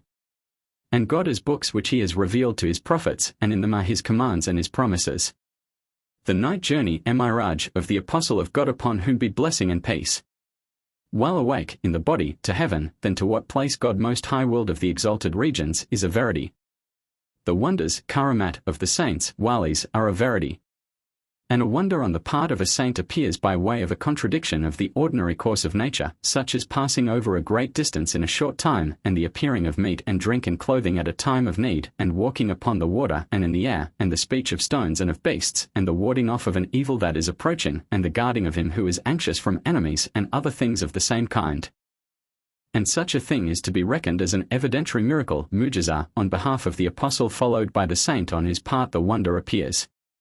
For it is evident by it that he is a saint, and he could never be a saint unless he were right in his religion and worship and in abiding by the message committed to his apostle. The most excellent of mankind after the prophets are Abu Bakr, the very veracious, as Siddiq, then Umar, the divider, Al-Faruq, then Uthman, he of the two lights, Du'an-Urain, then Ali, the goodwill of God be upon them. Their caliphates were in this order, and the caliphate extended to 30 years, then, thereafter, came kings and princes. The Muslims cannot do without a leader, imam, who shall occupy himself with the enforcing of their decisions and in maintaining their boundaries and guarding their frontiers and equipping their armies and receiving their arms and putting down robberies and thieving and highwaymen and maintaining the Friday services and the festivals and removing quarrels that fall between creatures and receiving evidence bearing on legal claims and marrying minors, male and female, and those who have no guardians, and dividing booty. And it is necessary that the leader should be visible, not hidden, and expected to appear, muntazar, and that he should be of the tribe of Quraysh and not of any other. And he is not assigned exclusively to the sons of Hashim nor to the children of Ali. And it is not a condition that he should be protected by God from sin, isma, nor that he should be the most excellent of the people of his time, but it is a condition that he should have administrative ability, should be a good governor, and be able to carry out decrees and to guard the restrictive ordinances, hads, of Islam, and to protect the wronged against him who wrongs him. And he is not to be deposed from the leadership on account of immorality or tyranny. Prayer is allowable behind anyone, whether pure or a sinner. And we give the salutation of peace to the pure and to the sinner. And we abstain from the mention of the companions, sahibs, of the Prophet except with good.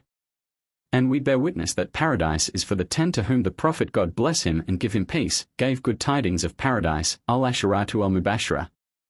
And we approve the wiping, mash, of the inner shoes, cuffs, both at home and when on a journey. And we do not regard nabid as forbidden. And the saint does not reach the level of the prophets. And the creature does not come to a point where commands and prohibitions and the details of the statutes in their outward sense, zahir, fall away from him, and the turning aside from these to the views which the people of the inner meaning, batin, assert is a deviation, ilhad, through unbelief. And feeling safe from God is unbelief. And despairing of God is unbelief. And rejection of the statutes and contempt for the law is unbelief. And believing a diviner, kahin, in what he tells of the unseen, gaib, is unbelief.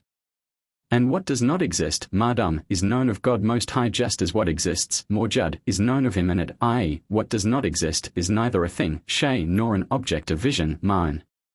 And in prayer of the living for the dead, and in alms offered for them, there is an advantage to them.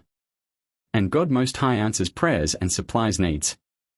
And what the Prophet has reported of the conditions of the last day, as say, of the appearance of Ad-Dajjal and of the beast of the earth, compared to Revelations 13:11 ff, and of Yajuj and Majuj and the descent of Isa from heaven and the rising of the sun in the west, that is verity. And the mujtahids sometimes err and sometimes hit the mark.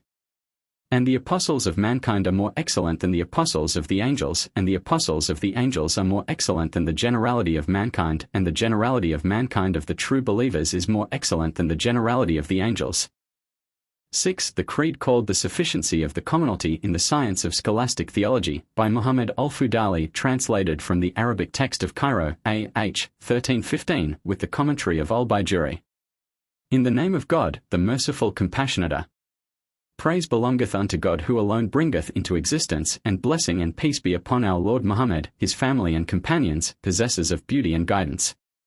To proceed, the creature who stands in need of the mercy of his exalted Lord, Muhammad ibn ash-Shafi'i al-Fudali says, one of the brethren asked me that I should compose a tractate on the divine unity, to wit, and I agreed to that, following the example of the most learned Sheikh, as-Sanusi, d. 895, in the establishing of proofs, except that I adduced each proof, dalil, in connection with the doctrine that was to be proved, and added to it an exposition on account of my knowledge of the limitations of that student.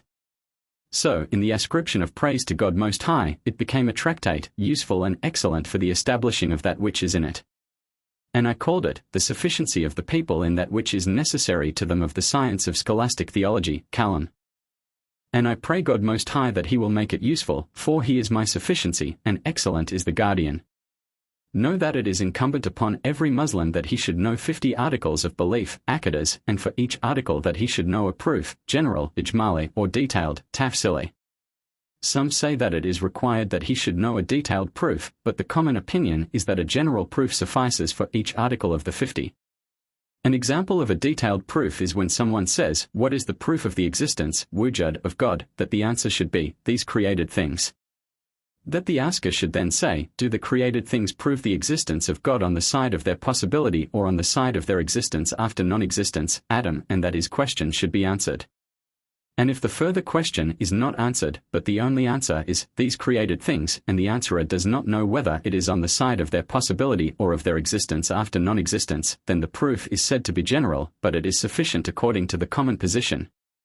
And with regard to taqlid, blind acceptance, which is that 50 articles are known but no proof of them is known, either general or detailed, the learned differ. Some say that it does not suffice and that the mukallid, blind acceptor, is an unbeliever, kafir. Ibn al-Arabi, d. 543, held this and as-Sanusi, and the latter gave in his commentary on his Kubra a lengthy refutation of those who hold that taqlid is sufficient. Yet there is a report that he retired from this position and acknowledged the sufficiency of taqlid, but I have never seen in his books anything but the opinion that it does not suffice. Introduction. Know that an understanding of the 50 following articles must be based upon three things: the necessary, wajib, the impossible, mustahil, and the possible, jaiz.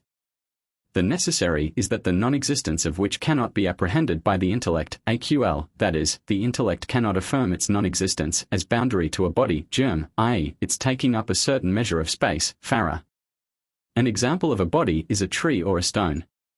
Then, whenever a person says to you that a tree, for example, does not take up room, mahal, in the earth, your intellect cannot affirm that, for its taking up room is a necessary thing, the absence of which your intellect cannot affirm. The impossible is that the existence of which cannot be apprehended, that is, the intellect cannot affirm its existence. Then, whenever anyone says that such a body is bare of motion and rest at the same time, your intellect cannot affirm that, because being bare of motion and rest at the same time is an impossibility, the occurrence and existence of which the intellect cannot affirm, and whenever it is said that weakness, is impossible in God, the meaning is that the occurrence or existence of weakness in God is unthinkable. So, too, with the other impossibilities. And the possible is that the existence of which at one time, and the non-existence at another, the intellect can affirm, as the existence of a child of Zayd's.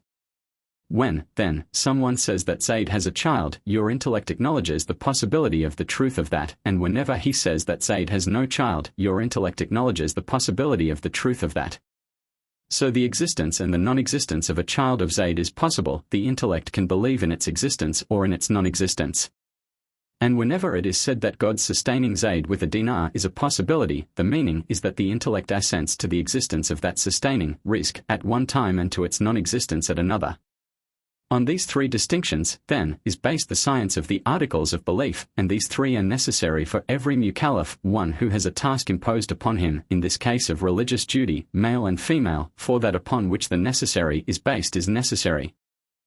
The Imam al-Haramain, d. 478, even held that an understanding of these three constituted reason itself, and that he who did not know the meaning of necessary, impossible and possible, was not a reasoning being. So, whenever it is said here that power is necessary, wajib, in God, the meaning is that the intellect cannot affirm its non-existence, because the necessary is that the non-existence of which the intellect cannot affirm, as is preceded. But necessary, wajib, incumbent, in the sense of that the not doing of which is punished, is an idea which does not enter into the science of the divine unity. So, do not let the matter be confused for you. It is true that if one says that belief in the power of God is incumbent, wajib, on the mukallaf, the meaning is that he is rewarded for that and punished for omitting that. Thus there is a distinction between saying that belief in such and such is incumbent and that the knowledge, for example, is necessary. For when it is said that knowledge is necessary in God, the meaning is that the intellect cannot affirm the non-existence of knowledge in God. But when it is said that belief in that knowledge is incumbent, the meaning is that belief in it is rewarded and lack of belief punished. So, apply thyself to the distinction between the two and be not of those who regard taqlid in the articles of religion as right, that so your faith, iman, should differ from the truth and you should abide in the fire, according to those who hold that taqlid does not suffice. As Sanusi said, a person is not a believer when he says, I hold by the articles and will not abandon them though I be cut in pieces. Nay, he is not a believer until he knows each article of the 50, along with its proof. And this science of theology must be studied first of all sciences, as may be gathered from the commentary, by At-Taftazani, d. 791, on As-Sanusi's articles, for he made this science a foundation on which other things are built. So a judgment as to anyone's ceremonial ablution, wudu, or prayer is not valid unless the person in question knows these articles or, on the other hand, holds them without proof. Now, let us state to you the 50 articles shortly, before stating them in detail. Know, then, that 20 qualities are necessary in God Most High, that 20 are impossible in Him and that 1 is possible. This makes up 41. And in the case of the apostles, 4 qualities are necessary, 4 impossible and 1 possible. This makes up the 50. And there shall come an accurate account of doctrines along with the statement of them, if it be the will of God Most High. The first of the qualities necessary in God is existence, wujud, and there is a difference of opinion as to its meaning. All except the Imam al-Ash'ari and his followers hold that existence is the state, hal, necessary to the essence so long as the essence abides, and this state has no cause, illa. And the meaning of it being a state is that it does not attain to the degree of an entity, mawjud, and does not fall to the degree of a non-entity, madam, so that it should be non-existence pure, but is halfway between an entity and a non-entity.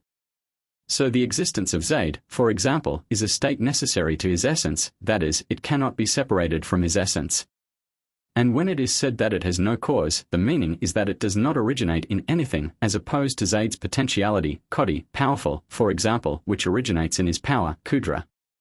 So Zayd's potentiality and his existence are 2 states which subsist in his essence, when perceived by any of the 5 senses, only the first has a cause in which it originates and it is power, and the second has no cause. This is the description of a personal state, hal nafsi, and every state subsisting in an essence, without a cause, is a personal quality, sifa nafsiya. It is that without which the essence is unthinkable, that is, the essence cannot be apprehended by the intellect and comprehended except through its personal quality, like limitation for a body. For, if you apprehend and comprehend a body, you have comprehended that it is limited. So, according to this doctrine that existence is a state, the essence of God is not his existence and the essences of the created things are not their existences. But al-Ash'ari and his followers hold that existence is the self, ain, of an entity, and according to their view the existence of God is the self of his essence and not an addition to it externally, and the existence of a created thing is the self of its essence. And, on this view, it is not clear how existence can be reckoned as a quality, because existence is the self of the essence, and a quality, on the other hand, as we have seen already, is something else than the essence. But if he makes existence a quality, then the thing is plain, and the meaning that existence is necessary in God, according to the first view, is that the personal quality is a state established in God, and its meaning, on the second view, is that the essence of God is an entity with external reality, so that if the veil were removed from us we would see it. The essence of God, then, is a reality, only its existence is something else than it, on the one view, and is it, on the other. And the proof of the existence of God is the origin, hudith, of the world, that is, its existence after non-existence. The world consists of bodies, germs, like essences, and accidents, arads, like motion, and rest and colors. And the origin of the world is a proof of the existence of God only because it is not sound reasoning that it should originate through itself without someone bringing it into existence. Before it existed, its existence equaled its non-existence, then, when it entered existence and its non-existence ceased, we know that its existence overbalanced its non-existence. But this existence had previously equaled the non-existence, and it is not sound reasoning that it could overbalance the non-existence through itself, so that it is clear that there must have been one who caused the overbalancing, other than itself, and it is he that brought it into existence, for it is impossible that one of two equal things could overbalance the other without an overbalancer. For example, before Zayd exists it is possible that he may come into existence in such and such a year, and also that he may remain in non-existence. So, his existence is equal to his non-existence. So, then, when he exists and his non-existence ceases, in the time in which he exists, we know that his existence is by bringing into existence and not through himself. The proof, in short, is that you say, the world, consisting of bodies and accidents, is a thing originated, hadith, i.e., an entity after non-existence. And every originated thing cannot help but have an originator, mudith. Therefore, the world must have had an originator. This is what can be gained by an intellectual proof. But as for the originator being named by the glorious and lofty expression, i.e., Allah, God, or the other names, asma, knowledge of that is to be gained from the prophets only. So note this point carefully, and also the proof which has preceded, that the originating of the world is a proof of the existence of Him Most High. But as for the proof that the world has had an origin, know that the world consists of bodies and accidents only, as is preceded. And the accidents, like motion and rest, are originated, because you observe their changing from existence to non-existence and from non-existence to existence. You see it is so in the motion of Zayd. His motion is lacking if he is at rest, and his rest is lacking if he is in motion. Then his rest, which comes after his motion, exists after that it has been lacking through motion, and his motion, which comes after his rest, exists after that it has been lacking through his rest. And existence after non-existence means having an origin. And bodies are inseparable from attributes, because they are never free from either motion or rest. And whatever is inseparable from a thing having origin must have origin, i.e., must be an entity after non-existence. So, the bodies are originated also, like the attributes.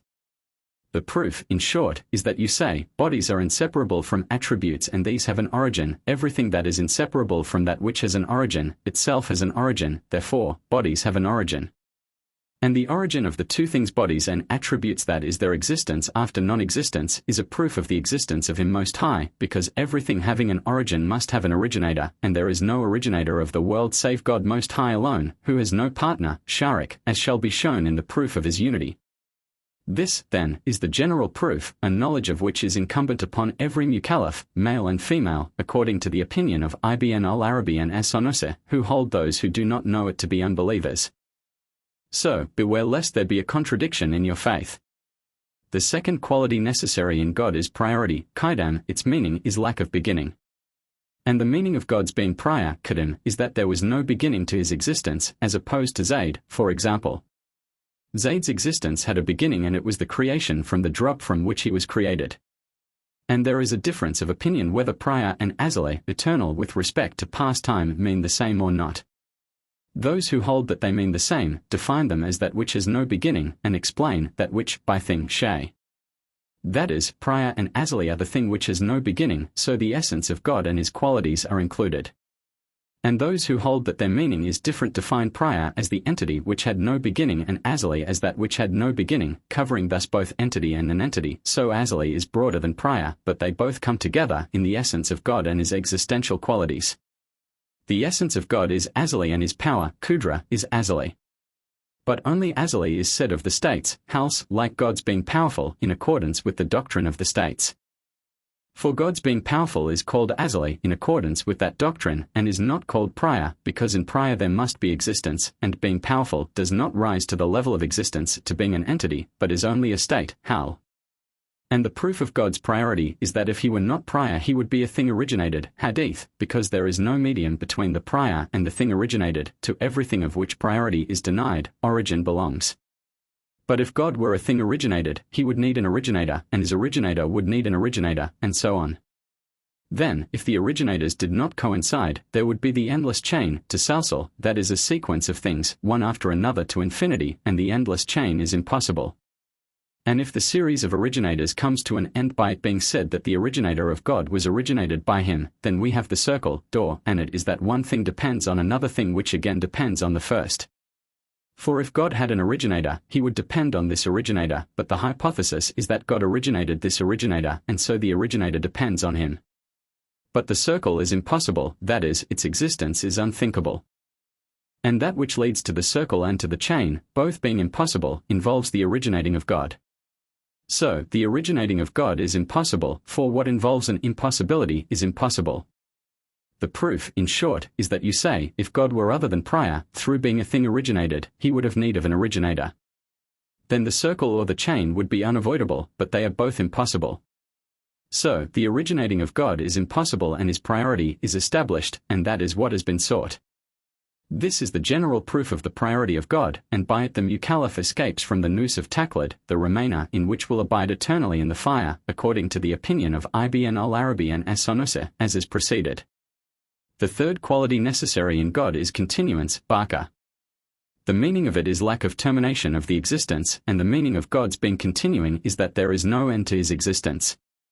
And the proof of God's continuance is that if it were possible that any lack could be joined to him, then he would be a thing originated and would need an originator, and then the circle or the chain would necessarily follow. A definition of each one of these two has preceded in the proof of priority and in the explanation that to a thing with which non-existence is possible, priority must be denied. For the existence of everyone to whom non-existence is joined is possible, and everything whose existence is possible is a thing originated, and everything originated requires an originator. But priority has been established for God by the preceding proof, and non-existence is impossible for everything for which priority has been established. So the proof of continuance in God is the same as the proof of priority. That proof, in short, is that you say, if continuance is not necessary in him, then priority must be negated of him. But priority cannot be negated on account of the preceding proof. This is the general proof of continuance, a knowledge of which is incumbent on every individual. And similarly a knowledge of every article is necessary and of its general proof. Then, if some of the articles are known with their proofs and the rest are not known with their proofs, that is not sufficient according to the opinion of those who do not regard Taqlid as sufficient. The fourth quality necessary in God is difference, mukhalafa, from originated things. That is, from created things, makhlukat, for God is different from every created thing, men, jinn, angels and the rest, and it is not good that he should be described with the descriptions which apply to created things, as walking, sitting, having members of the body, for he is far removed, munazza, from members of the body, as mouth, eye, ear and the like. Then, from everything that is in your mind of length and breadth and shortness and fatness, God is different, he has removed himself far from all descriptions which apply to the creation. And the proof of the necessity of this difference in God is that if any originated thing resembled him, that is, if it were laid down that God could be described with any of the things with which an originated thing is described, then he would be an originated thing. And if God were an originated thing, then he would need an originator, and his originator, another originator, and so we would come necessarily to the circle or the chain, and both of these are impossible. This proof, in short, is that you say, if God resembles a created thing in anything, he is an originated thing, because what is possible in one of two things resembling each other, is possible in the other. But that God should be originated is impossible, for priority is necessary in him. And when being originated is denied in him, his difference from created things stands fast and there is absolutely no resemblance between him and the originated things. This is the general proof, the knowledge of which is necessary, as is preceded. The fifth quality necessary in God is self-subsistence, qiyam bin nafs. That is in the essence, and its meaning is that there is independence of a locus, mahal, subject, and a specifier, mukassis. The locus is the essence and the specifier is the bringing into existence, mujid. Then the meaning of God's subsisting in himself is that he is independent of an essence in which he may subsist, or of a bring into existence, for he is the bring into existence of all things. The proof that he subsists in himself is that you say, if God had need of a locus, that is an essence in which he might subsist, as whiteness has need of an essence in which it may subsist, he would be a quality, as whiteness, for example, is a quality. But it is not sound to say of him that he is a quality, for he is described by qualities, and a quality is not described by qualities, so he is not a quality. And if he had need of a bringing into existence, he would be an originated thing, and his originator would be an originated thing also, and the circle or the chain would necessarily follow. Then it stands fast that he is the absolutely independent, that is, he is independent of everything. But the created thing that is independent in a limited sense only, that is, of one thing in place of another. and may God rule thy guidance. The sixth quality in God is unity, Wedania. It is unity in essence and qualities and acts in the sense of absence of multiplicity. And the meaning of God's being one in his essence is that his essence is not compounded of parts, and this compounding is called internal quantity, kammudasil. And in the sense that there is not in existence or in possibility an essence which resembles the essence of God, this impossibility of resemblance is called external quantity, kammunfasil. The unity, then, in the essence denies both quantities, external and internal. And the meaning of God's oneness in qualities is that he has not two qualities agreeing in name and meaning, like two powers, or two knowledges or two wills, for he is only one power and one will and one knowledge, in opposition to Abu Sal, who held that he had knowledges to the number of the things known. And this, I mean multiplicity in qualities, is called internal quantity in qualities. Or the sense is, that no one has a quality resembling a quality of God. And this, I mean anyone possessing a quality, etc., is called external quantity in qualities. Oneness, then, in qualities, negates quantity in them, internal and external.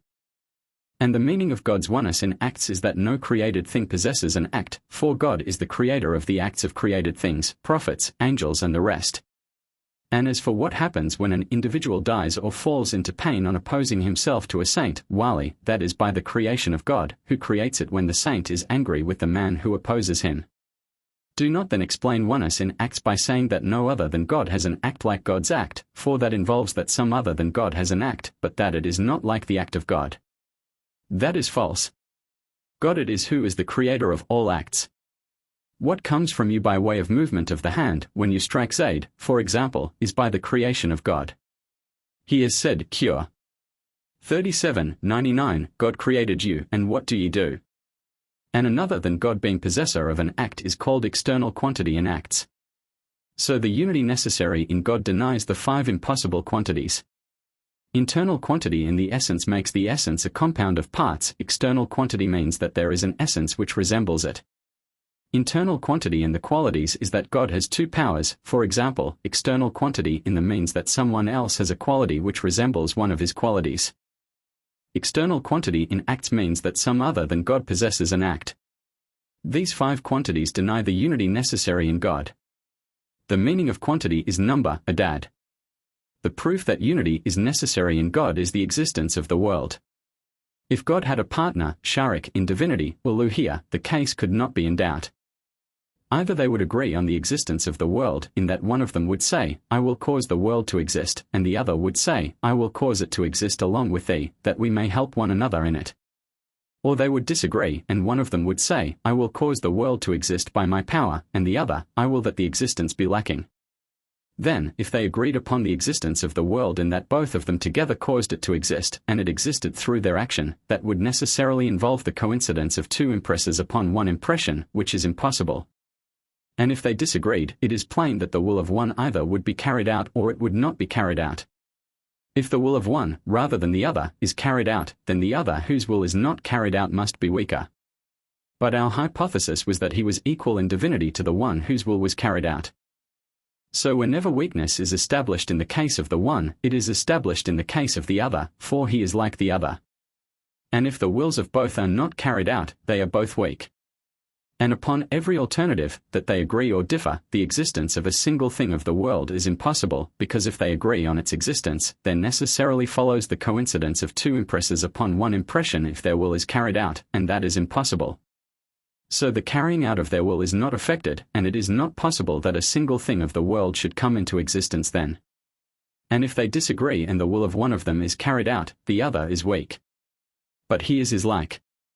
So it is not possible that there should come into existence a single thing of this world, for he is weak. So the God is not except one. And if they differ and their will is not carried out, they are weak and not able to cause the existence of a thing of the world. But the world exists, by common witness, mushahada. So it stands fast that the God is one, and that was what was sought. So the existence of the world is proof of the unity of God and that he has no partner in any act, and no second cause in an action. He is the independent, Ulgani, the absolutely independent. And from this proof it may be known that there is no impression, by fire or a knife or eating, upon anything, consisting of burning or cutting or satiety, but God makes the being burnt in a thing which fire touches, when it touches it, and being cut in a thing with which a knife is brought into contact, when it is brought into contact with it, and satiety at eating and satisfaction at drinking.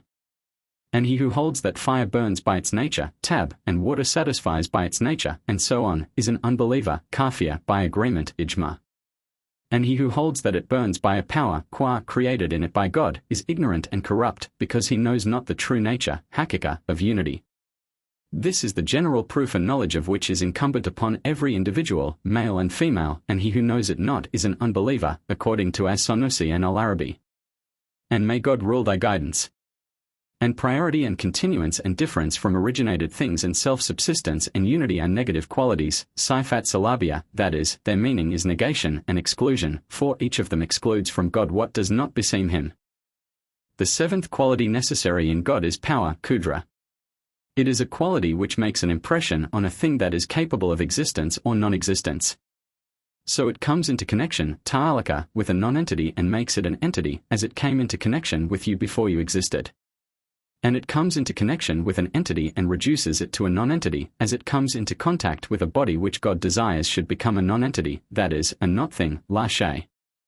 This connection is called accomplished, tanjizi, in the sense that it is actual, bilfil, and this accomplished connection is a thing that takes place, hadith. But this quality has also an eternal, potential connection, saluhi kadim, and it is its potentiality from eternity of bringing into existence. It is potential in eternity to make Zayd tall or short or broad, or give him knowledge, but its accomplished connection is conditioned by the state in which Zayd is. So it has two connections, one eternal, potential, which has been described, and one accomplished, happening. The last is its connection with a non-entity, when it makes it an entity, and with an entity, when it makes it a non-entity. And this, I mean its connection with an entity or a non-entity, is a real, hakichi, connection. But it has also a figurative, majazi, connection.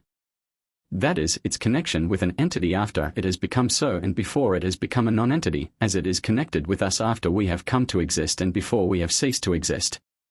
It is called the connection of grasping, ta'alluq al-kabdadi, in the sense that the entity is in the grasp, kabda, of the power of God. If God will, he makes it remain an entity, and if he will, he reduces it to non-entity. And its connection with the non-entity before that God wills its existence is like its connection with Zayd at the time of the flood, Tufan, for example. It also is a connection of grasping in the sense that the non-entity is in the grasp of the power of God. If God wills, he makes it remain in non-existence, and if he wills, he brings it out into existence. And similar is its connection with us after our death and before the resurrection, bath. It, too, is called a connection of grasping in the sense of what has preceded. So the quality of power has 7 connections: 1, eternal; 2, connection of grasping, that is, its connection with us before God wills our existence; 3, actual connection, that is, God's bringing the thing into existence; 4, connection of grasping, that is, connection with a thing after existence and before God has willed non-existence; 5, actual connection, that is, God's making a thing a non-entity; 6, connection of grasping after non-existence and before the resurrection; 7, actual connection, that is, God's making us exist on the day of resurrection. But the real connections of these are 2, God's bringing into existence and bringing into non-existence. This is a detailed statement, and a general statement would be that God's power has 2 connections as is commonly accepted: a potential and an accomplished, but the accomplished is limited to actual bringing into existence and non-existence. And the connection of grasping is not to be described as accomplished, nor as eternal. And what has preceded about this quality connecting with existence and non-existence is the opinion of the multitude on the subject.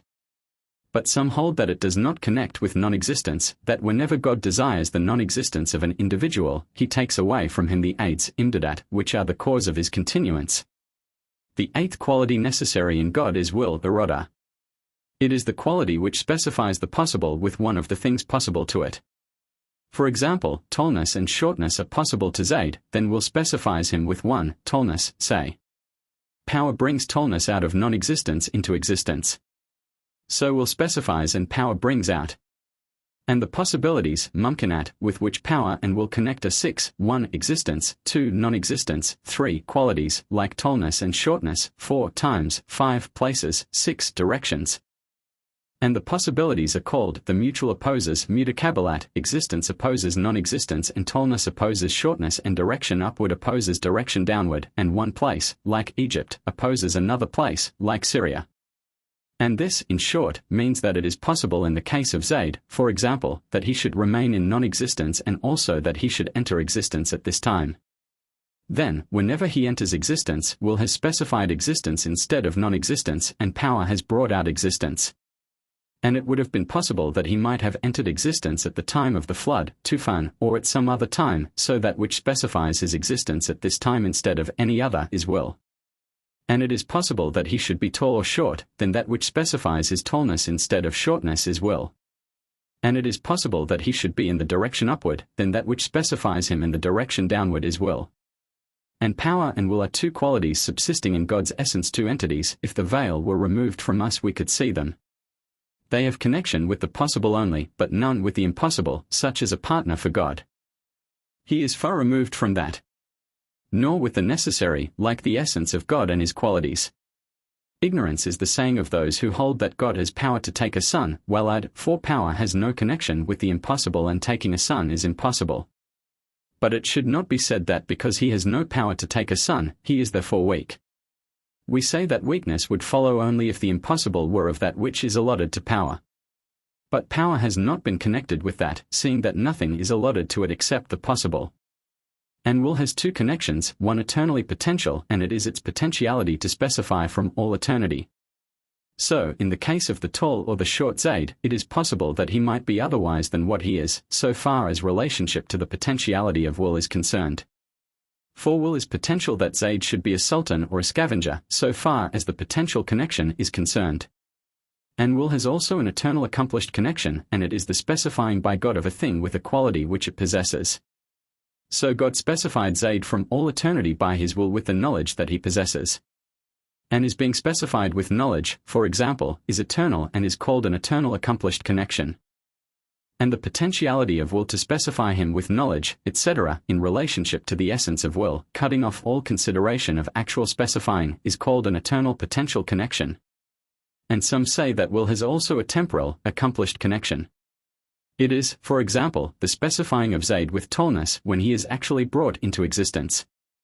According to this view, will has three connections, but the truth is that this third is not a connection but is the making manifest of the eternal, accomplished connection. And the connection of power and will is common to every possible thing to the extent that the affections of the mind, cataract, which arise in the mind of an individual are specified by the will of God and created by his power, as the Sheikh al-Malawi, Ahmed al-Malawi, d. 1181, has said in some of his books. But know that the attributing of specifying to will and of bringing out into existence to power is only metaphorical, for the true specifier is God by his will and the true producer and bringing into existence is God by his power. Then, in the case of the saying of the common people that power does such and such to so and so, if it is meant that the doing belongs to power actually, or to it and to the essence of God, that is unbelief, kufr.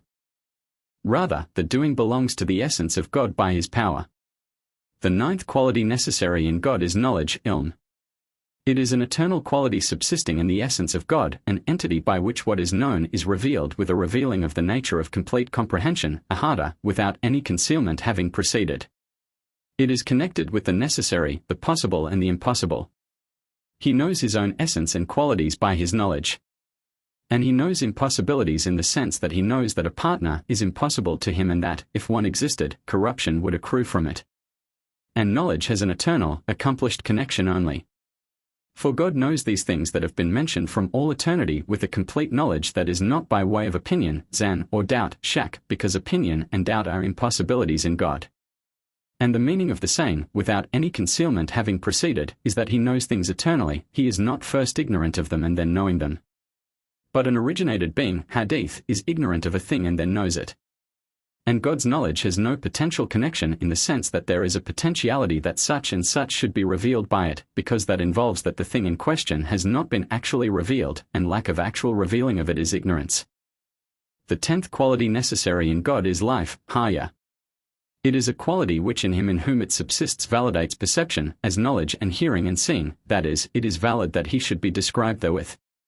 But being characterized by actual perception does not necessarily follow from possessing the quality, life. And it is not connected with anything, entity or non-entity.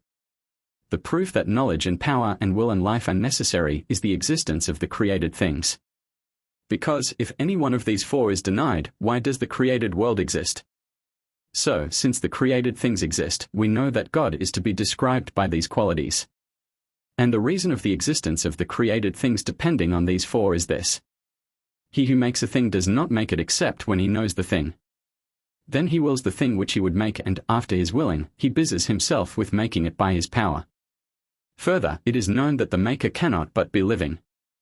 And knowledge and will and power are called qualities of impression, sifat at tathur, for making an impression depends upon them. Because he who wills a thing must have knowledge of it before he aims at it, then, after he has aimed at it, he busies himself with doing it. For example, when there is something in your house and you wish to take it, your knowledge precedes your wish to take it, and after your wish to take it, you take it actually. The connection of these qualities, then, is in a certain order. In the case of an originated being, first comes the knowledge of the thing, then the aiming at it, then the doing. But in the case of God, on the other hand, there is no sequence in his qualities, except in our comprehension, in that knowledge comes first, then will, then power. But as for the making of an impression externally, there is no sequence in the qualities of God. It is not said that knowledge comes into actual connection, then will, then power, because all that belongs to originated beings. Order is only according to our comprehensions. The 11th and 12th qualities of God are hearing, sem, and seeing, basa. These are two qualities subsisting in the essence of God and connected with every entity, that is, by them is revealed every entity, necessary or possible. And hearing and seeing are connected with the essence of God and his qualities. That is, his essence and qualities are revealed to him by his seeing and hearing, besides the revealing of his knowledge. And God hears the essences of Zaid and Amr and Awal and he sees them. And he hears the sound of the possessor of a sound and he sees it, that is the sound. Then, if you say, hearing a sound is plain, but hearing the essence of Zaid and the essence of Awal is not plain, so, too, the connection of seeing with sounds, for sounds are heard only, we reply, belief in this is incumbent upon us because these two qualities are connected with every entity, but the how, kafiyah, of the connection is unknown to us. God hears the essence of Zaid, but we do not know how hearing is connected with that essence. And it is not meant that he hears the walking of the essence of Zaid, for the hearing of his walking enters into the hearing of all the sounds, sought, but what is meant is that he hears the essence of Zaid and his body, Jutha, besides hearing his walking. But we do not know how the hearing of God is connected with the person, nafs of the essence. This is what is binding upon every individual, male and female. Our trust is in God. The proof of hearing and seeing is the saying of God that he is a hearer and seer. And know that the connection of hearing and seeing in relation to originated things is an eternal, potential connection before the existence of these, and after their existence it is a temporal, accomplished connection. That is, after their existence, they are revealed to God by his hearing and seeing besides the revealing of his knowledge. So they have two connections. And in relation to God and his qualities, the connection is eternal, accomplished, in the sense that his essence and his qualities are revealed to him from all eternity through his hearing and seeing. So, God hears his essence and all his existential qualities, all except the states and the negative qualities, power, hearing, and all the rest, but we do not know how the connection is, and he sees his essence and his qualities of existence, power, seeing and the rest, but again we do not know how the connection is. The preceding statement that hearing and seeing are connected with every entity is the opinion of As-Sanusi and those who follow him, it is the preponderating one. But it is said, also, that hearing is only connected with sounds and seeing with objects of vision. And God's hearing is not with ear or ear hole, and his seeing is not with eyeball or eyelid. The 13th quality of God is speech, kalam. It is an eternal quality, subsisting in God's essence, not a word or sound, and far removed from order of preceding and following, from inflection and structure, opposed to the speech of originated beings.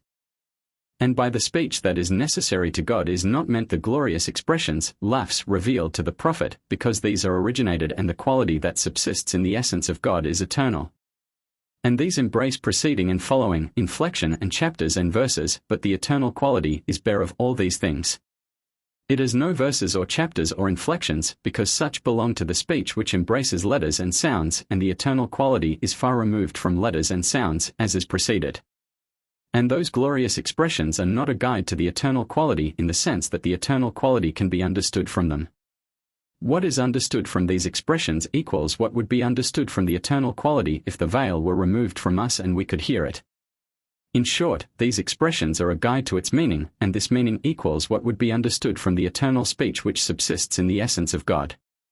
So meditate this distinction, for many have erred in it. And both the glorious expressions and the eternal quality are called Quran and the word, Kalam of God. But the glorious expressions are created and written on the preserved tablet, al-Lawh Mahfuz. Jibril brought them down, i.e. revealed them to the Prophet after that they had been brought down in the night of decree, Laylatul Qadr, Qur.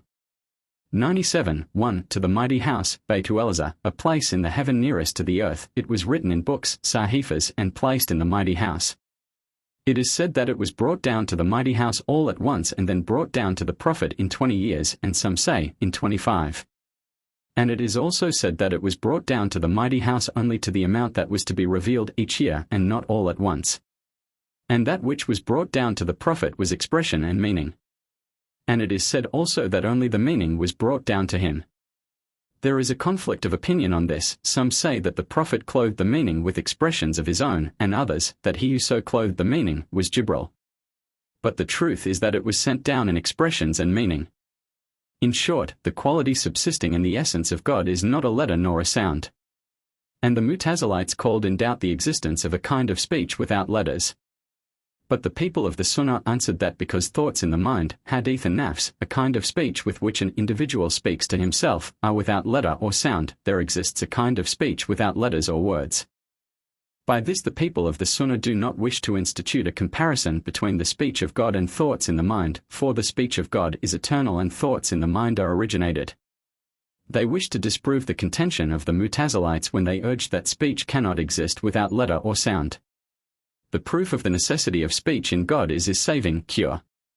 4. 162 And God spoke to Moses. So he has established speech for himself. And speech connects with that with which knowledge connects, of necessary and possible and impossible. But the connection of knowledge with these is a connection of revealing, in the sense that they are revealed to God by his knowledge, and the connection of speech with them is a connection of proof, in the sense that if the veil were taken away from us and we heard the eternal speech we would understand these things from it. The 14th quality subsisting in God is being powerful, Qur'an. It is a quality subsisting in his essence, not an entity and not a non-entity. It is not power, but between it and power is a reciprocal inseparability. When power exists in an essence, the quality called being powerful exists in that essence, equally whether that essence is eternal or originated. So, God creates in the essence of Zayd power actual, and he creates also in it the quality called Zayd's being powerful. This quality is called a state, hal, and power is a cause, illa, in it in the case of created things.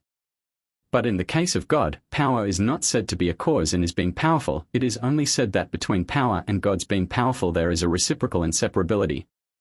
The Mutazilites hold also the reciprocal inseparability between the power of an originated being and its being powerful.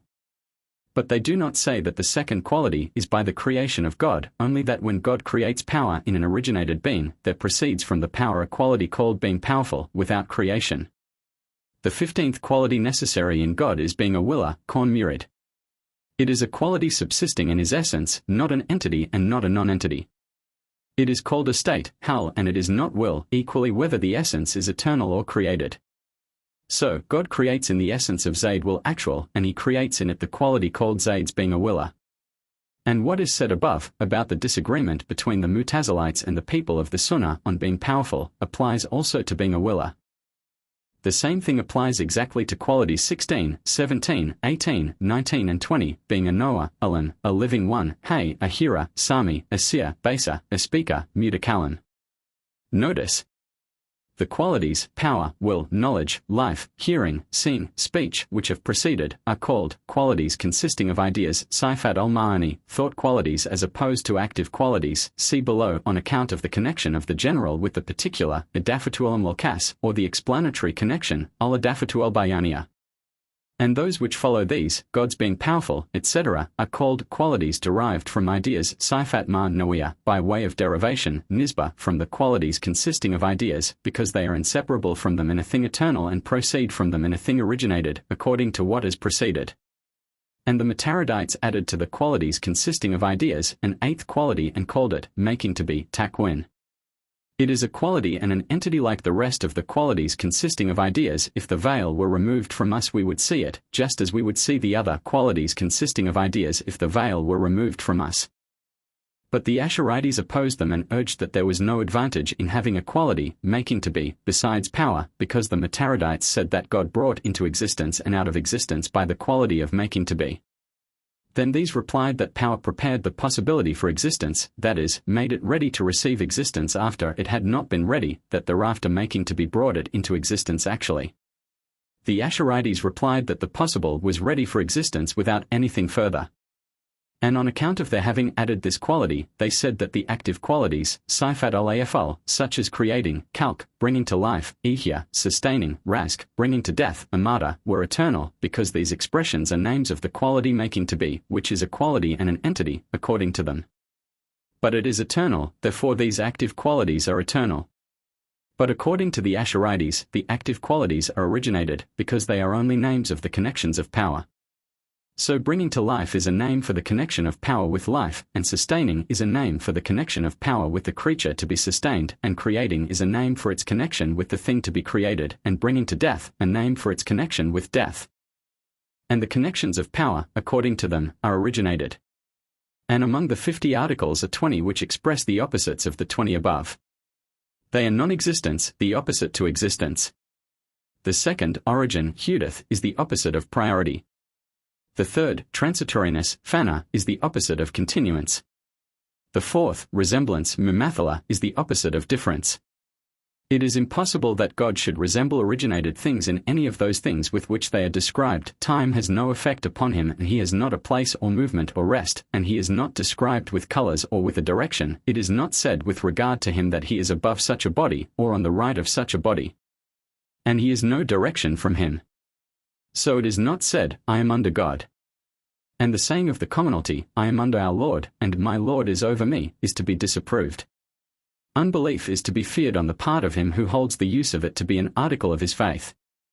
The fifth is having need of a locus, id as ile mahal, that is, an essence in which he may subsist, or a specifier, that is a bring into existence. This is the opposite of self-subsistence. The sixth is multiplicity, ta'addud, in the sense of combination in the essence or the qualities, or the existence of a being similar in essence or qualities or acts. This is the opposite of unity. The seventh is weakness, aj, and it is the opposite of power. So, being unequal to any possibility is impossible in God. The eighth is unwillingness, karaha, lit. Dislike.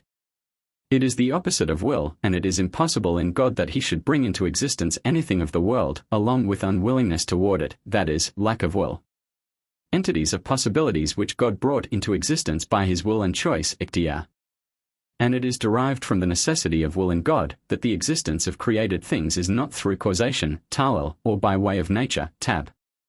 The difference between the two is that the entity which exists through causation is whatever exists whenever its cause exists, without dependence on another thing. The movement of the finger is the cause of the movement of the ring. When the one exists, the second exists, without dependence on anything else. And the entity which exists, by way of nature, depends upon a condition and upon the nullifying of a hindrance. So, fire does not burn except on the condition of contact with wood and the nullifying of moistness which is the hindrance of its burning.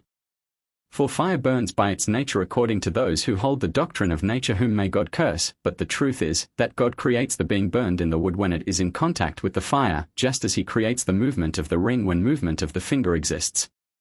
And there is no such thing as existence through causation or nature.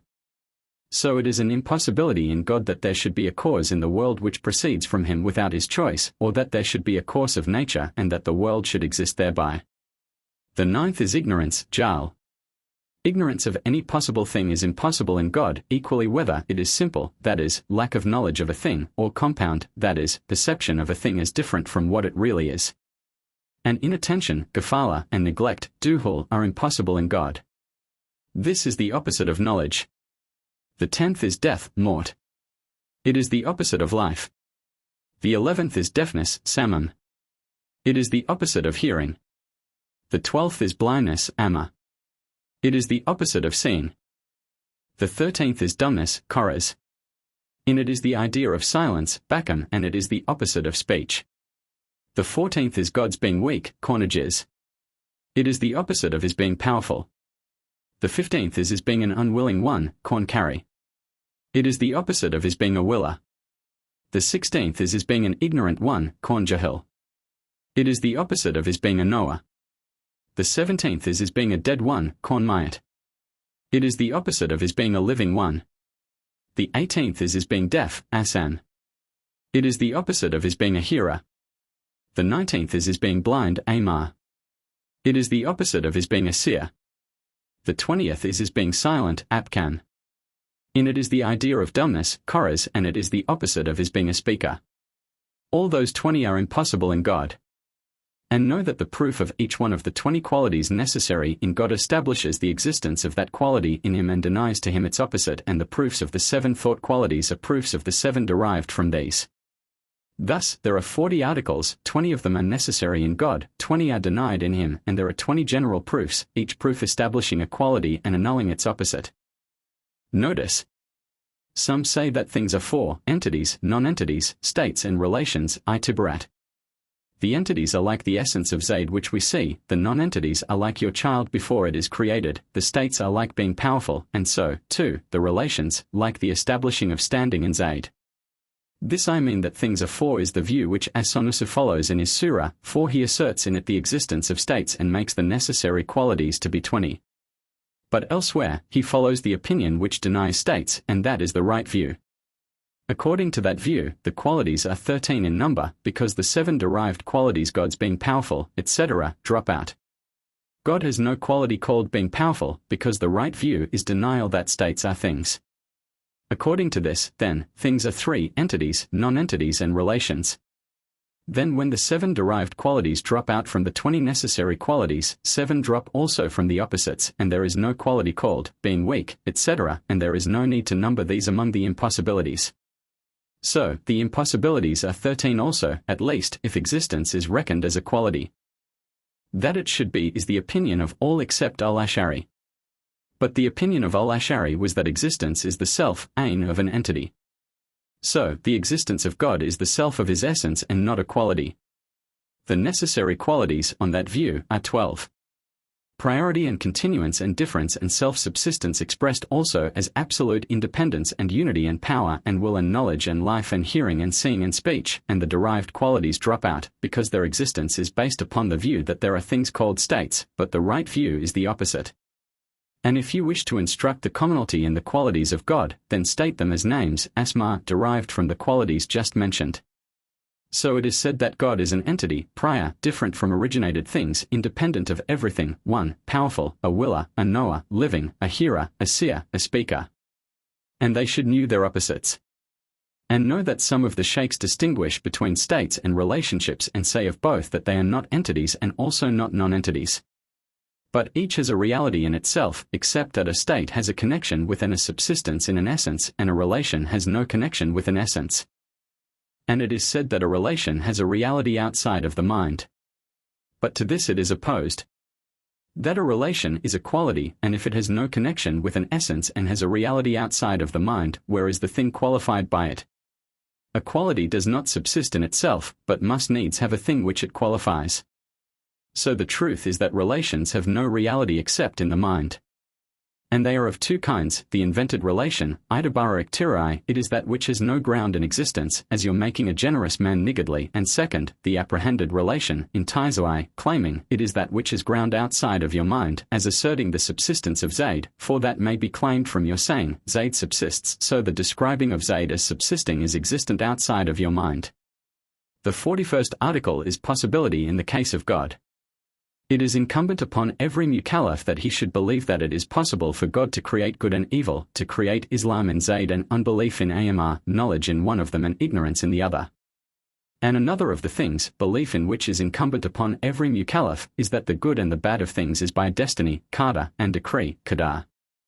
And there is a difference of opinion as to the meaning of destiny and decree. It is said that destiny is the will of God and the eternal, azali, connection of that will, and decree is God's bringing into existence the thing in agreement with the will. So the will of God which is connected eternally with your becoming a learned man or a sultan is destiny, and the bringing knowledge into existence in you after your existence or the sultanship in agreement with the will is decree. And it is said that destiny is God's eternal knowledge and its connection with the thing known, and decree is God's bringing things into existence in agreement with his knowledge. So, God's knowing that which is connected eternally with a person's becoming a learned man after he enters existence is destiny, and the bringing knowledge into existence in that man after he enters existence is decree. And according to each of those two views, destiny is prior, Qadam, because it is one of the qualities of God, whether will or knowledge, and decree is originated, because it is bringing into existence, and bringing into existence is one of the connections of power, and the connections of power are originated.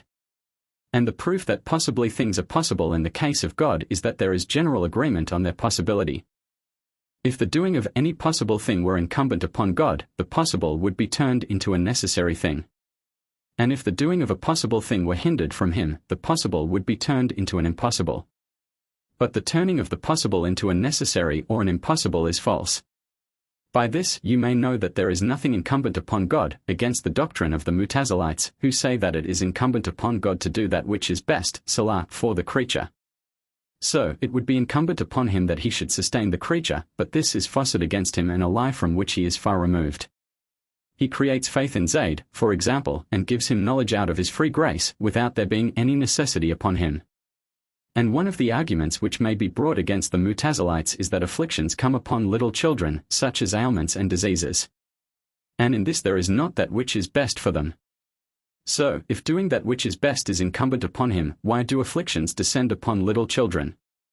For they say that God could not abandon that which is incumbent upon him, for abandoning it would be defect, and God is far removed from defect, by agreement. And God's rewarding the obedient is a grace from him, and his punishing the rebellious is justice from him. For obedience does not advantage him, nor rebellion injure him, he is the advantager and the injurer. And these acts of obedience or rebellion are only signs of God's rewarding or punishing those described by them. Then him whom he wills to draw near to himself, he helps to obedience, and in him whose abandoning and rejection he wills, he creates rebellion. And all acts of good and bad are by the creation of God, for he creates the creature and that which the creature does, as he has said, Cure 37:94, and God hath created you and that which ye do.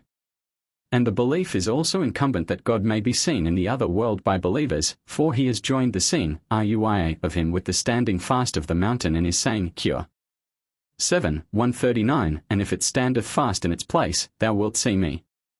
And the standing fast of the mountain was possible, then, that which is connected with it of seeing must also have been possible, because what is connected with the possible is possible.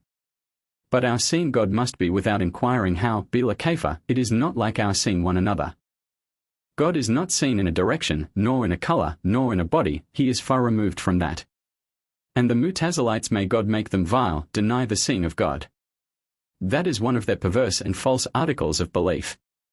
And another of their corrupt articles is their saying that the creature creates his own actions. For this, they are called Qadarites, because they say that the actions of the creature are by his own Qudra, power, just as the sect which holds that the creature is forced to the action he does is called Jabrite, derived from their holding of being forced, Jabra, on the part of the creature, and of being compelled. It, too, is a perverse article. And the truth is that the creature does not create his own actions and is not forced, lul. That God creates the actions which issue from the creature, along with the creatures having a free choice, ikhtiar, in them. As Sad ad-Din at-Taftazani, see above, is said, in his commentary on the articles, it is not possible to render this free choice by any expression, but the creature finds a difference between the movement of his board when he moves it himself and when the wind moves it against his will. And to that which is possible in God belongs also the sending of a number of apostles, rasuls. And God's sending them is by his grace and by way of necessity, as is preceded. And it is necessary to confess that the most excellent of created beings, absolutely, is our Prophet Muhammad, and there follow him in excellency the rest of the endowed with earnestness and patience, Ulu el-Azazem, Secure 46:34, they are our Lord Ibrahim, our Lord Musa, our Lord Isa, and our Lord Nuh, and this is their order in excellency. And that they are 5 along with our Prophet, and 4 after him is the correct view. And it is said, 2, that the endowed with earnestness and patience are more numerous. And there follow them in excellency the rest of the apostles. Then, the rest of the prophets, Nabis, then the angels. And it is necessary to confess that God has aided them with miracles, mujizat, and that he has distinguished our prophet in that he is the seal of the apostles, and that Lay's law, Shah, will not be abrogated till time is fulfilled. And Isa, after his descent, will judge according to the law of our prophet. It is said that he will take it from the Quran and the Sunnah. It is said also that he will go to the glorious tomb of Muhammad and learn from him. And know that he will abrogate one part of the law of our prophet with a later part, just as the waiting period of a woman after the death of her husband was changed from a year to 4 months and 10 days. And in this there is no defect. And it is necessary also that every mukallaf, male and female, should know in detail the apostles who are mentioned in the Quran and should believe in them in detail. As for the other prophets, belief is necessary in them as a whole. As-Sad handed down an authority in his commentary on the Maqasid that belief in all the prophets as a whole suffices, but he was not followed. And someone put them into verse as follows: there is imposed upon every mukallaf a knowledge of prophets in detail, who have been named in that document of ours, i.e., the Quran. Of them are 8 after 10, i.e., 18. And there remain 7 who are Idris, Hud, Shu'ayb, Salah, and similarly, Dual-Kifl, Adam, with the chosen one Muhammad, they close. And it is necessary to confess that the companions, sahibs, of the Prophet are the most excellent of the generations. Then their followers, tabis, then the followers of their followers. And the most excellent of the companions is Abu Bakr, then Umar, then Uthman, then Ali in this order. But Al-Alchemy said that Our Lady Fatima and her brother, our Lord Ibrahim, were absolutely more excellent than the companions, including the 4 caliphs. And our Lord Malik, ibn Anas, was wont to say, there is none more excellent than the children of the Prophet. This is that the confession of which is incumbent, and we will meet God confessing it, if it is his will. And of that the confession of which is also necessary, is that the Prophet was born in Mecca and died in Al-Madinah. It is incumbent on fathers that they teach that to their children. Al-Ajuri said, it is incumbent on the individual that he know the genealogy of the Prophet on his father's side and on his mother's. A statement of it will come in our conclusion, if God will. The learned have said, every individual ought to know the number of the children of the Prophet and the order in which they were born, for an individual ought to know his lords, and they are the lords of the people. But they do not explain, in what I have seen, whether that is required, mujab, or desired, mandub. The analogy, chiyas, of things similar to it would say it was required. His children were 7, 3 male and 4 female, according to the right view. Their order of birth was Al-Qasim, he was the first of his children, then Zainab, then Ruqayya, then Fatima, then Kulthum, then Abd Allah. He had the 2 names, Laqab, At-Tayyib and At-Tahir, which are 2 names of Abd Allah, not names of 2 other different persons. These were all children of Our Lady Khadijah. And the 7th was our Lord Ibrahim, born of Maria, the Copt. So it stands. Let us now return to the conclusion of the articles. The 42nd is the veracity, of the apostles in all their sayings. The 43rd is their trustworthiness, amana, that is, their being preserved, isma, from falling into things forbidden, maharam, or disliked, makruh. The 44th is their conveying, tablai, to the creatures that which they were commanded to convey. The 45th is intelligence, fatana. These 4 things are necessary in the apostles in the sense that the lack of them is unthinkable. And faith depends on the knowledge of these, according to the controversy between As-Sanusi and his opponents. The opposites of these 4 are impossible in the apostles, that is, lying, kidab, unfaithfulness, khiyana, in a thing forbidden or disliked, concealment, kitman, of a thing they have been commanded to convey, and stupidity, balada. These 4 are impossible in them, in the sense that the existence of them is unthinkable. And faith depends upon the knowledge of these, as is preceded. These are 9 and 40 articles, and the 50th is the possibility of the occurrence of such fleshly accidents in them as do not lead to defect in their lofty rank. And the proof of the existence of veracity in them is that if they were to lie, then information from God would heal lie, for he has guaranteed the claim of the apostles by the manifestation of miracles at their hands. For the miracle is revealed in place of an utterance from God, my servant is truthful in all that he brings from me. That is, whenever an apostle comes to his people and says, I am an apostle to you from God, and they say to him, what is the proof of your apostolate? Then he shall say, the splitting of this mountain, for example. And when they say to him, bring what you say, God will split that mountain at their saying, as a guarantee of the claim of the apostle to the apostolate.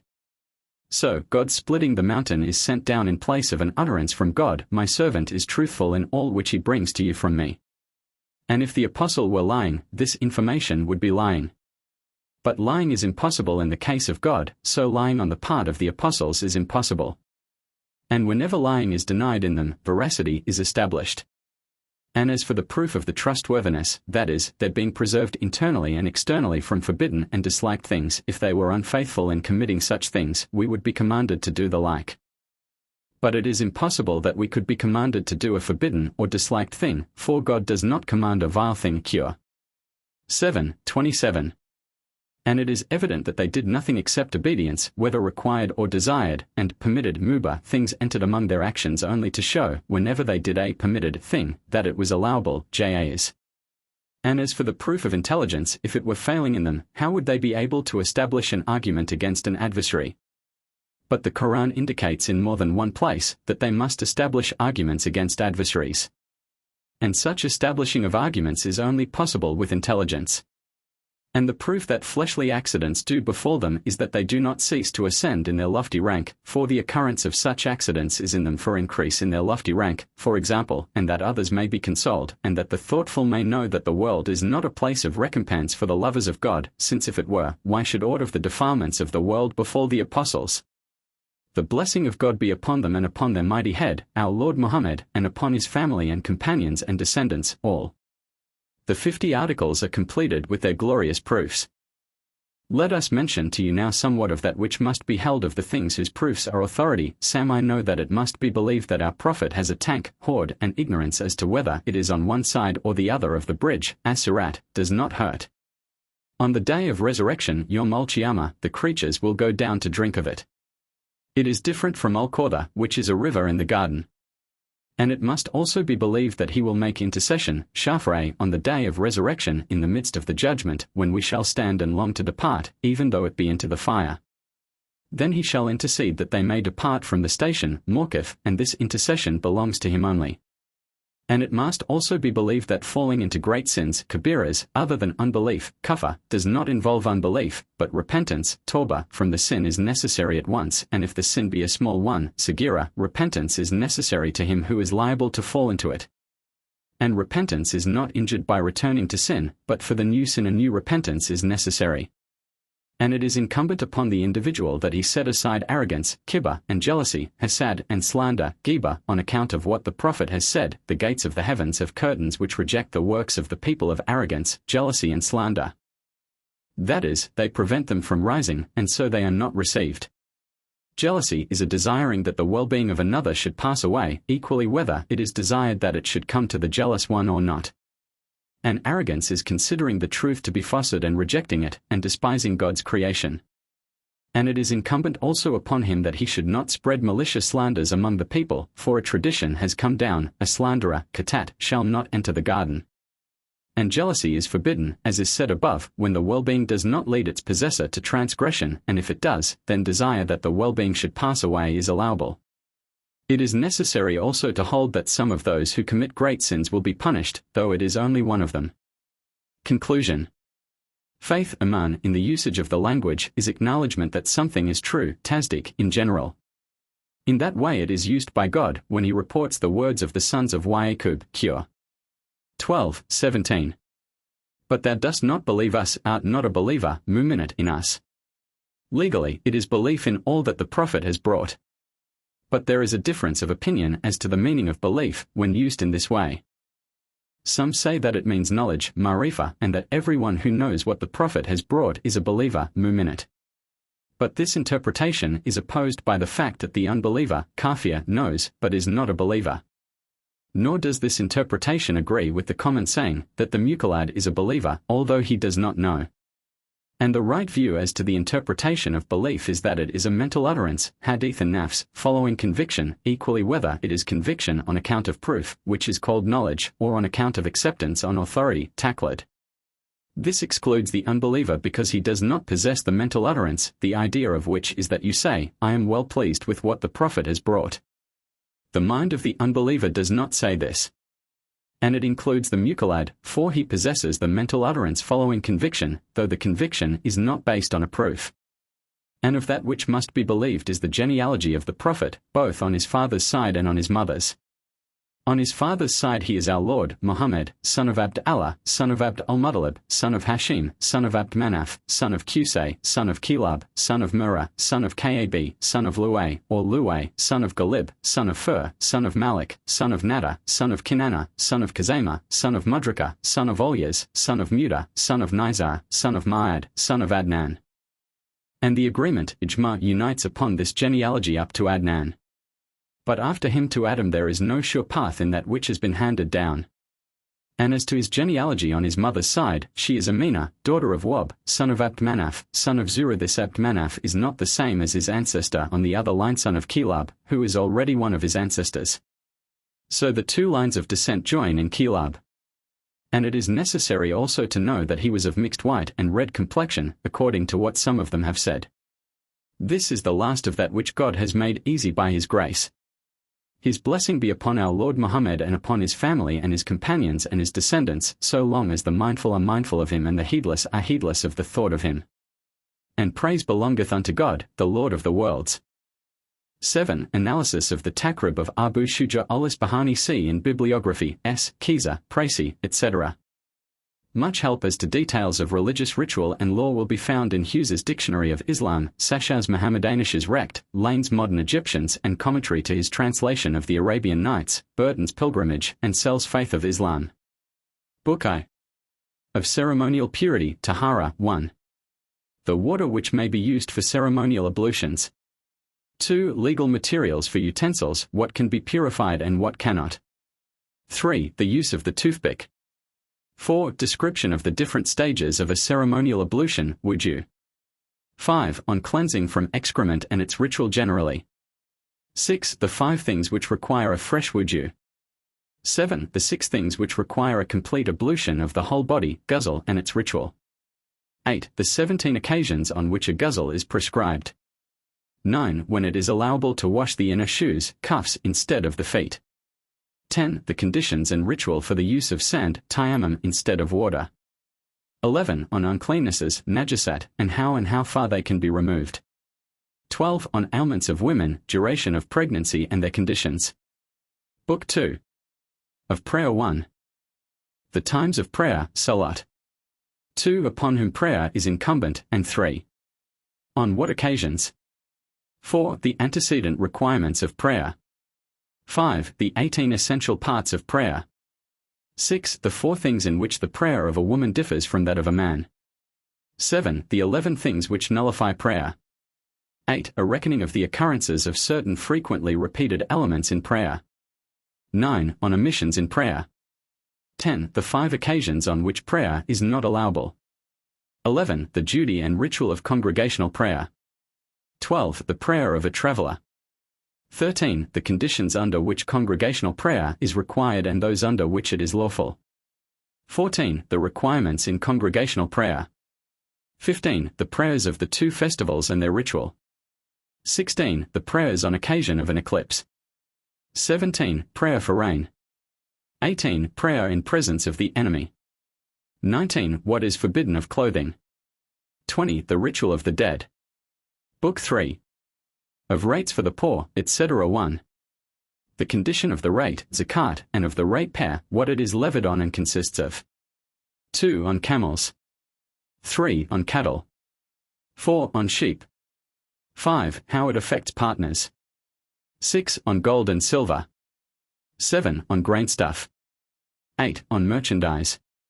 9. The conditions and nature of the rate to be paid at the end of the fast. 10. Uses to which the rate may be applied. Book 4. Of the fast 1. The conditions for the fast, cm, its description, what breaks it. 2. What is meritorious in fasting, when and for whom it is forbidden, how breaking the fast must be expiated. 3. The conditions and nature of religious retreat, itikaf. Book V. Of the pilgrimage 1. The conditions of pilgrimaging, hajj, its essentials and other elements. 2. The 10 things forbidden on pilgrimage. 3. The 5 sacrifices of the pilgrimage. Book 6. Of barter and other business transactions 1. Conditions and kinds of barter, bay, what may be bartered and what not. 2. Description and conditions of the bargain with payment in advance, salam. 3. Of pledging, ron. 4 of those who are not to be permitted to administer their own property, Hajar Asafi. 5 of bankruptcy and composition and common rights in a highway, Sul. 6 the conditions for the transfer of debts and credits, Hawala. 7 of security for debts, Daemon. 8 of personal security for debts, Kafala. 9 of partnership, Shirka. 10 of agency, Wakala. 11 of confession, Ikrar. 12 of loans, IARA. 13 of illegal seizure and use of property, indemnity for it and its damage, Gasp. 14 of right of preemption, Shafe. 15 the conditions of advancing capital with participation in the profits, Karad. 16 of the letting of date palms and vines, Musicat. 17 of hiring a thing out, Ijara. 18 of reward for return of a thing lost, Jayala. 19 that land may not be let for a fixed amount of its produce, Mukabara. 20 of irrigation of wastelands, Ihya al-Mawat. 21 of foundations in Mortmain, Waqf. 22 of gifts, Hiba. 23 of found property, Lukta. 24 of foundlings, Lakat. 25 of deposits, Wadiye. Book 7. Of inheritance and wills 1. Of legal heirs, Werith. 2 the conditions and proportions of inheritance, Farida. 3 of legacies, Wasiya. Book 8. Of marriage and related subjects 1. The conditions of marriage, Nikah. What women a man may see and to what extent. 2 the form of a legal marriage. 3 the conditions of asking, Kitba, and giving in marriage, whom a man may not marry, conditions for nullity of marriage. 4 the settlement, Ma, on a wife by her husband. 5 on the wedding feast, Walima. 6 on the equality of the rights of the wives and the authority of the husband. 7 on divorce for incompatibility, Kul. 8 the forms of divorce, Talak. 9 on taking a wife back and the threefold divorce. 10 the oath not to cohabit, ILA. 11 the temporary separation by the formula, Zahakur. 58:12. The form of accusation of adultery and the defense, Leon. 13 the period during which a previously married woman cannot remarry, Ida. 14 of relations with female slaves. 15 the support and behavior of a woman, divorced or a widow, mourning. 16 law of relationship through suckling, Oda. 17 the support, nafaka, due to a wife. 18 the support due to children and parents, slaves and domestic animals. 19 of the custody of children, Hidana. Book 9. Of crimes of violence to the person, Janaya 1. On murder, homicide and chance medley. 2 the lax talionis, cases, for murder, and 3. For wounds and mutilations. 4 the bloodwit, dia. 5 use of weak evidence in case of murder. 6 personal penance for homicide. Book X. Of restrictive ordinances of God, HADD 1. Of fornication, zina, of one who has been or is married, muhsan, and of one who has not been or is not married. 2 of accusing of fornication. 3 of drinking wine or any intoxicating drink. 4 of theft. 5 of highway robbery. 6 of killing in defense. 7 of rebelling against a just government. 8 of apostasy. 9 of abandoning the usage of prayer. Book 11. Of the Holy War, Jihad 1. The general law of jihad. 2 the distribution of booty taken in the field, Ghanima. 3 the law of the tax on unbelievers, Fay. 4 the law of the poll tax on unbelievers, Jizya. Book 12. Of hunting and the slaughter of animals 1. How an animal may be killed in the chase or otherwise. 2 what flesh may be eaten. 3 the ritual of sacrifice, Udiyah.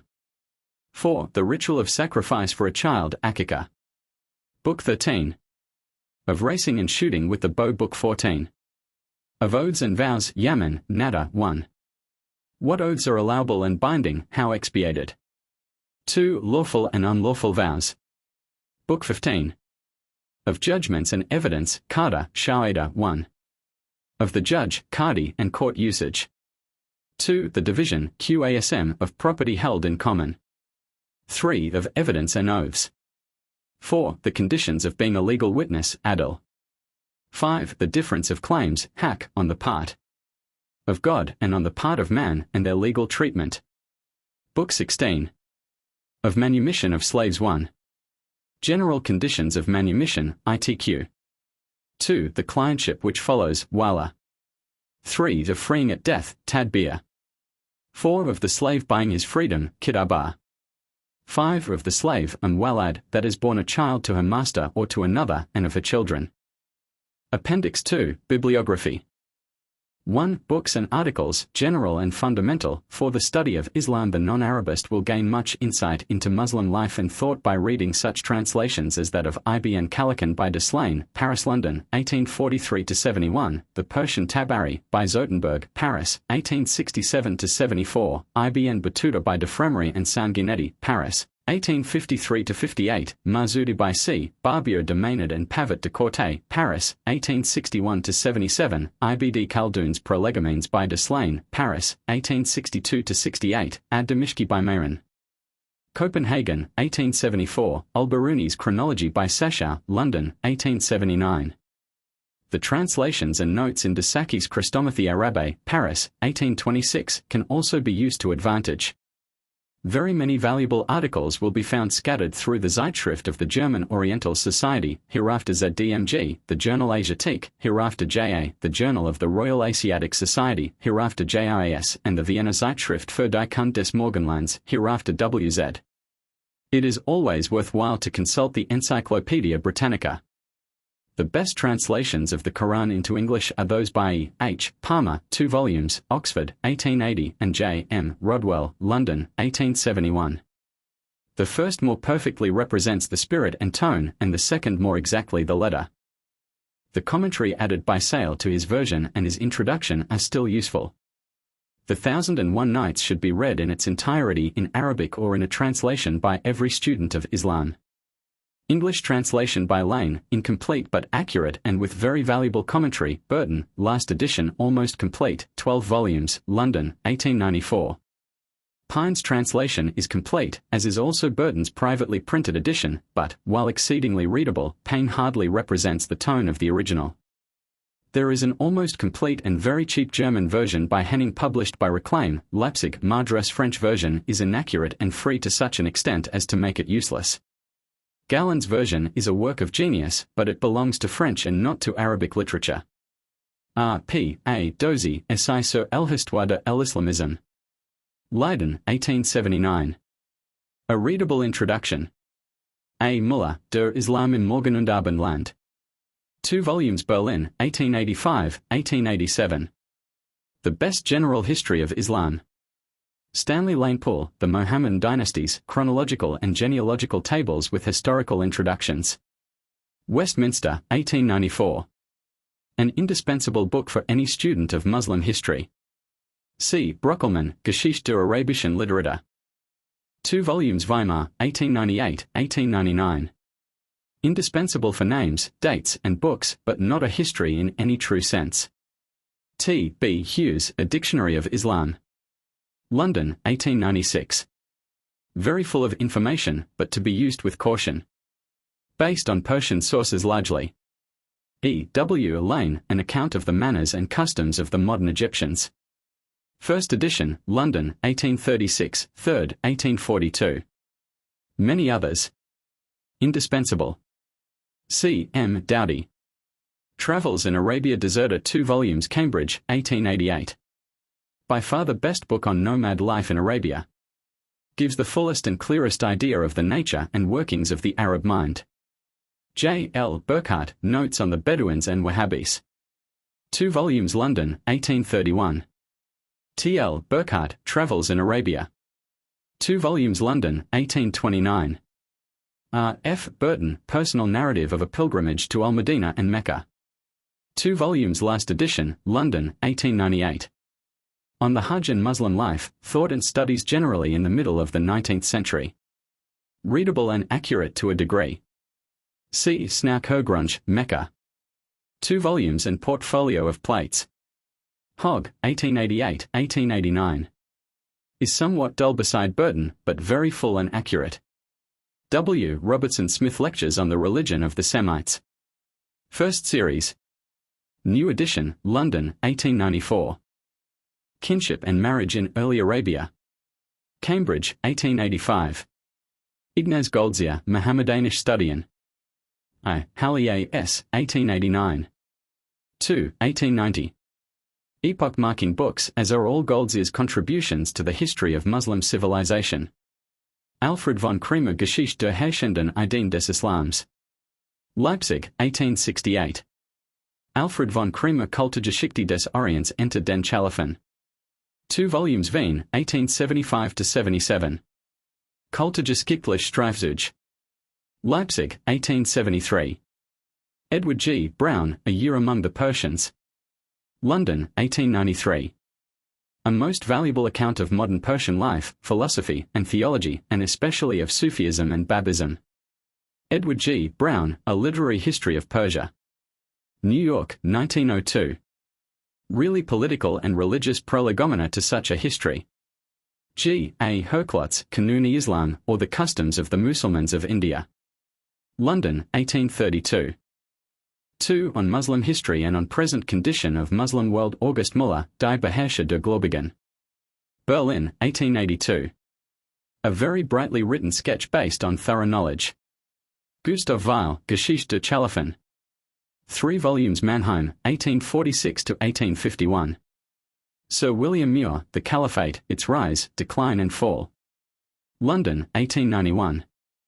Theodor Noldecker, Zur tendentiosen Gestaltung der Urgeschichte des Islams. ZDMG, Lee, pp 16 ff. All Noldeck's papers on the early history of Islam are worthy of the most careful study. G. von Vleuten, Zur Abbasidengeschichte. ZDMG, Lee, pp 213 ff. On the early Abbasids. R. E. Brino, De Carridskeiten unter den Umayyaden. Leiden, 1884. Eduard Sascha, Über eine Arabische Chronik aus Zanzibar. Myth. A. D. SEMF, Orient. Sprachen. Berlin, 1898. On Ibadites. George Percy Badger, History of the Imams and Sayyids of Oman, by Salil Ibn Razik. London, Hakluyt Society, 1871. Valuable for Ibadite history, law and theology. M. J. de Goehe, Memoire sur les Carmes du Bahrain et les Fatimids. Leiden, 1886. John Nicholson, An Account of the Establishment of the Fatimite Dynasty in Africa. Tübingen and Bristol, 1840. Quatremain, Mémoires historiques sur la dynastie des Califes Fatimites. JA 3, 2. Sylvestre de Sacy, Exposé de la religion des Druzes et la vie du calife Hakim Amayla. 2 volumes Paris, 1838. F. Wistenfeld, Geschichte der Fatimiden Kalifen. Göttingen, 1881. Stanley Lane Poole, A History of Egypt in the Middle Ages. New York, 1901. For the Origin and Founding of the Fatimid Dynasty, the Khalifa al-Hakim, etc. H. L. Fleischer, Briefwechsel den Anführern der Wahhabiten und dem Pascha von Damascus. Kleinere Schriften, 3, pp 341 ff. First published in ZDMG for year 1857. E. Rehatsek, The History of the Wahhabis in Arabia and in India. Journal of Asiatic Society of Bengal. No XXVII, re January, 1880. Turkey in Europe, by Odysseus. London, 1900. The present situation, with its historical antecedents in European Turkey and the Balkans generally. H. O. Dwight, Constantinople and its Problems. New York, 1901. A. S. White, The Expansion of Egypt. London, 1899. The Present Situation in Egypt and its Historical Antecedents. W. W. Hunter, Our Indian Mussulmans. London, 1871. Sir Lewis Pelly, The Miracle Play of Hassan and Hussein. London, 1879. W. S. Blunt, The Future of Islam. London, 1880. 3. On Muslim Traditions and Law, The Mishkat, translated by Matthews. Calcutta, 1809. A Collection of Traditions. The Hidayah, translated by C. Hamilton. 2 edition. London, 1870. N. B. E. Bailey, A Digest of Mohammedan Law. Hanafi Code. London, 1865. The same. Imamiyya Code. London, 1869. The first volume deals with Sunnite, the second with Shiite law. S. Kiza, Précis de Jurisprudence Musulmane selon le right Shafade par Abu Chodja, texte arabe avec traduction et annotations. Leiden, 1859. To be used with caution. Eduard Sachar, Mohammedanisches Recht nach Shafi'idischer Lehre. Stuttgart and Berlin, 1897. Based largely on al-Bajuri's commentary to Abu Shuja, covers rather less than half the material of a corpus of canon law and is the best general introduction to the subject. Ignaz Goldziher, Die Zahiriden, IHL Lehrsystem und ihre Geschichte. Leipzig, 1884. Ignaz Goldziher, Neue Materialien zur Literatur des Überlieferungswesen bei den Mohammedanen. ZDMG, I, pp 465 ff deals with Musnad of Ahmed ibn Hanbal. Ignaz Goldziher, zur Literatur des Ikhtilaf al-Madahib. ZDMG, XXVII, pp 669 ff contains a notice of Ash-Sharani. Ignaz Goldziher, über ein Formel in der jüdischen Responsenliteratur. ZDMG, Lee, pp 645 ff. On Fatwas and Ijtihad. Ignaz Goldziher, Das Prinzip des Istishab in Mu'am. Gesetzwissenschaft. WZ, I, pp 228 ff. Eduard Sachar, Mohammedanisches Obrecht nach der Lehre der Ibaditischen Arabier von Zanzibar und Ostafrika. Sitzungsberichte der Con. Prus. Akkad. 1894. Eduard Sachar, zur ältesten Geschichte des Mohammedanischen Rechts. Wien. Akkad. 1870. Snaukogrunge, Le Droit Musulman. Revue de l'Histoire des Religions, XXVII, pp 1 ff. and 174 ff. Snaukogrunge, Mohammedanisches Recht nach Shafi'idischer Lehre von Eduard Sachar, Anzeige, ZDMG, Lee, pp 125 ffs. K. Kunde Hugeword, Studien zur Einführung in das Recht des Islam. L. Uman, 1901. Contains introduction and part of section on law of marriage. Gives a good but miscellaneous bibliography and is written from a Persian point of view. Transliteration is peculiarly eccentric and Arabic scholarship is unsound. J. Wellhausen, Medina vor dem Islam. Muhammad's Gemeindeordnung von Medina. In Skizzen und Vorarbeiten, Virdis Heft. Berlin, 1889. Huart, Les Zindiks en Droit Musulman. 11th Congress of Orientalists, Part 3, pp 69 ffd, B. MacDonald, The Emancipation of Slaves Under Muslim Law. American Monthly Review of Reviews, March, 1900. 4. On Muslim Theology, Philosophy and Mysticism Theodor Harbricker, Ashurastani's Religionsparteien und Philosophenschulen Übersetzt und Erklärt, 2 volumes Halle, 1850-51. The Arabic text, without which Harbricker's German is sometimes hardly intelligible, was published by Curtin, London, 1846. T. J. de Boer, Geschichte der Philosophie im Islam. Stuttgart, 1901. Unsatisfactory but the best that there is. It is only a sketch and takes hardly sufficient account of theology and mysticism. Stanley Lane Poole, Studies in a Mosque. 2 edition. London, 1893. Miscellaneous essays, lightly written but trustworthy. Krell, Beschreibung zur Charakteristik der Lehre vom Glauben in Islam. Leipzig, 1877. G. von Vleuten, Les Hachwia et Nabida. 11th Congress of Orientalists, Part 3, pp 99 ff. On Early Religious Sects G. von Vleuten, Urgia. ZDMG, 14, pp 181 ff.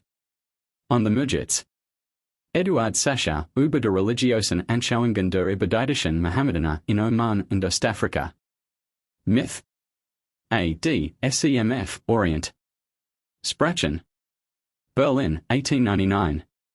H. Steiner, Die Mutaziliten oder die Freidenker im Islam. Leipzig, 1865. Wilhelm Spitter, Zur Geschichte Abu el-Hasan al-Asharis. Leipzig, 1876. The best as yet on al-Ashari, but to be used with caution, especially in the translations of theological texts. Martin Schreiner, Zur Geschichte des Asharatenthums. In Actes du Judien Congrès International des Orientalistes, II, pp 77 ff Leiden, 1891. M. A. F. Mayron, Exposé de la réforme de l'islamisme commencé au troisième siècle de al-Hegaya par Abu al-Hassan Ali al-Ash'ari et continue par son école. Third International Congress of Orientalists, Volume 2. G. Flügel, Ulkindi Genannt, der Philosoph der Arabier. Ein Vorbild seiner Zeit und seines Volks. Leipzig, 1857. Sir William Muir, The Apology of Al-Kindi, written at the court of Al-Mamun. London, 1882. E. Sell, The Faith of Islam. London, 1896. 2 edition. A valuable book, but from the point of view of an Indian missionary. Hence the tone is polemic and the technicalities are Persian rather than Arabic. Walter M. Patton, Ahmed ibn Hanbal and the Minna. Leiden, 1897. There is a valuable review by Goldziher in ZDMG. Lee, pp 155 ff. It traces connection of Hanbalites with Ibn Taymiyyah and Wahhabites. Heinrich Ritter, Über und Erkenntnis der arabischen Philosophie. Göttingen, 1844. Friedrich Dieterisse, Al-Farabis philosophische Handlungen herausgegeben. Leiden, 1890. Aus den Arabischen übersetzt. Leiden, 1892. Al-Farabi, der Musterstaat. Herausgegeben und übersetzt von Frdr. Dieterisse. Leiden, 1900. G. Flügel, Über Inhalt und Verfasser der Arabischen Enzyklopädie der Equine Asafa. ZDMG, 13, pp 1 ff. C. 2. An excellent article by August Muller in Erschwin Gruber, 2, 42, pp 272 ff, and Stanley Lanepool in his Studies in a Mosque. Friedrich Dieterisse, Die Philosophie der Arabier im X. Jahrhundert n. Chraus des Schriften der Lorderen Brüder herausgegeben. Berlin and Leipzig, 1861–1879. Ignaz Goldziher, Materialien zur Entwicklungsgeschichte des Sufismus. WZ, 13, pp 35 ff. Theodor Noldecker, Sufi. ZDMG, XLVII, pp 45 ff. On the derivation and early usage of the name Sufi. Adelbert Meix, Idee und Grundlinien einer allgemeinen Geschichte der Mystik. Heidelberg, 1893. John P. Brown, The Derwishes or Oriental Spiritualism. London, 1868. A valuable but uncritical description of modern Turkish and Persian Darwish. Sir James Redhouse, The Mesnevi of Jalal Eddin Arumi translated into English. Book I, London, 1881. C. 2. A translation by Winfield, London, 1887, and an edition of selected ghazals from the Diwan with translation and valuable introduction by R. A. Nicholson, Cambridge University Press, 1898. E. J. W. Gibb, A History of Ottoman Poetry. Volume 1, London, 1900. A valuable statement of the later Persian and Turkish mysticism and metaphysic on pp 13–70. E. H. Palmer, Oriental Mysticism. Cambridge, 1867. Cara de Vaux, Avicenne. Paris, 1900. Contains an introductory sketch of philosophy and theology up to the time of Ibn Sina. Al-Ghazali. Paris, 1902. A continuation of the first. A. von Kremer, Über die Philosophischen Gedichte Abul al-Amai. Wien, 1888. A. von Kremer, Gedicht des Abu al-Amari.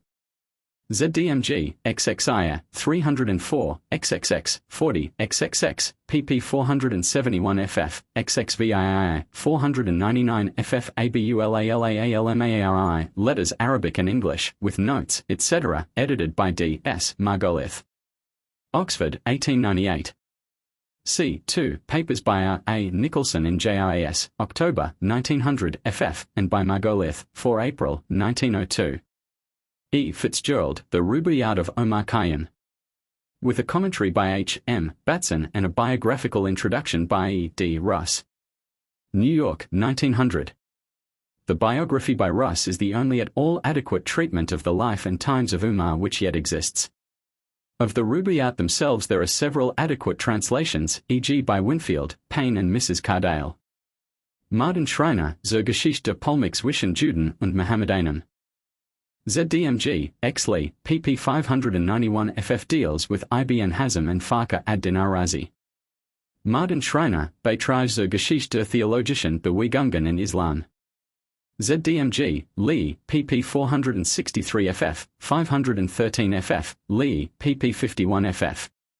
A most valuable collection of materials with considerable gaps and imperfect digestion. D. B. MacDonald, The Life of Al-Ghazali. In the Journal of the American Oriental Society, Volume 20, pp 71-132. D. B. MacDonald, Emotional Religion in Islam as Affected by Music and Singing. Being a translation of a book of the Ihya of Al-Ghazali. In JIS for April and October 1901 and January 1902. Miguel Asin Palacios, Al-Ghazal, Dogmatica, Moral, Ascetica.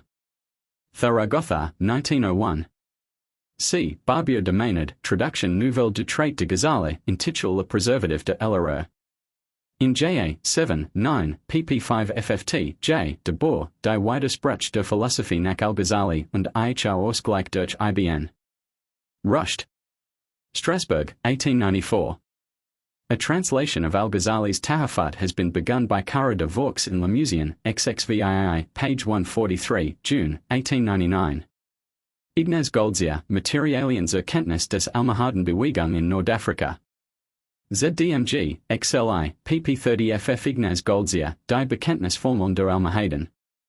ZDMG, XLiv, pp. 168 ff Robert Flint, Historical Philosophy in France and French Belgium and Switzerland. New York, 1894. Contains an excellent estimate of Ibn Khaldun as a philosophical historian.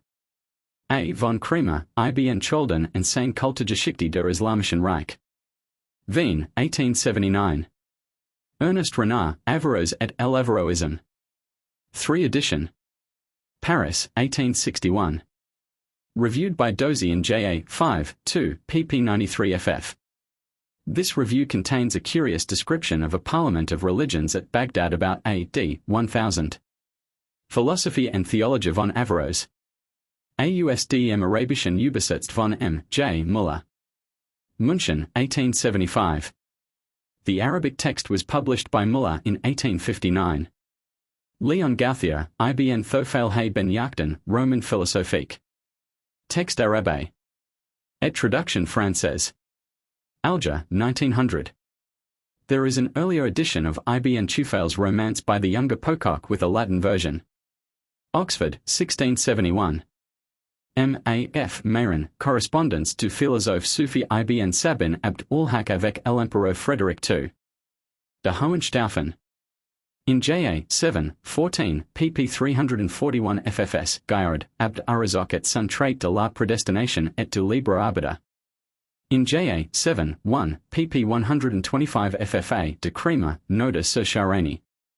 In JA 6, 11, pp 253 ffg, Flugel, Sharani und sein Werk über die Mohammedanische Glaubenslehre. ZDMG, XX, page 1 ff Ignaz Goldziher, Beitrag zur Literaturgeschichte der Shia. Wien, 1874. James L. Merrick, The Life and Religion of Mohammed, as contained in the Shia traditions of the Ifyat al-Qulub. Boston, 1850. J. B. Ruling, Beitrag zur Eschatologie des Islam. Leipzig, 1895. L. Gauthier, Ad-Dura al-Fakira, La Pearl Precious de Ghazali. Genève, 1878. In Arabic and French, a valuable account of Muslim eschatology. M. Wolf, Mohammedanische Eschatologie. Leipzig, 1872. In Arabic and German, an account of popular Muslim eschatology. Dupont et Capellani, Les Confréries Religieuses Musulmanes. Alger, 1897. Snaukogrange, Les Confréries Religieuses, La Mecque et le Panislamisme, in Revue de l'Histoire des Religions, Exliv, pp 262 ff. Appendix 3. Chronological Table A, H, 11M, D, Abu Bakr KH, 13, Umar KH, 14 Battle of Al-Qadisiyah, Fall of Jerusalem, Al-Basra founded, Fall of Damascus. 17 Al-Kufa founded, Syria and Mesopotamia conquered. 20 Conquest of Egypt. 21 Battle of Nahawand, Persia conquered. 23 Uthman KH, 30 Final redaction of the Quran. 35, Ali Kh. 36 Battle of Carmel. 40, Ali D. 41 Muawiyah I Kh. Herat. 49, Al-Hasan D. 56 Samarkand. 60 Schism of Ibadites from Kharijites. 61 Karbala and D. of Al-Husayn. 73 Storm of Mecca and D. of Abd Allah b. Azad Zubayr. 74 Carthage. 80 Marbad executed. 81 M. B. Al-Hanafiya D. 93 Toledo. 99 to 101 Umar II. Kh. 110 Hassan al-Basri D. 114 Charles the Hammer at Tours A. D. 732. 121 Zayd b. Zayn al-Abidin D. 124 Azad Zuri D. 127 to 132 Marwan II. Kh. 130 Jan b. Safwan killed. 131 Warsal b. Adda D. 132 Fall of Umayyads, as Safa 1st Abbasid Kh. 134 First Ibadite Imam. 135 Rabi A.D. 136 to 158 Al-Mansur Kh. 138 to 422 Umayyads of Cordova. 140 Ibn al-Mukafa killed. 143 Halley's Comet. 144 Amrb Ubayd D. 145 Baghdad founded, Aisha D. of Ja'far as Sadiq D. 147 Homage to al-Mahdi as successor in Kh. 148 Ja'far as Sadiq D. 150 Abu Hanifa D. Trace of Sufi monastery in Damascus. 157 Al-Awza'i D. 158 to 169 al-Mahdi Kh. John of Damascus D. 161 Sufyan Ath-Thawri D. Ibrahim B. Atam D. 165 Daoud B. Nusayr D. 167 Bashar B. Bird killed. 170 to 193 Harun ar-Rashid Kh. 172 to 375 Idrisids. 179 Malik B. Anas D. 68 A.H. 182 The Qadi Abu Yusuf D. 187 Fall of Barmecides, Al-Fudail B. Iyad D. 189 M. B. Al-Hasan D. 198 to 218 Al-Mamun Kh. 200 Maruf of Al-Kark D. Trace of Sufi monastery in Khorasan. 204 Ash-Shafi'i D. 208 Abu Ubaidah D. The Lady Nafisa D. 211 Theodorus Abu Kara D. 212 Decree that the Quran is created. 213 Thumama B. Ashrez D. 215 Abu Sulaiman of Damascus D. Second Decree. 218 to 234 The Minna, Al-Mutasim Kh. 220 Mama B. The Bad. 223 Fatima of Naysabur D. 226 Abu Hudhail M. Al-Alaf D. 227 Bishr al-Hafid D. Al-Wathiq Kh. 231 An-Nazm D. 232 Al-Mutawakkil Kh. 234 Decree that Quran is uncreated, Scotus Origina Transil Pseudo-Dionysius A. D. 850. 240 Ibn Abi Duwad D. 241 Ahmed B. Hanbal D. 243 Al-Harith Al-Muhasibi D. 245 Duan Nun D. Al-Karabisa D. 250 to 316 Alids of Zaydite branch in North Persia. 255 Al-Jahiz D. 256 Ibn Karam D. 257 Al-Bukhari D. Sari as-Sakada D. 260 Al-Kindi D. M. B. Al-Hasan Al-Mutaza vanished. 261 Muslim D. Abu Yazid al-Bastami D. 270 Daoud Azad Zahiri D. 273 Ibn Mayyar D. 275 Abu Daoud as-Sajistani D. 277 Karmatians hold fortress in Arab Iraq. 279 At-Tumidi D. 280 Zaydite Imams at As-Sadiyah and Sana'a. 289 Ubayd Allah al-Mahdi in North Africa. 295 to 320 Al-Muqtadiyah, Abbasid Kh. 297 First Fatimid Kh. Al-Junayd D. 300 Return of Al-Ash'ari. 303 An-Nasai D. Al-Jubai D. 309 Al-Halai executed. 317 Umayyads of Cordova take title of Commander of the Faithful, Karmatians in Mecca. 320 to 447 Buwayhids, Al-Ash'ari D. 322 Ibn Ash-Shalmagani. 331 At-Tahawi D. 332 Al-Mutarida D. 333 to 356 Saif ad-Dawla. 334 Buwayhids in Baghdad, Ash-Shibli D. 339 Return of Blackstone by Karmatians, Al-Farabi D. 356 Fatimids conquer Egypt, Cairo founded. 360 Ikhwan as-Safar fl. 362 ibn Hani d. 381 to 422 al-Qadi kh. 386 Abu Talib al-Makki d. 388 to 421 Mahmud of Ghazna. 403 al-Baqillani d. 408 Persecution of Mutazilites under al-Qadi. A.H. 411 al-Hakim Fatimid K.H. vanished, Ferdowsi d. 428 ibn Sina d. 434 Abu Dar d. 440 al-Biruni d. 447 Chirul Beg, the Saljuk, in Baghdad. 449 Abu al-Ala al-Ma'ari d. 450 Persecution of Ash'arites. 455 al-Baslan, Nizam al-Mulk Wazir, end of persecution of Ash'arites. 456 ibn Hazm Azad Zahiri d. 465 al-Kashari d. 478 Imam al-Haramain d. 481 Nazir b. Khusraw d. 483 Hassan b. as-Sabah seizes Alamat. 485 Nizam al-Mulk Asas. 488 al-Ghazali leaves Baghdad. 505 al-Ghazali d. 515 Umar al-Qayyim d. 516 al-Baghawi d. 524 ibn Tumat al-Mahdi d. 524 to 558 Abd al-Muminat.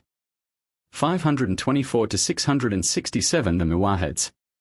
533 Abu Bakr b. Baja d. 537 Abu Hafs Nasfir d. 538 Azad Zamakhshari d. 540 Yehuda Halavi d. equals a d. 1145 546 Abu Bakr b. al-Arabi d. 548 Ashtaristani d. 558 Abd al-Muminat the Muwahhid d. 558 Adi al-Hakari d.